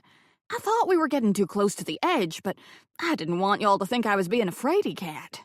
Guess I should have said something." "Don't blame yourself," Laurie said. "We were all concentrating so hard on helping Katya summon the sisters, we forgot to worry about physical dangers." "The police aren't saying anything," Grace said. "I don't suppose they tell the likes of us what they're thinking. Do they?" She looked at me. I smiled in return. "We had such a pleasant evening. Let's not spoil it with that sort of talk," Laurie said. "We've a busy day tomorrow. Scarlett and I are going whale watching with Marietta, and Grace is having a spa day." "I don't suppose you've seen my husband this evening?" Grace said to me. "I noticed his car isn't back." "Sorry. No." "I don't know why he's hanging around," she said, as much to herself as to us. "Every time I suggest a nice little holiday, he complains about the unnecessary expense and the pressure of business. When I take time by myself and don't want him here he is." She went inside, still grumbling. Scarlett and Laurie moved to follow. I said, "Laurie, do you have a minute?" "Sure, what's up?" "Good night," Scarlett said. "See you at breakfast." Laurie perched on the edge of the railing. She wobbled slightly, and I hoped she wouldn't tumble over into Simon's perennial beds. I wanted to ask you, I've been wondering, that is, might you consider doing something like this again? Like what? Come to Cape Cod? I might. I like it here. I'd like to come back in the summer. I suppose you get super busy in July and August? We do. The B&B fills up quickly. We have a few spaces still available, though, if you're interested. She thought. I would like to come back. I'd enjoy it more without that cloud hanging over us. What happened to Katya, I mean? She didn't appear to have let that cloud dampen her enjoyment of the best new restaurant in North Augusta. Silence stretched between us. I struggled to think of something penetrating and insightful to say. You seemed to enjoy guiding the group. When Katya wasn't able to, that is. Have you worked as a travel leader or tour guide before? She laughed. Good heavens, no. I'm a dental hygienist. Her face scrunched up in thought. That might be an idea. I have enjoyed it. Before what happened, of course.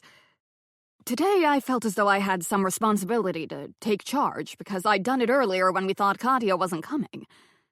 This sort of thing is in demand, isn't it? Tours like Katya was offering.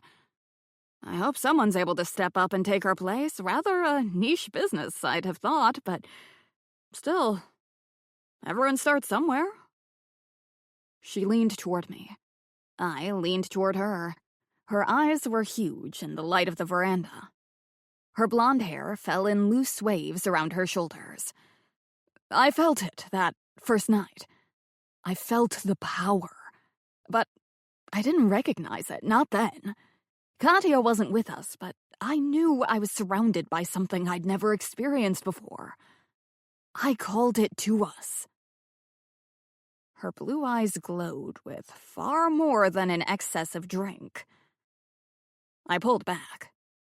She straightened up and turned to face away from the house into the darkness. Previously, I believed I needed the services of a trained and experienced medium to make contact. But that's not it, is it? Training might help, but all that's needed is the power. Now I know for sure. I have it. Even the best, the most powerful of mediums can accomplish nothing without being in the right place at the right time. The spirits have to be there. And they have to be willing to be contacted. This place right here, she stretched out her arms, is it. Victoria-on-Sea? I thought you didn't make contact the first night. We didn't. I felt something, but I didn't recognize it that night. I didn't know. Know where they were calling me from. She swung around, stretched out her left arm, and pointed in the direction of Matt's house. At that moment, headlights lit up the neighboring driveway as the men returned from their shopping expedition to the hardware store. You can't go there again, I said. Matt doesn't want any more people wandering onto his property. It's not safe. He's going to post no trespassing notices. Irrelevant, she said, sounding much like Katya. I'll go where the spirits call me. I must go when I am called. It's what Katya would have wanted. I'll try to get access to her records of sightings she's experienced. I might be able to help people like the others in our group. Those who want to make contact but don't have the power themselves. She must have left lists of names and numbers somewhere. Lori went into the house without saying goodnight. Eclair stood up. She barked at me.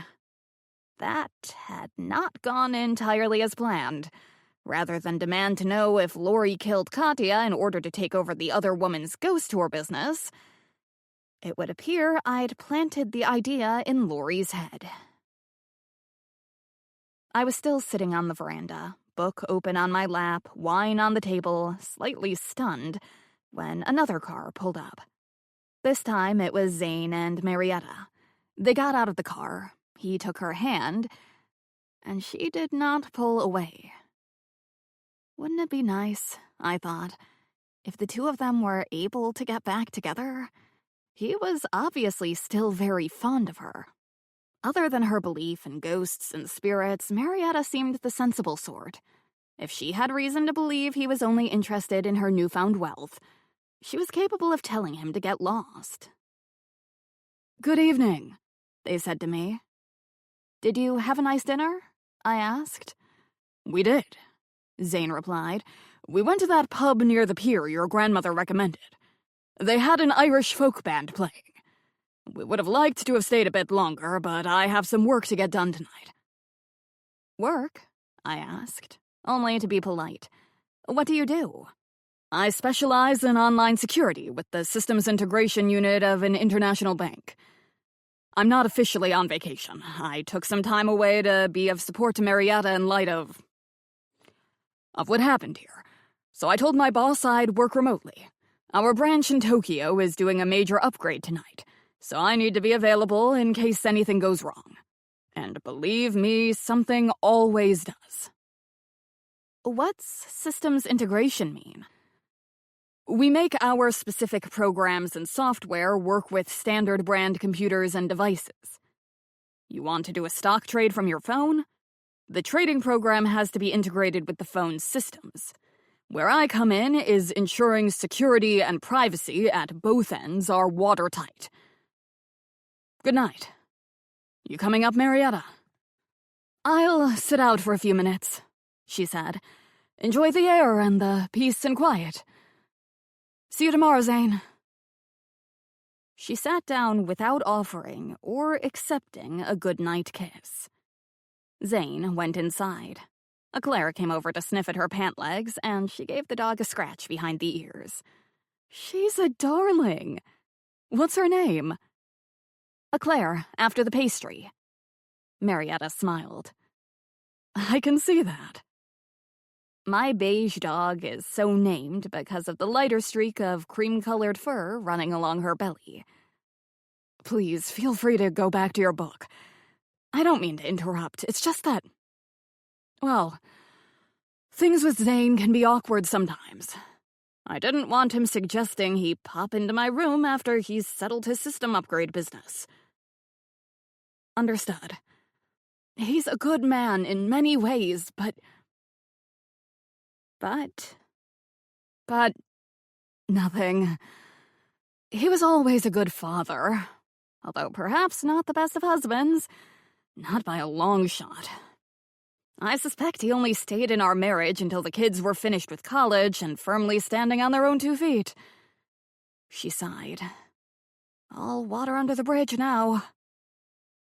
I knew about her children because Bernie had checked up on Marietta and reported what she'd learned to me, but I pretended I didn't and asked her about them. She smiled and happily related their details. No grandchildren yet, but I'm hopeful it won't be too much longer, particularly now that some financial obstacles are out of the way. I pretended to assume she meant student loans were paid off, so I simply mumbled something encouraging. I was lucky enough to be able to quit my own job last year, she said, changing the subject out of the blue. I'm hoping to go to England and Scotland later in the summer. Katya was going to lead a tour to haunted places in those countries. I don't know what's going to happen now. There must be other people who do that sort of thing you can sign up with. No doubt. But I need to be sure I go with a reputable tour guide. Anyone can pretend to be conjuring the spirits, can't they? Katya was recommended to me by a friend who'd gone to Ontario and Quebec with her last year. You don't think of Canada as a place for seeking ghosts, do you? But Quebec City, in particular, is full of old stones. Stones? Yes. I don't quite understand how it all works myself, but ancient stones hold spirits close. Which is why there's so many to be found in Britain and other places in Europe. I didn't bother to point out that all stones are ancient. Only some of them have been dug up and made into buildings. This house now," she pointed to the grand Victorian manor behind us, "is wood and brick, which might be why it has no spiritual residence, whereas that one," she indicated Matt's, "is older. It has a stone foundation." "I get it," I said, although I didn't. I was telling the others about my forthcoming trip before Katya fell. Lori was interested in learning more about it, and Grace seemed to be too. Perhaps one of them might know someone I can ask about rescheduling. My ears pricked up at that. I thought I'd put the idea of leading these tours into Lori's head. Might she have appeared to be jumping on the idea because she'd already considered it? Presumably, the tour participants would pay all costs for the guide and organizer, an all-expenses-paid trip to the UK, and all she'd have to do would make a few bookings and read up on haunted places in England and Scotland. No shortage of material on that. Once again, I had to wonder if Lori had taken steps to put such a scheme in motion. That led to another thought. Had the murder of Katya's sister Tatiana been a preemptive strike? By all accounts, Katya and her sister did not get on, but Tatiana was trying to make her own reputation as a medium. To any outsider, it would be reasonable to assume that if Katya was unable to continue with her business, her sister would be the logical person to take over. I thought of Lori. Small, shiny blonde hair, sparkling blue eyes. She didn't look as though she could be that manipulative, psychopathic even. But I knew, more than most, looks can be highly deceiving. "Have Lori or Grace said anything more to you about going to England?" I asked, trying to sound ever so casual. "Grace seems to be getting excited about the idea, but I have my suspicions that she's only trying to get a rise out of her husband. You might have noticed they don't exactly get on well. He's having money problems, and he wants her to cut back on her spending. She says it's his problem if he made some seriously bad investment, so why should she have to give up anything?" "She told you this?" "Oh, yes. First day in the van on the way here. We'd barely gotten our seatbelts fastened before she was on about him. He didn't want her to come on this trip. I think she came even after Katya supposedly dropped out, just to spite him. Same with the talk about going to England." Her mouth twisted as she thought. Seems strange to me. But to each their own. I was raised to believe a married couple owned everything together, the good and the bad. That's what it was like for Zane and me until we weren't married anymore. I sometimes wonder. Unfortunately, I didn't get to hear what she sometimes wondered, because she gave her head a shake and me a soft smile and said, "Never mind me. Lori's also keen on the trip. She did a nice job of holding the group together when Katya dropped out." "Has she said anything about doing any more ghost hunting while you're still here?" "No. We all agree that would be tasteless, in light of not only Katya's fault, but her sister's death, too. Lori volunteered to find out what she can about funeral arrangements and the rest, so we can attend if we're able.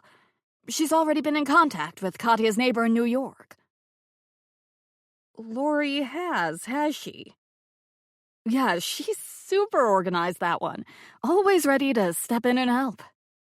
Marietta gave Claire a final pat and stood up. "I'm going to turn in. Zane should be so deep into his computer by now he won't hear me coming up the stairs or opening my door.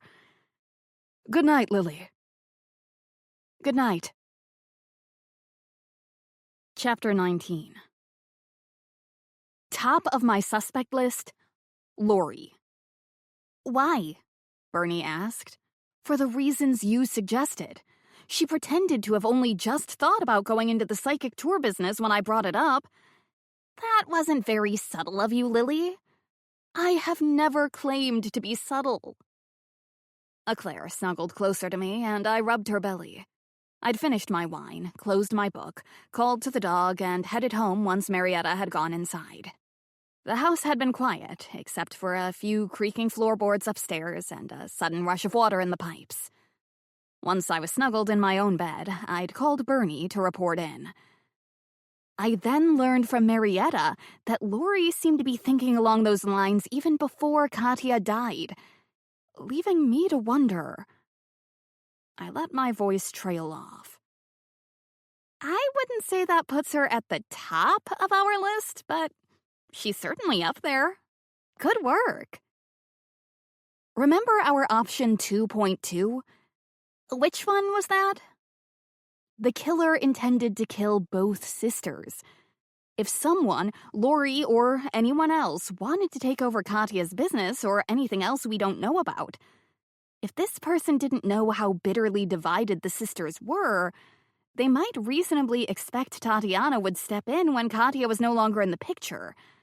Ergo, Tatiana also had to go. I like the way you think, Lily Roberts. Sometimes I don't. Are we seriously thinking someone killed 2 women for control of a one-person tour guide operation? Not even that, but for the potential control of a one-person tour guide operation? No guarantee they'd get their hands on Katya's client list. Which is another reason to suspect Lori. She volunteered to be the one to find out about funeral arrangements and the like. She's already been in contact with Katya's neighbor. Excellent work, Lily. I shifted the phone from one hand to the other. Do you think we have enough to take our suspicions to Amy Redmond? No, I don't. The police want concrete facts, not your interpretation of what someone said about someone else. Judging by what I understand, they're still not entirely sure where Tatiana got access to the beach the night she died. Whether she took the steps from your place or accessed it from one of the other paths farther down the coast. Obviously, it matters if they can find someone who saw her.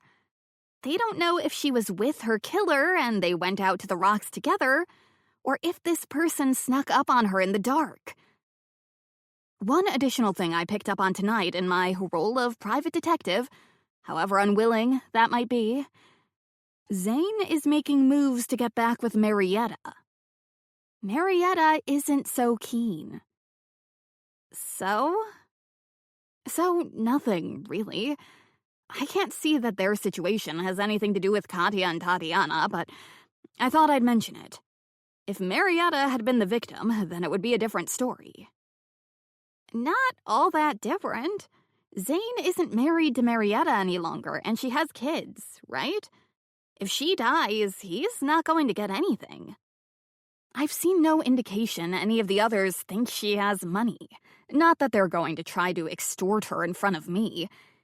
She was planning on going on a ghost hunting trip to England in the summer with Katya. When you looked into Katya, did you see anything about that trip? Was it likely to be so high-end only the rich or extravagant could afford it? I saw a mention of it. Looked like a nice holiday, but nothing extra special. Staying at slightly above average accommodations, but not totally over the top. Private transportation provided, but that only means a tour van like the one they had to come here. Not struggling on and off local transit. Participants have to arrange their own airfare to England and transfer to the starting point hotel. Pretty much a dead end then, I said. What are you up to for the rest of the night? Tell me you're working on the book. You will be pleased to hear that I am. I'm getting close, Lil, real close. Close to finishing the first draft, anyway. Matt says the second draft can sometimes be even harder than the first because you have to decide what to keep, what to change, and what to throw away. Once I've done the second or third draft and I'm happy with it, he's going to send it to an agent. Matt's own agent? His agent works strictly with nonfiction, but she'll pass it on to someone else in the agency. Bernie's voice broke. What will I do if they don't like it? Send it to another agent. Never give up, right?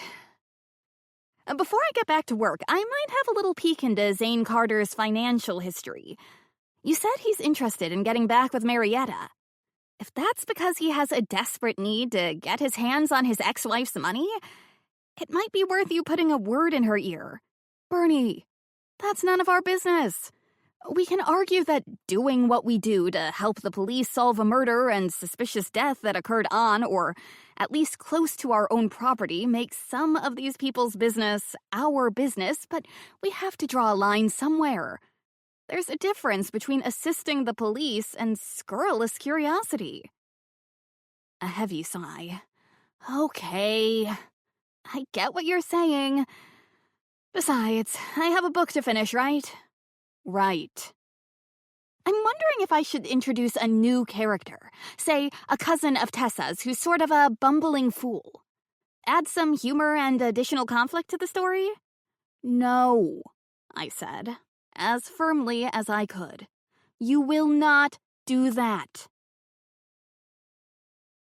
Chapter 20. The following morning, Detectives Williams and Redmond dropped into Victoria-on-Sea shortly before we were ready to serve breakfast. I was preparing a breakfast cake with bananas and pecans for today's baked offering, and Edna was laying out boxes of cereal and individual servings of yogurt when a rap sounded on the kitchen door, and without being invited to enter, Chuck Williams strolled in. "Morning, folks. Is that coffee I smell?" "Considering breakfast is part of the name of this establishment," Edna said, "and it's almost 7 in the morning, it might just be." "Can I offer you a cup, Detective?" I asked. "Won't say no." He glanced around the kitchen, checking out what else might be on offer.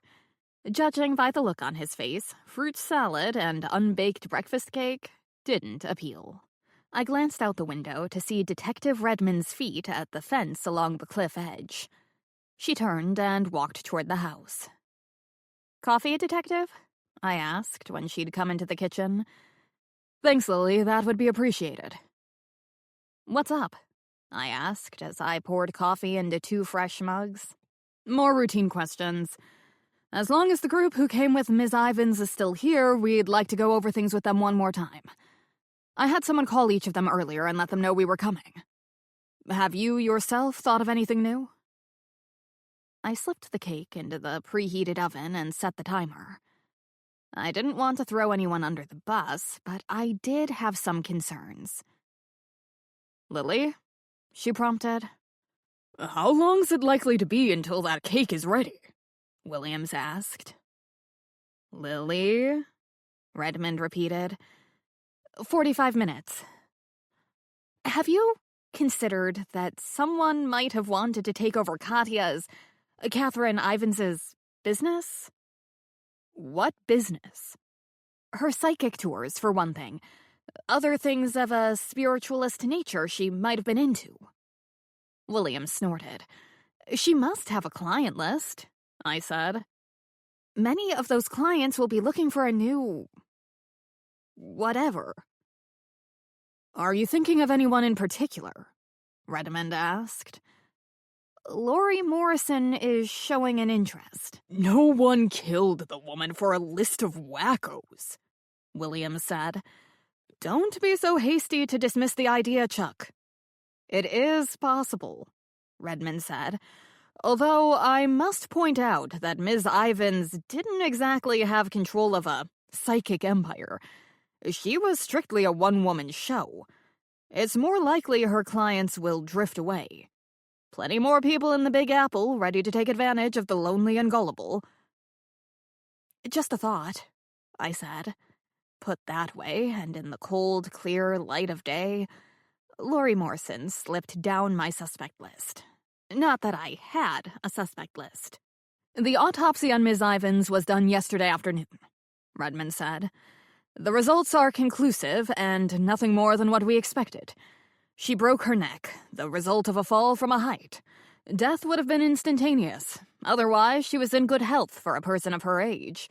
No sign of a current or previous drug habit or excessive alcohol consumption." "Sad," Edna said. "It is," I said. We heard voices from the dining room. Edna picked up the filled coffee carafe and carried it out. "May we use your drawing room once again?" Redmond asked me. Of course. I could see no way of getting into the secret room and out again unnoticed. Not with the guests walking in and out of the dining room, police in the house, Edna fetching linens to set the tables, and Rose not up yet to run interference. Redmond and Williams left, carrying their coffee mugs. A few moments later, Matt and Simon came in. "Morning," Matt said as Simon greeted me with a kiss. Matt eyed the coffee pot. "Not much left. Okay if I take the last?" "Unexpected visitors. Help yourself, I'll make more." "We saw the cars outside," Simon said. "Uniformed officers standing next to them." "The detectives have more routine questions for the group." Edna came into the kitchen and greeted the two new arrivals. "The ghost hunting group and their hangers-on are straggling in now. No sign of the others yet." "Breakfast orders?" "None yet. They want to have coffee and wait until they're interviewed." "Good thing," I said. "I started the cake later than I should have." "Is Anita down yet?" Matt asked. "Which one's that?" Edna asked. "White hair with lilac tips?" I said. "Yes, she is. The one with the southern accent and the long braid went first. She's with the detectives in the drawing room now." "I'll go out and introduce myself, shall I?" Matt said. "Why would you do that?" Edna asked. "Just being friendly." "Why don't I do the introductions?" I said. "Have you heard from Bernie this morning?" "No. Should I have?" "I'm wondering what she got up to last night. She told me she wanted to get some writing done, but I have my suspicion she started following a trail and ended up down the rabbit hole." "Sounds like Bernie," Matt said. "If you don't need me for anything," Simon said, topping up his mug, "I'm off." "Have a nice day," I said. "I intend to. Nothing I like better than a warm, clear day in spring when all me plants are raring to get going and grow as fast as they can." He gave me a warm smile. I smiled back. Edna chuckled. "What's so funny?" I asked once the door had closed behind Simon. Nothing at all. I remember when Jim looked at me like that. Actually," she put on a fake frown, "I don't know that I do remember. It's been so long. These days, the only thing he looks at in that way is my Thanksgiving pecan pie." "I like pecan pie," Matt said. "Can I come to your place for Thanksgiving dinner?" Edna laughed and picked up the fruit bowl. "Anytime, you know that." I took a quick peek in the oven to see how the cake was coming along. Deciding it was coming along just fine, I led Matt into the dining room. Grace sat at a table for two with Lori, sipping coffee and staring out the window while Lori read the screen on her phone. Outside, the police had taken down the crime scene tape at the top of the stairs. The bay was calm, sparkling in the morning sunshine. Boats of all types passed steadily, heading north toward the fish and whale-filled waters of the open ocean. Gordon was at the sideboard, helping himself to fruit and yogurt. He turned around, plate in hand, and searched the room for someplace to sit.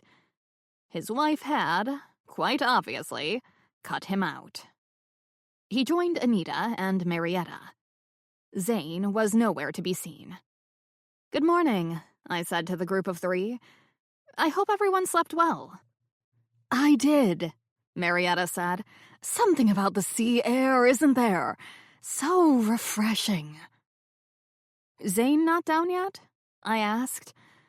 "I haven't seen him. Up all night working, no doubt." "This is my friend and neighbor, Matt Goodwill. You met him the other night at the... cliff. But you weren't all introduced. Matt's a writer, and he's been wanting to meet you, Anita." Anita's head popped up. "Me?" "You had tea at my place with Bernie the other day, and you told her about the book you're writing. I mentioned it to Matt because he's a nonfiction writer. Your book's nonfiction. Isn't that what you told Bernie?" It is, yes. Matt thrust out his hand, and she took it limply in hers. She smiled politely, not particularly interested. Pleased to meet you, Anita said. How's your book coming along? I have to admit I'm struggling. I'm under a tight deadline right now. You must know how it is, always a scramble at the end. I have some academic publications, so I know that, yes. Deadline? A flicker of interest. Do you have a contract? Matt writes under the name of Lincoln Badwell, I said. True crime books. Marietta gasped. Heavens! I've read some of your books. David, that's my son. He's an enormous fan of yours. He'll be absolutely thrilled that I met you. She leapt to her feet. Can I have a picture to send him? Matt smiled at her. Of course. Marietta unlocked her phone and thrust it into my hands. She went to stand next to Matt. He put his arm loosely around her shoulders and gave me his best professional smile, full of handsome charm. Marietta beamed. Her glasses slipped down her nose, and she shoved them up without breaking the smile. I took a couple of shots to ensure I got something she liked and handed the phone back. She thanked me profusely, and once again told Matt how good his books were. Anita's flicker of interest had turned into a flame, and she said, "A pleasure to meet you. I have to confess, I don't usually read much true crime, but I know how popular those books can be." "David can't get enough of Lincoln Badwell," Marietta said. "When's the next book coming out?" "Should be October," Matt said. "Nothing like a bit of crime and other nefarious activity for the holidays. I'd get it for David for Christmas, but he'll have bought it before I can even get to the bookstore. How do you—" Fearing that the purpose of Matt dropping in on breakfast to question Anita was going to be derailed, I said to Anita, "Matt's been on the New York Times bestseller list several times, once for almost a year. I thought he could give you some tips." Matt smiled bashfully. "Bernie told me about your book. It sounds interesting. If it's any good, my agent might be interested." Anita sucked in a breath. Her eyes were wide. "You'd do that?" "I found that it's all about helping others get a leg up in this business. I met a guy in a bar one night in New York City when I was about to give up trying to break in, and he turned out to be the chair of one of the country's biggest writers' groups. He put me in contact with the woman who's now my agent. I like to pay it forward if I can. Tell me what you're working on." Anita leapt to her feet. "Gosh, yes, that would be so great. We don't want to bore these people, do we? You're not—" Marietta started to say. Anita ignored her. "Let's find a place where we can talk." She snatched up her coffee with one hand, grabbed Matt's sleeve with the other, and dragged him across the room to an unoccupied table for two in a corner. Marietta sat down with a pout. She scrolled through the pictures on her phone. I went back to my kitchen and peeked into the oven. The breakfast cake looked to be done, so I poked at it, decided it was ready, took it out, and put it on a cooling rack. "It's going to be a long morning," Edna said. "If they order breakfast one at a time after their turn under the bright lights." I sighed. Matt came into the kitchen about half an hour later. "Anita's been called for her turn with the detectives, so I could finally tear myself away." "Would you like breakfast?" I asked. "As payment for doing that? Was it awful?" "Yes and no. Fried eggs, please. Over easy." He pulled up a chair. Claire sniffed at his shoes, and he idly scratched her behind the ears. "I'm interested in Anita's concept. It might have legs. I've no way of telling if her writing's any good, so I asked her to send me the first chapter. If I like it, I'll pass it on to my agent. Absolutely no guarantees. I told her that, and I think she accepted it."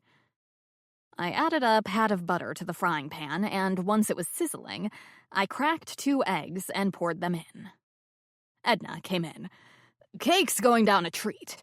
When Detective Williams came in to get the next interviewee, rather than sending LeBlanc to do that, he served himself what I'd consider 3 substantial slices. Good thing I doubled the basic recipe. Toast or breakfast cake or both? I asked Matt. That's if the good detective can spare any. Toast is fine, thanks. Whole wheat if you have it. I'll leave the cake for the hard-working officer of the law. As for why I spoke to Anita in the first place, I popped 2 pieces of bread into the toaster and put a laid-in plate in front of Matt. 2 gorgeous golden eggs with crispy bacon, well-done hash browns, and a pile of sautéed mushrooms, onions, and tomatoes. That looks fabulous, Lily. I should come over in the mornings more often. He picked up his knife and fork and dug eagerly in. As for Anita, once she told me the concept of her book and some of her writing background, I subtly and discreetly got around to asking if she'd learned anything new this week under the pretext of telling her about some of my research trips. The toast popped up. I put it on a plate and put the plate in front of Matthew. And yes, it's what you suspected. She's rewriting the last chapter. She's going to title it, Play with Fire, Get Burned. Meaning, historically, there have been instances of mediums and psychics who have perished during their own seances. Usually a trick gone wrong, faulty wiring and concealed devices. Things like that. Sometimes fights break out, and it goes badly for the medium if the mark realizes they're being fooled. Anita intends to make Katya the focus of her conclusion, which is that although these people are fakes, and they know they're fakes, they're playing with people's emotions, and that does not always end well. She thinks someone killed Katya? Either that or Katya got carried away with her act, was overcome with her own sense of so-called power or invincibility, and she forgot she couldn't fly. Which sounds more cynical than Anita means. As I've learned from my own research, power can be a drug, and those enthralled to it can find themselves going further and further to get more and more of it, which can involve taking greater and greater risks to impress those over whom they want to exert this power. I'm not explaining that too well, am I? As he talked, Matt vacuumed up his breakfast. I always love to see my food being enjoyed. That's good. All I need is the concept. Do you think it's possible Anita engineered Katya's fall? Either through a need to prove Katya wasn't as powerful as she wanted the others to believe, or to provide a strong ending to her book? Matt dipped his toast into a smear of egg yolk and thought for a moment. Possible. Anita's been wanting to write this book for a long time. She's angry at the whole idea of mediums who, she believes, are only out to cheat people. Did she tell you about her grandmother? She did. It gives the book a personal angle that's often appealing. Edna came into the kitchen. Laurie's back now. She'll have the full breakfast. No bacon, poached eggs. How do they seem? I asked. After their interviews. No one's been dragged away kicking and screaming. Not yet, anyway. They're all coming back with a stiff smile and a lame joke. I'm surprised they're still hanging around. Matt tossed a piece of toast into his mouth. Some people do after being questioned by the police, enjoying being part of the action and excitement. But most just want to get home after an experience such as they've had. Some herd mentality's going on here, I said. No one wants to call attention to themselves as being the only one who leaves. They think it makes them look guilty. Back to Anita. You were saying? Matt glanced at Edna, standing by the stove, plate at the ready, waiting for the eggs to finish poaching.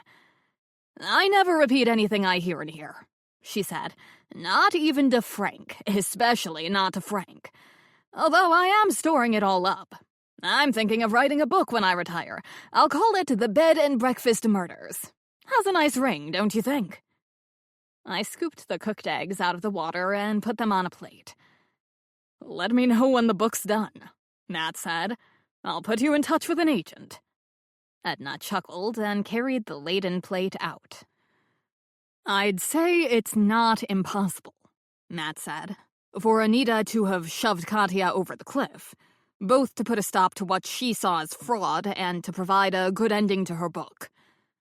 She might have been thinking about the book while the seance was going on. She's freshly inspired now, and she's very excited about it. She thinks the new ending is going to make the book a hit. I'd like to read this last chapter. Can you get a look at it? Maybe she obliquely confesses. It's not finished. She's reworking it now. Matt mopped up the last of his egg yolk with the final piece of toast. Speaking of writing, I have to go.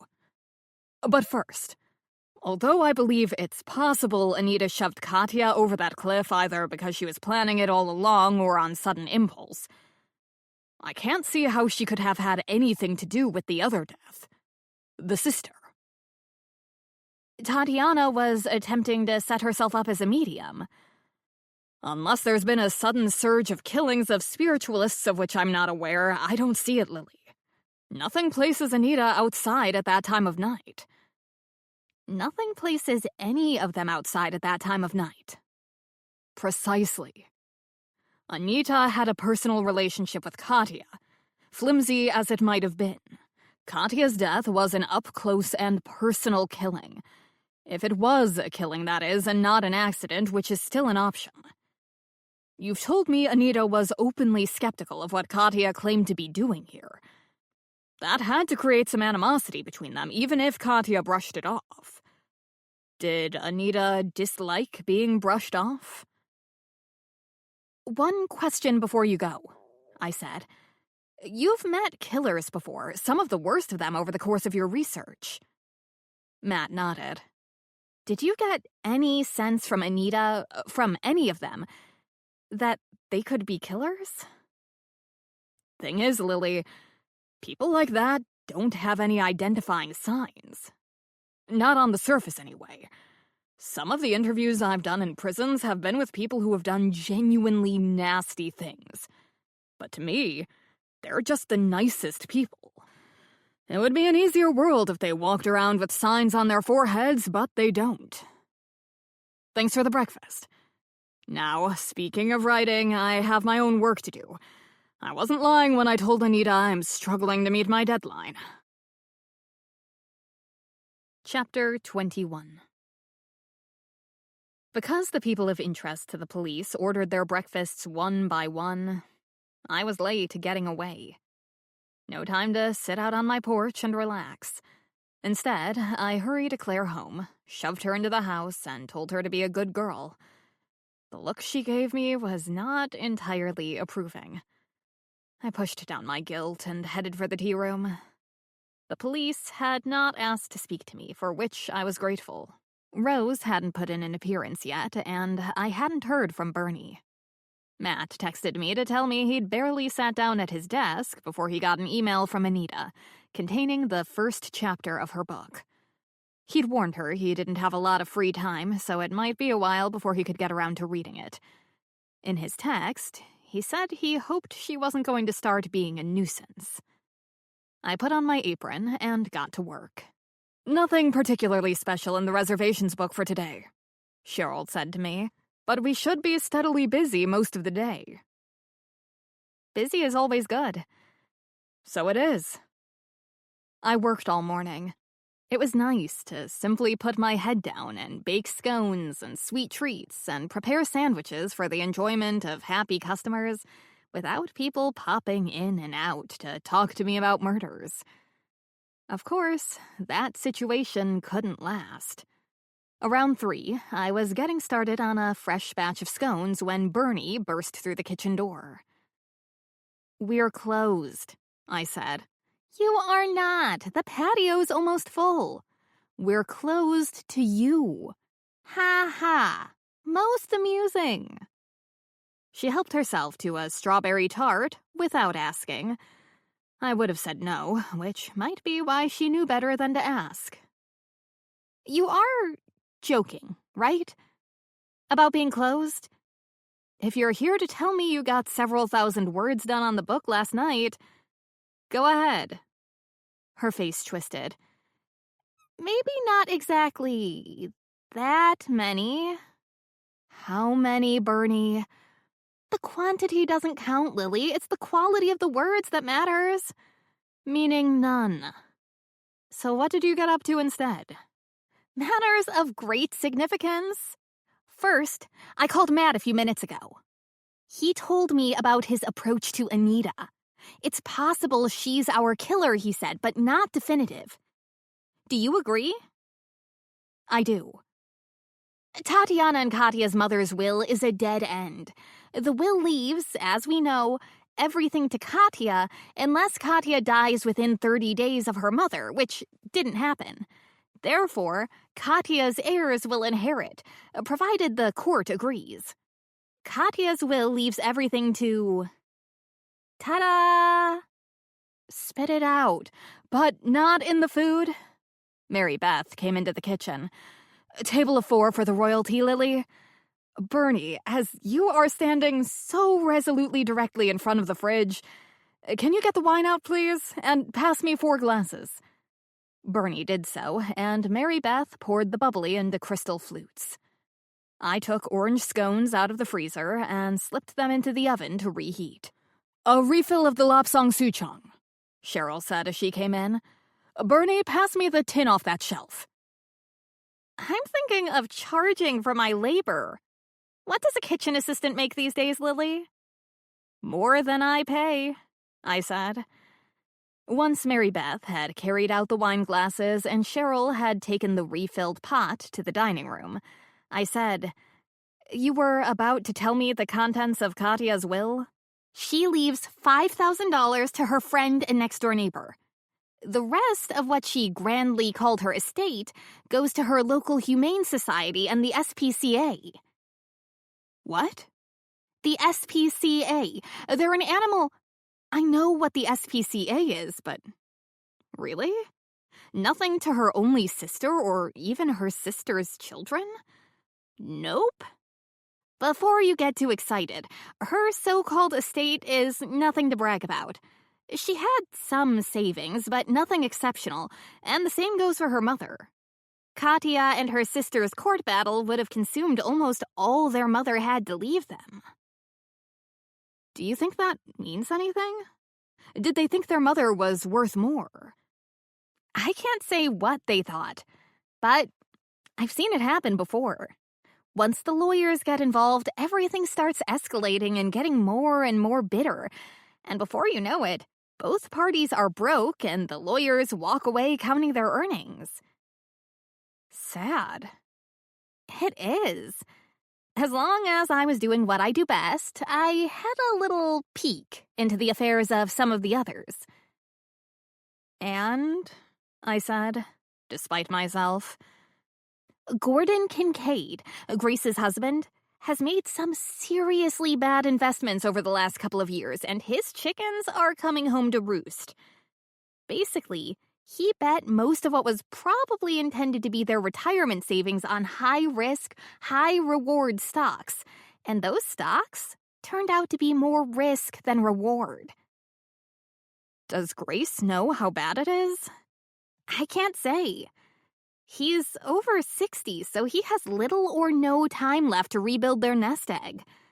She has some money of her own, part of her inheritance from her parents. Enough to pay for holidays and nice clothes, but most definitely not enough to support them both in the style to which they've become accustomed. How do you know all this? You can't possibly have found that information legally. Bernie folded her fingers together, flipped her hands over, and stretched her arms out in front of her. I have my methods. When you were working for the law firm, you didn't do anything illegal, did you? Oh, no. Far more than my job was worth if I did. Believe me, if the company got caught, they'd be looking for a fall guy or girl. One of my colleagues took the time to teach me all he knew about getting around the internet on the QT. Just for fun. The mind boggles. Back to the matter at hand, if Gordon thought Grace was going to give money to Katya, do you think he could have killed to stop it? I don't see it. He can't go around killing everyone who Grace might want to give money to.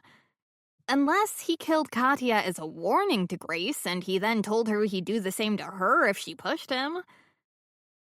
I thought about the scene in the breakfast room earlier. Grace had taken a seat with Lori rather than wait for her husband to join her. He'd looked bemused at that, then found another place to sit. She's not afraid of him.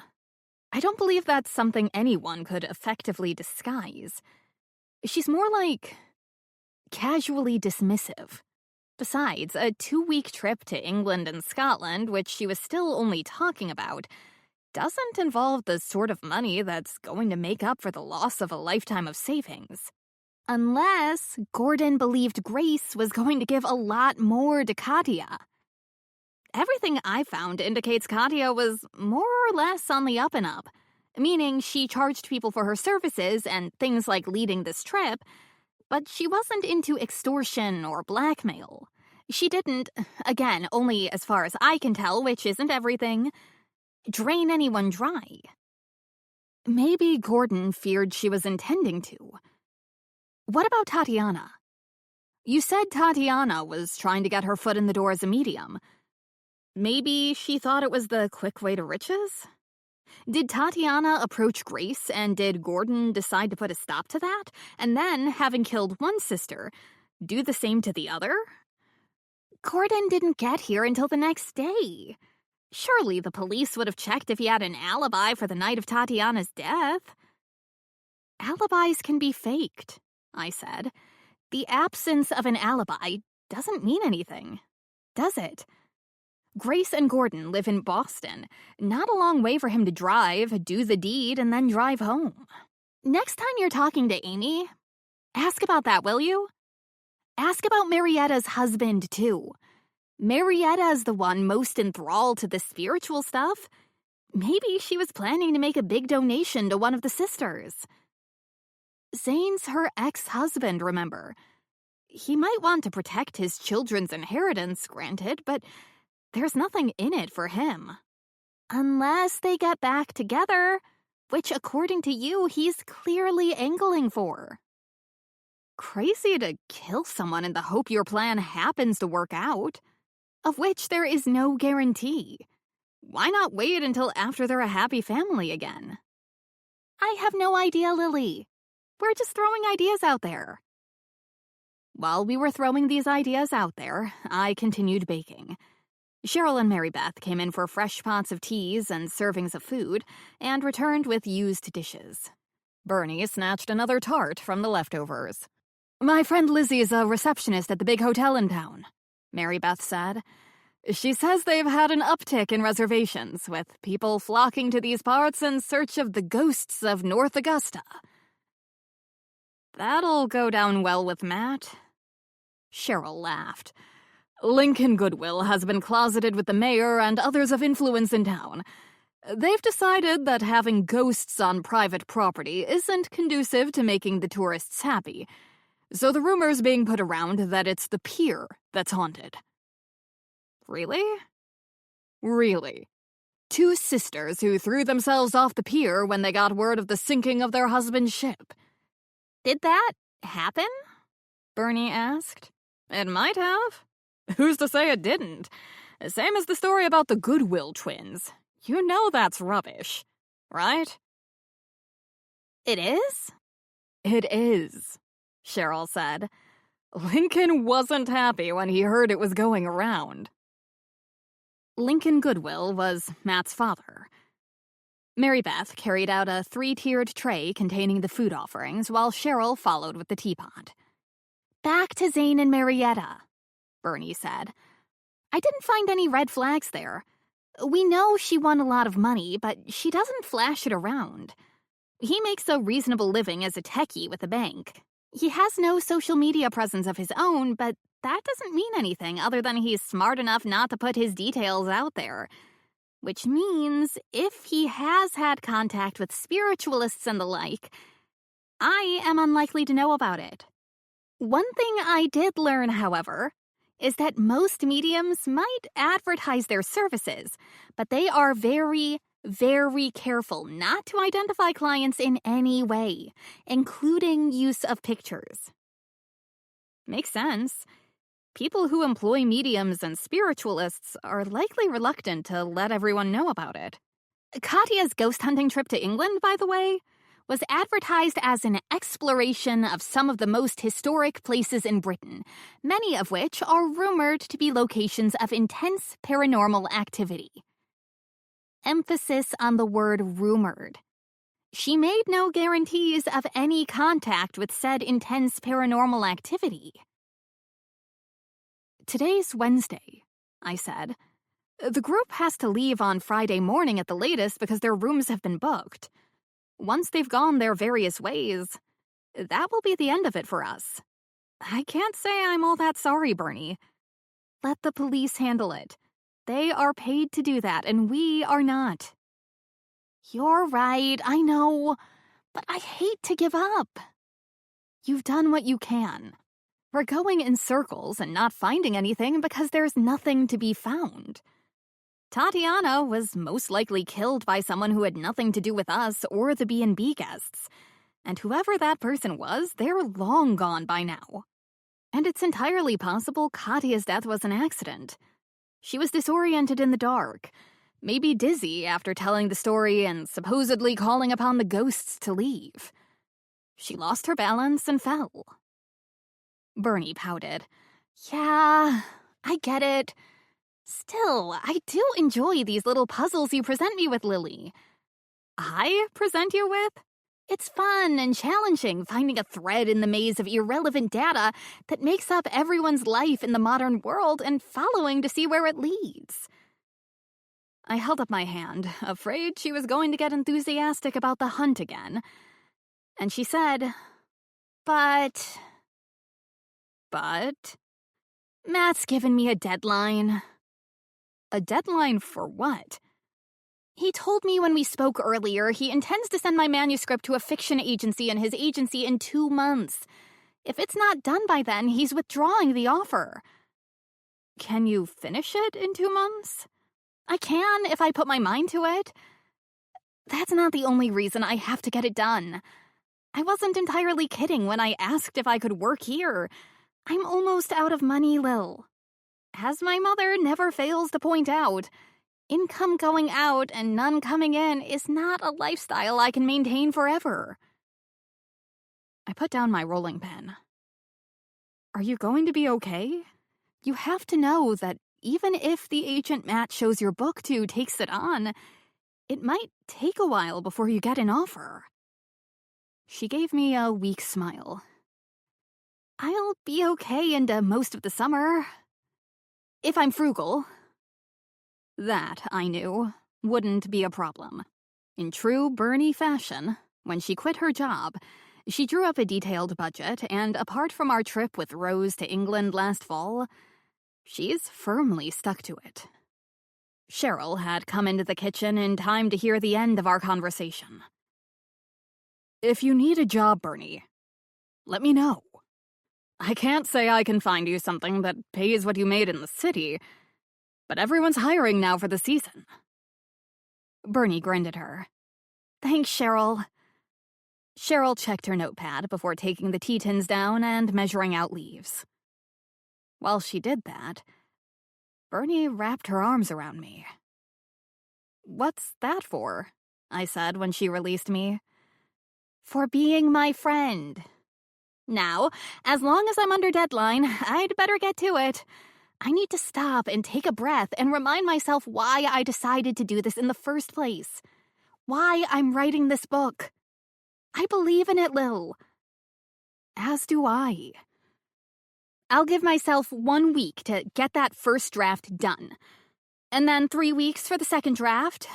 2 weeks to go over it again, and that leaves me a bit of leeway if I run into problems. I'll tell my cousin who owns the bookstore in town to save space on the shelves, Cheryl said. Chapter 22. I spent the remainder of the day not thinking about Katya and her sister.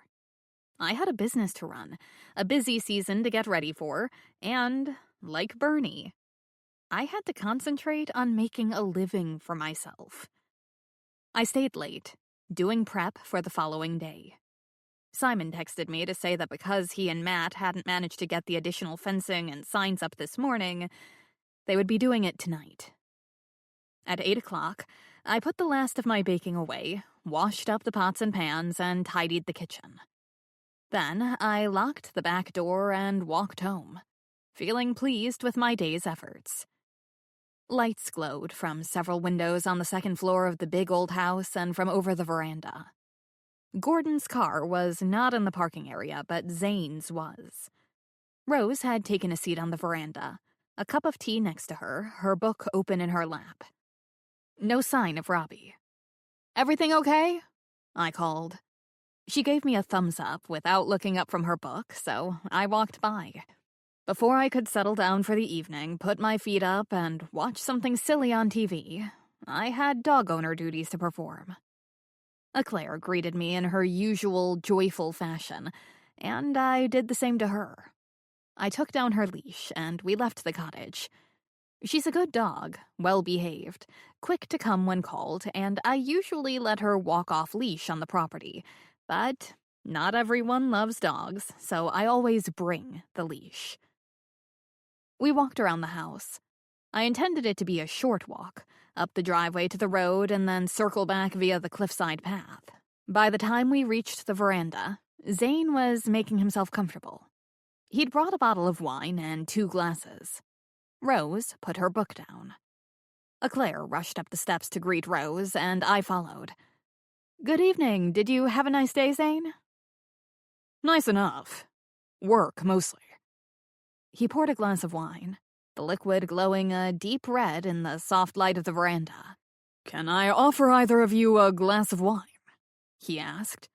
"No, thank you," Rose said. "I have my tea." "Not for me, thanks," I said. "I have to take this one for a walk and then get ready for another busy day tomorrow. What are the others up to tonight?"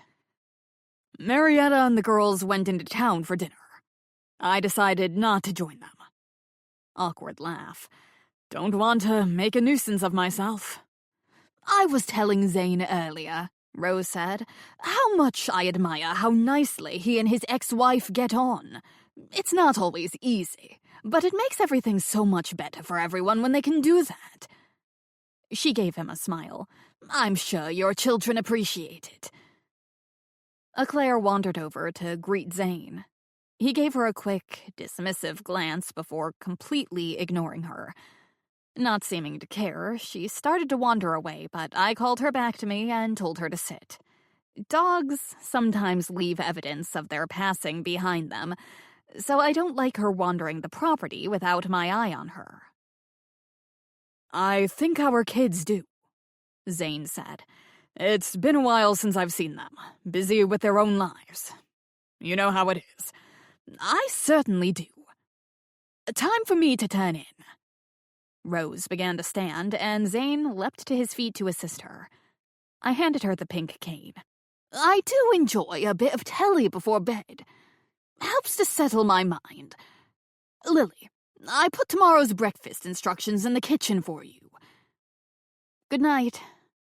I held the door, and my grandmother walked into the house. "Lovely lady." Zane sat back down, picked up his wine glass, and stretched out his legs. "Still full of spark. Too much spark sometimes. Good night." I turned to go, but he called me back. "Sure you won't join me in a nightcap? I brought a glass for your grandmother, but she declined." "No, thank you." "I spoke to your grandmother earlier today, and she told me about your friend. The redhead. What's her name again?" "Bernie. Bernadette." "She's writing a novel, apparently. A historical novel set on Cape Cod. Great setting for a book, I'd say. I bet a lot of great ones are swirling around these parts, and I'm not meaning that nonsense about ghosts trying to crawl back up the cliff." "You're not a believer?" "Not in the least. Marietta, my ex-wife, I should say, is getting more and more into it every time I see her. I can't say I approve, but I'm not in a position to stop her, am I? I hesitated, wondering if he was going to say more. And then he did. I have a confession to make, Lily. I wasn't at all happy about her coming on this trip. This supposed ghost hunting trip with that crazy woman. Yeah, I know she was only charging for her services as a so-called tour guide, yada yada and all that. But I figured it was no more than an initial attempt to get her claws firmly stuck into Marietta. First impressions, keep it simple and cheap and then start with the real stuff. Money, to keep the spirits happy. Money to explore the worlds beyond. Once that stuff starts, it never ends. Do you know that for sure? About Katya's intentions, I mean. No, I don't. Nothing but my gut feeling. I have good instincts for that sort of thing. I told Gordon, and he agreed with me. Gordon? You mean Grace's husband? Yeah. You can't have helped but notice Grace and Gordon aren't short a few pennies. Marietta now. She does okay. She gets by, and our kids are married with good jobs, but even the most amiable of divorces can be expensive. Assets have to be divided and all that stuff. I nodded. If Zane didn't want me to know Marietta was newly wealthy, that was fine. No reason I should know. I talked it over with Gordon on the day he and I got here. When she, that Katya, was still alive. Still leading the women on a merry chase. Gordon told me he had concerns Grace was paying Katya more than just the cost of this trip. I told the cops about it. About my suspicions, that is. I don't know if the other women in this group have enough money for anyone to bother trying to cheat them out of it, but Grace and Gordon do. And thus, Gordon was neatly thrown under the bus. Had Zane done that on purpose? Or was he simply speculating about what might have happened? The police think Katya's death was an accident, I said. Are you saying you disagree? Gosh, no. I hope you don't think that. I don't know what happened. It could have been an accident. It likely was, considering the way she was swaying and moaning and summoning the spirits and all that. I didn't recall any swaying or moaning, but I had been standing farther back and the night had been dark. The cops asked us for our thoughts about what might have happened, right? I told them I had no concrete reason to believe Katya was a fraud, but I suspected it. As for what might have happened, I didn't see a thing that night. 1 minute she was droning on and on. If I hadn't been sitting on the cold hard ground, I might have fallen asleep. And then, suddenly, she announced we were done. The ghosts had left. Everyone started to stand up, and then... You know what happened then. Yes, I do. Enough of that. Tell me about your friend, Bernie, is it? Does she have a publisher? No, not yet. I have some contacts in that world. My brother is an executive at a major publisher. I might be able to send her his way. That would be nice of you. She seems to be here a lot. Does she live on the property? Not far away. That house over there, where we had the so-called seance? No. She rents a small house close enough for her to bike over here regularly. We've been best friends for a long time, since the first day of school. You don't say. How nice. He cleared his throat and topped up his wine glass. Sure I can't offer you some? No, thank you. I don't mean this to sound the wrong way, but she's not married or anything, is she? She isn't. He smiled slightly and sipped his wine. That took me aback. Was Zane asking me if Bernie was dateable? He had to be 20 years older than her, at least. Never mind that. Supposedly, he was trying to get back with his ex-wife. "I'd like to write a book someday," he said. "They say everyone has a book in them, don't they?" Not me. I'm a pastry chef. "I suppose your friend needs to do a lot of research for her book." Historical research, mostly. It's important in a historical novel to get the details right. The readers are often very knowledgeable about the time period, and they'll be quick to notice any mistakes. So Bernie tells me anyway. I might be able to give her a hand with that. I'm not a historian, but I know my way around the internet. It's my job. I told you that, didn't I? Yes, you did. Bernie's pretty capable in the online world herself, way more than I am, which isn't saying all that much. Has she always been a writer? No. She's a forensic accountant by profession. That's a mighty substantial career change. Is she making a decent living out of it? The writing, that is. She's not making any living out of it, decent or otherwise. Not yet. I apologize if I've taken your questions in the wrong way, but I should point out Bernie is in a solid relationship. Is she now? Yes, she is. Can't blame a man for asking. She's an attractive woman. You yourself seem to be with the gardener. I am. Nice chatting to you, Zane. Will you be leaving on Friday as planned? Yep. I'll be sorry to go. Nice place you and your grandmother have here. His eyes lingered on my face.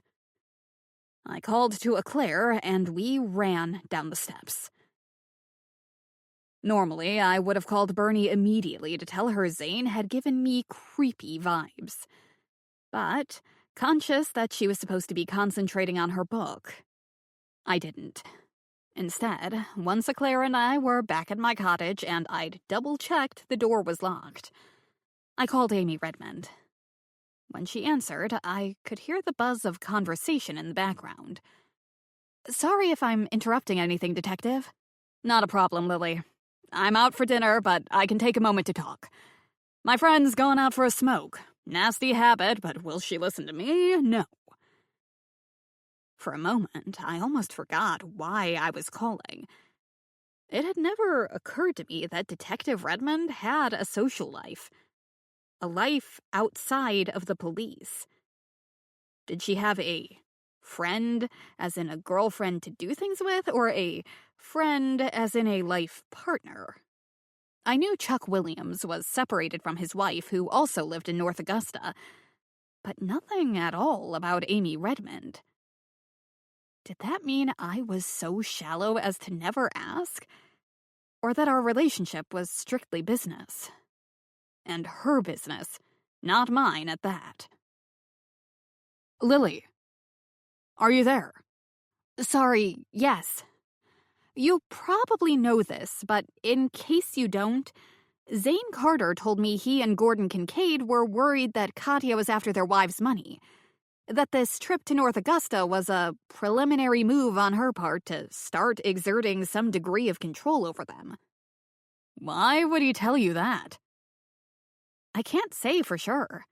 He started by telling me he was worried about Marietta being conned. Then he pivoted to bringing mention of Gordon and Grace into the discussion. Did he have any specific reason to believe that Catherine Ivins intended to fleece his ex? No. I don't intend to go into any details, Lily, but nothing we've found indicates Catherine Ivins had a habit of doing anything along those lines. I will readily admit, however, if she was fleecing someone, if that person or persons didn't come to the police, we would have no way of knowing about it. The sense I get from observing Gordon and Grace is he's annoyed at her spending money, and she doesn't much care whether he's annoyed or not. He has mentioned that to me, yes. Are you aware that Marietta, despite appearances, is rich? She won several million in a lottery a couple years ago. I am aware of that, A touch of ice came into the detective's voice. "May I ask how you know?" She told Bernie. "I doubt that very much. But at this point in time, I'm not going to pursue it. My dinner companion is returning from her cigarette break. Do you have anything more to tell me?" "No. I do have one thing to tell you. Two things. I'm treating myself to dinner out tonight because this cases, is going on the back burner. Hold on, Lily." Her voice faded as she moved the phone away from her mouth. "I'll have another, thanks." Then she came back to me.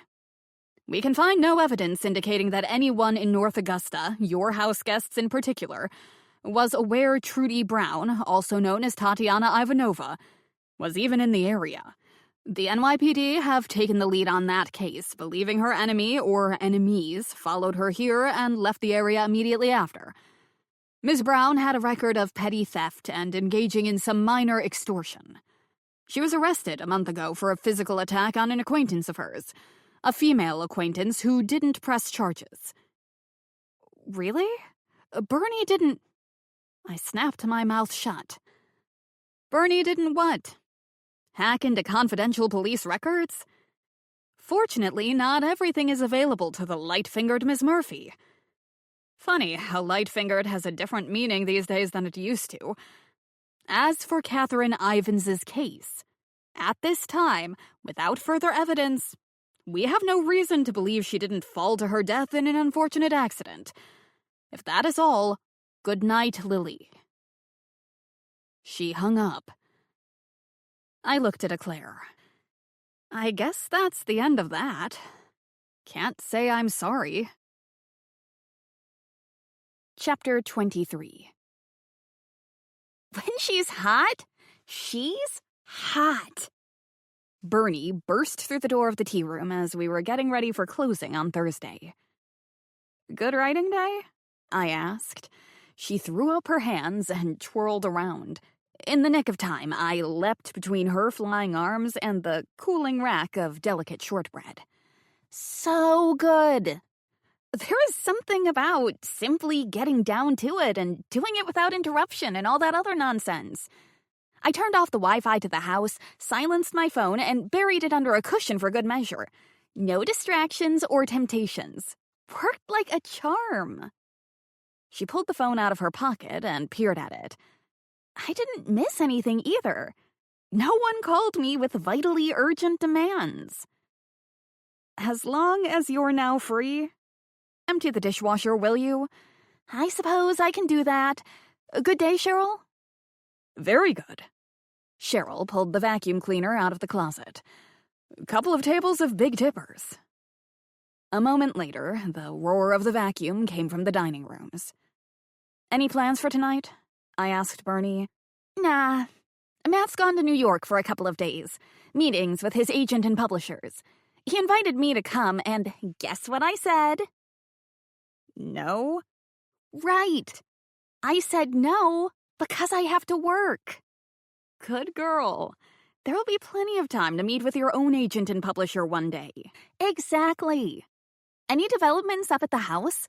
Regarding the case, that is. The case I am no longer intending to pursue, but am merely asking about out of general, casual interest." "Amy Redmond told me they're backing off the case. Cases. The NYPD is taking over the investigation into Tatiana's murder, and they're thinking Katya's death was truly an accident. Lori and Scarlett rented a car for the day. Edna said they asked her about places to visit along the road north to Provincetown. Marietta's gone to the library. She told Rose she's interested in researching additional paranormal happenings in the Outer Cape. I don't know about Gordon and Grace, but his car's been gone all day. Zane and Anita, far as I know, stayed in their rooms typing away." "I biked over to stretch my legs and get some fresh air. I'm going to pop up to the house and say hi to Rose and then get back at it. Sorry I can't stay to help you bake, but when the muse calls, I must answer." Bernie skipped merrily out the door. "Do you think she means it this time?" Cheryl asked me. I do. I hope so, anyway. Then again, I've been wrong before. A half an hour later, Bernie was back. Cheryl and Mary Beth had cleaned up and set the dining rooms for the following day, and I was baking tart shells and preparing a chicken to make into coronation chicken sandwiches tomorrow. Did you know Zane's brother is an editor at Kensington Publishing? Bernie asked. Now that I recall, he did say something to that effect. Did he tell you? Yeah, he did. He was coming down the stairs when I came into the house to say hi to Rose, and he told me you told him I was writing a book. He'd like to see it. His brother says historical fiction is huge right now, particularly anything to do with Irish immigrants to America. The timing's perfect for me. Cool, eh? What's the sour face for? Matt's going to introduce me to an agent, but no guarantee they'll like my book or be able to place it. No harm in trying other avenues, right? It's not that. It's the right thing to do. It's just... Didn't you find him slightly creepy? Zane? No, should I? Did he suggest you have a drink to discuss this book, or maybe talk about it over dinner? No. Why would he do that? I can email the book to him when it's ready. He didn't ask you out. Like, on a date? Bernie's face twisted in puzzlement. Nothing like that. We talked about my book for like 3 minutes, and that was all. What are you on about, Lily? He asked me about you last night. He had a lot of questions. I thought... Never mind. I don't know what I thought. He's just being friendly, I guess. Yup. He's here with his ex-wife, who's getting into spiritualism in a way he doesn't believe in or approve of. He doesn't know any of her friends, so he's on his own, looking for people to talk to. If he can help me, that's a bonus. I finished my day's work with an unsettled feeling in my stomach. Something was not right, but I couldn't put my finger on it. Simon popped into the tea room as I was putting the last of the day's baking into the fridge or freezer and looking forward to getting home, putting my feet up, and relaxing. "You scrub up well," I said to him as he leaned in for a kiss. He changed out of his gardening clothes and into ironed khaki pants and a collared blue and red checked shirt, even a blue tie. His hair was so freshly washed, it was still damp at the edges, and he'd taken the time to shave before coming over. A laptop computer bag was tossed over one shoulder. "Gotta look me best for all those lovely ladies," he said once we'd separated. Ladies? What ladies? The gardening club dinner meeting tonight. Did you lose track of time? I knocked on your door, but you didn't answer, so I guessed you'd still be here. You'd better hurry up and change, or we'll be late. Change? I had a sudden sinking feeling. Oh my gosh, is that tonight? Simon had asked me to accompany him to the annual general meeting and dinner of the North Augusta Garden Club, to which he'd been invited as a guest speaker. He'd been working on his talk and preparing a slideshow for weeks. Isn't that next week? No, Lily, it's tonight. It's always been tonight. I scrambled for my phone and checked my calendar. My heart sank. I'm so sorry. I have it down for next Thursday.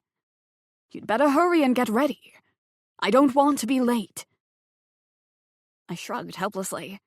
I had a cake in the oven, eggs set to boil on the stove, and a bowl full of scone dough. Not to mention, I was in my work clothes and badly in need of a shower and hair wash before I'd be fit to be seen in public. You'll have to go without me, I said. I can't leave all this, and it'll take me too long to get ready. I am so sorry.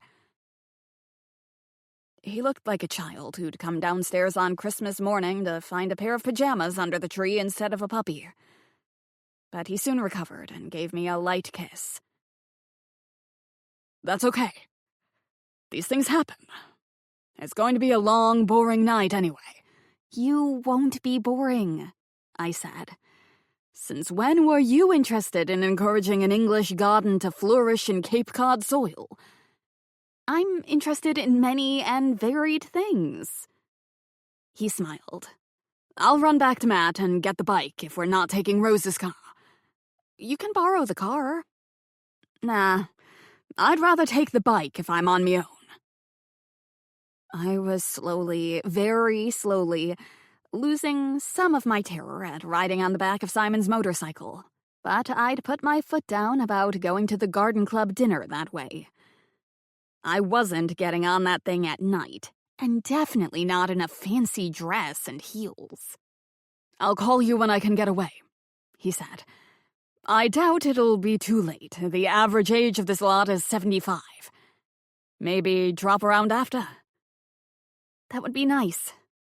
More than nice, I said. He held me close and then left. I glanced at my scone dough. I couldn't believe I'd made a mistake with the date. Some girlfriend I was. Simon tried to appear blasé about the evening, but it was easy to tell he was pleased at being invited to speak. The North Augusta Garden Club might not be Buckingham Palace, but I hoped if he ever received a knighthood from the king, I'd not mark that date down wrong. I worked until 8, and then tidied up and headed home. I was still feeling restless, but was unsure why. I was annoyed at myself for missing Simon's big night, but it was more than that. I headed up the driveway toward the big house. A couple of cars were in the parking lot, Zane's and Gordon's among them, as well as those of the non-Katia tour guests. No one was on the veranda, and lights shone from many of the rooms. A shape moved behind a window on the upper floor. Room 205, which had been given to Zane. He was probably at work on his computer, doing whatever he did. I stopped dead as my thoughts tumbled all over themselves and my suspicions burst into the open. Zane. He was in room 205, one of the smallest rooms and the least expensive because it was at the front of the house as opposed to overlooking the bay. A small desk was placed against a window, giving the person sitting there a view over the gardens and down the driveway to the tea room and the highway beyond. Almost certainly, if Zane was working on his computer, he'd be sitting at that desk, looking out over the driveway, able to see who was going and, more importantly, coming. Bernie told me he'd come down the stairs earlier as she went into the house in search of Rose. Had Zane seen her and intercepted her? When I walked home last night, Rose had been sitting alone on the veranda. When I came back with Eclair less than 10 minutes later, Zane and his bottle of wine had joined her. Had his intention been to chat with Rose? Or did he want to talk to me? Why would Zane want to talk to Bernie and me? What reasons would he have for apparently accidentally encountering us? Why would he care what Bernie and I were doing? Because he was interested in Bernie? It was a possibility, but I dismissed it. Like any woman growing up in Manhattan, Bernie has good instincts for predatory men.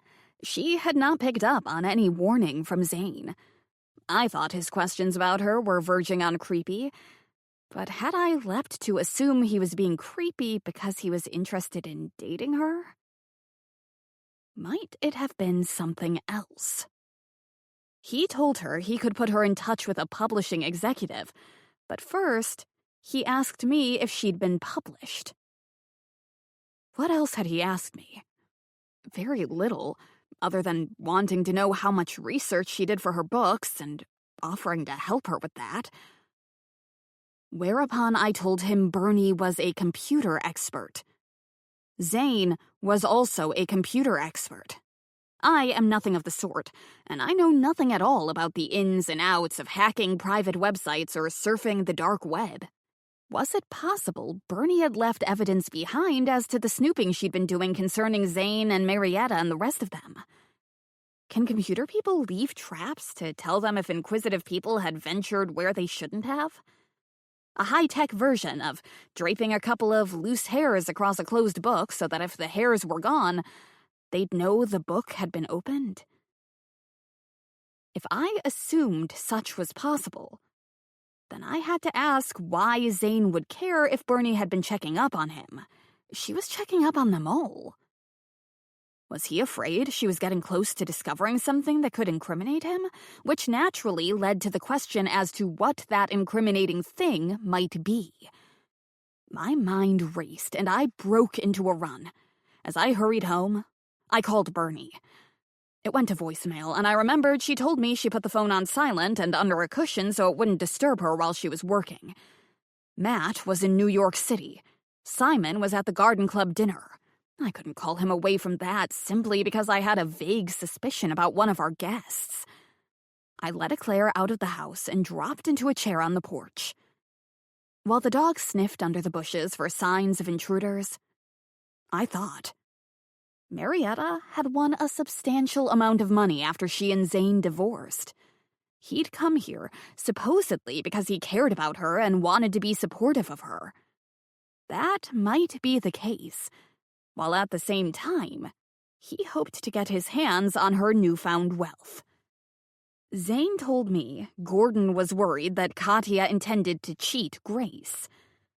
I had no way of knowing if that was true, or if Zane was deflecting possible suspicion from himself.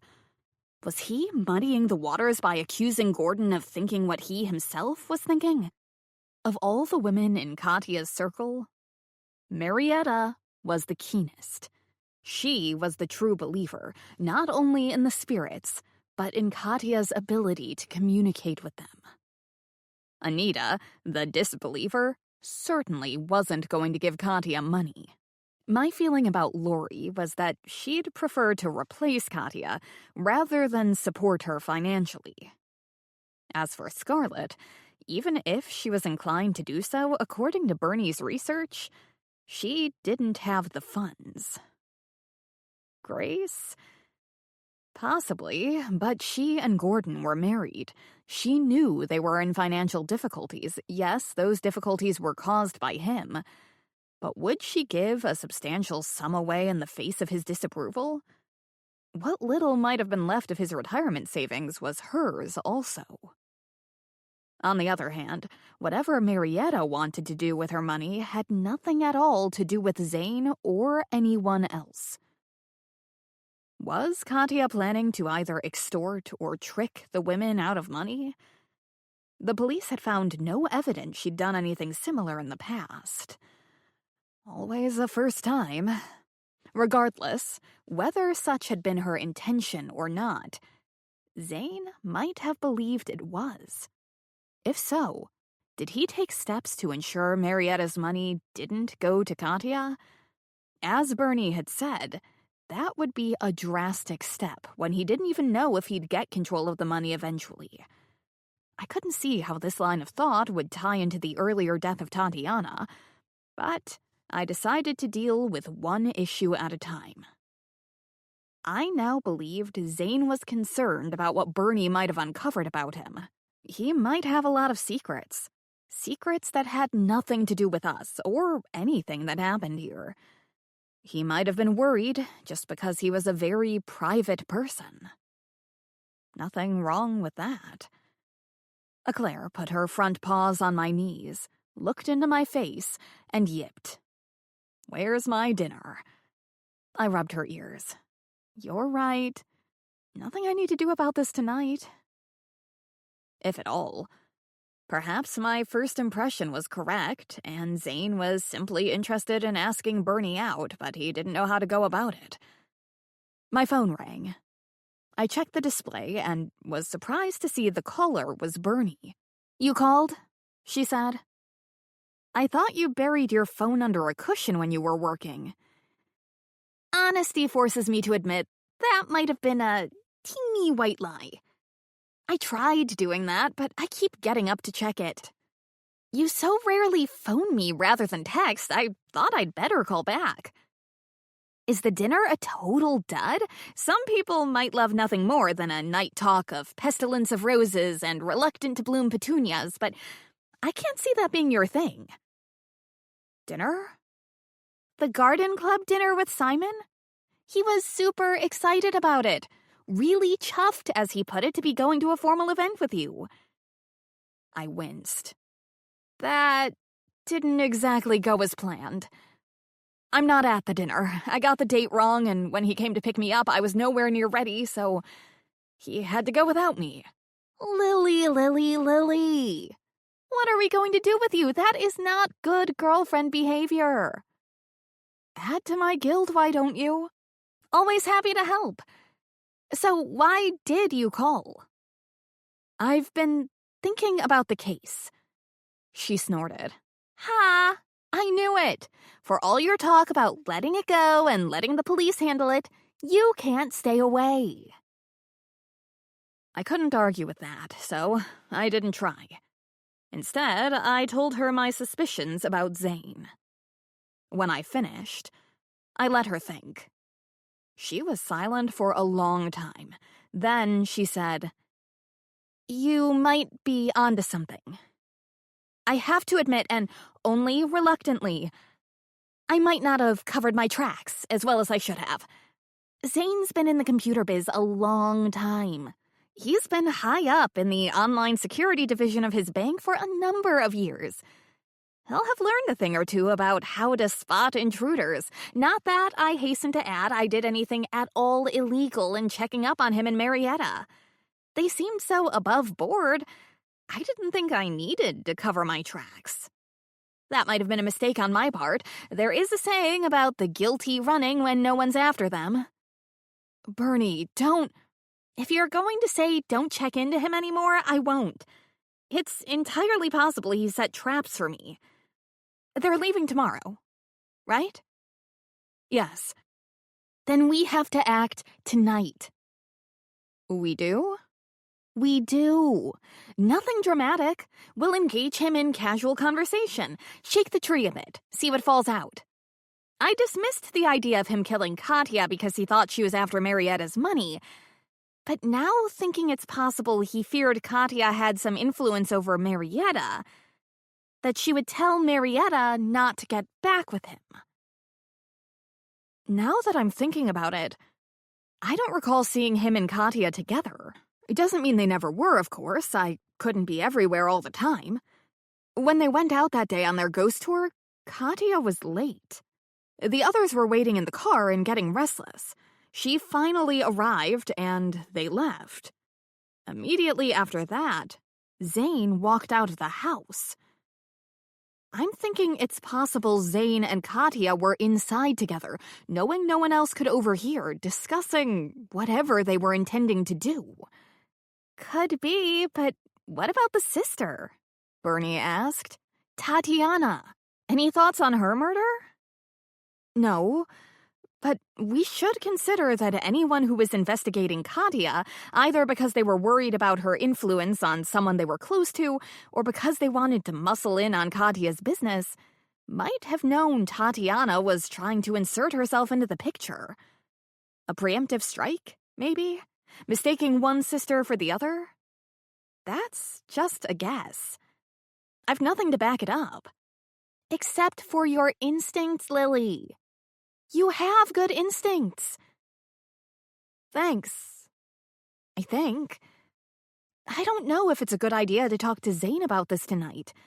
We should tell Amy Redmond our thoughts and let her take it from there. If there's something to take and somewhere to go with it. I don't care for the idea of telling her I'm some sort of expert computer hacker. That train left the station a long time ago. Meaning what? Bernie. She knows.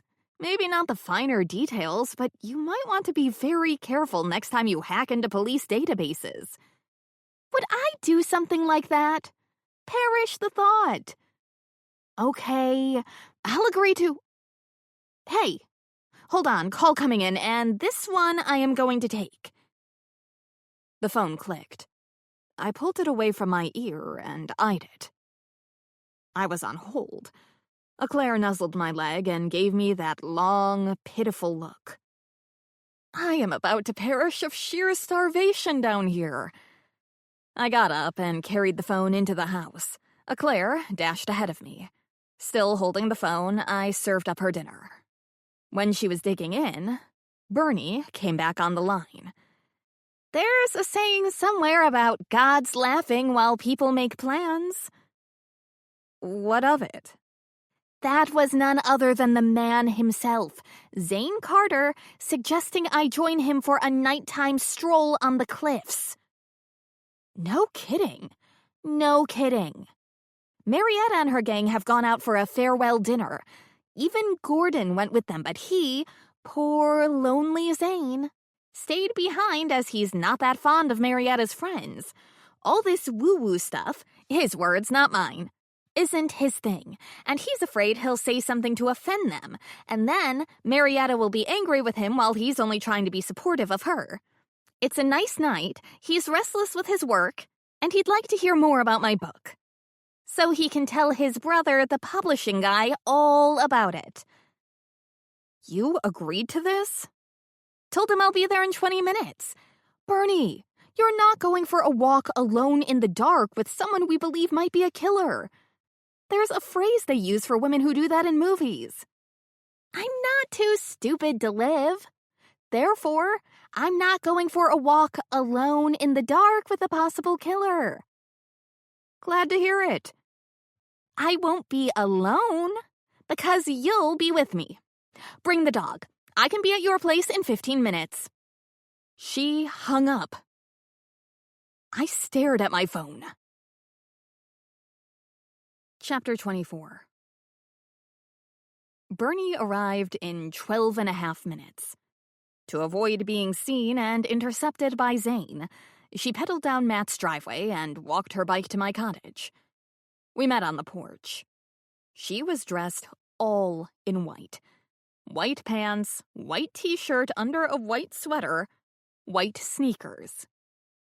"What's with the outfit?" I asked. I want to stand out in the dark. Not like the other night when we couldn't make one person out from another or distinguish them from a nearby bush. I was still in my work clothes of dark jeans and a black shirt. Should I put on a high-vis vest? Do you have one?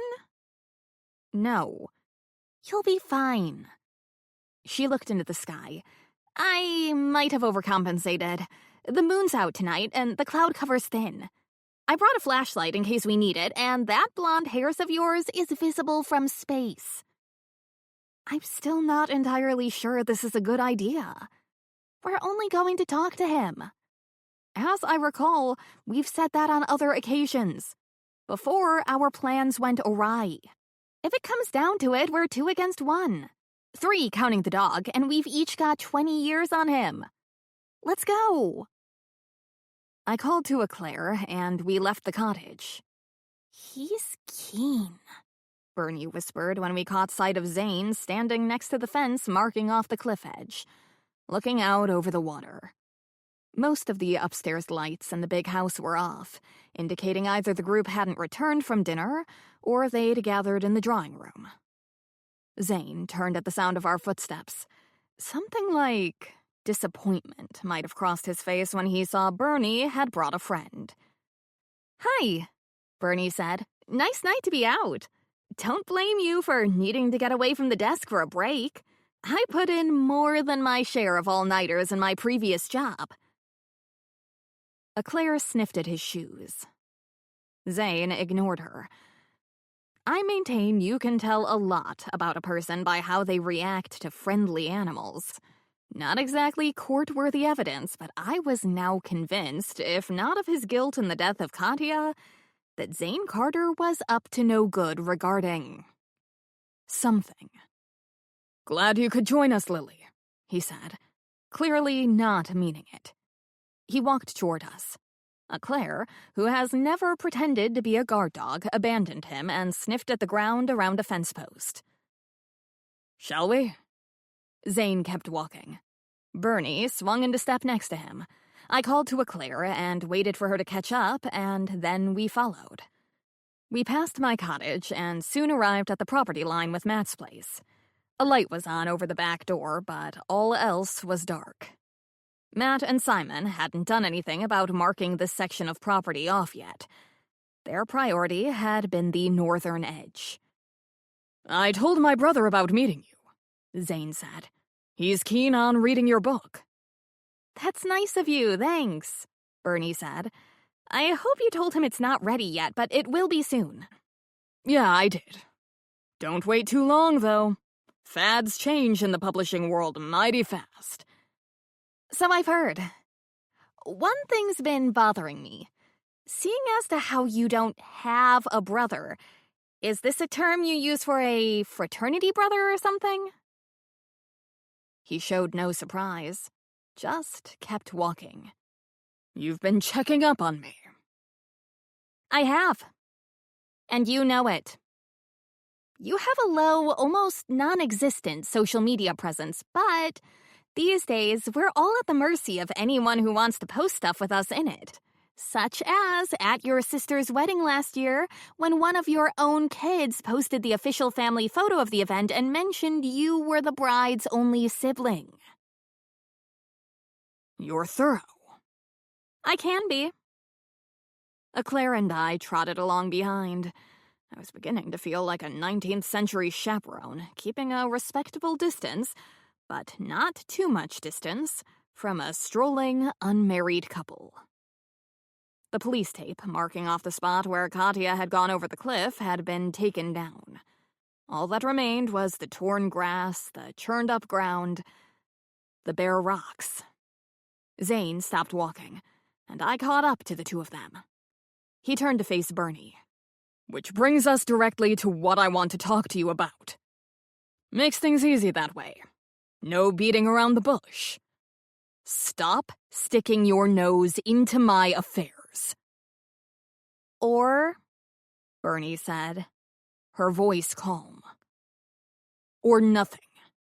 I'll give you $10,000 to leave me and Marietta alone."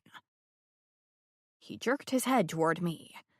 "I didn't intend for you to bring an entourage, but as long as you have, $5,000 for her."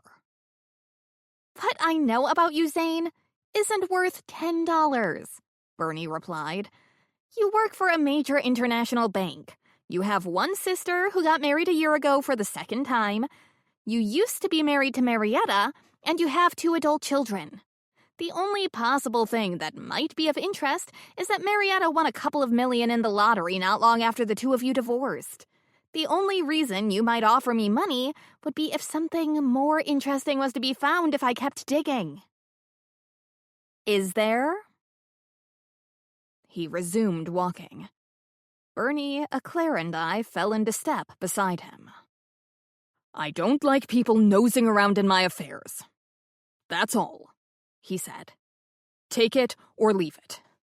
And yeah, big mistake on my part telling you I had a brother. I'll know better next time." "Except, that's not all, is it?" I spoke for the first time. "What you don't know is that I'm an even better hacker than Bernie here, and I don't have any scruples because I've never worked for a law firm. I also don't leave a trail behind me. Not ever." Claire barked. Bernie's face settled into an all-knowing expression. Good acting on her part. "Katya wanted Marietta to accept financial advice from her," I continued. "In effect, she wanted to take control of Marietta's money on the grounds that her spiritual contacts would help her invest it." "What of it?" he snapped. "All that rubbish has nothing to do with me. Marietta and I are divorced, as you know." Marietta was wavering. Not sure, not entirely convinced about Katya's proposal. I have little doubt Katya would have convinced her in the end. She would have worked slowly at first, investing a small amount, and then, once Katya realized some big gains, Marietta would hand over the whole lot. Zane snorted. "Are you that much of a fool? You think she would have made big gains from listening to ghosts? No. Those gains would have come from listening to you, Zane. You and Katya were in it together. I remembered overhearing Zane on the phone after the police questioned Katya about the conflict with her sister over their mother's will. I'd leapt to the conclusion he was talking to Marietta and thought no more about it until tonight. Now, I wondered why he'd phone Marietta when he could have gone upstairs, knocked on her door, and spoken to her in person. I'd thought he was concerned about Marietta's emotional state, but when I recalled his words, what he'd actually said was something about not liking having the cops hanging around, bothering you. The detectives weren't bothering Marietta. They hadn't even spoken to her yet. They had, however, ordered Katya downstairs for a private conversation. If you wanted to put it like that, you could say they were bothering Katya. And finally, before hanging up, Zane said, "Me too," which is what someone often says in response to words like, "I love you." Marietta would not have told Zane she loved him. They were, from what I'd observed, only friends. Their lives intertwined because of their mutual children and some vestiges of once having been close. Zane had been talking not to Marietta, but to Katya, because he'd been worried as to what the police wanted with her. "You didn't have to make any real money," I said. "You just had to keep up the appearance long enough. You're in international banking. Security, foreign transactions. Move the money around, maybe take out a loan or two to add to the pot." Zane's face had turned pale in the moonlight. A vein twitched in his forehead. I might not have guessed at all the details, but I was on to something. I knew it. "How did it go wrong, Zane?" Bernie asked in a low voice. "Did Katya betray you?" I took a guess that as careful and computer-savvy as Zane Carter might be, he had to have left some sort of evidence behind, some sort of communication, either with Katya, who was likely not as wary about that sort of thing as he was, or with his out-of-country bank contacts. "I don't have much in the way of records," I said, "but I have enough to take to the police to get them to start digging. I won't come forward under my own name, of course. I'll send them the documents anonymously." He stopped walking and turned to face me. "What do you want? Is 5,000 not enough for you?" Bernie stood next to Zane, quietly watchful. What I wanted was an admission of guilt. Although I knew anything he said to us here, at night on the cliffs while the wind blew and the tide came in and a curious dog wandered off in trace of a trail only she could detect, would be worthless. Even if I took out my phone and recorded his confession, all he had to do was say he'd made it all up. A joke, playing our game, stringing us along, ha ha. "Tell me exactly what you think you have," he said, "and I'll consider paying you for it." I hesitated. Obviously, I had absolutely nothing.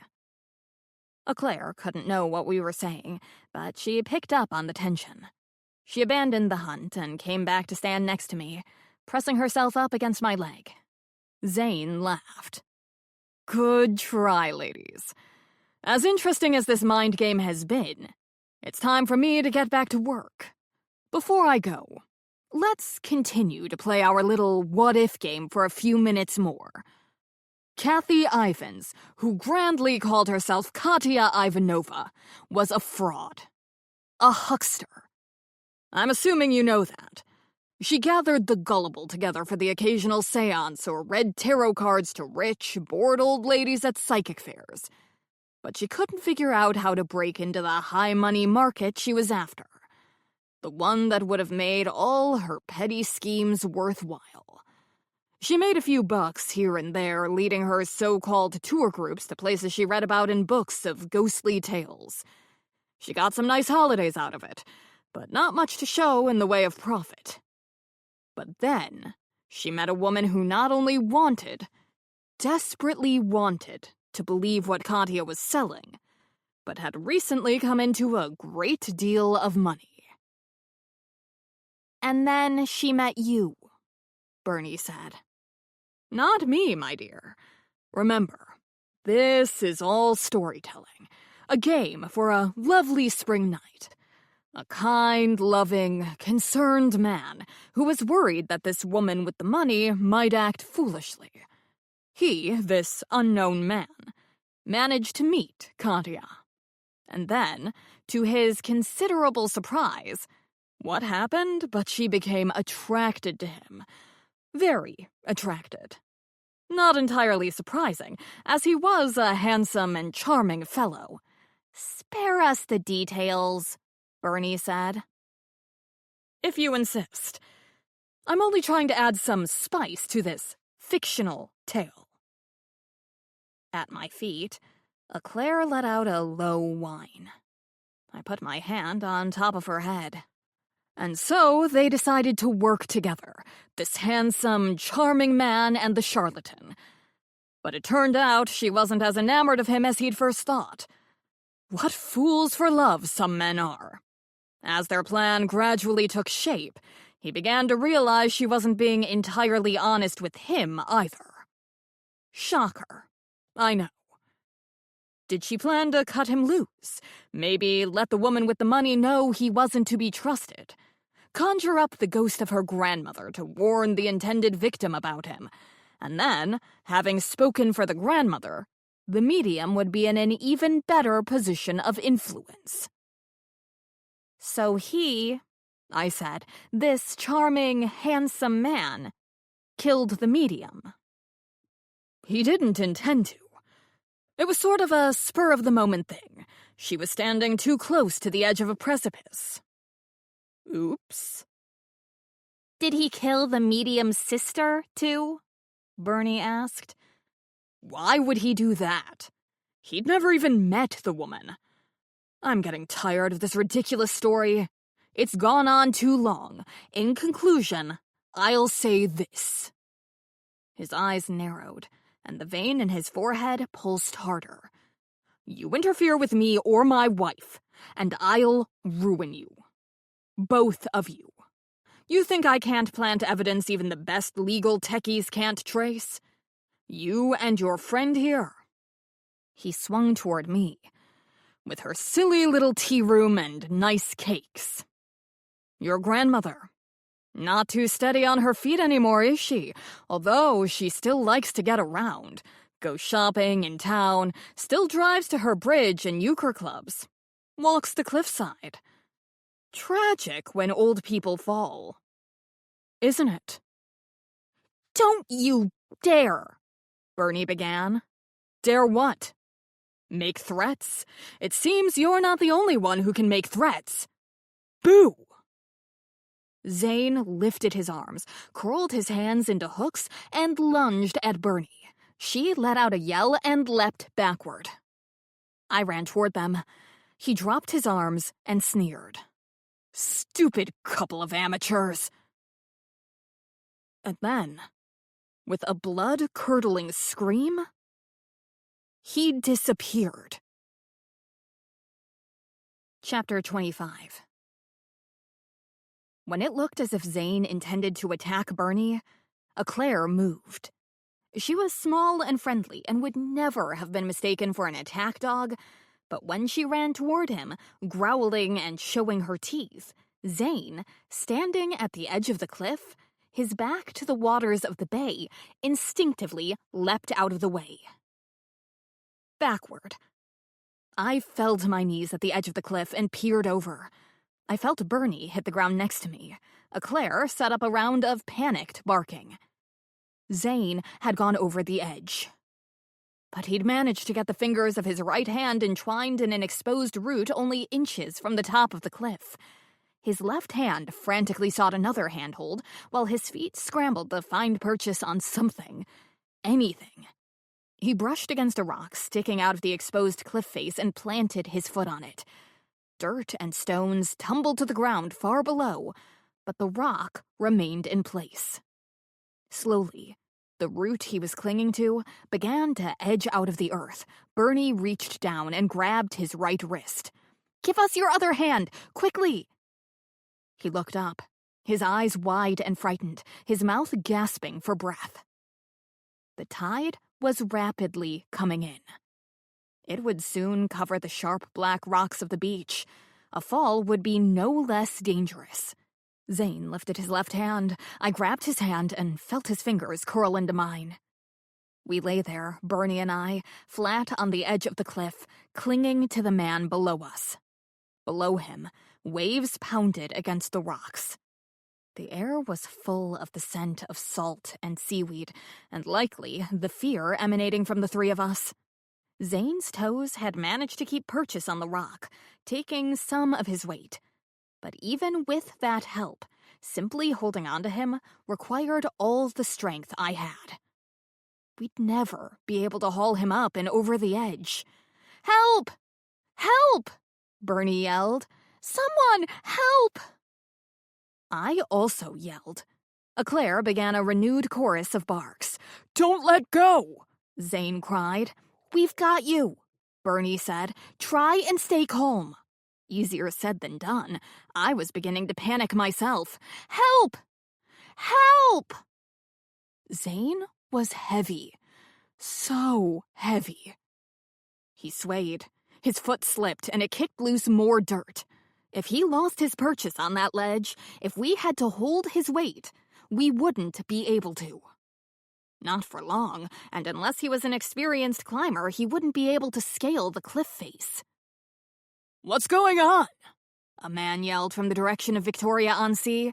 "We need help here," Bernie yelled. "Call 911. Eclair left me. She ran toward the property line, barking all the way. More voices were calling out to us, getting closer. I could feel the pounding of running footsteps shaking the ground under my belly. My arm was about to be pulled out of its socket. I couldn't hold on much longer. I threw a look at Bernie. The muscles in her neck strained with her effort. "Don't let go! Don't let go!" Zane screamed. "We might have to," Bernie said. "We'll try to lower you down." "No! No!" A man dropped to the ground next to me. An arm reached out, grabbed Zane's wrist, and some of the weight was taken from me. "A man's gone over the edge of the cliff," a woman's voice said. "I don't know how long he can hang on, and it's a long way down. Hold on, I have to ask. What's the address here?" I told her, and she repeated it. "Hurry!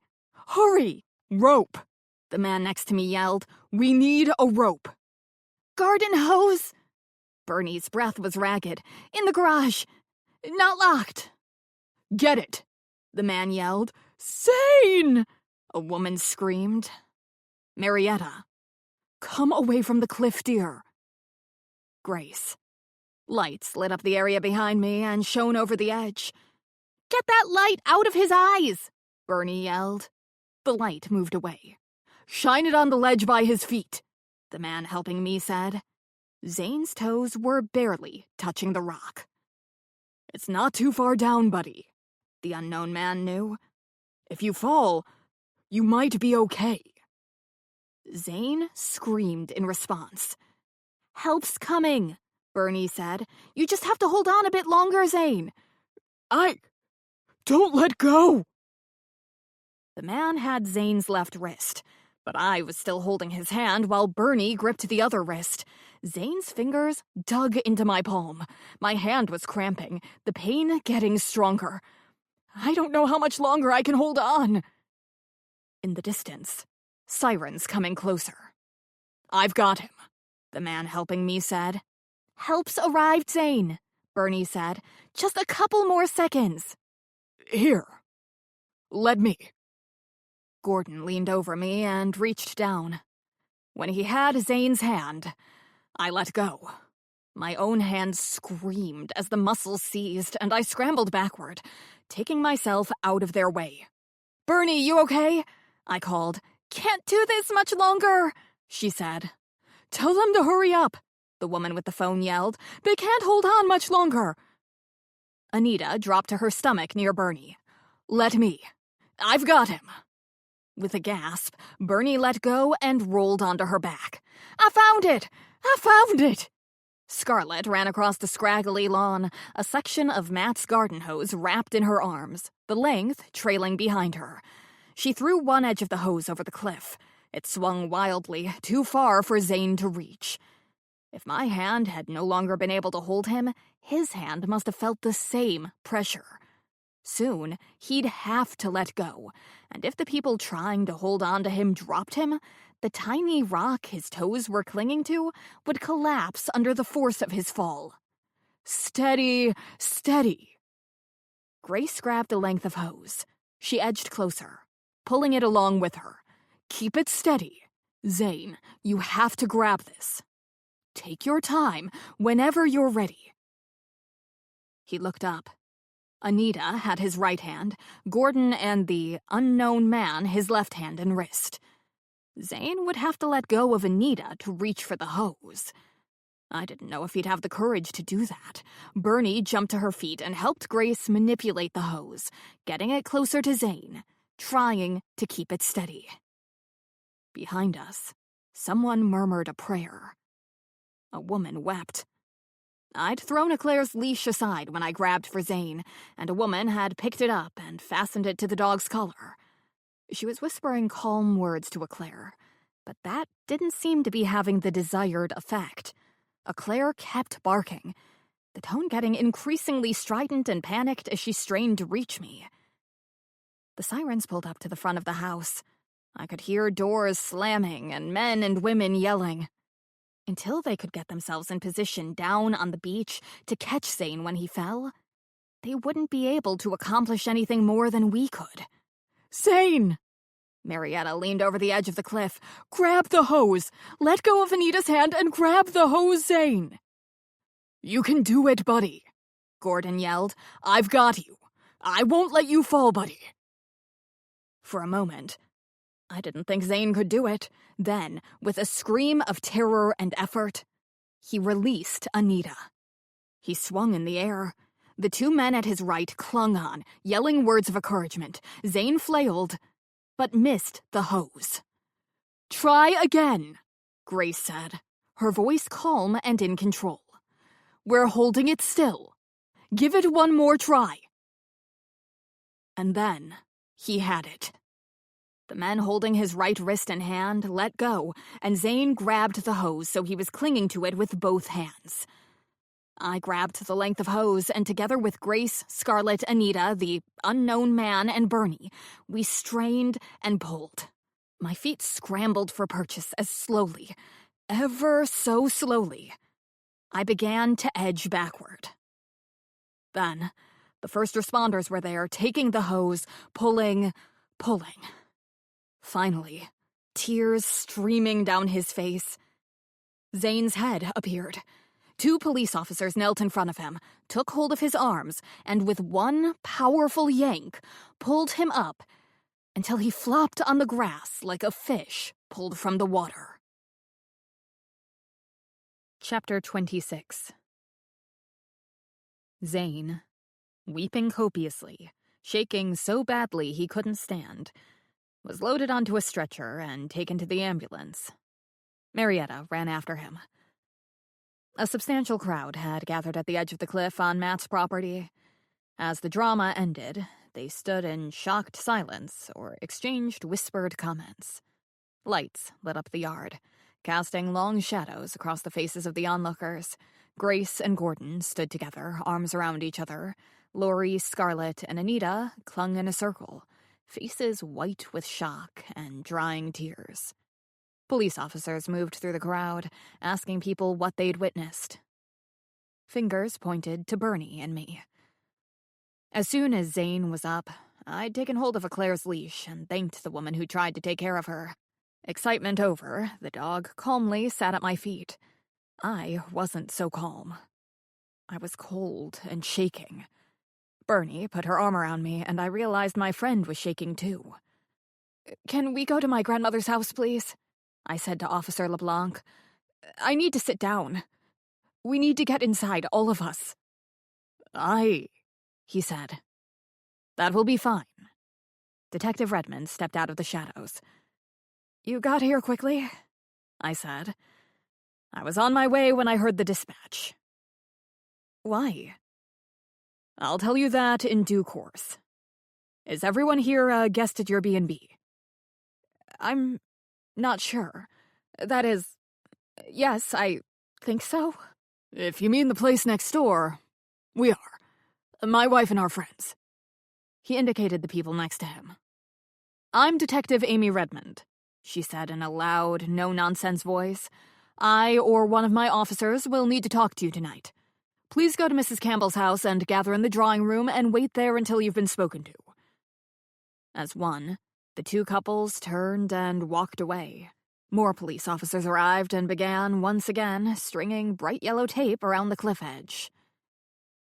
"You were on the scene when it happened," Redmond said to Bernie and me, "when Zane Carter went over the side." Bernie and I spoke as one. "Yes." "Did he fall or jump, or was he pushed?" "He fell," I said. "It was an accident. Claire jumped at him, and he stepped backward to get out of the way, and nothing was under his feet." "I'll talk to you two first. I'm interested to hear what had you standing at this particular spot with Zane Carter at this time of night." I was about to take a step when I heard the roar of a motorcycle coming down Matt's driveway. "Can we wait for Simon?" "Of course." He came around the corner of the house at a run, helmet in hand, tie flying behind him. "What on earth is going on?" Simon grabbed me by the shoulders and stared into my face. "Are you okay, Lily? You look okay. What happened?" "How did your speech go?"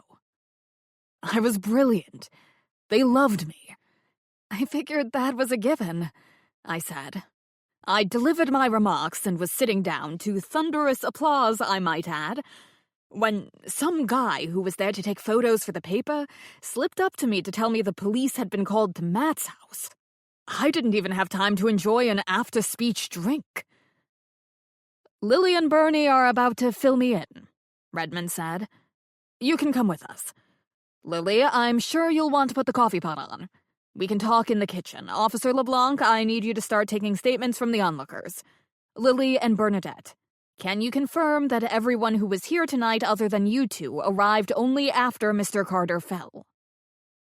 Simon took my free hand. The other was still clinging to Claire's leash. "Yes," I said. "They were all marvelous." "It was great to see how efficiently everyone worked together," Bernie said. "Restores some of my trust in humanity. And coffee sounds like a good idea to me."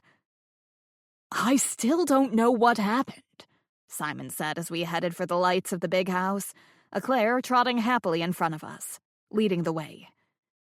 "Before we get into the finer details, Detective," Bernie said, "Zane Carter killed Catherine Ivins." Redmond reacted as though the news wasn't coming as a great surprise. "Did he tell you that?" "He did, under the pretext of relating a made-up story. He then denied it was anything but a story. You might be able to get him to confess if you ask right now. He's got to be in shock." "Detective Williams is on his way to the hospital. As you said, Mr. Carter is in considerable shock, and he'll probably be given something to calm him down as soon as he's seen by a doctor. Anything he says under those circumstances will be unlikely to stand up in court if he retracts it." As we crossed on to Rose's property, Simon took the leash out of my hand. "I'll put Claire inside and catch up to you." "Thanks," I said. We went into the main house by the front entrance, and I took a moment to peek into the drawing room. Rose was ensconced in her chair, housecoat over her nightgown, slippers on her feet, Robbie on her lap. The guests, except for Marietta and Zane, had all gathered. LeBlanc had been joined by Officer Jocelyn Bland, and they had their notebooks and pens out. "One at a time, please," LeBlanc said. "Come with me into the dining room and make your statement." Detective Redmond and Bernie waited in the hallway for me. I joined them, and we went into the kitchen. First things first. I filled the kettle while Bernie got down the coffee pot. Simon slipped in, gave me a nod, and found the coffee beans. As we worked, I told the detective why I'd begun to suspect Zane. He was a computer expert, specializing in online security. He found out Bernie was checking up on him.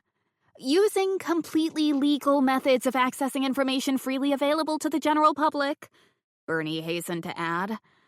"Let's hope that is the case," Redmond said. "You might have to testify in court as to how you obtained this information." Bernie grinned, not concerned. Happy to. Although, for all my snooping, nothing I learned online pointed an arrow in Zane's direction. Lily figured it out all by her little self. I tried not to preen. Simon groaned. "Would you pop into the drawing room?" I asked him, "and ask who wants tea or coffee? Take a pitcher of water and some glasses, please." He slipped away and soon returned with the orders. As Bernie and I told Amy Redmond what Zane had said in answer to our accusations, Simon prepared the drinks and carried them out. "He didn't intend to hit Bernie, I don't think," I said in conclusion. "He lunged for her, probably wanting to give her a good scare and himself a nice chuckle. But Claire thought he was threatening Bernie, and she ran at him, barking." "My hero," Bernie said. "Zane instinctively stepped back to get away from Claire, and over he went." "He was lucky you two were able to grab on," Redmond said. "He was lucky people at the house were still up and heard us calling for help," Bernie said. "We wouldn't have been able to hold on for long." "Everything he told us is worthless in a court of law," I said. "He'll either flatly deny it or say he was making up a story because we were two nosy women wanting to make ourselves seem important. I hope we've at least been able to provide you with something you can work with." Simon had given Redmond a cup of coffee. She sipped at it, her eyes dancing with amusement. "What do you know?" I asked. "I was on my way here when the call came in. I had a few questions of my own for Mr. Carter. Most specifically, what was the nature of his relationship with the late Catherine Ivans, a.k.a. Katya Ivanova?" "How did you know?" "The NYPD paid some routine calls on Ms. Ivans's friends and acquaintances.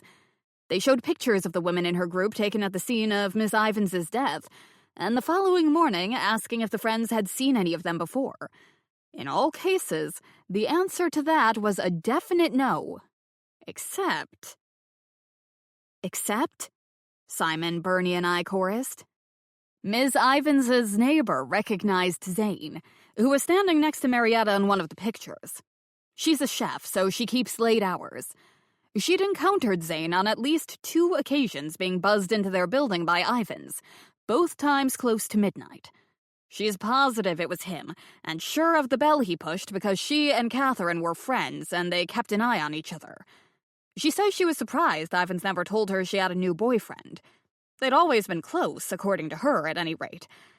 She didn't ask about him, thinking Zane might be a political or entertainment figure who didn't want word to get around he was having an affair. New Yorkers know how to keep their curiosity to themselves. Unlike North Augustians," Simon gave me a strong glare, "who never know when to mind their own business."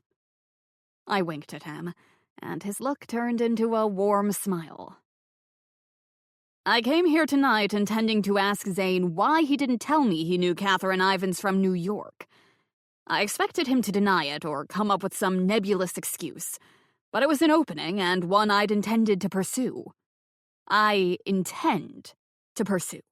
Now you've given me some suggestion as to his reasons to have killed the woman. I can ask specific and detailed questions. Meanwhile, in light of that information, the people in New York have renewed their investigation into Catherine Ivans's activities.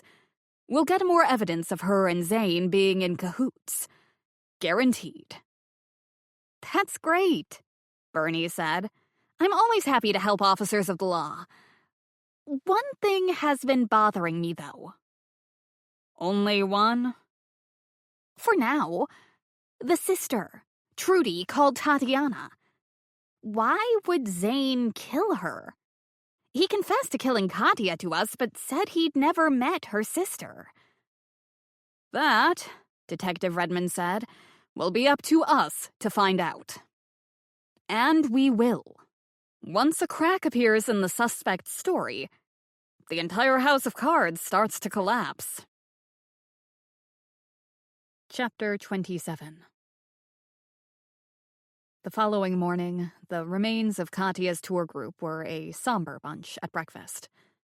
Grace and Gordon sat at a table for two. Occasionally, one or the other would reach out a hand and the other would take it. Lori, Scarlett, and Anita sat together. Last night, Marietta accompanied Zane in the ambulance, clearly distressed at his near-fatal experience. I didn't know if the police told her he was a suspect in 2 murders, but it would have been hard to miss that he was under guard at the hospital and a lawyer had been contacted. Poor Marietta. Quite the betrayal she'd have to deal with. Early this morning, Marietta called a taxi and left Victoria-on-Sea before the others came down. Lori told me she'd sent a text from the hospital during the night, saying she would be leaving first thing and didn't want to talk to anyone. Lori ignored those instructions and waited up for Marietta.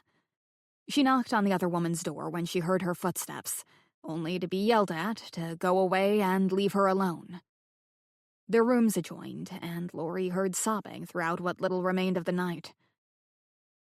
I hadn't told anyone, other than Detective Redmond and Simon, what Zane said to Bernie and me last night, but rumors were spreading fast, and everyone was speculating eagerly. Marietta's abrupt departure only fueled the flames, indicating that Zane must have somehow been involved in the death of Katya. Anita, Lori, and Scarlett were excited and animated this morning and dug eagerly into their breakfasts. I came out to ask if they were all okay after the events of the previous night, and they invited me to join them. The other guests, the ones not with Katya's group, had been served, so I poured myself a cup of coffee before pulling up a chair. I asked the women what their plans were for the day. Anita had taken a room at a budget motel not far from here where she planned to rewrite, once again, the conclusion to her book while she waited in hope of hearing more about developments in the case. "I shouldn't sound too thrilled," she said, sounding very thrilled. "A woman died, 2 women if you consider Katya's sister. But it provides the perfect conclusion to my book. She was a fraud, a con artist. And if what I'm hearing is true, she was out to extort poor Marietta, thus totally proving the entire premise of my book, which is that these people are not to be trusted." "Some people will do just about anything for money," Lori said. "But to try to work with Marietta's ex-husband in an attempt to defraud her, of all people? How much did Katya think she could get from Marietta anyway?" "A lot," Scarlett said. 2 sets of eyebrows rose. "Remember when we were making plans for the whale-watching trip? I said I didn't want to go. I told Marietta later, when she tried to encourage me to come, I couldn't afford it. She offered to pay my way, and I ended up telling her I'm on the verge of having to close my business. I'll lose everything I've worked so hard for." She swallowed heavily and looked away. Lori and Anita exchanged glances. Scarlett continued. "She told me she'd won a small amount of money in the New York State Lottery and was looking for someplace to invest if I'd be interested in taking her on as a silent partner. At first, I wasn't going to agree. I wouldn't want to ask her to give up what small winnings she had, so I looked her up." "And?" Lori asked. "She won $10 million. Lori whistled so loudly, people at the other tables glanced over. Anita laughed. "That would be worth setting up a scam for. Might also explain why her ex-husband rushed here to be so caring and supportive. And why he's under police guard at the hospital. Scarlet brushed a tear away. Lori reached out a hand and laid it on top of Scarlet's. You going to be okay, honey? If you need a loan or anything. Scarlet gave her a weak smile. Thanks, but I'll be okay. I'm not the first person to overextend herself, and I won't be the last. I don't need a loan, but I do need the support of friends. You have me, Lori said. I won't be a stranger. Nor will I, Anita said. The three women smiled at each other. I stood up, ready to go back to my kitchen. Lily, if I don't see her before I leave, Lori said, please be sure to thank your grandmother for her hospitality. It's been an interesting trip. That's putting it mildly, Scarlet said. I might be in touch, Lori continued. I'm thinking of setting up a small guided tour business of my own. To visit sites of hauntings? I asked. Maybe, but fear not, Anita, nothing for you to put in your book. I'm going to do historical tours only, visit places rumored to be haunted. Like your neighbor's house, Lily. Katya might have... Lori wiggled her fingers, placing air quotes around the words. Cleansed the spirits. But the story is still there. The house of cards Zane Carter had so carefully constructed collapsed, and sooner than expected. On Monday, Amy Redmond called me to say she'd stop by later to fill us in on what was happening. I suggested 5:30 at the tea room to treat her to a proper afternoon tea. I paid Mary Beth and Cheryl overtime to serve us, and invited Matt, Bernie, Simon, and, of course, Rose. At the suggested time, Amy Redmond arrived with Chuck Williams, and we all took seats at the biggest table on the patio. A light breeze was blowing, and the cracked teacups hanging from the big old oak tinkled cheerfully. Everyone had their choice of tea. We even provided coffee for Williams. Cheryl and Mary Beth brought out the 3-tiered stands and 1 cup of coffee, poured the tea, took off their aprons, and took their seats to join the feast. All of what I have to tell you is still to be presented in open court. Redmond took her first sip of Lapsang Souchong and peered into her cup. This is nice. She took a deep breath to enjoy the rich, smoky scent. I can't believe I've been missing tea all my life. Never a tea man myself. Williams cut open a scone. Pass the jam, please. Bernie passed the strawberry jam. When we'd all poured our tea and helped ourselves to the food, Redmond said, First, Zane Carter did not kill Trudy Brown. His alibi is about as solid as it can be. He worked late that night in the computer center at his company, leaving him not enough time to drive to Cape Cod and be back in New York City at his desk the following morning. Several people can testify to that. According to him, Catherine Ivins killed her sister. I sucked in a breath. Rose froze in the act of taking a bite of her coronation chicken sandwich. Wow, Bernie said. Did he tell you why? The sisters, as we know, never got on, and they were fighting bitterly over their mother's will. Trudy was attempting to muscle in on Catherine's psychic business, rather than simply ignore it, which she could have. All the years of resentment rose to the surface, and Catherine was furious. Trudy came here to the Cape, intending to interfere with Catherine's tour in the vague hope of convincing some of the women to bring their business to her. It was Trudy, again, only according to Zane, who was poking about your place that night, Matt. The night you heard someone outside. Catherine suspected she was checking out the lay of the land, so to speak, to ruin her, Catherine's, proposed seance. Trudy had no psychic abilities whatsoever. Neither did Katya, Bernie pointed out. True, but she had the talent to be able to pretend she did and put on a good show. A believable one.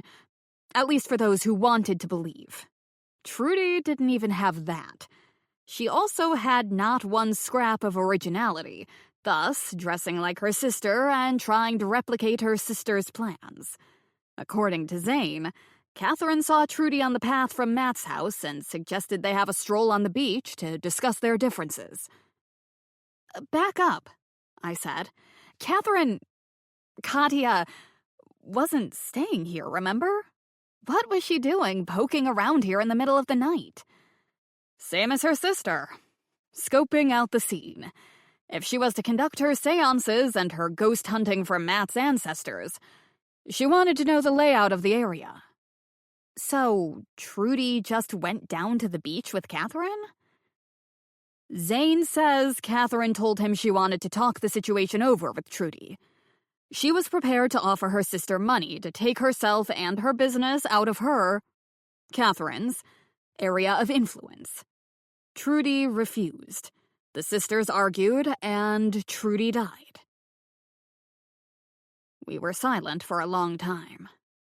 The silence was broken by Chuck Williams saying, "I'll have a top-up of my coffee, Cheryl." Cheryl gave him a filthy look. "Am I wearing my apron, Chuck? In case you didn't notice, I am not." She lifted her teacup, wiggled her pinky finger, and took a long sip. She and Williams have a history, and it is not a good one. "I'll get it." Simon leapt up. "Don't talk until I get back." He soon returned, bearing the coffee pot, and Bernie said, "Katya told Zane this? Why would she do that?" He suspected it, and he asked her outright shortly before they left for the fateful gathering at Matt's place. She said Trudy was becoming a nuisance and good riddance. She was so casual about it, Zane realized she was capable of getting rid of him the moment it suited her. "Before that could happen, he got rid of her," I said. "Yes. Although, he rapidly backtracked and claimed he meant he accidentally bumped against her in the dark as everyone was standing up after the ghosts departed. He has no explanation for why he told us he didn't know the woman when we specifically asked that question following her death." "How did Zane come to meet Katya anyway?" Matt asked. "He wasn't into that spiritualism stuff, was he?"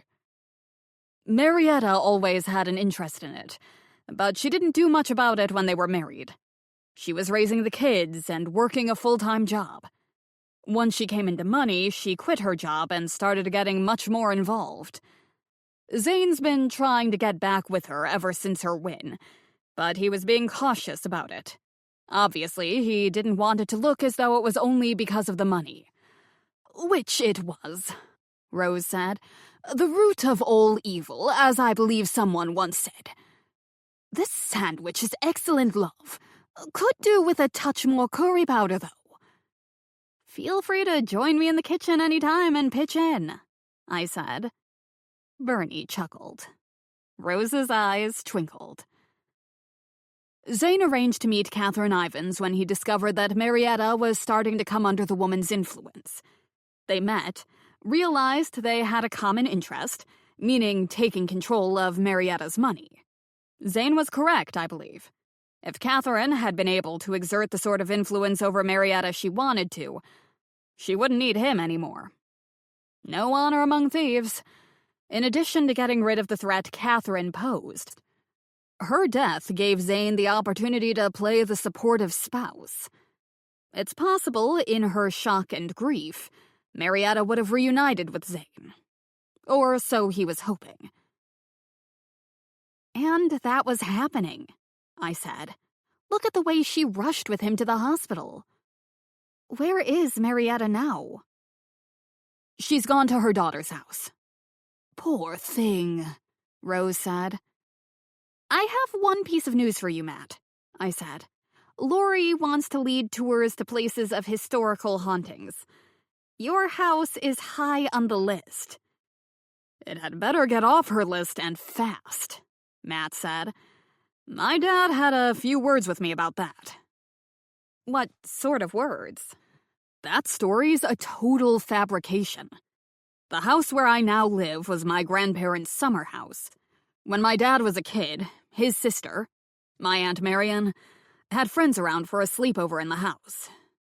As I've been told teenage girls do, they started telling ghost stories. Wanting to impress a girl he liked, my dad made up that story on the spot. It had the desired effect, and the girls were terrified for the rest of the night. We all laughed. One of the girls repeated it to her sisters when she got home, and the story took on a life of its own, eventually ending up in some badly written accounts of ghostly happenings in this part of the world. That's where Bernie happened to come across it. I locate what's out there, Bernie said. I can't always account for its veracity. No doubt Katya used the same source. According to my dad, Anne and Mary, his several times great aunts, never married and lived together happily well into old age. Mary outlived Anne by 2 years and died in her own bed. Rather boring, that, Simon said. As for the girl Dad made up the story to impress, she's best known to me as Mom. Eventually, our tea party ended and everyone went their separate ways. Bernie offered to stay and help clean up, so Matt escorted Rose back to the house. I enjoyed that, I said. I should eat my own food more often. Although, I sighed as I looked at the empty stands and the crumb-covered side plates. Now I have to replace it all. Simon began loading the dishwasher. Nothing I'd rather do on a long, warm spring evening than make scones. I'd volunteer to help, but I'm busy tonight, Bernie said. Sorry. Back to my computer and head down for the next couple of weeks. My deadline is fast approaching. How's it going? I asked. Good. I think. I hope. I'm rather pleased with it, although I'm not exactly an unbiased observer. I have to confess, I'm terrified about showing it to anyone. I've read parts of it, Bernie. It's great. And I really mean that. Thanks, Lil. It's how it all holds together I'm worried about, but I will persevere. Before I go, I have some news. Spill, I said. The company's offered me my job back on a work-from-home basis 3 days a week. Are you going to take it? I am. 3 days a week without any commuting time will give me plenty of time to work on the book. Until I'm lucky enough to win the lottery, I need the income. Sounds good, Simon said. Bernie gave me an impromptu hug and then did the same to Simon before skipping out the back door. Let's treat ourselves and take the night off, I said to Simon. I'm thinking a night in with pizza and a movie. Maybe take a Claire for a walk later to see the stars. He gathered me into his arms. I'm thinking that sounds absolutely perfect. We hope you have enjoyed this production of Bubble Bubble Tea and Trouble by Vicki Delany. Narrated by Shayna Somerville. Copyright 2026 by Vicki Delany. Sound recording copyright 2026 by Tantor Media Incorporated. Tantor is an RB Media audio brand. This recording is protected by copyright. Unauthorized copying, sharing, or distribution is prohibited. Thank you for listening. Discover audiobook giveaways, discounts, new releases, recommendations, and more from RB Media, the largest audiobook publisher in the world. Visit rbaudio.com.